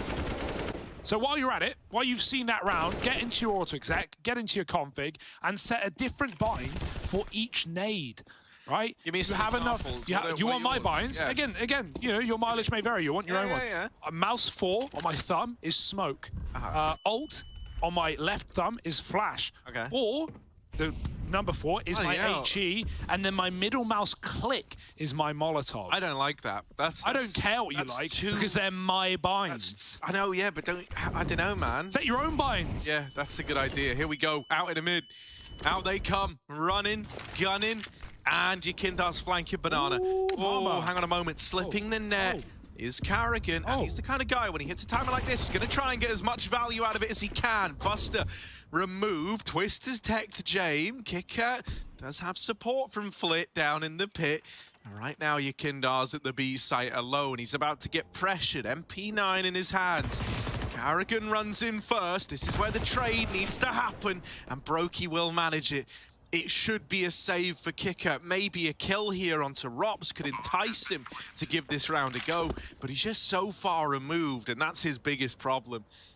Likely just going to hold on to this rifle. So Faze, an immediate response. That little wrap was lovely. Yeah, right. Kills on all sides of the map. Carrigan with a beautiful timing, but even the pistols are finding opening kills at the same time. And Kicker, he's going to have to get away with this one. Will Faze recommit apps in the late round? He knows that there was someone here earlier, and Rops is reaggressing. Here he comes, Kicker, timing. But at least with him going under Balk, Rops will have to drop. And, oh, Twist runs and guns. Instant headshot follows up. And that's 2 tech taps for Twists. It is the technique to binds that no one wants to take. Okay. What you're going to need is a Guitar Hero drum kit. Okay. Now, okay. So the foot pedal. Well, yeah. Shoot. No. The foot, only one tap. Foot pedals jump, right? That frees up scroll wheel to be talking game. So you just scroll for every word you say. And then each drum pad is a different nade. So, you know, you've got like the snare, that's your smoke, obviously. Of course it is. The cymbal, you know, that's Molotov. What's your decoy? Decoy, Q on your mouse. Stop on the mouse, switching. actually, yeah. Wait, Q? Q on the mouse. What do you have, like a Razer mouse with a full keyboard? Yeah. Smart. That's one way to do it. Jame nails that. He's got himself the... Ooh! I was going to say the opener was going to go untraded, but that's where Rops comes in with a convincing little tap. Oh, no. Twistykins, no! Get out the molly. Will get extinguished, and Brokey runs on in. Gets the opener with the AWP. An early 4-on-3. Faze have flipped the script on this one. It might have started with that AWP pick from Rain, but since then, they from Jame, rather, and they're finding everything. Oh, hang on a moment. Kind of sideline. Kicker, dead. And there it is, a Faze round, like we all expected. They might lose Rain early, but everyone else steps up. Not sure what the reposition was for Kicker. He had Molly Smoke Flash. He could have done so much more to delay that play, but he's repositioning. He's pushing back in rather than playing quad with the belt of Util. Strange one there. It leaves Buster in an unwinnable round. Even playing Ninja is not going to help him. He has no kits. And Faze coming in to clear Carrigan. He's got an idea, and he thought right, but he can't close the kill. Buster has a one-on-one right now, but he doesn't know it, and so he's playing very cautiously. Just wants to save, and Rops, the denier of that, is having an excellent game right now. Twist is here first, and Buster's dead, no matter how you paint it. Oh, he did check it, but Rops wins the round. And, you know, on the bright side, Harry, of winners today, you know who's the winner no matter what? Heku. Because no matter what happens, a Latvian is getting a dub today. So there's always that to think about. Brokey v Yakinda, quite fair fight, and it was at B that Brokey won at this round. Saved Twist as well with that smoke on the Molotov. Twist was essentially about to commit into a fight because of the molly, but he got given the out, given the option to escape, and Faze go on to win the round on B. 6 on their T side. Things are starting strong. All right. Okay, Jay. Yeah. I've literally never been behind a play more than this. Because if one guy can figure out how to make the Zeus work, it's Jay. Yeah. He's all about money management. And he's like, look, this one little thing with this one weird trick, IGL finds way to ruin economy of international squad. Here it is. They've gone past it. Whoa. And Brokey, that's a lovely flick onto the top of Banana. Yeah, there's more where that came from. They heard the tick. Do they know there's 2 here? Make it 3 as a swing comes in from Buster. Kick, it's dead. And Brokey trying to stop this from getting out of control, but Buster is doing exactly that, and that's a Zeus. Electrifying kill under Rain. What happens when you set fire to water? When you spice it up, James doesn't know, doesn't care. He's dead to Rops anywhere. 2-on-2. Buster's got an AWP, but 2 health. Does he want to save? It might be tempting. Who did he Zeus? Rain. Oh, mate, you could have been like... Yeah, I didn't mean fire or water. Fire but it's not fire. Rain. What is it, you know? It's electricity. Yeah, that's not fire. Well, with electricity and water, you can create fire. Okay. Just ask my last landlord. Yeah, right. You can't. Yeah. R.I.P. Respects. Yes, of course. Now we will have that 1 minute silence, of course. Well, here we are. It's a 7th for Faze up on the board.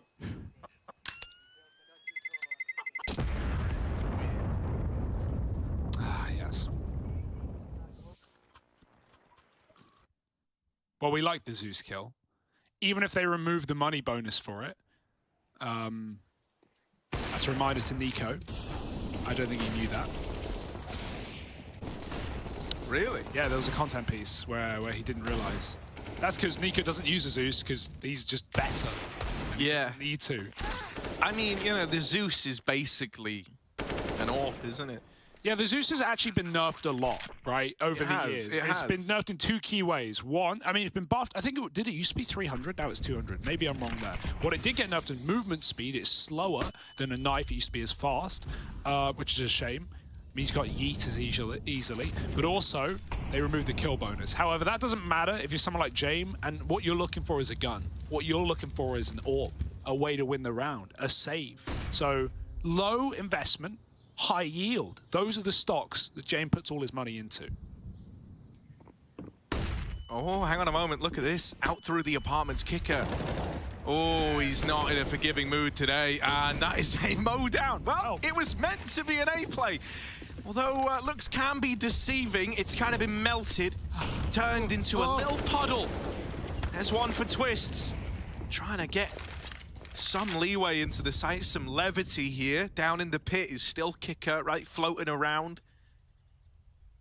Twists and Brokey are going to go back.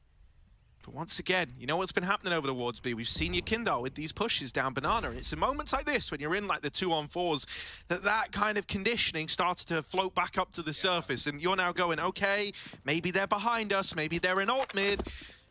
So everything about this becomes very labored now. And it will just be a save. Like, there's no real option to go anywhere else for Twists or Brokey. You know, they gave it a go, and it all fell apart.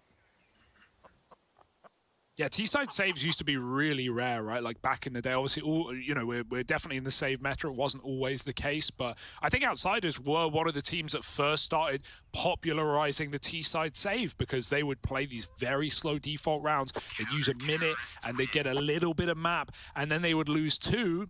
And you have 30 seconds left in a 3-on-5 with no map control, and that's just made for a save. Obviously, this is a different situation. It's a far more understanding one for FaZe as they set up for a 5-on-4 pop, or 5-on-3 pop, and, well, the 3 all get a kill.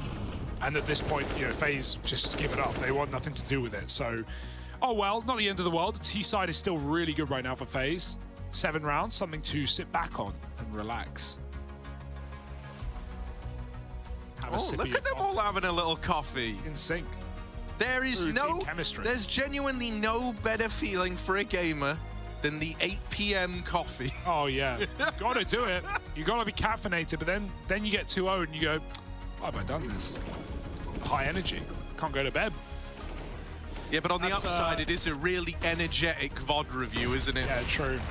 Carrigan's bouncing off the walls. Guys, what if on Inferno there's a whole new set of smokes we could learn? I've been trying to come up with smokes all day. Yeah? Anything good? I saw a couple of them. Yeah, no, you know, it's all working theories right now, I'll be honest. I figured out how to smoke CT on Vertigo from T-Spawn. As in B? Like BCT, yeah. Got some Temple smokes on Ancient. Temple smoke from Lane. Yeah. Was one that was in the works. Very nice. I don't know, man. Every smoke I try to learn is like really niche and bad. Over the top. And I can smoke A short Vertigo from B stairs. How useless.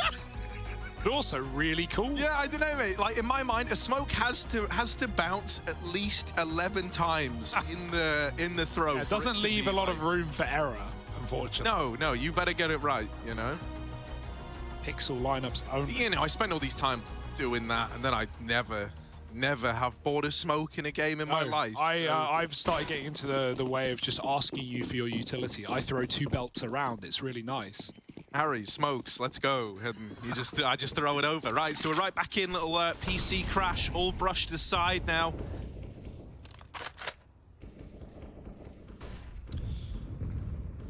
Oh, I like that. They let the AWP escape, you know. Take 1 shot, bounce. James demands the red carpet. And he doesn't even show up. Too cool. Really has Tuck to kick it into a corner here. Meanwhile, on B, Buster's got his line. And Twists and Rain are here to stop him. Maybe a boost up could be good. It relies on a flick shot. Can Buster flick? Time to find out. Oh, well, he can flick, but he can't kill. He did the flicking motion. Yeah. But that was it. Yeah, Kindar now, though. This guy, not to be underestimated. Oh, okay. I'm getting flashbacks to when he got mollied here and died. Now, it shouldn't happen again. It shouldn't. Right. And it won't. He's going to get himself out of there, out of the danger zone. Carrigan somehow finds this little timing again. James holding for it. Kikat's even waiting to come through. Kicker! Kicker, you looked at him twice! Twice! The alarm bells are ringing. Jane comes in. God. He had so much support. They do manage to deal with Carrigan. That's insane. Kicker is 3/4 dinosaur because he just couldn't tell because he wasn't moving. Oh, your Kindar's out of ammo. Brokey. There's a little double up there, and Twist has taken it 1 step further. That's a save for James. And man, Carrigan finding gaps that shouldn't exist. The rest of the gang all popping off with the B entries. Faze are in a great spot right now. Carrigan just dies there with no kills, but it's so impactful because he gets 3 players on his position. He gets Kicker and James, and he also gets a B rotate off. And at that point, yeah, okay, it's super weird. Nice to see Kicker, despite like whiffing his eyesight, he just tucks in, lets his teammates get the kill while Carrigan's on him. But Carrigan makes a call, guys, there's 3 on me, go! And Faze pop into B. Brokey, he's got something to prove today in the Latvian ranking right now. Right, Yakinda may have been above him, but he wants something. He has something to say. He keeps killing Yakinda on B, right, with these AWPs, and that round jumping over Coffin with an AK, like a lot of kills. I'm gonna check the head-to-head after the map and let you know, but it's right now very good for Brokey. Faze, they've won the half. What more can they do? Is 9 rounds possible? Let's find out.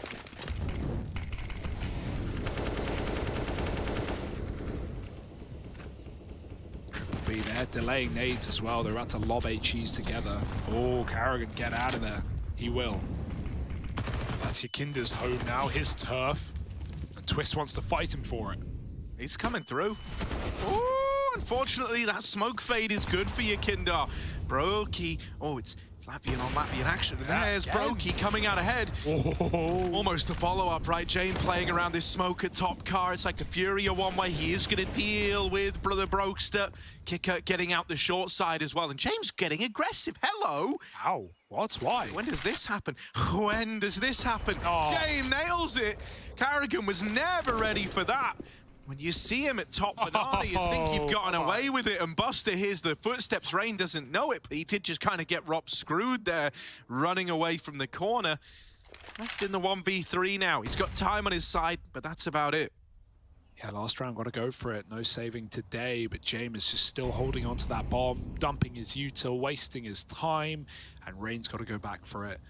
He can get the bomb here. A flash and a well-timed hop will get the angle into Rain's favor, but getting through Flit and Pit is not easy, and he'll never make it past the first man. James with a fantastic round and 3 kills down Banana to shut it down. It's going to be outsiders level pegging at the end of the half. We'll see if they can pull things back on their T side after the break. Stay with us for more Faze Outsiders action.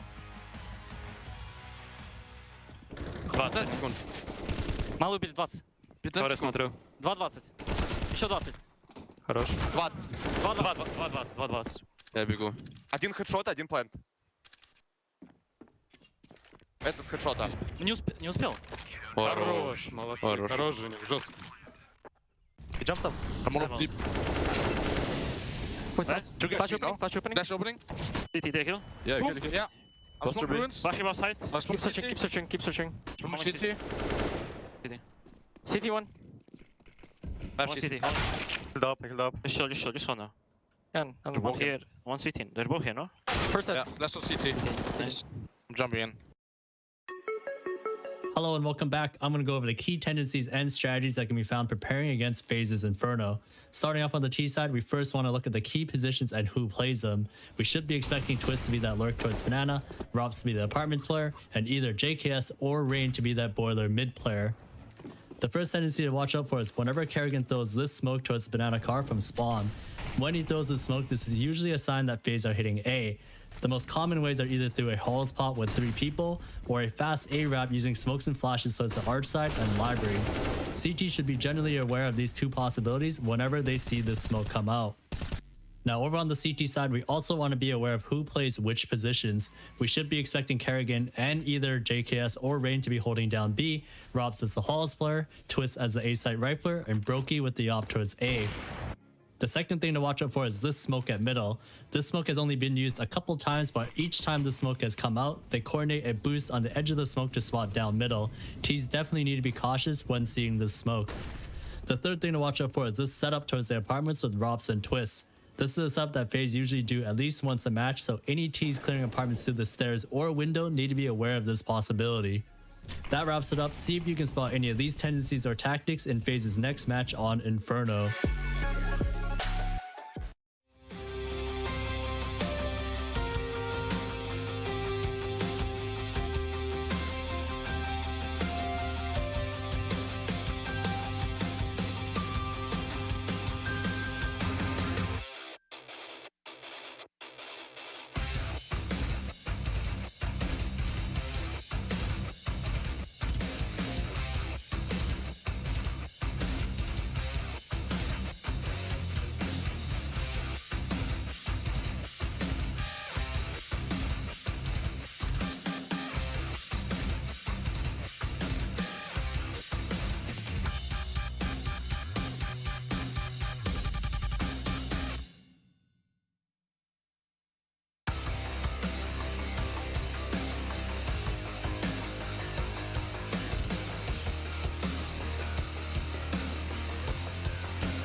Smoking CT. Flashing CT. Top library. Best flash. Running in. Maybe boosted. Two CT. CT is... Free CT. Free CT. Take range. Stunning. One is close. He's just spammed me from close. Haha. Bro, they shot me from arch, library, and CT.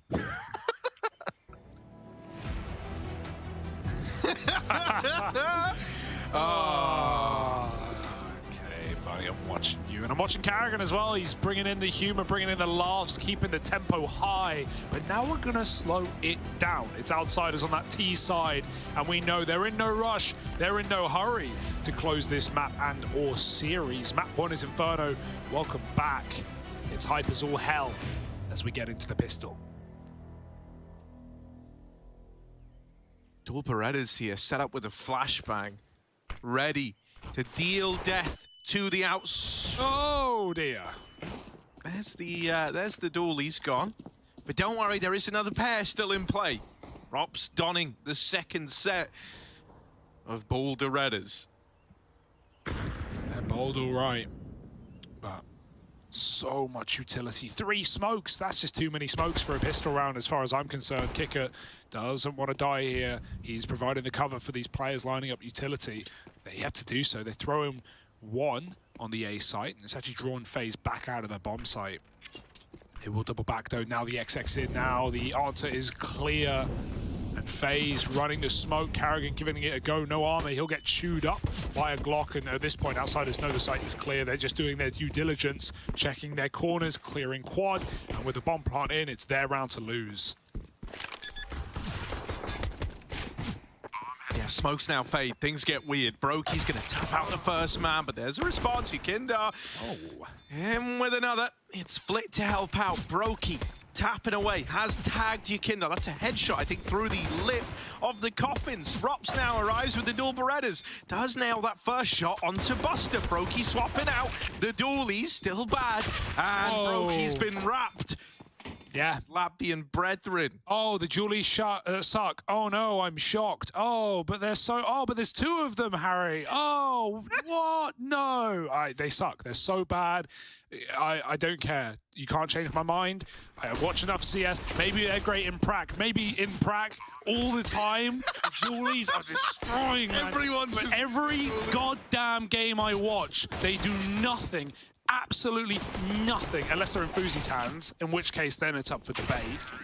But I'm not a fan. Either way, Faze. No, I mean, you know, there's fun with it. There's a reason why, like, when a dual Beretta sick play happens, everyone's like, wow! Because, like, normally you just see someone, like, swing, fire 20 bullets, somehow live way longer than they ever would have with a USB, but get not even a fraction of the kills because they normally get 0. But here's what you need. Valve made them cheaper. That means they're bad. They're trying to get people to buy them. Please. You don't put something on sale unless it's not selling. Is the question, would you use the dual Berettas if they were free? No. Over a Glock, not over a USP. I think that speaks for itself, really, doesn't it? Yeah. Not even if they were giving them away, would you use them? You'd have to pay me to use a Julies, and I can assure you it'd be more than $300. Well, look, little B creep. Rain boosted, up, over, and now down and out for the count. Brokey is wrapping the coffers, but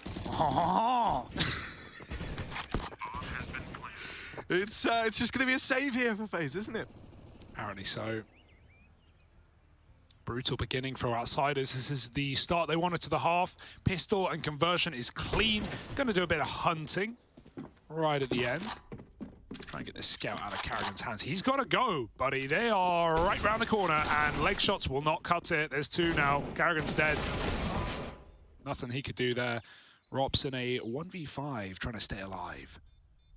And, oh, they're going to find him. They're going to find him. They might not find him. Oh, yeah, that's how we like it. Still gonna get it. Man, if only 2 5.7s then, you know, would have been a whole... Well, 5.7's pretty good, man. I'll give you that. What if you could just dual-wield any of the pistols? That would be kind of sick. Imagine dual-wielded Deagle. That would be the one-shot body shot Deagle pre-nerf. Yeah. That's like the R8. Dude, dual-wielding the R8s? Come on. I don't want a single the R8. Yeah. Some guns, Valve break, and then they leave in the doldrums. The Negev, the R8. Now, you all know my feelings on the Negev. It's actually really good. And one day someone will figure it out. Until that day, guess we'll have to wait. Robs puts that 5.7 to use. Double nades at B do some damage, but it's Kicker who comes out on top. These pistols getting poked and prodded.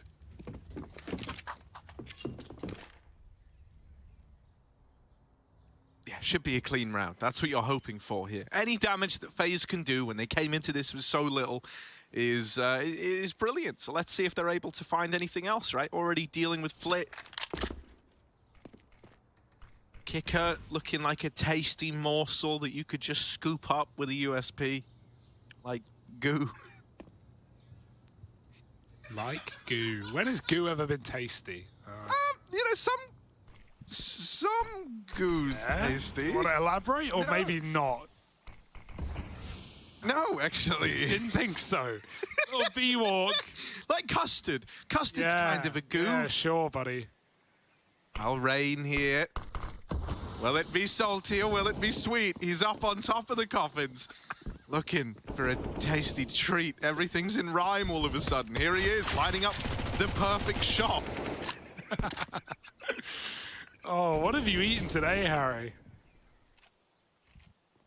Today actually just tofu. I was gonna make another goo-themed joke, but no, just tofu.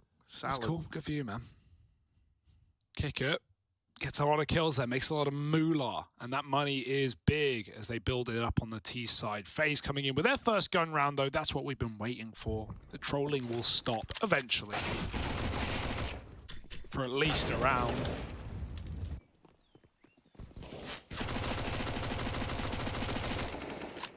See, I'll bring this up in a moment. Yeah, maybe, or maybe never. Maybe just think about it. Just trust me, we'll come back to the goo thing. Just remember it. Here we are, right? Now, your Kindar's down in the tunnels looking for a pick in top mid. It's a triple B lean early for Faze. And, that's a tag for Brokey. Lovely start to the round, right? Puts the fear in outsiders and sends them away from Banana. Now looking for the A play. Grouping up in the apartments and holding on to the bottom of mid, still making sure that no aggro comes in. And it leaves the door open to go back to B. You've still got plenty of time left on the clock.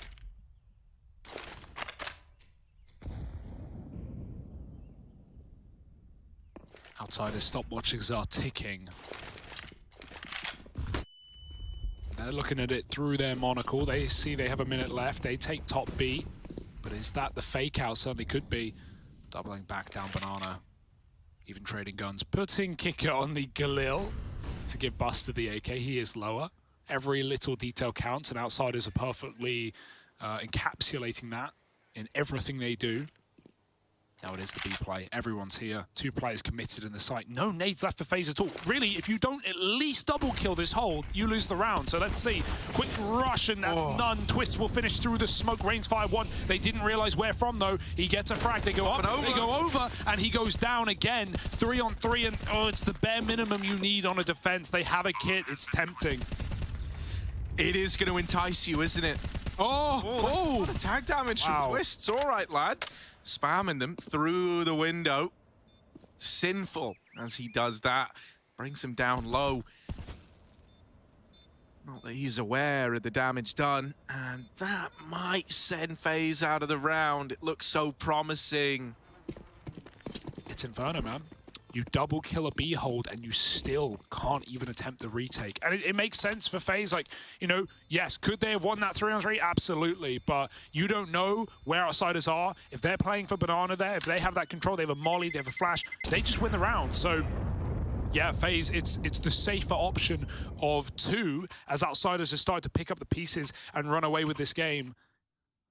And so Faze, they didn't want to lose that round, eco, and then rebuy and have it all rely on that. They wanted an immediate response. And, you know, part of the save here is knowing you're going to have a game plan in the next. So we might see a more of an aggressive start for Faze. Might see Banana attempt getting taken. There's 3 Bs, so they certainly want to lob some nades down there.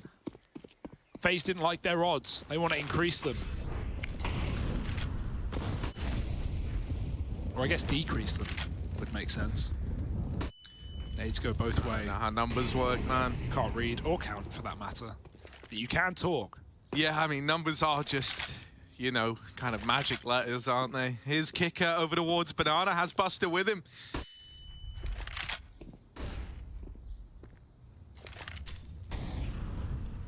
Just slow on the approach. Outsiders always hoping that you get impatient, that you get curious, right? One little peek down Banana is all it takes for the ball to start rolling. Eventually, Outsiders do have to be the ones to make the move, and so they're going to dispatch Kicker over towards the top of B. Takes all this control, makes a lot of noise on the run-up, and that's actually pulled Brokey away from A early on, setting Outsiders up really nicely to win this round, honestly. If they just exec towards this A side, the window's kind of closed. Brokey's pretty quick on this rotate. He pieced together nice and early what this was. They have a motor smoke, so that's going to cut Brokey out. It forces him, if they throw it, to make his decision. What side of the site does he play on? Does he try and stop a long wrap, or does he come in on the site? It's going to be the first of 2 options, but James picked Rops off of his perfect position. We know him for it. Oh, that was almost a collat. Instead, it's just a leg. How do you go from 2 to 0 in an instant? Brokey shows us 5 on 3, trapped his twist. He's got to do everything right now, and he can't. Falling at the first hurdle. This is a meticulous take for Outsiders. 10 seconds, throw that bomb along and get it stuck down, because that's a round. Faze have got to throw in the towel. Wow. Buster's even hunting. Now, kind of ballsy to commit to this on 4 points of health, but screw it. He's got support. He's got Jame with him. They know the impact that taking these guns out of play would have. This is really all FaZe have to fall back on. And so even removing one of them is a pretty big dub. Oh, Buster. Under Carrigan. Underneath him. Shrinks himself down to the size of a small grape. So even if we don't have Carrigan's config, I can tell you he does use CL right hand 1. Yeah, because it was covering up Buster. Indeed. Rain, will you survive? No, here's the answer. Run down. I mean, look at that. Everybody was there for Outsiders. They were full committed to the hunt. Yeah, not only are they the save kings, but they're also the anti-save kings. They're the save deniers. You can't save versus Jame and friends. Which is really what this team should be called, right? Let's be real. Let's address it. I'm just, you know... There are so many creative names out there, Harry. Nafani's anime team, for one. But that will be in Group C. I was going to say, that wouldn't be a very good name for this team. No, obviously. Kind of misleading, if anything. Yeah. The players, of course, making their appearance next group. Group C is spicy, man. There's a lot of question marks. Party Astronauts, they're here already. ESL have actually hooked them up and allowed them to get in a group early so they can get some must-have European practice. Their boot camp kind of fell apart recently, so that's awesome. That's shout out to ESL for that. Shout out to Party Astronauts for coming here so early as well. I hope to see them perform in their group next week. Right now, Outsiders are trying to get their first win on the board, and this map would be one way to do it. Faze's pick, right up B into the pistols. Kicker's getting bullied in Banana by grenades, but he still hasn't died this half. Buster with his back turn, Carrigan blind, will still get his 5th kill on the map, but it won't go far when the trade comes in. Still, this is a little concerning with Outsiders off to such a good start. Like, being real, these rounds can get dangerous, but providing it all goes according to plan, Outsiders going to be up 13-8, 1 rifle round away from, always breaking FaZe. That's like the nature of this CT money. It doesn't matter how that loss bonus is looking. You are going to be hinging on, like, saving to keep the investments coming in. It's a little bit worrisome because in reality they are but 1 rifle round away from kind of having this one in the bag on the side of Outsiders. On top of that, something that's kind of spicy for the entirety of Pro League as a whole, obviously with G2 falling short over in Group A, if FaZe lose this and go down 0-2, they'll be joint last with Sprout.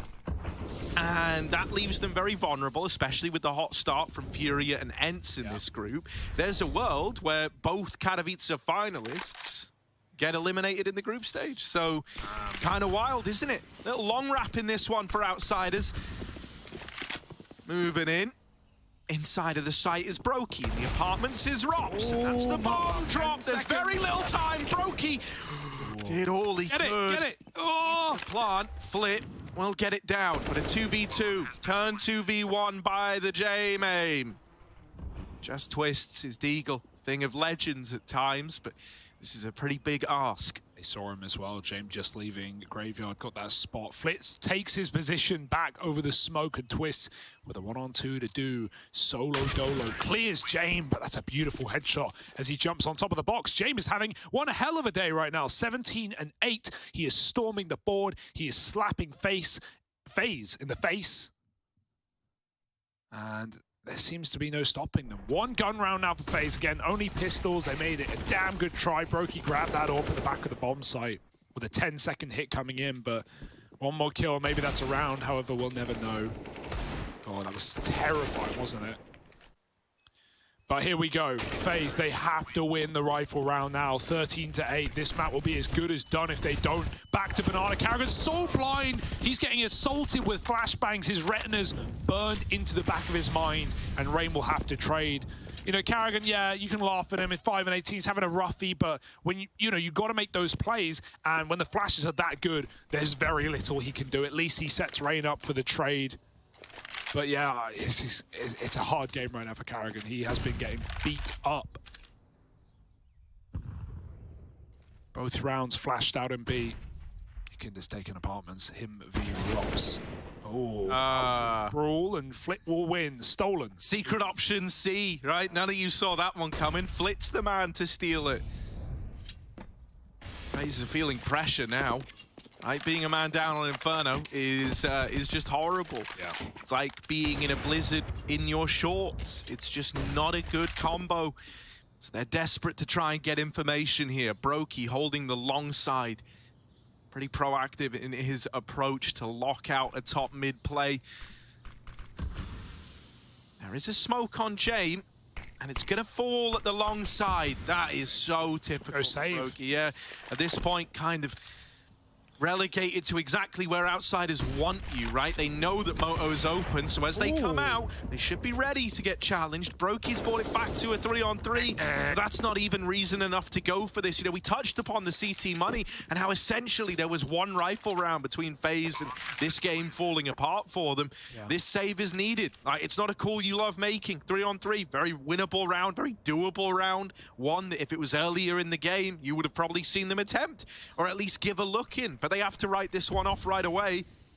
Brokey physically couldn't have done anything else there to entice them in. That's 2 3-on-3s FaZe have had to save, and this one obviously makes so much sense, but, you know, I think at this point in the game, FaZe are thinking back about that previous B retake, and they're going, damn, I wish I went for it. You know, this could be a very different game if we won that round. Obviously, they lose, probably in the same position we're in now, except with less money. But this one, yeah, both players were stuck on that ace, on that B site rather, and Brokey was, you know, smoked off after a kill. So, yeah, reasonable save, but also an incredible T side out of outsiders. They have really stepped up to the plate here.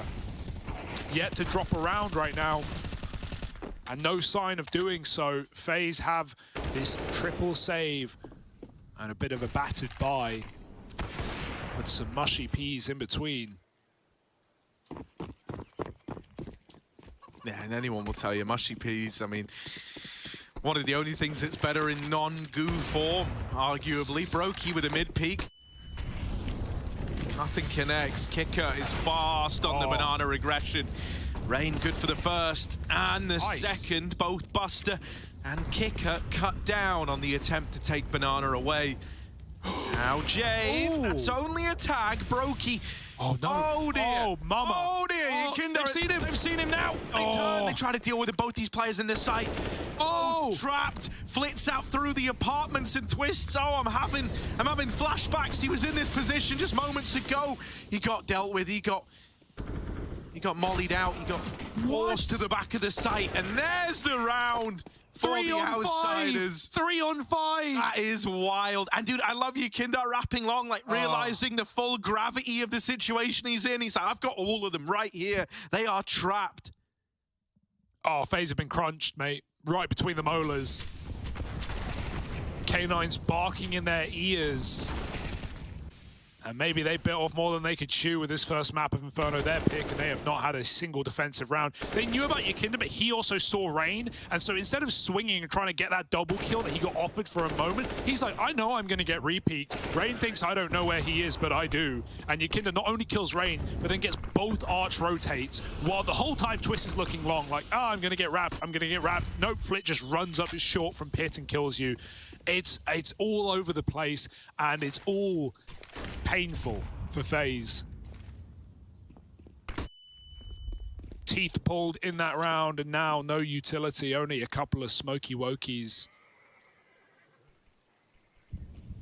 Outsiders ready to close the map with a flawless second half. Even the little details, even the nades. Rain gets dunked.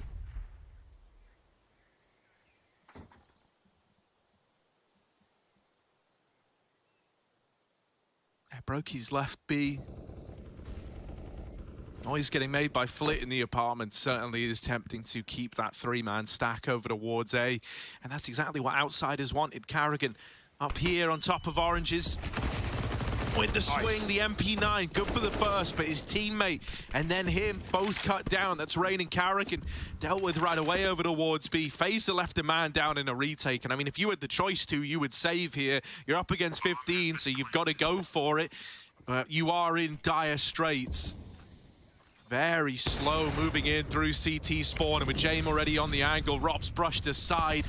This is looking done. This is looking like outsiders are going to walk away with Inferno under their belt pretty dominantly. Faze's map pick in this series, and you wouldn't know that based on how this second half has gone. Twist doing everything he can, and oh, buddy, just Yakindar left to be running in, and he's not ready for him. Yakindar gets the round over the line. Twist, you couldn't have asked for more. You couldn't have expected any more out of him. That is a rough way for that to go. Yeah, that's a painful map for Faze there. Only the first half. It looked so good. It looked like it was going well, but that T side for outsiders was brutal. We've got Heku down on the sidelines as we wait for Faze to pick themselves back up. We're going to hear from someone from outsiders.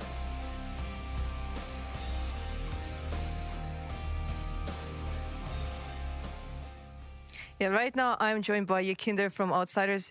Yakinder, I mean, this is the matchup that I really hoped we would see in the grand finals of Katowice. Unfortunately, you didn't get that far. But on the other side of the booth, you have Brocky, who is also a fellow Latvian. Because of that, does it make this series a little bit more personal?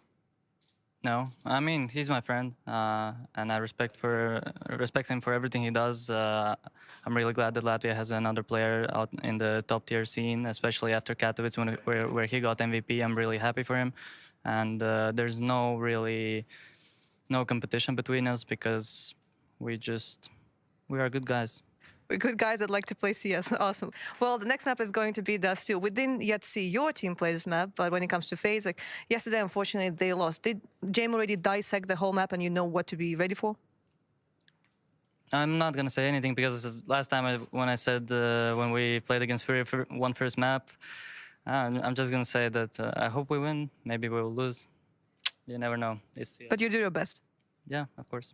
Awesome. Thank you. Good luck.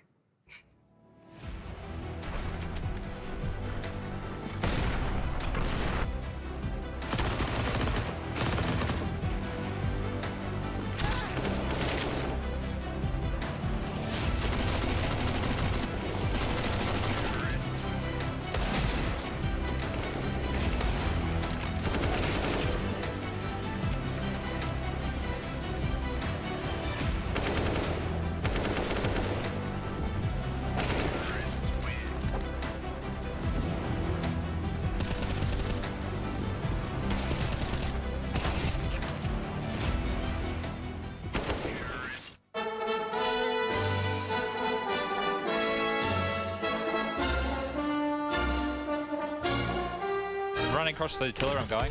Okay. Two. I think they're looking at me, Mirage. Yeah, they are. Okay, I'm coming. Oh, water. Nice. I'm gonna go left towards radio, okay? Where? Radio. That's where I'm gonna go. And what you see? One more here. Oh my god. This guy looks stacked, dude. Where is he? He looks pretty good, man. I'm gonna try and see. Dude, I think he's ready. Wait. Hold up. Put them all on him. I want to firework him out to water. You ready? Yep.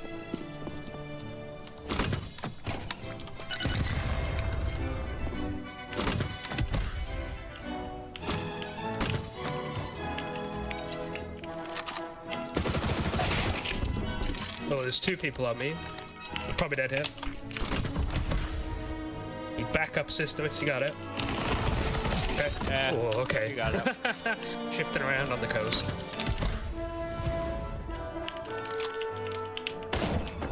Okay, I'm going for the last guy then. He moved. Oh, here now. Yeah, nice. Yeah. Oh, one guy there with armor, so that must be one of them. Yeah, two at the sea container here. Last two guys. Nice. Jimmy scouted while I was in the zone. Don't know what they were doing out the zone. Alright, I'm going. Wish me luck. Nice. Yeah, I'm going. Yeah, go for that one.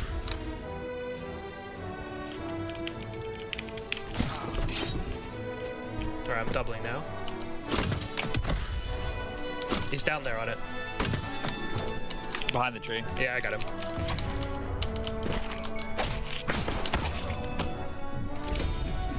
Alright, well I got a Goombin there.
in the wise words that Yakinda himself said to Heku, I hope we win, maybe we lose. Well, young man, you win that first map. Faze's pick, Inferno, 16-8, a very strong showing by Outsiders. We're going to break it down for you all at home, go over some details and have some fun. Blet, Maui, that is definitely a strong side, winning Faze's map pick and doing it with such a dominant round score. It's a bit of deja vu because the last time these two lineups faced off, I mean, the majority of these two lineups faced off at the major, it was Inferno getting picked by VP, as you pointed out, Maui. It's a map they used to go as their pick. And last time it was Faze who came out on top 16-13. This time around, the roles have been flipped. However, it wasn't even close. That second half was a complete capitulation. Not a single round. Not a single round. I'll give you a number. 16 kills for Faze in that second half.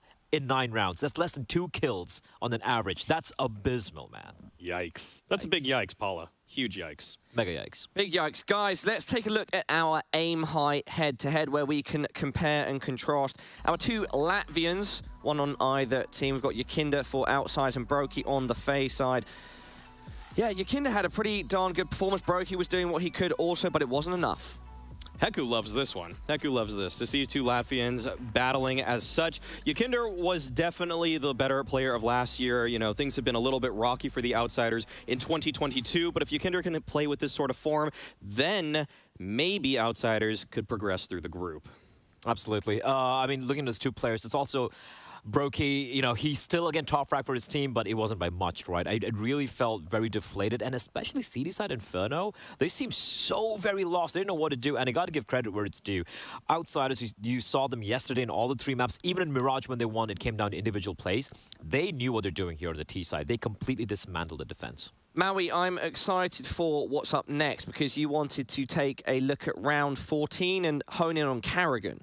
Yes, yeah, even though there weren't too many bright spots for that second half for Faze, the first half was actually not too bad. And I wanted to point out this one play from Karrigan here. So what you're going to see in the middle, kind of top left of your screen, Karrigan and Brokey going for a little bit of a mid play. Pause it right here. Look at where Karrigan is headed. He's headed right into CT spawn by his lonesome. We're going to see how that plays out because look at the rotations of Outsiders. Oof. All 4 of their players trying to find him. Boom, boom, boom, boom. We got 4 dudes that are all looking for this guy right now. But look at where the actual play is going for Faze. They're running into the B site, and as he distracts all of these guys for Outsiders, this is a free bomb site for the taking. When you get a 4-on-4 post plant play, what do you think's going to happen, man? That's a perfect example of the selfless nature of Karrigan's plays. Absolutely. Times, right? Like, look, listen, I'll be real. Sometimes it doesn't quite pan out, but that was a perfect example of how it worked out so wonderfully. You can take a look at the kills as well. They get the initial kill.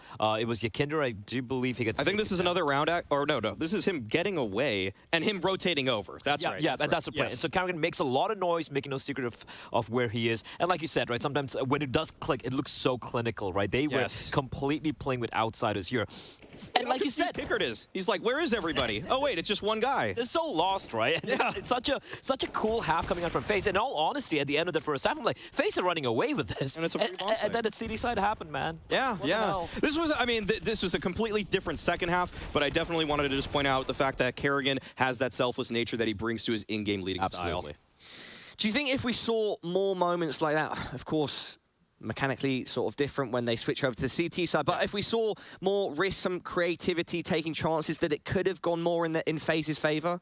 Yeah, I feel they could have been a little bit, like, especially when things were looking so dire for them. I felt like there was never a time. I've lost count a number of times they just went for the save, right? Yeah. The extremities on the map were getting taken control by Outsiders time and time again. The classic style from James and company. Just, you know, bait out all the utility and they go in for the hit. Sure, the trades do take place. It's a 3 versus 3, but the rotation's so far away, the bomb's down, round's done.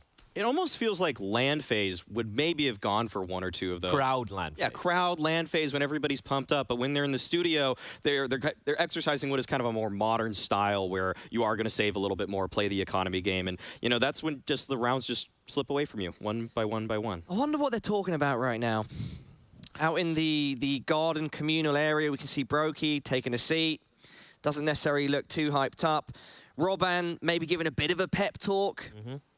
They got to do better. Looking a bit under not under the weather in terms of illness, but as in not exactly super motivated right now. But hopefully they can bounce back for map number 2. I'm still not too worried about them. Yeah, all right, well, up next, everybody, it's Dust 2 and it's Outsiders pick. If Outsiders win this one, that means Faze is 0 for 2 in Group B, and Outsiders will get their score up to 1-1. But, you know, if Faze Clan bounce back, then we will go to a third map, Mirage. Exciting stuff. Do not go anywhere, and we'll get this map underway shortly.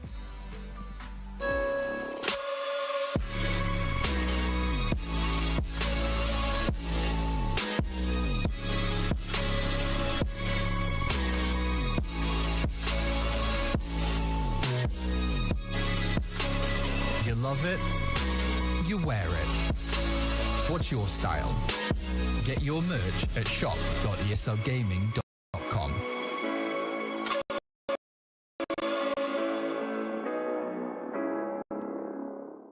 Choose nades, choose a smoke, choose a flashbang.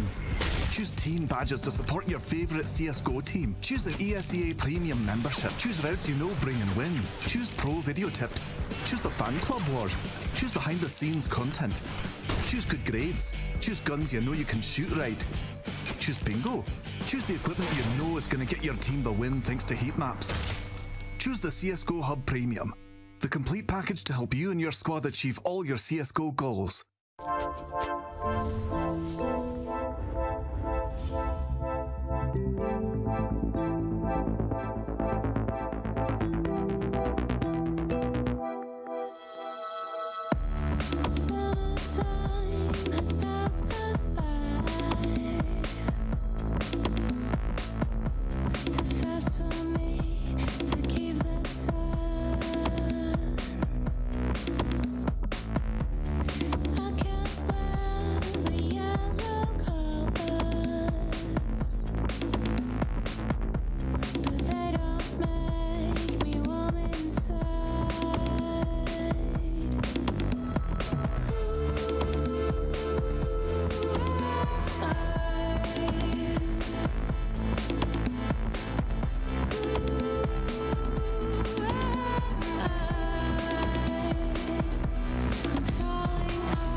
Welcome back to the Cathedral, ladies and gentlemen.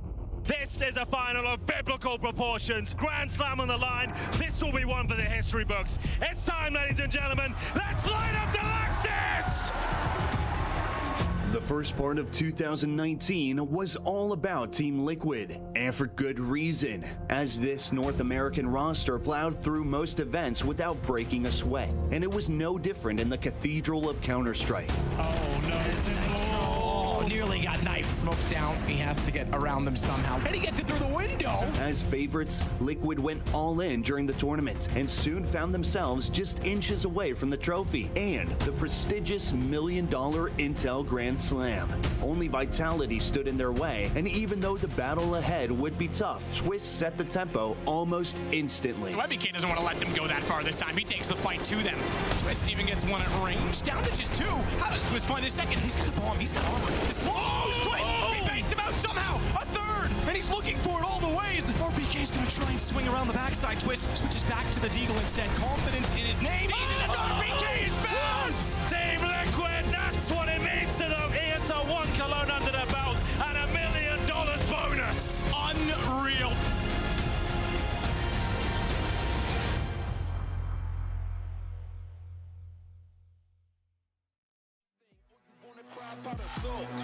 I'ma say it from the jump. Mama ain't raised a chump. Mama raised me to persevere if I'm ever here in a slum. Cause nobody starts at the top. You do your part and you better buy. Working hard each and every day, even though some days it get hard to watch. But you gotta trust the process. Grind hard, don't you ever quit. It's a must, you see the progress. Gotta ball till you get a hit. They can never do what I could do, cause they on the same stuff. If you doubt me, then I'm coming to show them what I'm made of. Yeah. Always showing your integrity. Yeah. If you want it, I'ma let them see. No guts, no glory. Not a part of my story. I'm going hard for that why they all been on me. No guts, no glory. There's no need to go begin.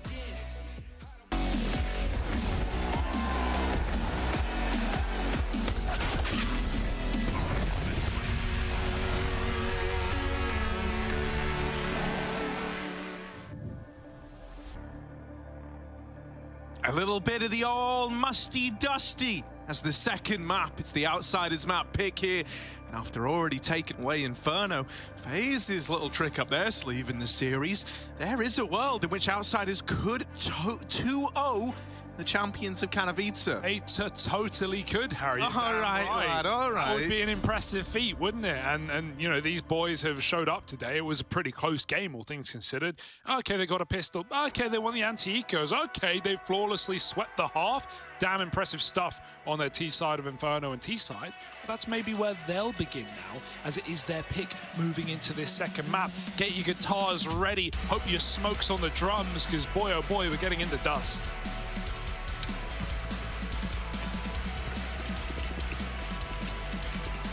Sounds so wet. Thank you. No, not a compliment. Quick out long for kicker. Psych, you thought he jiggles, he wiggles, and he doubles back, but they're coming to him. Oh, and they're coming quick. Faze up top middle, in the face. Yakinder's probing B.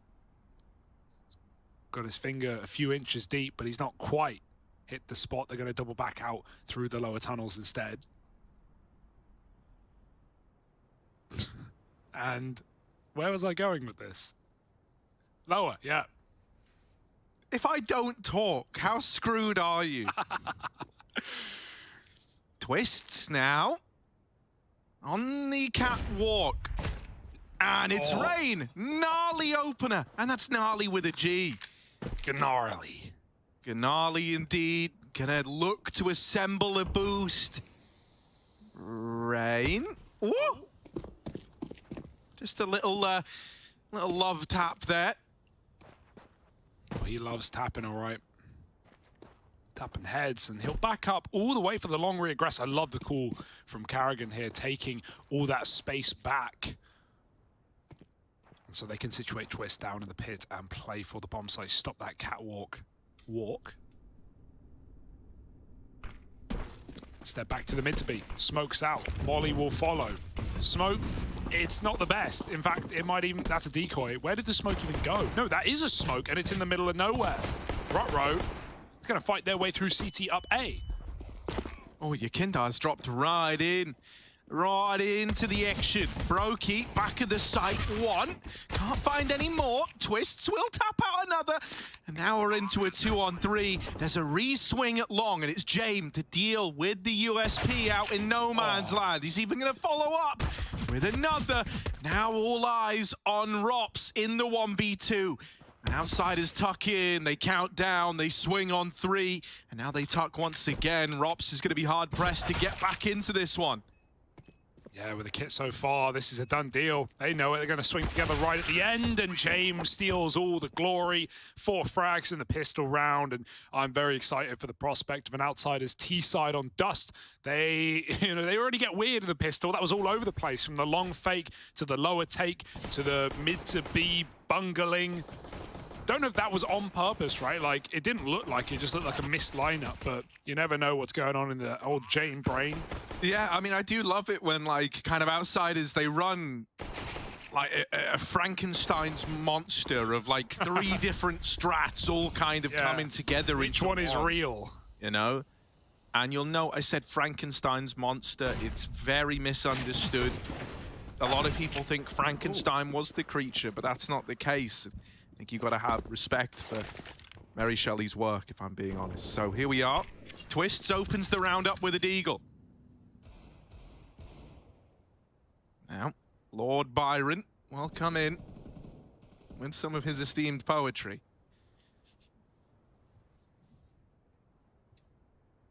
That's you. That's your name with Lord. He's dead. He died like 100 years ago. I don't know what you want from him. Well, it's fine. Woo! Carrigan, Scout King. We all remember yesterday. Yep. We all remember it. Carrigan was trying a whole new thing where it was Scout or nothing, baby. And it didn't really work, but it was still a real treat to watch him with the Scout. Yes. Oh, he's got the bomb. He's got the bomb in top mid. Little hinge smoke throwing in for Yakinder. Yeah, Flitz underneath it. We've seen players recently crouch peeking under this smoke. Carrigan won't let that happen. He's holding on. Reset on long here for Outsiders. Are they going to save in round 2 with 3 guns? They certainly could. That's a very Outsider call. And they're doing it. Who saves round 2? Rain? Pain. But that's fine. Otherwise... Of course, you thought you could go to T-spawn on Dust. How wrong you are. Yeah. But they're going to hold on. That's fine. Guns kept to the next. And, I mean, that round was pretty unrealistic. It's just surprising to see up against a 4-spy there. But Faze will be on the board early. Hey, they've got more CT rounds now than they did on all of Inferno.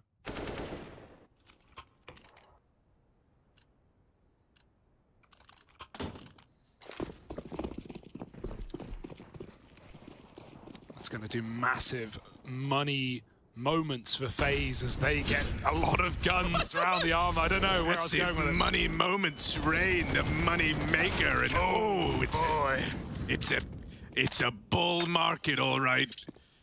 And Rain, he is my bull. Lives in the house with me. Here's Twist's back inside of the A site now. No exchange guns with Brokey. Yep, Rain's girlfriend is Harry's wife. No, that one is not true, Hugo. Either way, it's Outsiders. Don't save now, okay? A couple of scouts in play. You could make a case for it. Yeah? There's always a case to be made. When James in the server, how else is he going to keep his flawless 5-0 scoreline? Buster looking for guns. Looking for anything. Welcome to James Lawyer School, where you've always got a case. Incident at work. Whoa. Carrigan's looking to try and deal some incidents to him. Oh. Swinging with the scout. More damage. More damage. The nade. Brings James down to 2. They should save. This is a save. They should save. It's over. It's done. Oh, forget it. They're all going to die. James won't. James will live until next round. Perhaps. God, it is peculiar, isn't it? Another one of these saves, right? It's a. Oh. Okay. Carrigan's so clean. He is so good with the scout, isn't he? Clean. He's so good with the scout. It's kind of mind-blowing. It really is. There was a round yesterday. It was actually the final round of Dust 2. He was like 1v... well, he was actually in like a 2v4, right? He'd already opened with the scout, and then his teammate dies, and then he gets 2 more while combat scouting, which like isn't even really a sentence that exists. You know, that's like shotgun sniping. Yeah, shotgun sniping, or like you know, blindfolded driving. Like these are all things that just aren't very common to see together. I'm glad we got 2 angles of that weapon swap. Otherwise, you know, I don't know what I would have done. Like, they really traded those. Doing it again. Come on, It's broken. Oh, it's brokey. Too many scouts out. Carrigan's got a gun. James running wild. He's got that 1 weapon saved around a bunch of Glocky Wockies. James in the Molotov, and it was a nice try. It was a heroic play, but they're going to need to go get that gun Flit. You can smell it. AK, did the nade blow it away? Flit's on the case. Oh, it did. Nice nade from Faze to get it out into the open. Go get it, says Rain. I dare you. They're going to try and run boost to get the gun. Here we go. Saving the AK in the most... Oh, they've got it! Oh, they've got it! They've got their hands on the prize, and okay, now you can't get it again. And okay, that's fine. You know, it was just a full eco. It was never going to get that exciting. And so it never gets that exciting. There was a chance if, you know, the CT drop, not going to help, though. Not anymore. Okay, we're waiting for the guns, Harry. That's really where this has come to. Outsiders kind of dropped the ball in round 2 by getting picked, you know, 2 players and just having to save, and their whole money has been kind of wrecked as a result. Nice to see FaZe keep these ones clean, though. All right, rifles out. James got nothing, sadly, because he's saved. Brokey's got a scout. They take long back. FaZe have that full control right now, and it's a slow default for outsiders. They're all over the map.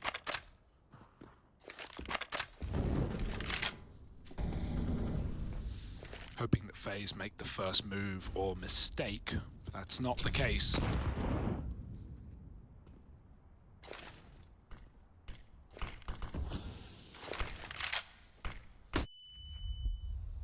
Yeah, I mean, you know, I was kind of worried about Dust 2 coming into this. It's one that outsiders can definitely play, right? No one's kind of doubting their ability, but to my end, it felt like this was a bit of a punish pick because of how flat FaZe looked on this map yesterday.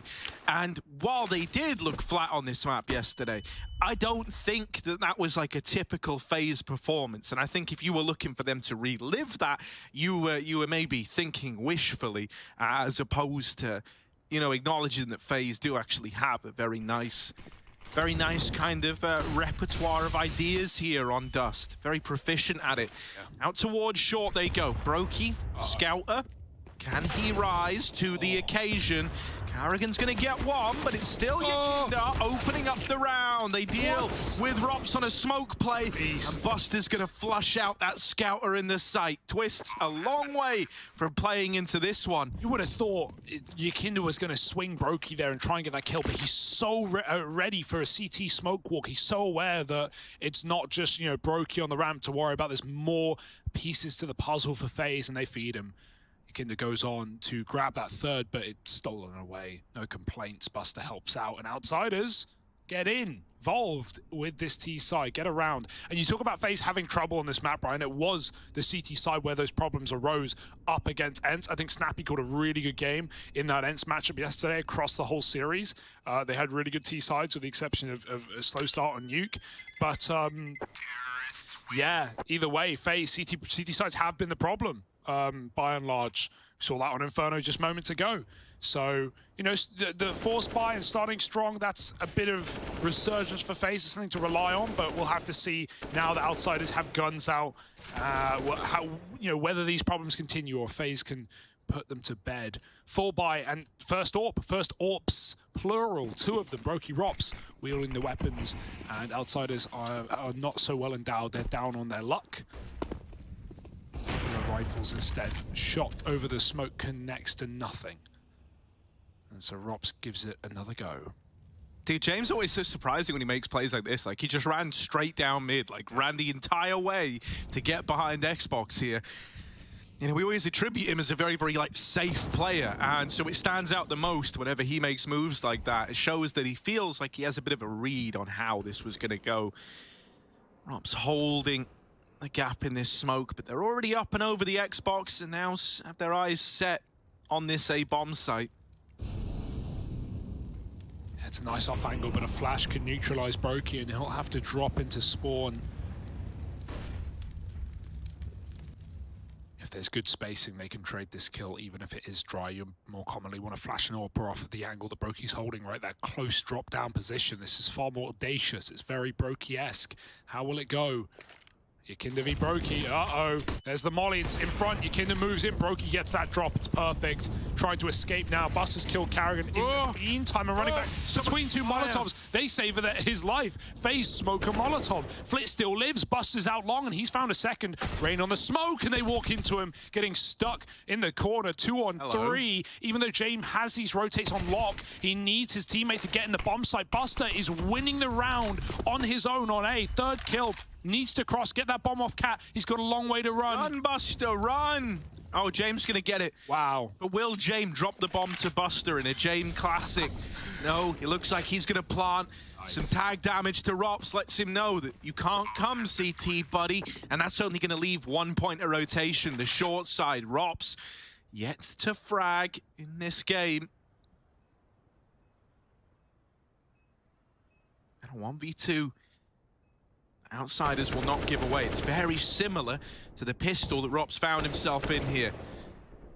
So run out looking for them, and Buster gonna get rid of him. So outsiders arrive on the scene. Buster has one hell of a round there, right? Essentially, all alone, doing just a solo A take while James killing rotations in mid, and it works. Even aside from that, even aside from James lurking middle, right, he was Xbox from the start, as you said. His team were taking Cat with the bomb. Buster was solo looking long. Check these kills from Buster, man. Smoke shot on the second after Brokey misses his. After Rain drops a bomb, Buster still kills him here on Catwalk, and then he goes on to close the round with 4.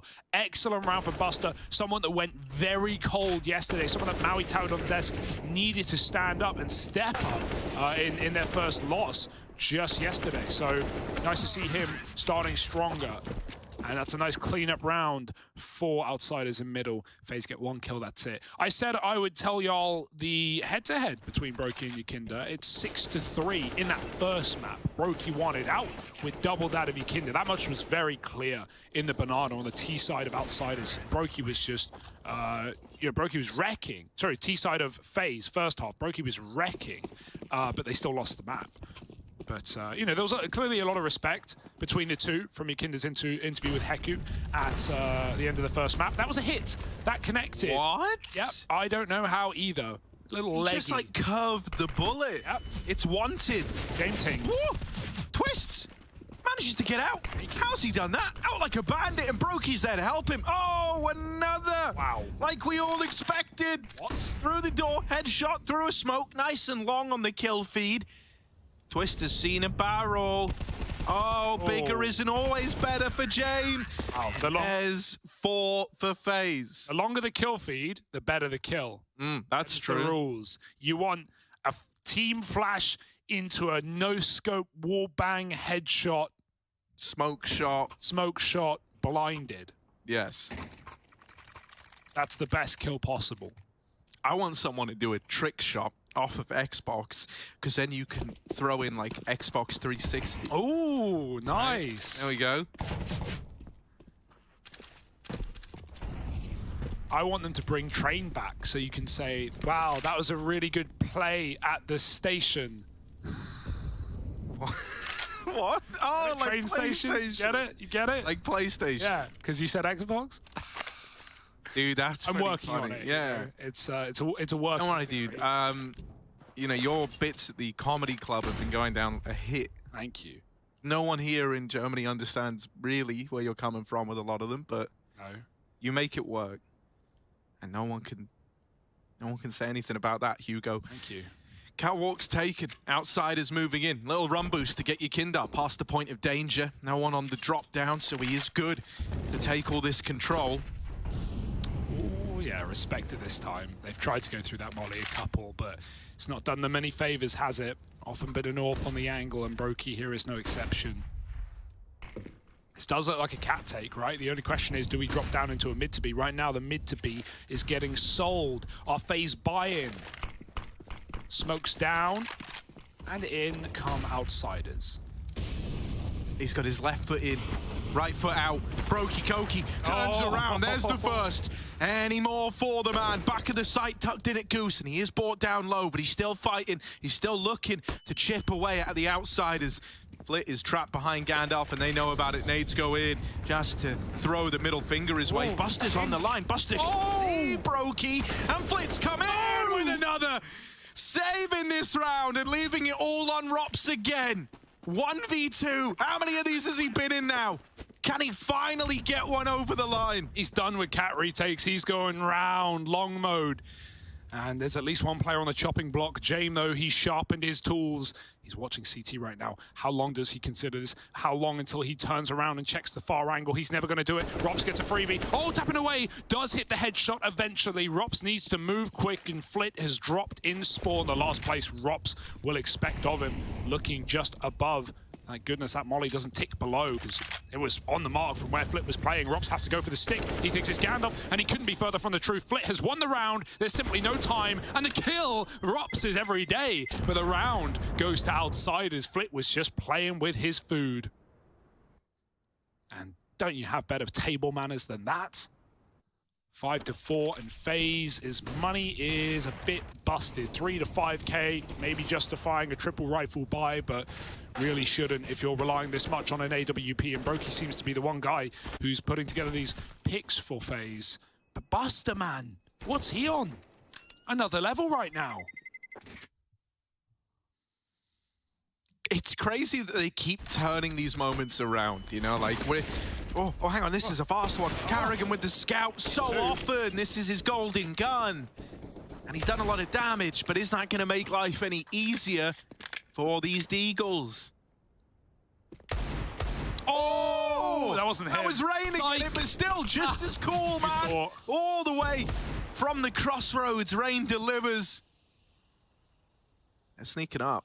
They coming through, and here's Buster. Oh, the shadow. Oh, the shadow. That sucks. Sucks to suck. But there we go. Outsiders are on to a 6th. The Deagles don't get it done. Not that I'm too surprised, really. Bit of a rough map for, you know, pistol buys to find much success on, if we're being honest. Which we are. Yeah. Unless unless you're getting 5-on-3s and forcing outsiders to save. I don't think we're going to see many of these go the way of Faze, and that's fine. That is absolutely fine. Exit for Rob's attempt. You got to feel for Rob's, man. He is the firepower edition of Faze. Of course, one of many, you know, high fragging players in this team, but he has so far not been able to have impact into a round because he's on B. Outsiders have not gone B, Harry. They have literally not gone B. No, and this was something that was happening a lot yesterday as well, you know, in that Ents game. Like, a lot of the attention was being dictated towards that A bomb site.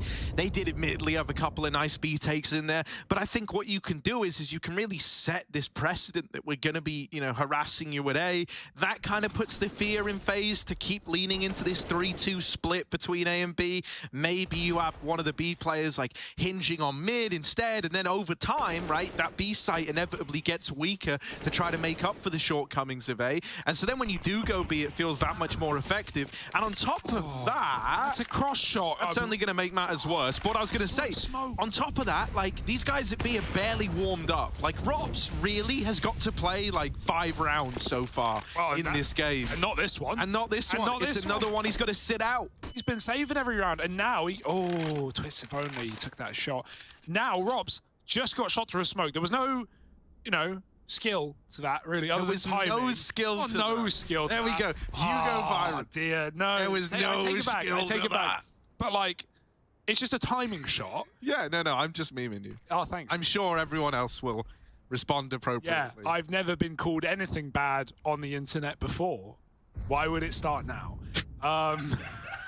Twist pushing up a B. Buster's ready. I wouldn't want to trifle with Buster right now. He is looking really, really sharp. But yeah, Robs did nothing wrong. He had to get to B, and he didn't. Nice. Smoke, yeah, there's no skill to that one either, Jane, but it doesn't matter because they're going to run wild on the A site anyway. Carrigan drops a smoke, and it goes quite deep, and it doesn't matter when the headshot comes in that quick and clean. 5-on-3, save.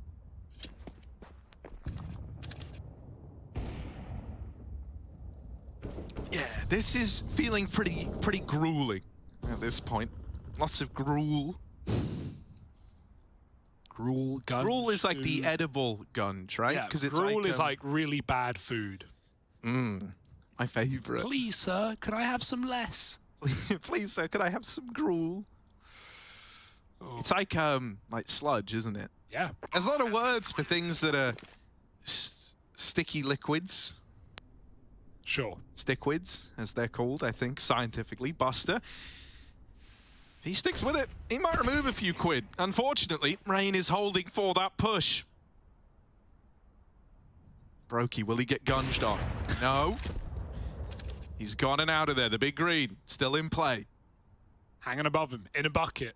And if he asks his next question wrong, they will drop the gunge. He will be. That would make CS a lot more entertaining, wouldn't it? Like, because I think already it's very theatrical. We all buy into the stories and you know, keep up with all the individuals. But if at the end of it, you know, the winning team won $1 trillion or whatever they win, and then the losing team get covered in goo, that's like prime 2002 television, isn't it? Yeah, kids' TV brought back to reality. I know that would be the biggest motivation, I think. No one wants to get gunged on.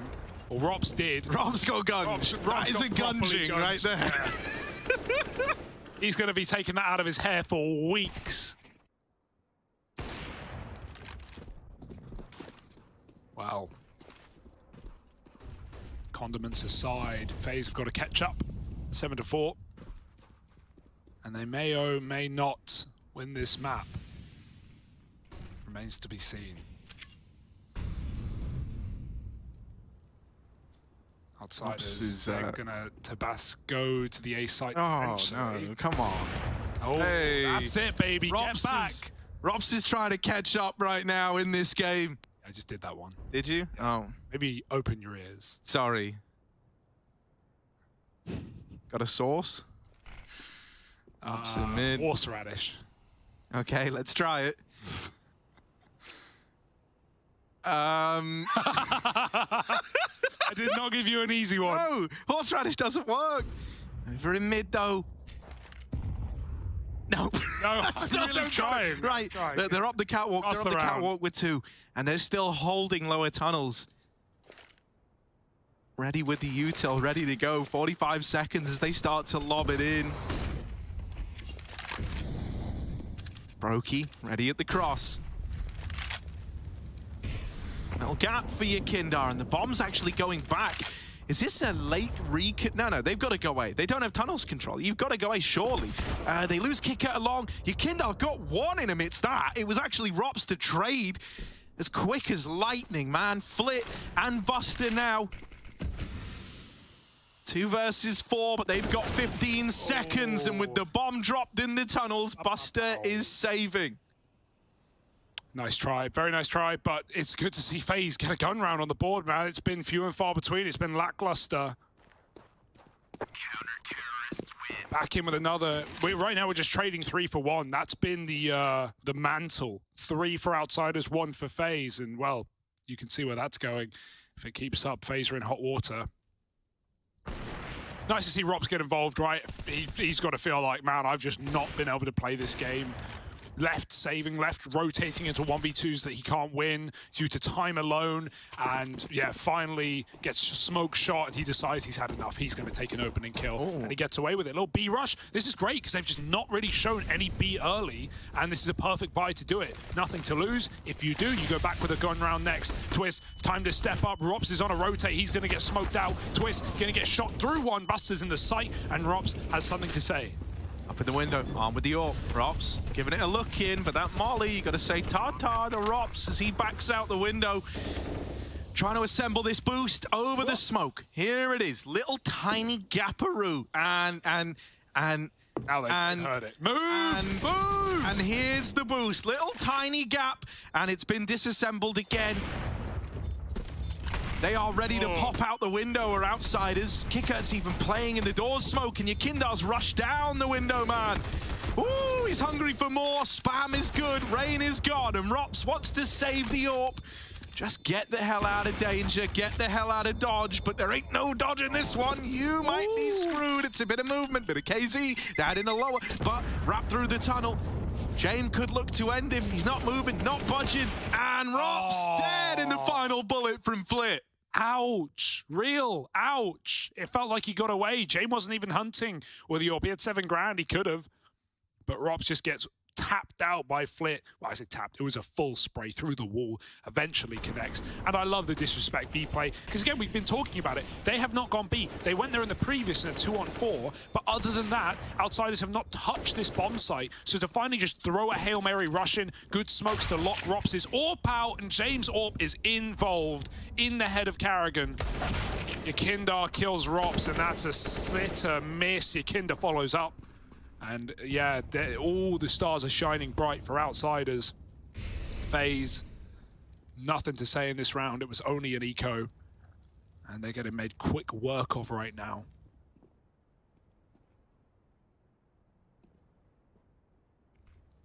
Saddest thing is, you hear them going up catwalk, you're thinking like, maybe it's A, maybe I can get one with the scout. Well, it's not A, and you can get one with the scout, but that's the end of it. Flit's wrapping CT. Twist is fighting in the B side. Oh, just looks away at the wrong time. And Buster gonna make quick work of it. 9-5. Them's the hours, them's the score. And right now, Outsiders poised for a brilliant, T half. Yeah, this would be excellent, right? We've already been talking about Faze's CT side woes. Wow, the head sticks up a lot there. Whether it was, you know, yesterday against Ents or even Inferno to start this series, an 8-round T half on their map pick, it felt like enough. It was not. Even 15 wouldn't have been enough with how that game went. Rops again going for openers, and I hope you respect it. You have to respect it with the game he's had. You know, when he's been allowed to play, he's been on fire. But when he's not been allowed to play in every other single round, he's been snuffed out. Licked fingers putting out the candle. Oh, that's nice. Out long range here. Bait and switch. They're not ready for the second man. They never are. Flit. He's trapped behind the blue bin. He needs some help. James here to support. And that smoke might even give Flit a way out, but Psych range shoots him through it. James going for smoke shots of his own, but he won't hang around with the AWP and the bomb. His team are in B. Twists now. This is the moment, and the moment passes us by. Like water in a stream. That's the bomb mid. Dead in mid. Oh no, the alarm bells are going off now. Outsiders, what are you gonna do? It's actually been conceded somewhat. Carrigan get it? Could stop this, and he will from the top of middle. Yakinda.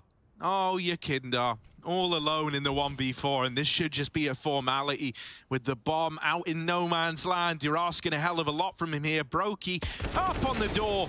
Will get removed. Don't give him a chance. Hang on a moment. Yakinda dodges the flash, flicks back. That's a gnarly second. Now just Carrigan and Rain. 20 seconds. He might have to go for kills here. Might not have time to go about getting that bomb.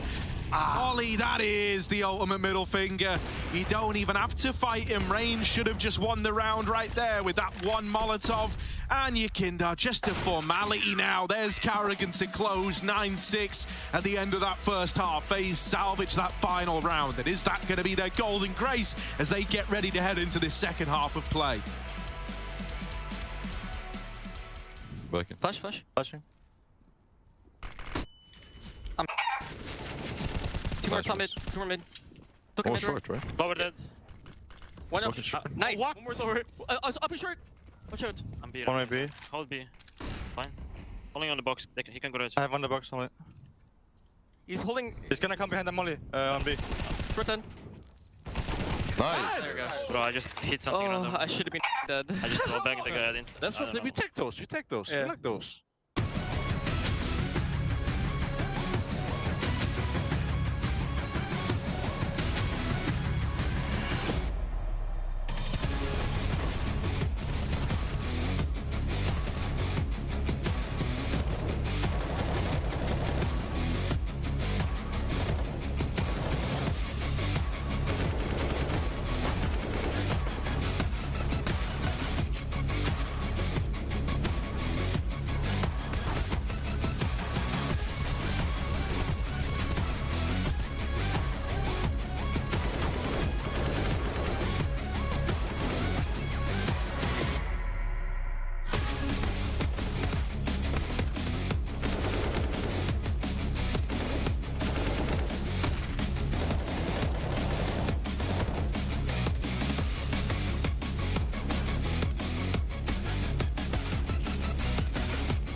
God. This play from Brock, then up a mid, he's knocking him down like bowling pins. He gets 4, is he on for the 8th? Tough kill and run, he's back to spawn. Rob, will he find it? Oh, he locked it up, Rob!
Пойдем.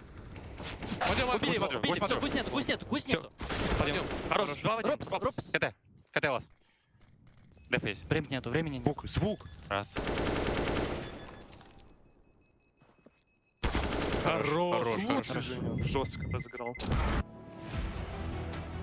Well, 9-6 there, scores on the doors. We had that little round, we all remember it, Robs. That was one of the closest clutches he got to have. And unable to get many of them over the line. Now moving on to the T side, at least Robs maybe gets a chance to play in this one, Hugo. You'd hope, you'd really hope.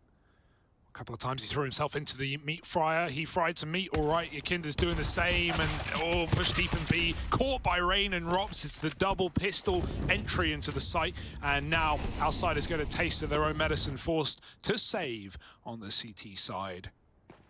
As the bomb gets planted, there is no way back in.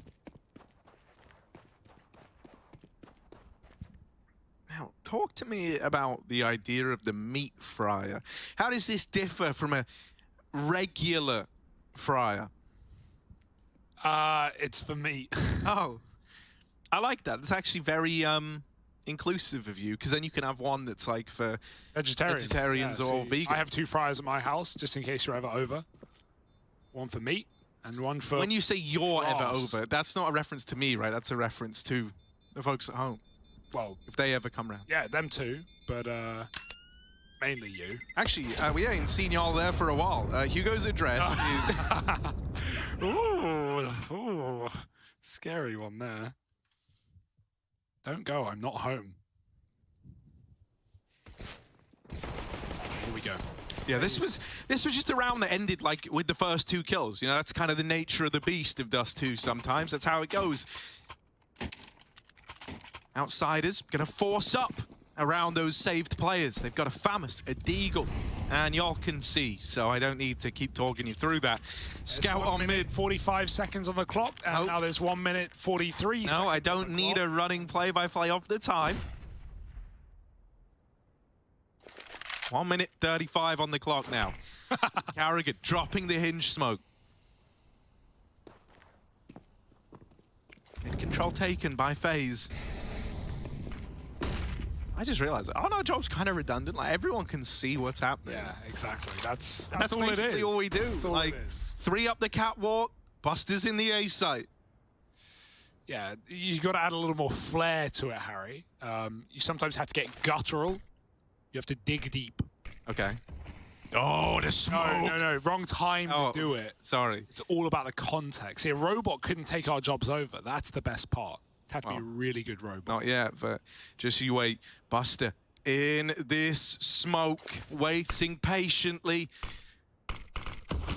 Another one. Oh, they're topping up his little defense. Oh, God!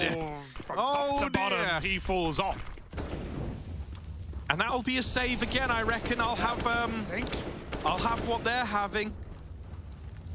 Another round. That is what's on the board, yes. And I am often the one buying the rounds as well. It's 8 on the board for FaZe Clan. 9 alive at the end of this one. Not quite a unicorn round. It's just a horse. There's no horn.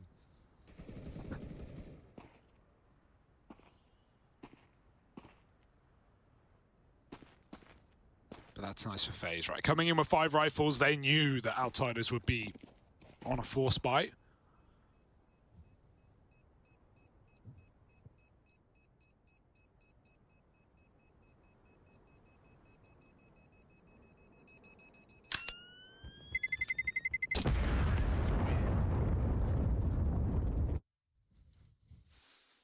And now we have one more of those, basically. Outsiders are probably going to put 5 on a bomb site, 4 on a bomb site, and that's why, you know, these T sides go well for FaZe, right? We saw it on Inferno as well. It's like good due diligence. Send in a pro player, get that information, have Carrigan on a Mac 10 run through a bomb site, try and find out where these stacks are. More common on the force buy rounds where you have very little to lose and you're okay with saving.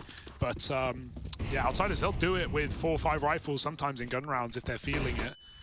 We'll have to see if FaZe can outread them in the second half. Carrigan, he's got a good start to the round as he finds Flick trying to cross pit. 5 on 4 taken, and FaZe with full control at long.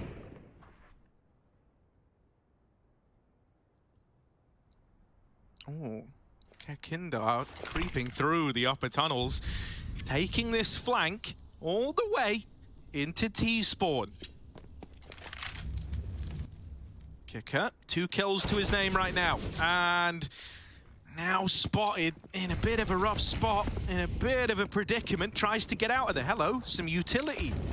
Yakindar has, like a Henry Hoover, sucked it all up from the spawn and is now wrapping long. He's not going to get to use the util, but he has scavenged the FAMAS. Look at him go. He's just picking up the scraps. And well, one man's waste is another man's gold. It's 2 for Yakindar, but it will be Faze still getting that round over the line. I respect that FAMAS grab. Too many times a Deagle will let you down, right? You're trying to line up the one Deagle flank when they can't see you. They're moving, they're strafing, they're AD, and you're going to miss it. So he takes that extra second, grabs a gun. He knows he has good timing, and he gets a kill. Even follows up with the most ridiculous Deagle as well. But it's still around for Faze, right? They're still building this comeback, Harry, trying to take us to Mirage to close. I certainly hope we get there just for entertainment factor alone. Outsiders coming in. They've been waiting all half for their full buy, and it's here and now. Jane with the AWP and full util behind it. Kit on Yakindar.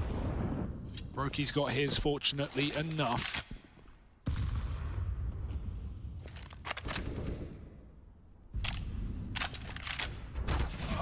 Oh, through the smoke and through the wall. Kindar's picked Rain. It was going to be this A play. Now it's just left down to the long take. Forget the split. Catwalk is gone. Rops is still lurking lower. Does he activate or does he want to try and kill these rotates? That will rely on Faze getting this opening kill. It's a perfect Molotov spreads at the last second. Flit thought he was comfortable. He was not. And so Faze, now the world is their oyster. Can go full Na'Vi, go quiet, recommit late. Also the option to reset B if they want. Rob still has Catwalk where Rain couldn't get it. But he is being wrapped on a timing. Yakinda can activate whenever he wants. Kickout's dropped down and is now in the prying eyes of this short wrap. They really don't know that it's coming in, and no one's even considering it. Robs gets himself a double. And he's dug Faze out of trouble. Buster moving in. Gets his hands on the AWP, and you know what that means. You'll know what that means. Surely not. It's a Save. That's a shocking save, to be honest. It's just off of Rops' position, right? Having Catwalk, meaning outsiders can't come in through CT very easily. It's just, you know, luck of the draw and which angles they're clearing there and crossfires. Plus Karrigan's AWP at long. But I am surprised outsiders saved there. A lot of teams would have gone for that 2v3. But they're playing the long game, Harry. They're playing the money game. And Yakindar, he wants to get some exits. He might find Drops on the cross out. Although, legs getting seen, and Rob's too late to cross. Yakindar, not ready. Just the AWP here. And Karrigan keeps his.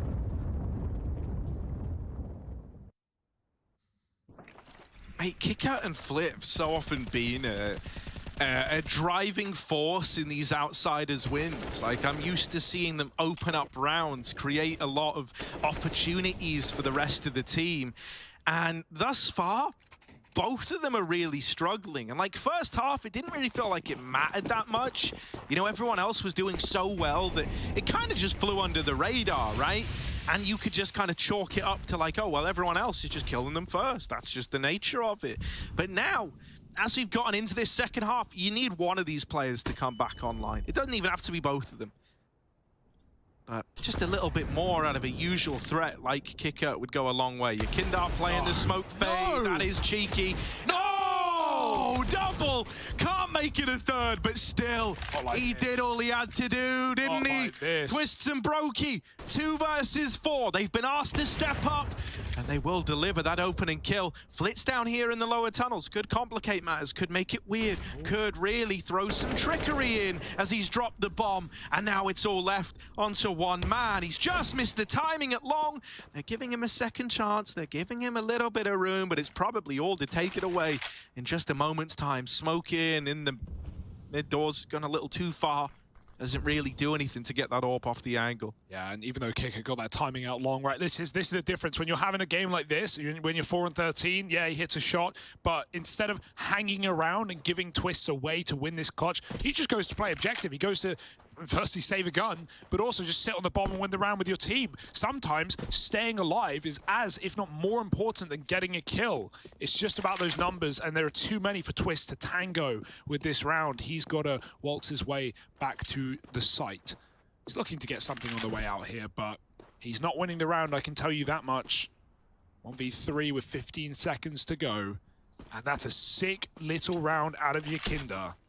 Twists anymore? No. It's going to be flipped to close, and yeah, Outsiders get away with an absolute bounty of weaponry. Couple of AWPs, AK as well. It's all off of this. Not just the D spam, what year is it, but bop. No, that was so clean. And they do get a bounty of guns. Coco Nutty. Yeah. Nice. Celebrations all round here for Outsiders.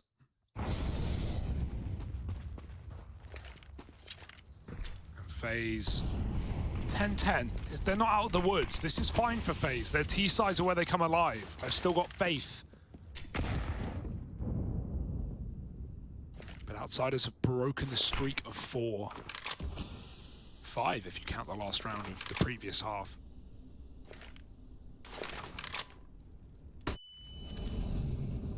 Yakinda's even AWPing. Yeah, look at Faze waiting with this conga line at long. 3 players moving in. Jame just playing the drop down. Molly won't displace him, and he will throw in one of his own. It's always nice to counter a molly like that with one of your own, because yours is popping second, and so they don't really get the value out of that Molotov that they wanted. They couldn't get up short because you were nice and quick to respond with your own one. Now, actually, Outsiders are retaking the catwalk. Flash for Kicker, trying to get him back into the game. However, everybody's blind. They are trading util 1 for 1. And now another molly in it short. Fights at long are happening. It goes even. Rain's still waiting on the catwalk, but is all... I was going to say all alone. He's not. He's got a teammate with him, and a bit of spam goes a long way. Kickert's dead. James got to try do it to him. Up close. Rain is clean. Through the smoke and in with the frag. Up the short side. Rops takes out another. And Faze, this is their round, baby. It's written all over it.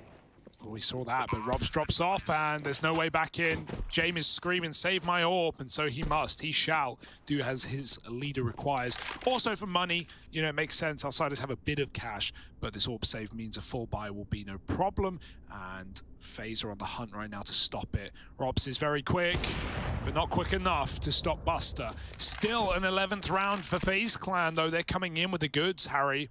What a round out of Rain. Kicker, it felt like that smoke was going to let him down. Obviously, spectator smokes are different to what the player sees sometimes on the edge. Oh, good shots. But it didn't feel like Kicker had an angle there, and Rain just shoots through it. Double entry. James couldn't stop him with a shotgun AWP. And Outsiders were kind of boxed in there by that cat recommit. It felt like they won the cat fight, right? All of that util coming in, the double molly into the smoke, the flash pop for the Kicker. They threw everything at just trying to lock FaZe out of that real estate. But Rops and Rain come in swinging, come in winning. FaZe take the lead right back.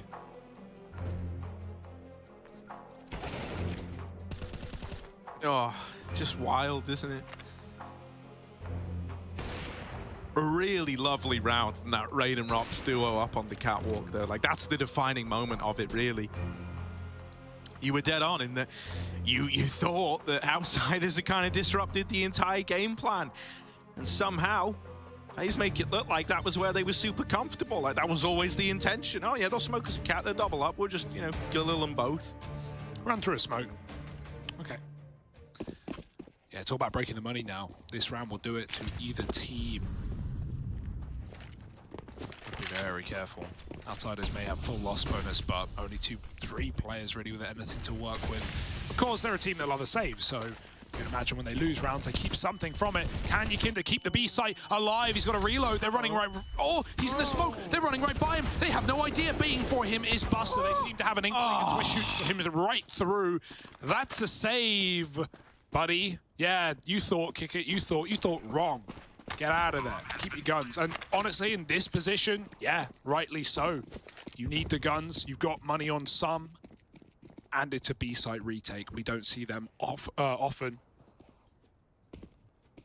Faze up to 12. The T-side reigns supreme.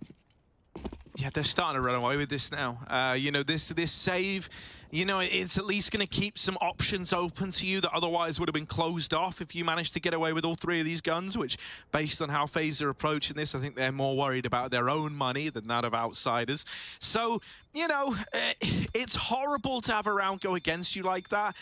But in a way, you would kind of rather you get double entryed and then just immediately commit to the three-man save than have that go like 1 for 1 in the B site, or I guess 2 for 2, and then like you're lulled into the retake and then you lose even more players. At least now you're able to reinvest and you're able to have everything you can need. You just forget about that one. You hope that FaZe don't do it again.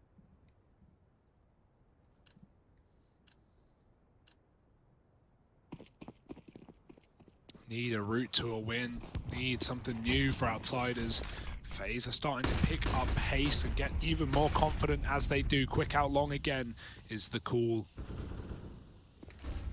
Carrigan with an opener. He just bopped Jame in middle. Carrigan went stone cold last map and he is going crazy this one. Yeah, okay, snuffed out by Kicker. I did curse him, but this position for Yikinda is beautiful. They have no idea how close Flick is about to spot them. But Yikinda pokes up first. Almost a double. Not quite, though. Flick can do it himself as Brokey is very low. Kick stole that kill, and then he dies. Watch out, boys. You might just be about to give up a little round of FaZe again. That can't afford to happen with the openers provided.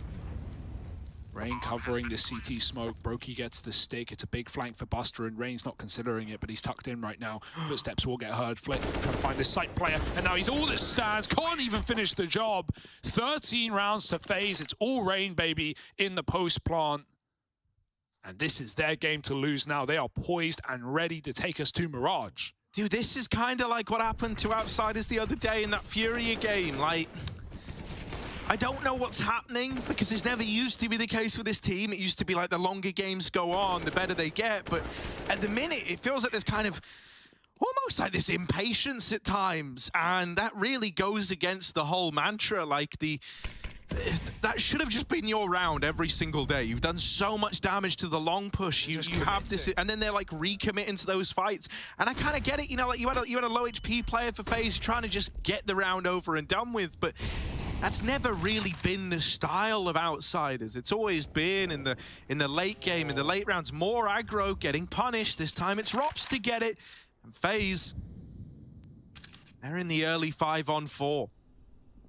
And yeah, of course they hold off. They wait for a re-aggro. They get it, but Rain just moved off the angle. Yikinda makes it a 4-on-4, and he disappears from middle. Now got to go back to the bomb site. Meanwhile, Jame is alone. He's getting crossed on right now. The smokes are down. He's behind the smoke. Maybe there's a boost up. Carrigan can't see him yet. He's crouched, but when he jumps into the bomb site, it's a nasty surprise for Jame. Time to go. Carrigan looking for more, and oh, it's a messy spray. Kicker recovers it. 3-on-3. Forget the plant. FaZe have got it in. Flit's been boosted back up. He's chased another kill. There's a chance, but the bomb is not open right now. Brokey's trying to cover the cross. They're going to stick it. They're just going to win the round. There's nothing FaZe can do. 5 seconds stick, and it belongs to outsiders. That is Orky Dorky, as FaZe not set up for the post plant. Dear oh dear. Yeah, Orky Momo indeed, right? You know, dude, it's a bit of a shame because you deal with that double long hold. It's just, given how close they were, and after you lost Carrigan committing to the side push, you know, you didn't really have a choice. If you wanted to plant immediately, which I do think was the right call, you had to do it safe from these CT players, from the CT boost. And that would be, you know, also the catwalk. Like, that's the risk you're running with trying to do an open plant. So, I mean, he tried to make the best out of a bad situation, did FaZe. He stuck the plant before Carrigan died. That's really the problem there. He never knew he lost all control of the site. Talking of losing sites, well, B is flavor of the day.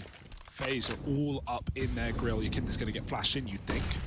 There it goes. He won't know. Second one, he will, but they're ready for it. Rain untucks from the car and gives him a showing. Burns kick it in the window, and there's already Karrigan out long just to make matters worse. He won't even give up the kill. He won't even give them a way out. They're going to try and run away, but Karrigan, he is in the best safe position in the map. So outsiders are going to have to fight him for it. They will be hard-pressed to keep these guns.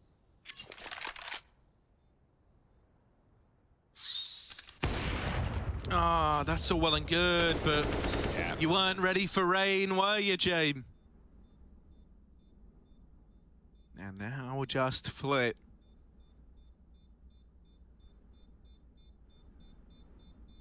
Should get away with the AK. Should, being the operative word. Rain is aggroing over towards long, but decides to run it back and gets out with the AWP instead. Still FaZe in pole position here. 14 rounds to the good. Yeah, did we swap the team names? Like, why? Like, this is such a dead CT side for the outsiders. It was meant to be FaZe that were having troubles here on Inferno, yesterday on Dust, as I've been saying, but FaZe have just had something different every round. They've been doing a lot of long takes, cat splits. That they just, both B rushes they've done, full B rushes like disrespect, popping smokes on the molly and just going for it. They've won them both easily.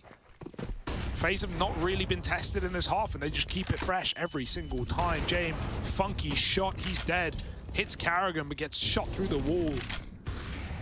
What an entry, what a way to begin. FaZe looking for 15, 4 kills away. Yakinda, watch that molly, bud. He's gonna cross into the AWP. Oh, he does kill Rain first, though, and he will escape somehow, some way. Twist looks like he wants to commit through the smoke, and it's almost a perfect kill. In fact, it's not. It's anything but. It's a double up for Kicker. He didn't even see Karrigan at the back. Now just a desperate B-pop, and Buster's got the stoppage, leaving Brokey in a 1v4. Smooth moves. Ooh, nice flick. Low HP on Yakinda. Don't get ahead of yourselves here. There's still a lot of time. Minute and 5 seconds left to play with. Molly will force Yakinda out, but he's good to win that fight. It's a 12 now. Outsiders not ready to give up. Kind of fortunate that the stars aligned for Kicker over on the short side. He's been having a very rough go at it thus far. Little double kill like that, even though it took a stroke of luck going your way, sometimes those moments can pump you up and get your head back in it, right? Yeah, for sure. I mean, this is still a very close game. It's just off the back of a, you know, a fairly nice half for outsiders into just a dead CT side with 2 rounds separated by, 4 in between them. So back in now, remembering what victory tastes like. I'm trying to spoon feed FaZe rounds. Jame on the AWP. Brokey's got his twists. Broke alongside Rain, and this is how close these rounds are becoming. Yeah, this is a real swing moment. Like, whoever wins this, it could just give them the momentum and the edge to push them over the finish line, right? That's kind of mental, considering the T side that FaZe have laid out before us, the fact that this could still turn against them just on the kind of lackluster first half performance, leaving this so close. Stop setting it up, Harry. Stop. Oh, don't tell me the truth. I'm telling you all the facts, dude. You got to make your own mind up here. This is minimal loss bonus for both sides. This is, like, obviously this holds true the deeper you get most of the time, but this is the most important round of the game. And yeah, nothing is guaranteed, nothing is sacred in CS, but if there were ever a round to tip the scales one way or the other, it would be this one. Mid to B, I said FaZe have tried everything. They've not tried this. They've crunched B, but never through middle. James' eyes are on the prize. Oh, they picked them out the sky. They've thrown the corridor smokes. Been a while since I've seen them.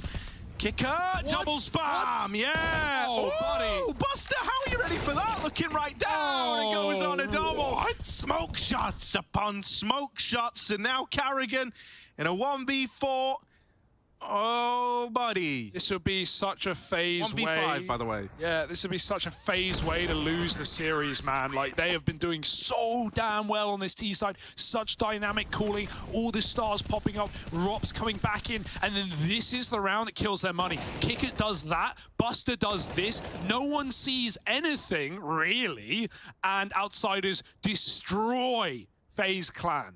I'm not putting it lightly. I refuse to. FaZe have to eco. They've got to play for 30 rounds.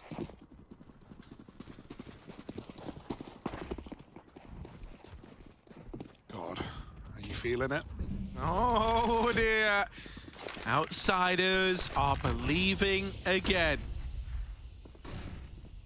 When James doing this, you know it's troubling. You know it's terrifying. It's Glocks. What a time for Kicker to come alive. You said maybe that double kill on short pumped him up. Well, how about the double kill in CT? How about the impact? No one cares how many kills you get if you get the most important kills in the map.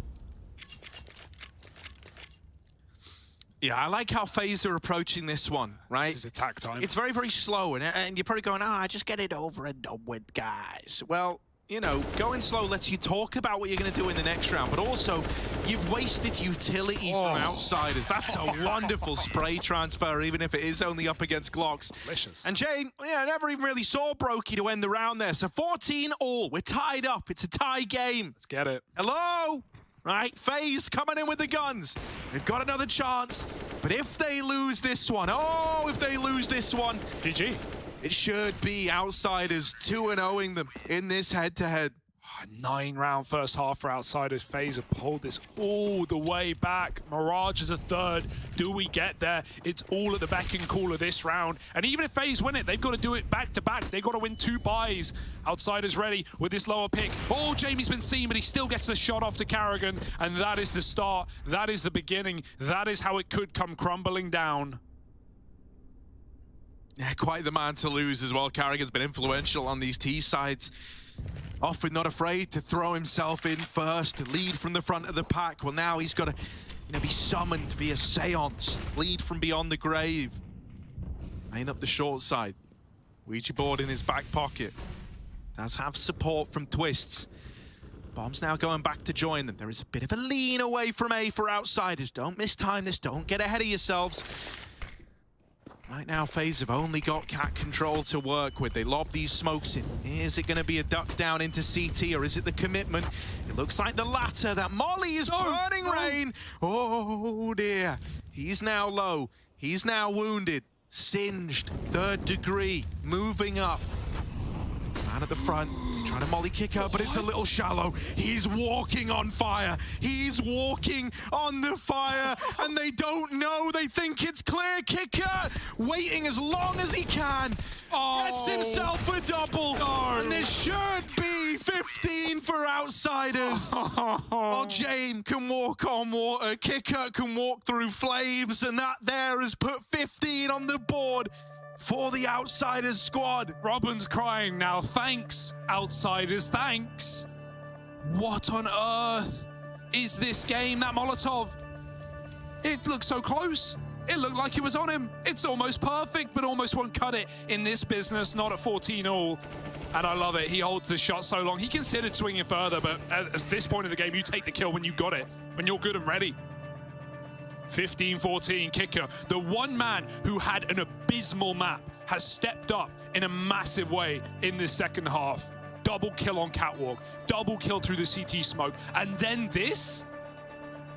Impact cannot be overstated. 15-14, and FaZe didn't even get the bomb money. It's pistols, it's a MAC-10, it's a couple of rifles, and it's a whole lot of copium. Oh, yeah. Twists up at the forefront. Holding on to the tunnels is the Rops man. And he is getting pushed. He is getting pressured. Oh, he's back on the angle at least. Yakinda, ready for it, but Rops is going to nail the shot. Is he ready for man number 2? What's behind the door? Buster waiting. My goodness. What's in the box? He's going to go back. Doesn't want to throw this one away. Doesn't want to give up the chance to end this in regulation and put this series to bed. Last thing you want to do is feed these ecoing players guns. So he'll hold his nerve, but this B-side's been a problem. It's been a problem over and over again for the outsiders. Buster needs to give us solutions. One kill, but he can't get out of there. Now they're spilling in. Jane, pest control's on the line. He's trying to get these guys back under wraps, but they do make it into the site. Rain gets the bomb down. 3-on-4 retake at B. You've got to attempt it. There's no saving anymore. Is this salvation or is it overtime? My goodness. They're really used to these positions. Locked out by Brokey on the door. Dunk onto Robs, 2-on-3. It's still favored for Faze. Rain's up close. You got to clear him. It's so hard, but Brokey taking that first contact. It might be overtime. On a path to turn for the flash. Rain looks back, but Twist gets the kill. And Jane with a trade. It's too little, too late. It's overtime between Faze and outsiders here on Dust. What a game we're getting. Faze hold on despite everything that they were dealt. And you will have to hold on for overtime. Stick with us. It's coming up next. Ooh, idol, that's a strong word. Ooh. That's a hard question. I think my Counter-Strike idol is nobody. I think everybody in this game is beatable. It has showed throughout all these years where we had different eras. Some players lose, some players win, but then the same players that win, they lose afterwards. It's always different. Obviously, first one in my mind is Simple, but I wouldn't call him an idol. I just think he's the best player in the world, and that's something that I respect him for. If I would have to say, I can say like Fallen pretty easily because he was like at the start of CS. He just made like my job by doing Furia, like a captain, IGL, and also Alper, and he has a lot on his shoulders, and he did so many things coming out like a young scene like Brazil in the time back then. So I would say Fallen for those reasons, yeah.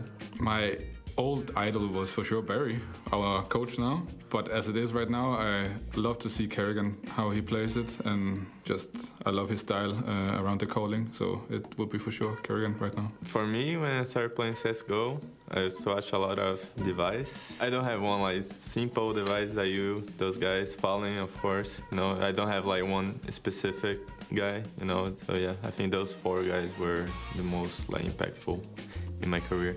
I don't think I have really an idol. Back then, in Astralis Primetime, I always watched a lot of Glaive demos because I liked how they play. So maybe I would say him. But it's not a real idol. But I really just liked how he played.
Back and forth throughout all this strife, we're into overtime. That intoxicating feeling seeping in as we get ready to run it back again. It's outsiders versus Faze, going the distance and now into bonus play. This game's sexy, all right. It's been quite a wild ride. It's been ups and downs, highs and lows, and maybe a third map in store for the end of this series. We'll have to see if we can get there. 15 apiece, overtime 12.5k, just enough for a couple of orbs, and not enough to allow a save. Jane, yeah, I'm talking to you. Play every round. First of 4.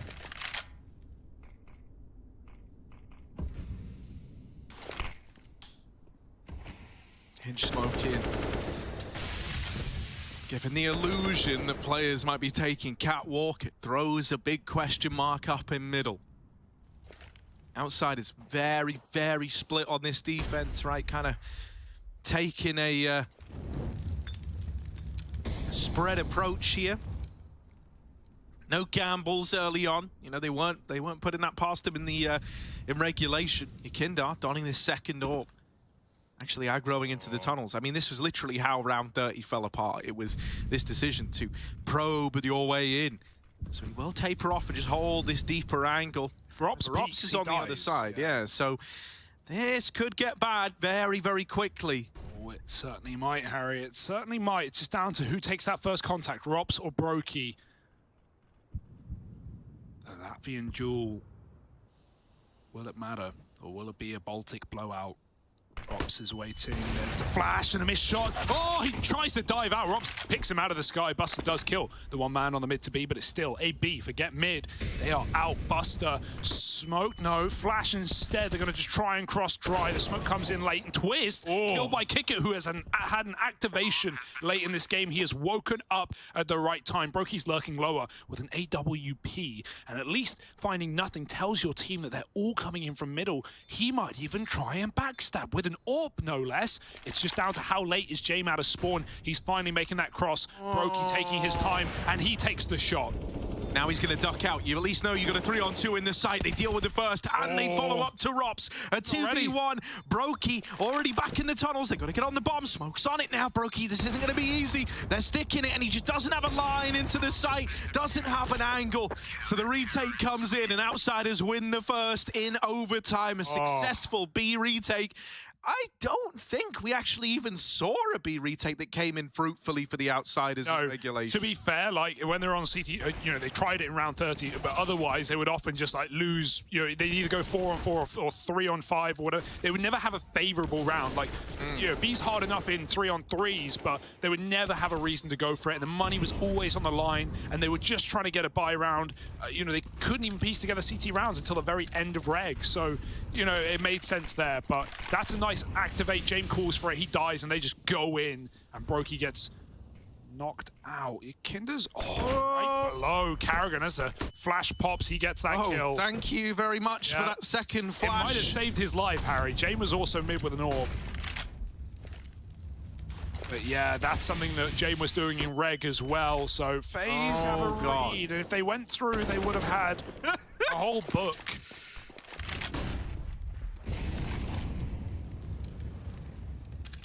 Right, mid control taken. An early 5-on-4. You cannot look a gift horse in the radish. Brokey. Gonna go back out, rejoin the long component. Short side is Carrigan, and Carrigan only.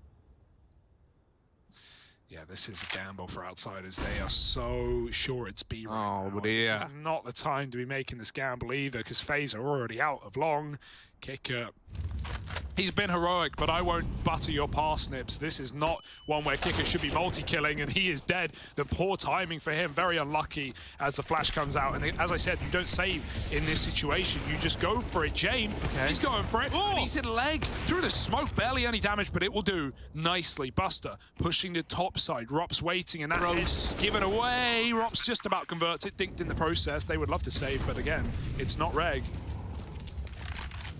Molly slows it down, and maybe they just keep the AK. You can go for this. Do you win it, though? Probably not, but like hell, you know, you definitely don't win a save, so, you know. Yeah. You either maybe win or definitely lose. I agree with you in theory, but yeah, I'm not surprised. But Jame only deals in absolutes, right? A Sith Lord. Yeah. Well, they did get Darth Mauled in this round. Hey, there it is. 16. I don't even like Lord of the Rings. Not the show. No, not a show either. But yeah. Once again, actually, I will inform you that you're wrong on that one. There actually is a show. The Hobbit, yeah. Nope, not that either, but here we are. I'm pissing everyone off. 16-all. Yeah, I would have liked them to go for it. Again, like you said, they literally would have everything. The only justification is I have an AK, and I can't buy an AK. But the AWP? Yeah. No, okay, that's fair. I respect it on the AK front. Yeah. Either way, last round, all that really matters now. FaZe want to go 2 for 1, as their T side was the better. Both teams were. Kerrigan's walked out mid. It's Kerrigan. Here he is. Spooky. Ooh, little window jump. Kindar sees it all. He knows what's up.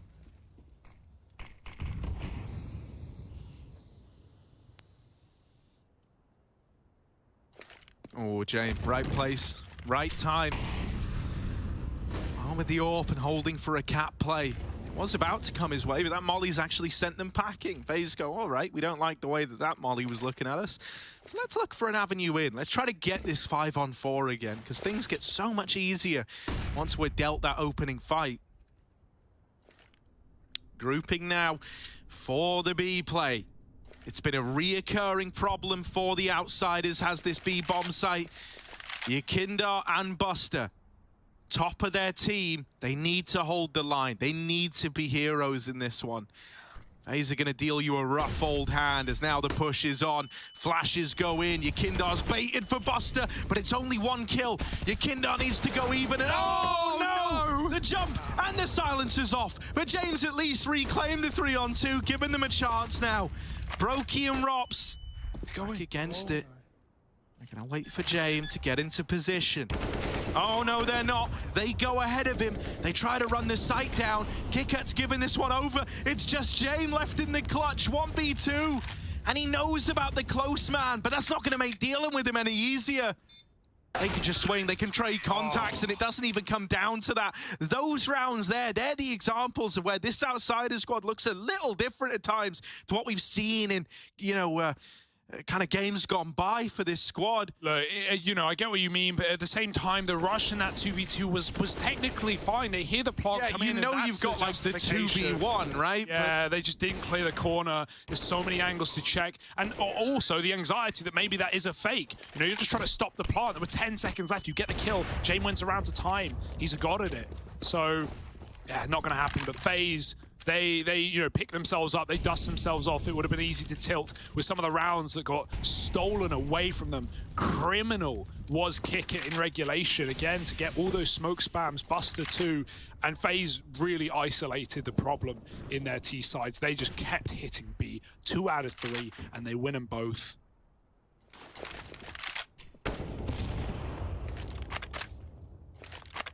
Or rather one of them, but yeah. Either way, up, around FaZe. Just need 2 defensive outsiders back to T side, which was great all those days ago. But everything's changed now. Rops has woken up. He's no longer getting left alone, saving outsiders. They never went B on their T side. They only did these A splits, so FaZe know what to expect. They know what's coming. They're taking catwalk with utility. Everyone is here. Kicker's on a late lurk. Kerrigan v Kicker. Not now, but later. First, the meat and potato up on A. Kindar sometimes tries to CT drop here. Molly denies it. Oh, he will attempt it, but doesn't get down. Kicker dead on the mid push. Rops his AWP. Opens the round and he goes back in for more. Catches James. 3rd for Rops. Can't flick down in time, but he's not needed to do any more than that. It's only Kindar left now. 1-on-3. They know he's on Cat. They've got him pinned in. FaZe are about to get this round up onto 18 now, and 1 away from taking us to a 3rd map. Yeah, he doesn't even want to save, but nothing else to do but die. Brokey will deliver that at least, and FaZe find map point to get us going, to get us to Mirage. They couldn't do it back on regulation. They were the ones at 15-14 down. But now it's their chance to dance, their chance to close. And FaZe with 2 opportunities to do so, need to seize it here and now. Certainly feels like it's going to happen. But Outsiders paper the round. They've been here before, and they'll be here again. Double pick down mid. That is one way to start. It doesn't get better than that, right? You really should struggle to lose this round. And Carrigan giving up another kill, right? You know, when you lose two guys like that, very unorthodox, you kind of need to make a bit of a play. You need to try and come in with a big info grab or big backstab, and Carrigan attempts it, but does just make matters worse. Twists and Rain, screw it. Go play together, right? At this point, either they come to you or they don't. It's 50-50, right? So just hang out over here at long and hope the Outsiders make a bit of a fool of themselves.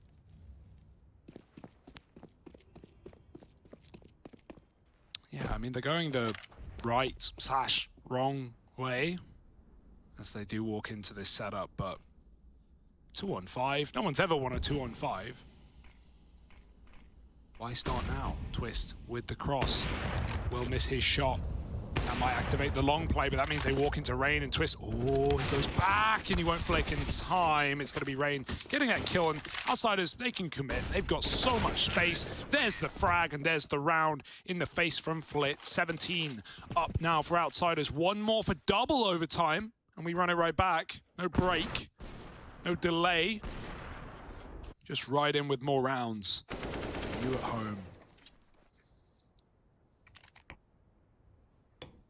Double or back for Faze. It has been good to him.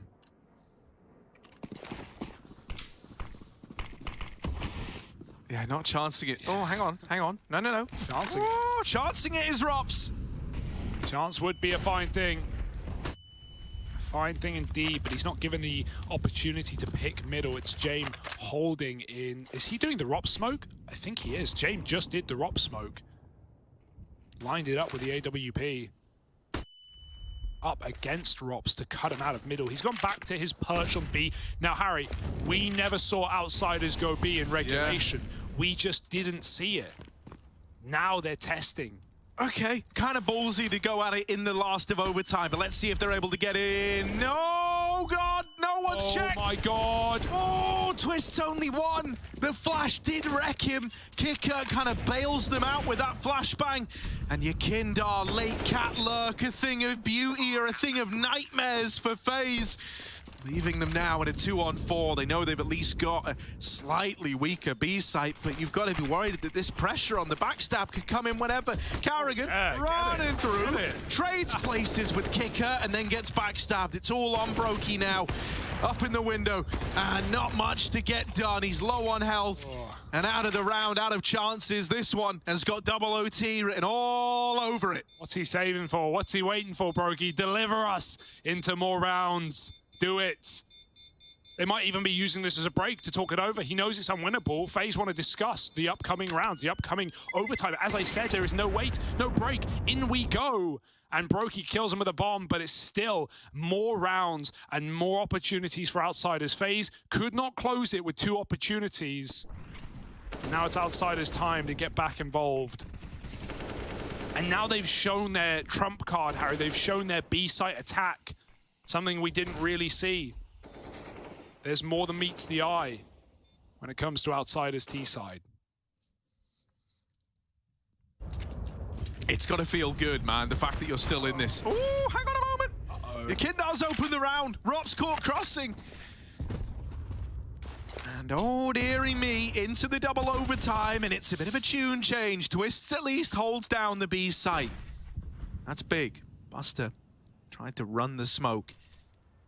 This won't let him in.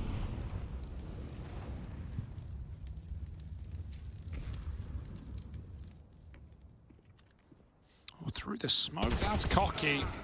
And he wins it.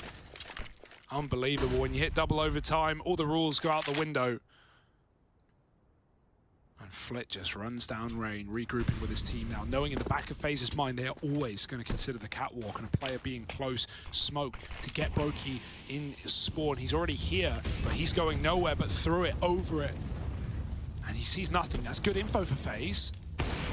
Oh, shot missed, and he's on the chopping block. James jumps up, and he hits a tag. Tries to get optimistic. The nade, perhaps, but James already escaped it. And Flick can late lurk and kill this B-rotate. Bombs up cap, but right now they're situated for a B-pop, and that's only going to make them commit right through the tunnels now. The site is empty, and the round should be won. The only question is these low players, and Brokey's got his pistol out. Yeah, do it, man. Oh! I tried to run in, tried to throw a bit of chaos into the mix. Gonna leave it all on Carrigan, and the window peak is immediate for Kicker. So there's the first in the double OT going the way of the outsiders. Something that I do like, something that's kind of cool, is that whenever they make these B plays happen, they always send a player on some, like, just wild, to call it a lurk is like kind of, yeah, maybe disingenuous. Like, I don't know, he is just there to cut off rotation. So I guess it is a lurk, right? Yeah. Like, in that round, Flit was opening it up over in middle. If you remember, he was the guy who actually killed Twist to open up the B play. And then he immediately hightails it up mid, up to the long doors to play around the idea of denying rotates. Yakindar did that as well in the first overtime. We had that from him where he got the double kill on the mid players. It's all about outsiders not telegraphing their intentions. Like, think about some of their pistol rounds, like them defaulting on T Glock rounds, and or running lower, showing B, showing mid, going up cat, and then going back to B. Like, they just keep FaZe guessing, and in doing so they get all of their grenades out. That's why these retakes also don't happen for FaZe, because firstly, retakes are really hard on Dust, but also FaZe don't have util left. Even in this round, they've got 3 flashes of smoke and a molly, and already it's starting to drip dry. Gaps are being taken. Out long is Kicker, who was like 4 and I want to say 17, maybe that's too low. 4 and like 15. That's a lovely tap. He's really come back into his own. Has Kicker, good shot though. Put down for a moment, and if Yakinda didn't get that, James did. Robson Twist in a 2-on-4 as the long cross smokes come down, and a missed shot through them, taking fight and now saving. As these double orbs have been expensive, this save is actually somewhat justified, somewhat necessary. And outsiders know that. They're on the hunt. Yeah, I mean, dude, like, you've got all the reason to. It's really only the CT side that can get broken in overtime, right? Only if you double buy exactly. Double Normally it hinges on that double AWP investment. And now that you've seen it come through twice, you're like, well, that's it, mate. Their money's on the chopping block. We're going to dedicate literally everyone to hunting this down.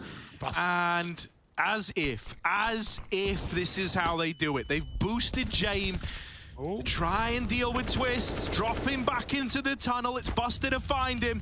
Just Rops now would love to hold on to the AWP. He's burning. He's burning, and they're running at him. Buster's there to take all the money away, to take the AWPs out of it, and look at what this is going to leave you with. I mean, they can still double AWP, right? That's why 12.5k is nice. It's like it's the little bits extra. It's having full rifles and full nades and kits and everything, right? It's not the, oh, we've lost 2 rounds with M4s and now we have to play MP9s with the last round, which we all hated with overtime. Just objectively bad.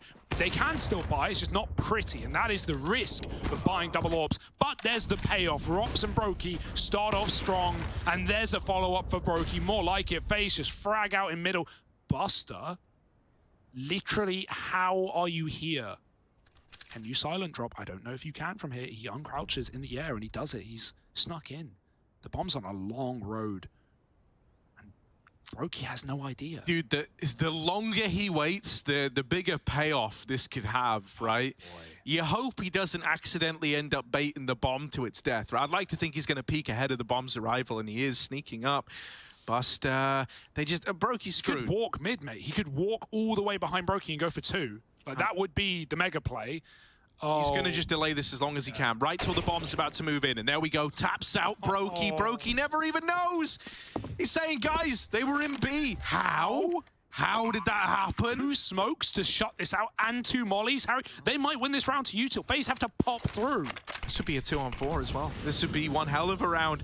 Out of the outsiders, Rain looking like he wants to go through that. Will decide against it. Carrigan's got flashes. That's really all they've got to try and make this happen. Molly could attempt to cut off one of these angles, maybe a smoke in the tunnels, so you can nullify some of these positions. Flashes go over, but they've got to be good. They better be damn good, or else this one could turn against you. Flambo's Buster, they trade the peaks and they get it over the line. 2v4 and a gnarly timing hit. A big gap for Buster.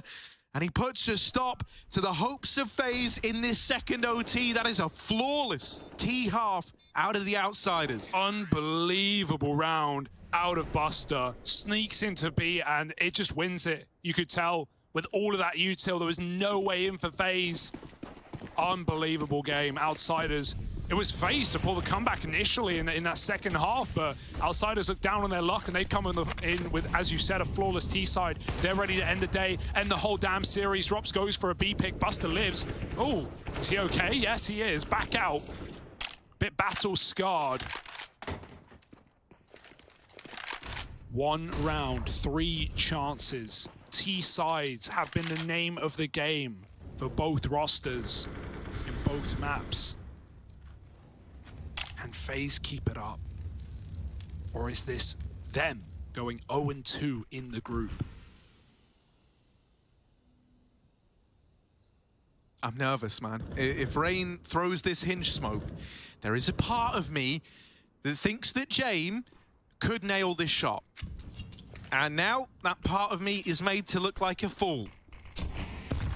Ow. Good nade. Carrigan. Ooh, buddy. Yeah, Flit's like, okay, they were there. Guys, they were on catwalk, so he's going to get back into the site. He's dropping spawn. Carrigan's going to try and make the drop happen, makes it into CT. He secured this real estate. Big position to have Carrigan in. Right, nothing could go wrong. Everything could go right. Carrigan's wrapped up close and isn't ready for kicker. Double kill from the CT wraparound. No. Buster and Flit are going to hold the fort on B, and there it is. Outsiders lock it in, 2-0 over FaZe. They get knocked down, but they get back up again. And ain't nothing going to keep them down. It's Outsiders, 2-0 in the FaZe clan in their second series here at the Pro League.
Hey Future Pros, back with a more complex pro tip today which will help you establish presence at long on Dust 2.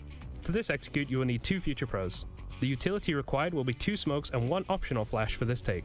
Future Pro number 1. To throw your smoke you will need to line up with this metal bracket. Then find this corner and aim your crosshair so it lines up with the satellite antenna. Then throw. Future Pro number 2. You will need to line yourself up with this dark spot in the shadow of the car. Aim upwards and find the gap in the palm trees. Then position your crosshair so you're aiming just above that gap and throw. Optional Future Pro number 3. If you want to feel like a part of the team, you can stand at the back of the car and line up this flash towards the top of the doors, which will help your teammates get out of long. If the smokes have been thrown correctly, this will help you segment long and fully take control of pit.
Заходит. У нас сплит. У нас сплит. Еще.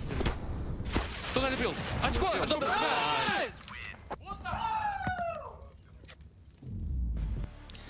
A very, very rough start for FaZe here in Group B. They are now 0-2. On the positive side of things, congratulations to Outsiders, besting FaZe here 2-0. They are now 1-1 in Group B. We'll give you all of those standings in full for the group later in this segment. Welcome back for the final time today to the ESL Pro League Season 15 desk. I'm Parla, Blair and Mal, and we're going to break down exactly what just transpired. Overtime. We talked about it before the match took place, and we just saw it play out on Dust 2. Yeah, I feel like, I wouldn't say we cursed them, but we brought those stats to show how FaZe seemingly have this ability to close it out whenever things look a little dicey in OT. But this time around, it was Outsiders. Some of the rounds are able to clinch. Man, we have to talk about the round with Buster. 2 versus 4. He walks in. The way they played that round, the way they saved the utility as well, it was just played to perfection. Take a look at this, right? He waits so very patiently, and Maui, you pointed out in the green room as well. He was waiting for his teammate to walk out, make contact towards tunnels, and the patience being shown by Buster. Brilliant stuff. Absolutely, absolutely. And something after he gets this kill that we were geeking on was the fact that they just held their smokes. Doesn't instantly drop the smoke. Patience is a virtue here, and look at the timing that he throws the smoke. He waits, he doesn't even think they're there. The game sense is so on point for Outsiders in this very moment. Finally, the smoke comes out, and it couldn't have been placed at any better opportunity. And the Molotovs as well, like simultaneous Molotovs towards tunnels, towards window. They know the hit's going to be coming in. They know a flash is going to be popping, smoke getting tossed in as well. They play the anti-flash. No one gets blinded, and a complete shutdown. Brilliantly done by Outsiders, and that was the final nail in the coffin. One of the things that we were discussing in the green room about this round as well, which in retrospect was a fantastic decision by Buster, was that when he'd caught the all-prow, it looked like he was considering going down to mid to see if he can find some other CTs not prepared, but he chose not to, and it seems like it was definitely the right thing to do. I love that he doesn't go for the absolute home run play right there. It could have been a sick highlight, but he knows that if he's in a 2-on-3 post plant, that's also a very favorable situation. With the smoke, of course. Yes, with the 2 smokes and the fact that it's Flit. I mean, man, like Flit also, he's just been delivering every single day so far. Really appreciated his efforts in this, and it's really cool to see Outsiders get themselves on the board in this group. Guys, let's look at some other rounds that we were picking out near the end of standard time, starting off with round 27. Yeah, like there were a couple of rounds which I feel like FaZe, I mean, obviously they're going to be watching the demos, the VODs of this, and a couple of rounds, like small little couple of mistakes being made by FaZe or unfortunate timing. This was a little unfortunate, I think. This is just sad. Well, just to clarify for everybody at home, we picked out these 2 rounds because in the situation where Outsiders wins, that these felt crucial to us, that FaZe were making mistakes here. What is this? And yeah, there were also some turns of events that 3 kills you in a couldn't smoke. predict. 3 kills in a smoke, Paula. Like, it's just ridiculous. That one's just, I chalk that up to almost being unlucky if you're FaZe. How about this? But yeah, round 29, this is great by Outsiders. This is great by Outsiders in how Kickard plays it, a little bit more trigger discipline, but also kind of, this is a flub by FaZe. That's a flub. It's a fluff. It's a flub. Look at that. Look at where he is. He should be burning blood. It's not burning at all. So, for instance, here, who have we got? We've got Kicker in Goose.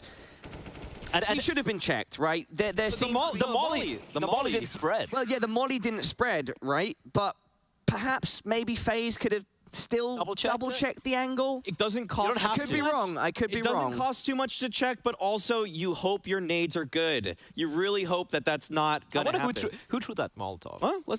Put someone under the microscope. So someone needs to go under the microscope right now. Someone cost them that round. Someone cost them that round. You could say the guy could have turned, but I think if my teammate throws what I think is a good Molotov, I don't think I should have to check that. True. Either way, yeah, absolutely fair point. I'm not sure I agree, but absolutely fair point. Either way, guys, the reason why we were bringing up those rounds is because it seemed like FaZe were climbing their way back into this match and potentially taking it to a 3rd map. But then, yeah, there were a series of events where it just went completely upside down for them. What can FaZe do going forward? Because it's crucial now, you know, 0-2 in this group. What can they do going forward to change things like this happening? We are in a situation where we might have the 2 finalists of Katowice just a couple of weeks prior going out in the group stages. G2 are out already. Now Faze potentially 0-2, and this is against an outsiders. Let's be real. Look. Credit to outsiders. I think they really showed up here today. I still don't think they're playing the 100% the way we saw them early in IM Katowice like a couple of weeks back. But, you know, still, kudos to them. But Faze, they should be winning this. They were firmly the favorites. And it's not going to get any easier, man. They still have a lot of... Fine, maybe Sprout might be an easier team to face off against. But look at ENCE. Look at the way they've been just dismantling everyone. Look at, you know, Vitality, who'd be looking for more wins as well. It's not going to get any easier for Carrigan and his men. The low-hanging fruit, which I want to dispel, is some people will say, why not get JKS? Because Rain had the worst stats in this series. He had some moments where he didn't maybe really show up. But I'm going to dispel that. I don't think they should do that. I don't think you can pull the trigger on a guy like this who's been with the roster for so long. I think that this still just needs a little bit more time. And for some reason, they're just missing on these little details, like that Molotov that didn't go right, the way that Brokey didn't understand that Buster could have been there in that timing in towards B. Those little moments, it's almost like they just have to lock in a little bit more. I was talking about how teams, as soon as they celebrate, they lift that trophy, they take it off for a little bit. They need to get back in playing form. Blair Maui, we have more time to discuss this, but for now, we have an interview with one of the winning players from Outsiders. Hey everybody, right now I'm joined by James, the IGL of Outsiders. James, congratulations, you just won against the winners of Katowice. But yesterday you kind of had a hard time when it comes to the Brazilians. Do you find that it's kind of like not easy to play against their aggressive style? На самом деле у нас есть проблема как команды уже около 4 лет. Мы не можем большим периодом между турнирами играть достойно. И мы зашли как будто играть фейсет и не цеплялись, ну не играли не цепко в преимуществе и так далее. Well, he says that like as a team they had this problem where like for 4 years that like when they have like a long break they come to the first match and they're just playing it as if it's Faze. But the good news is like you warmed up with Furia. Now you managed to win against Faze. But there's a question that one of our casters, that being Chad Barcho, like Sponge, he wants to know, what did you decide to cut your hair? Мне надо было просто недавно знакомиться с родителями девушки, поэтому не должен был выглядеть каким-то геймером. Надо было быть нормальным человеком. So apparently he quite recently got introduced to his parents' girlfriends and he wanted to look like more appropriate, less of a gamer. Okay, but well, tomorrow you're going to play against ENCE, and I already talked to the guys from Furia today and they said that they think that ENCE right now is like the biggest opponent, like the hardest opponent for them. What do you feel about ENCE? Да я давно не смотрел их игры, но ENCE такая команда, которая не доходила до плей-офф, и они сейчас нереально замотивированы, чтобы пройти, и я думаю, будет достаточно сложно, но все в наших руках. Well, he's saying that like ENCE is a type of team that didn't reach the playoffs for a really long time, and that they are extra motivated, but everything is in their hands. Thank you very much, James. I hope to see some good results tomorrow. Thank you a lot, guys. Okay, I'm just checking my notes from that interview. So the reason why they lost to Fury is because they were essentially playing matchmaking. And James cut his hair for his girlfriend's parents.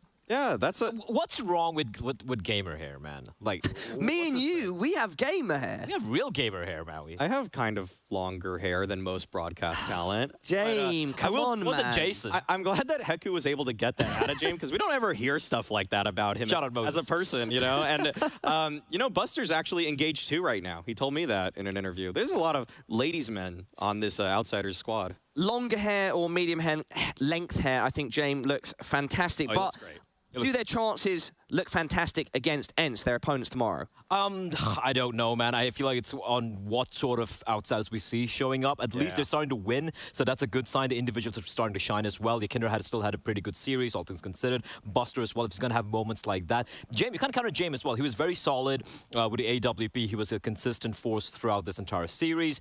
ENCE, though, right now, at one point, we got to stop calling them the underdogs, right? Now, it's not about best-of-1 upset team. They're winning best-of-3s on LAN. It's looking good. It is looking really good. It's looking really good for them, but it's not looking too good for Faze. I mean... Yeah, I would love to close out today's show by talking a bit more about this, because, yeah, those are two losses which are ones that are going to be tough for them to deal with. And they've got Sprout in a way that should be a given. Right. But then they've got Vitality and Furia. Those are both... Oh, Furia. Yeah. Furia and Vitality are both question marks because we don't know what kind of form Vitality is going to give day by day. It hasn't been the most impressive lately from them, but they're a team that seemingly... like. You can't count out a team that has Zywoo, ever. You just can't, because he can always pop off and just steal maps. I also have to say, like, you know, a team like Furia, they have looked the best I've seen in quite a while. Right. And you look at the interview from Art, and I did say, listen, Art, I don't believe what you say until he showed in the server. He has showed in the server. Today, they were just basically smurfing against the Sprout. It felt like they just demolished them. Art, especially individually, really stepping up as well. And yesterday, the game they had, it looked very, very clean coming out from the side of Furia. So, yeah, I feel like this is a very worrying time for FaZe, and they need to wake up right now. I think they need to win both series. Or like, all three. Yeah, all three. I mean, that's what I meant. Yeah, all three. So you're saying like Sprout is it's a guaranteed win. I'm not trying to jinx them, but you know that's. Yeah, I'm absolutely not trying to jinx Sprout either, and I wish them the best. But if we're looking at these rosters objectively, and especially based on recent results before Pro League, you'd think FaZe have the edge there, but only time will tell. Let's take a look at our Group B standings. We have Furia and ENCE at the top.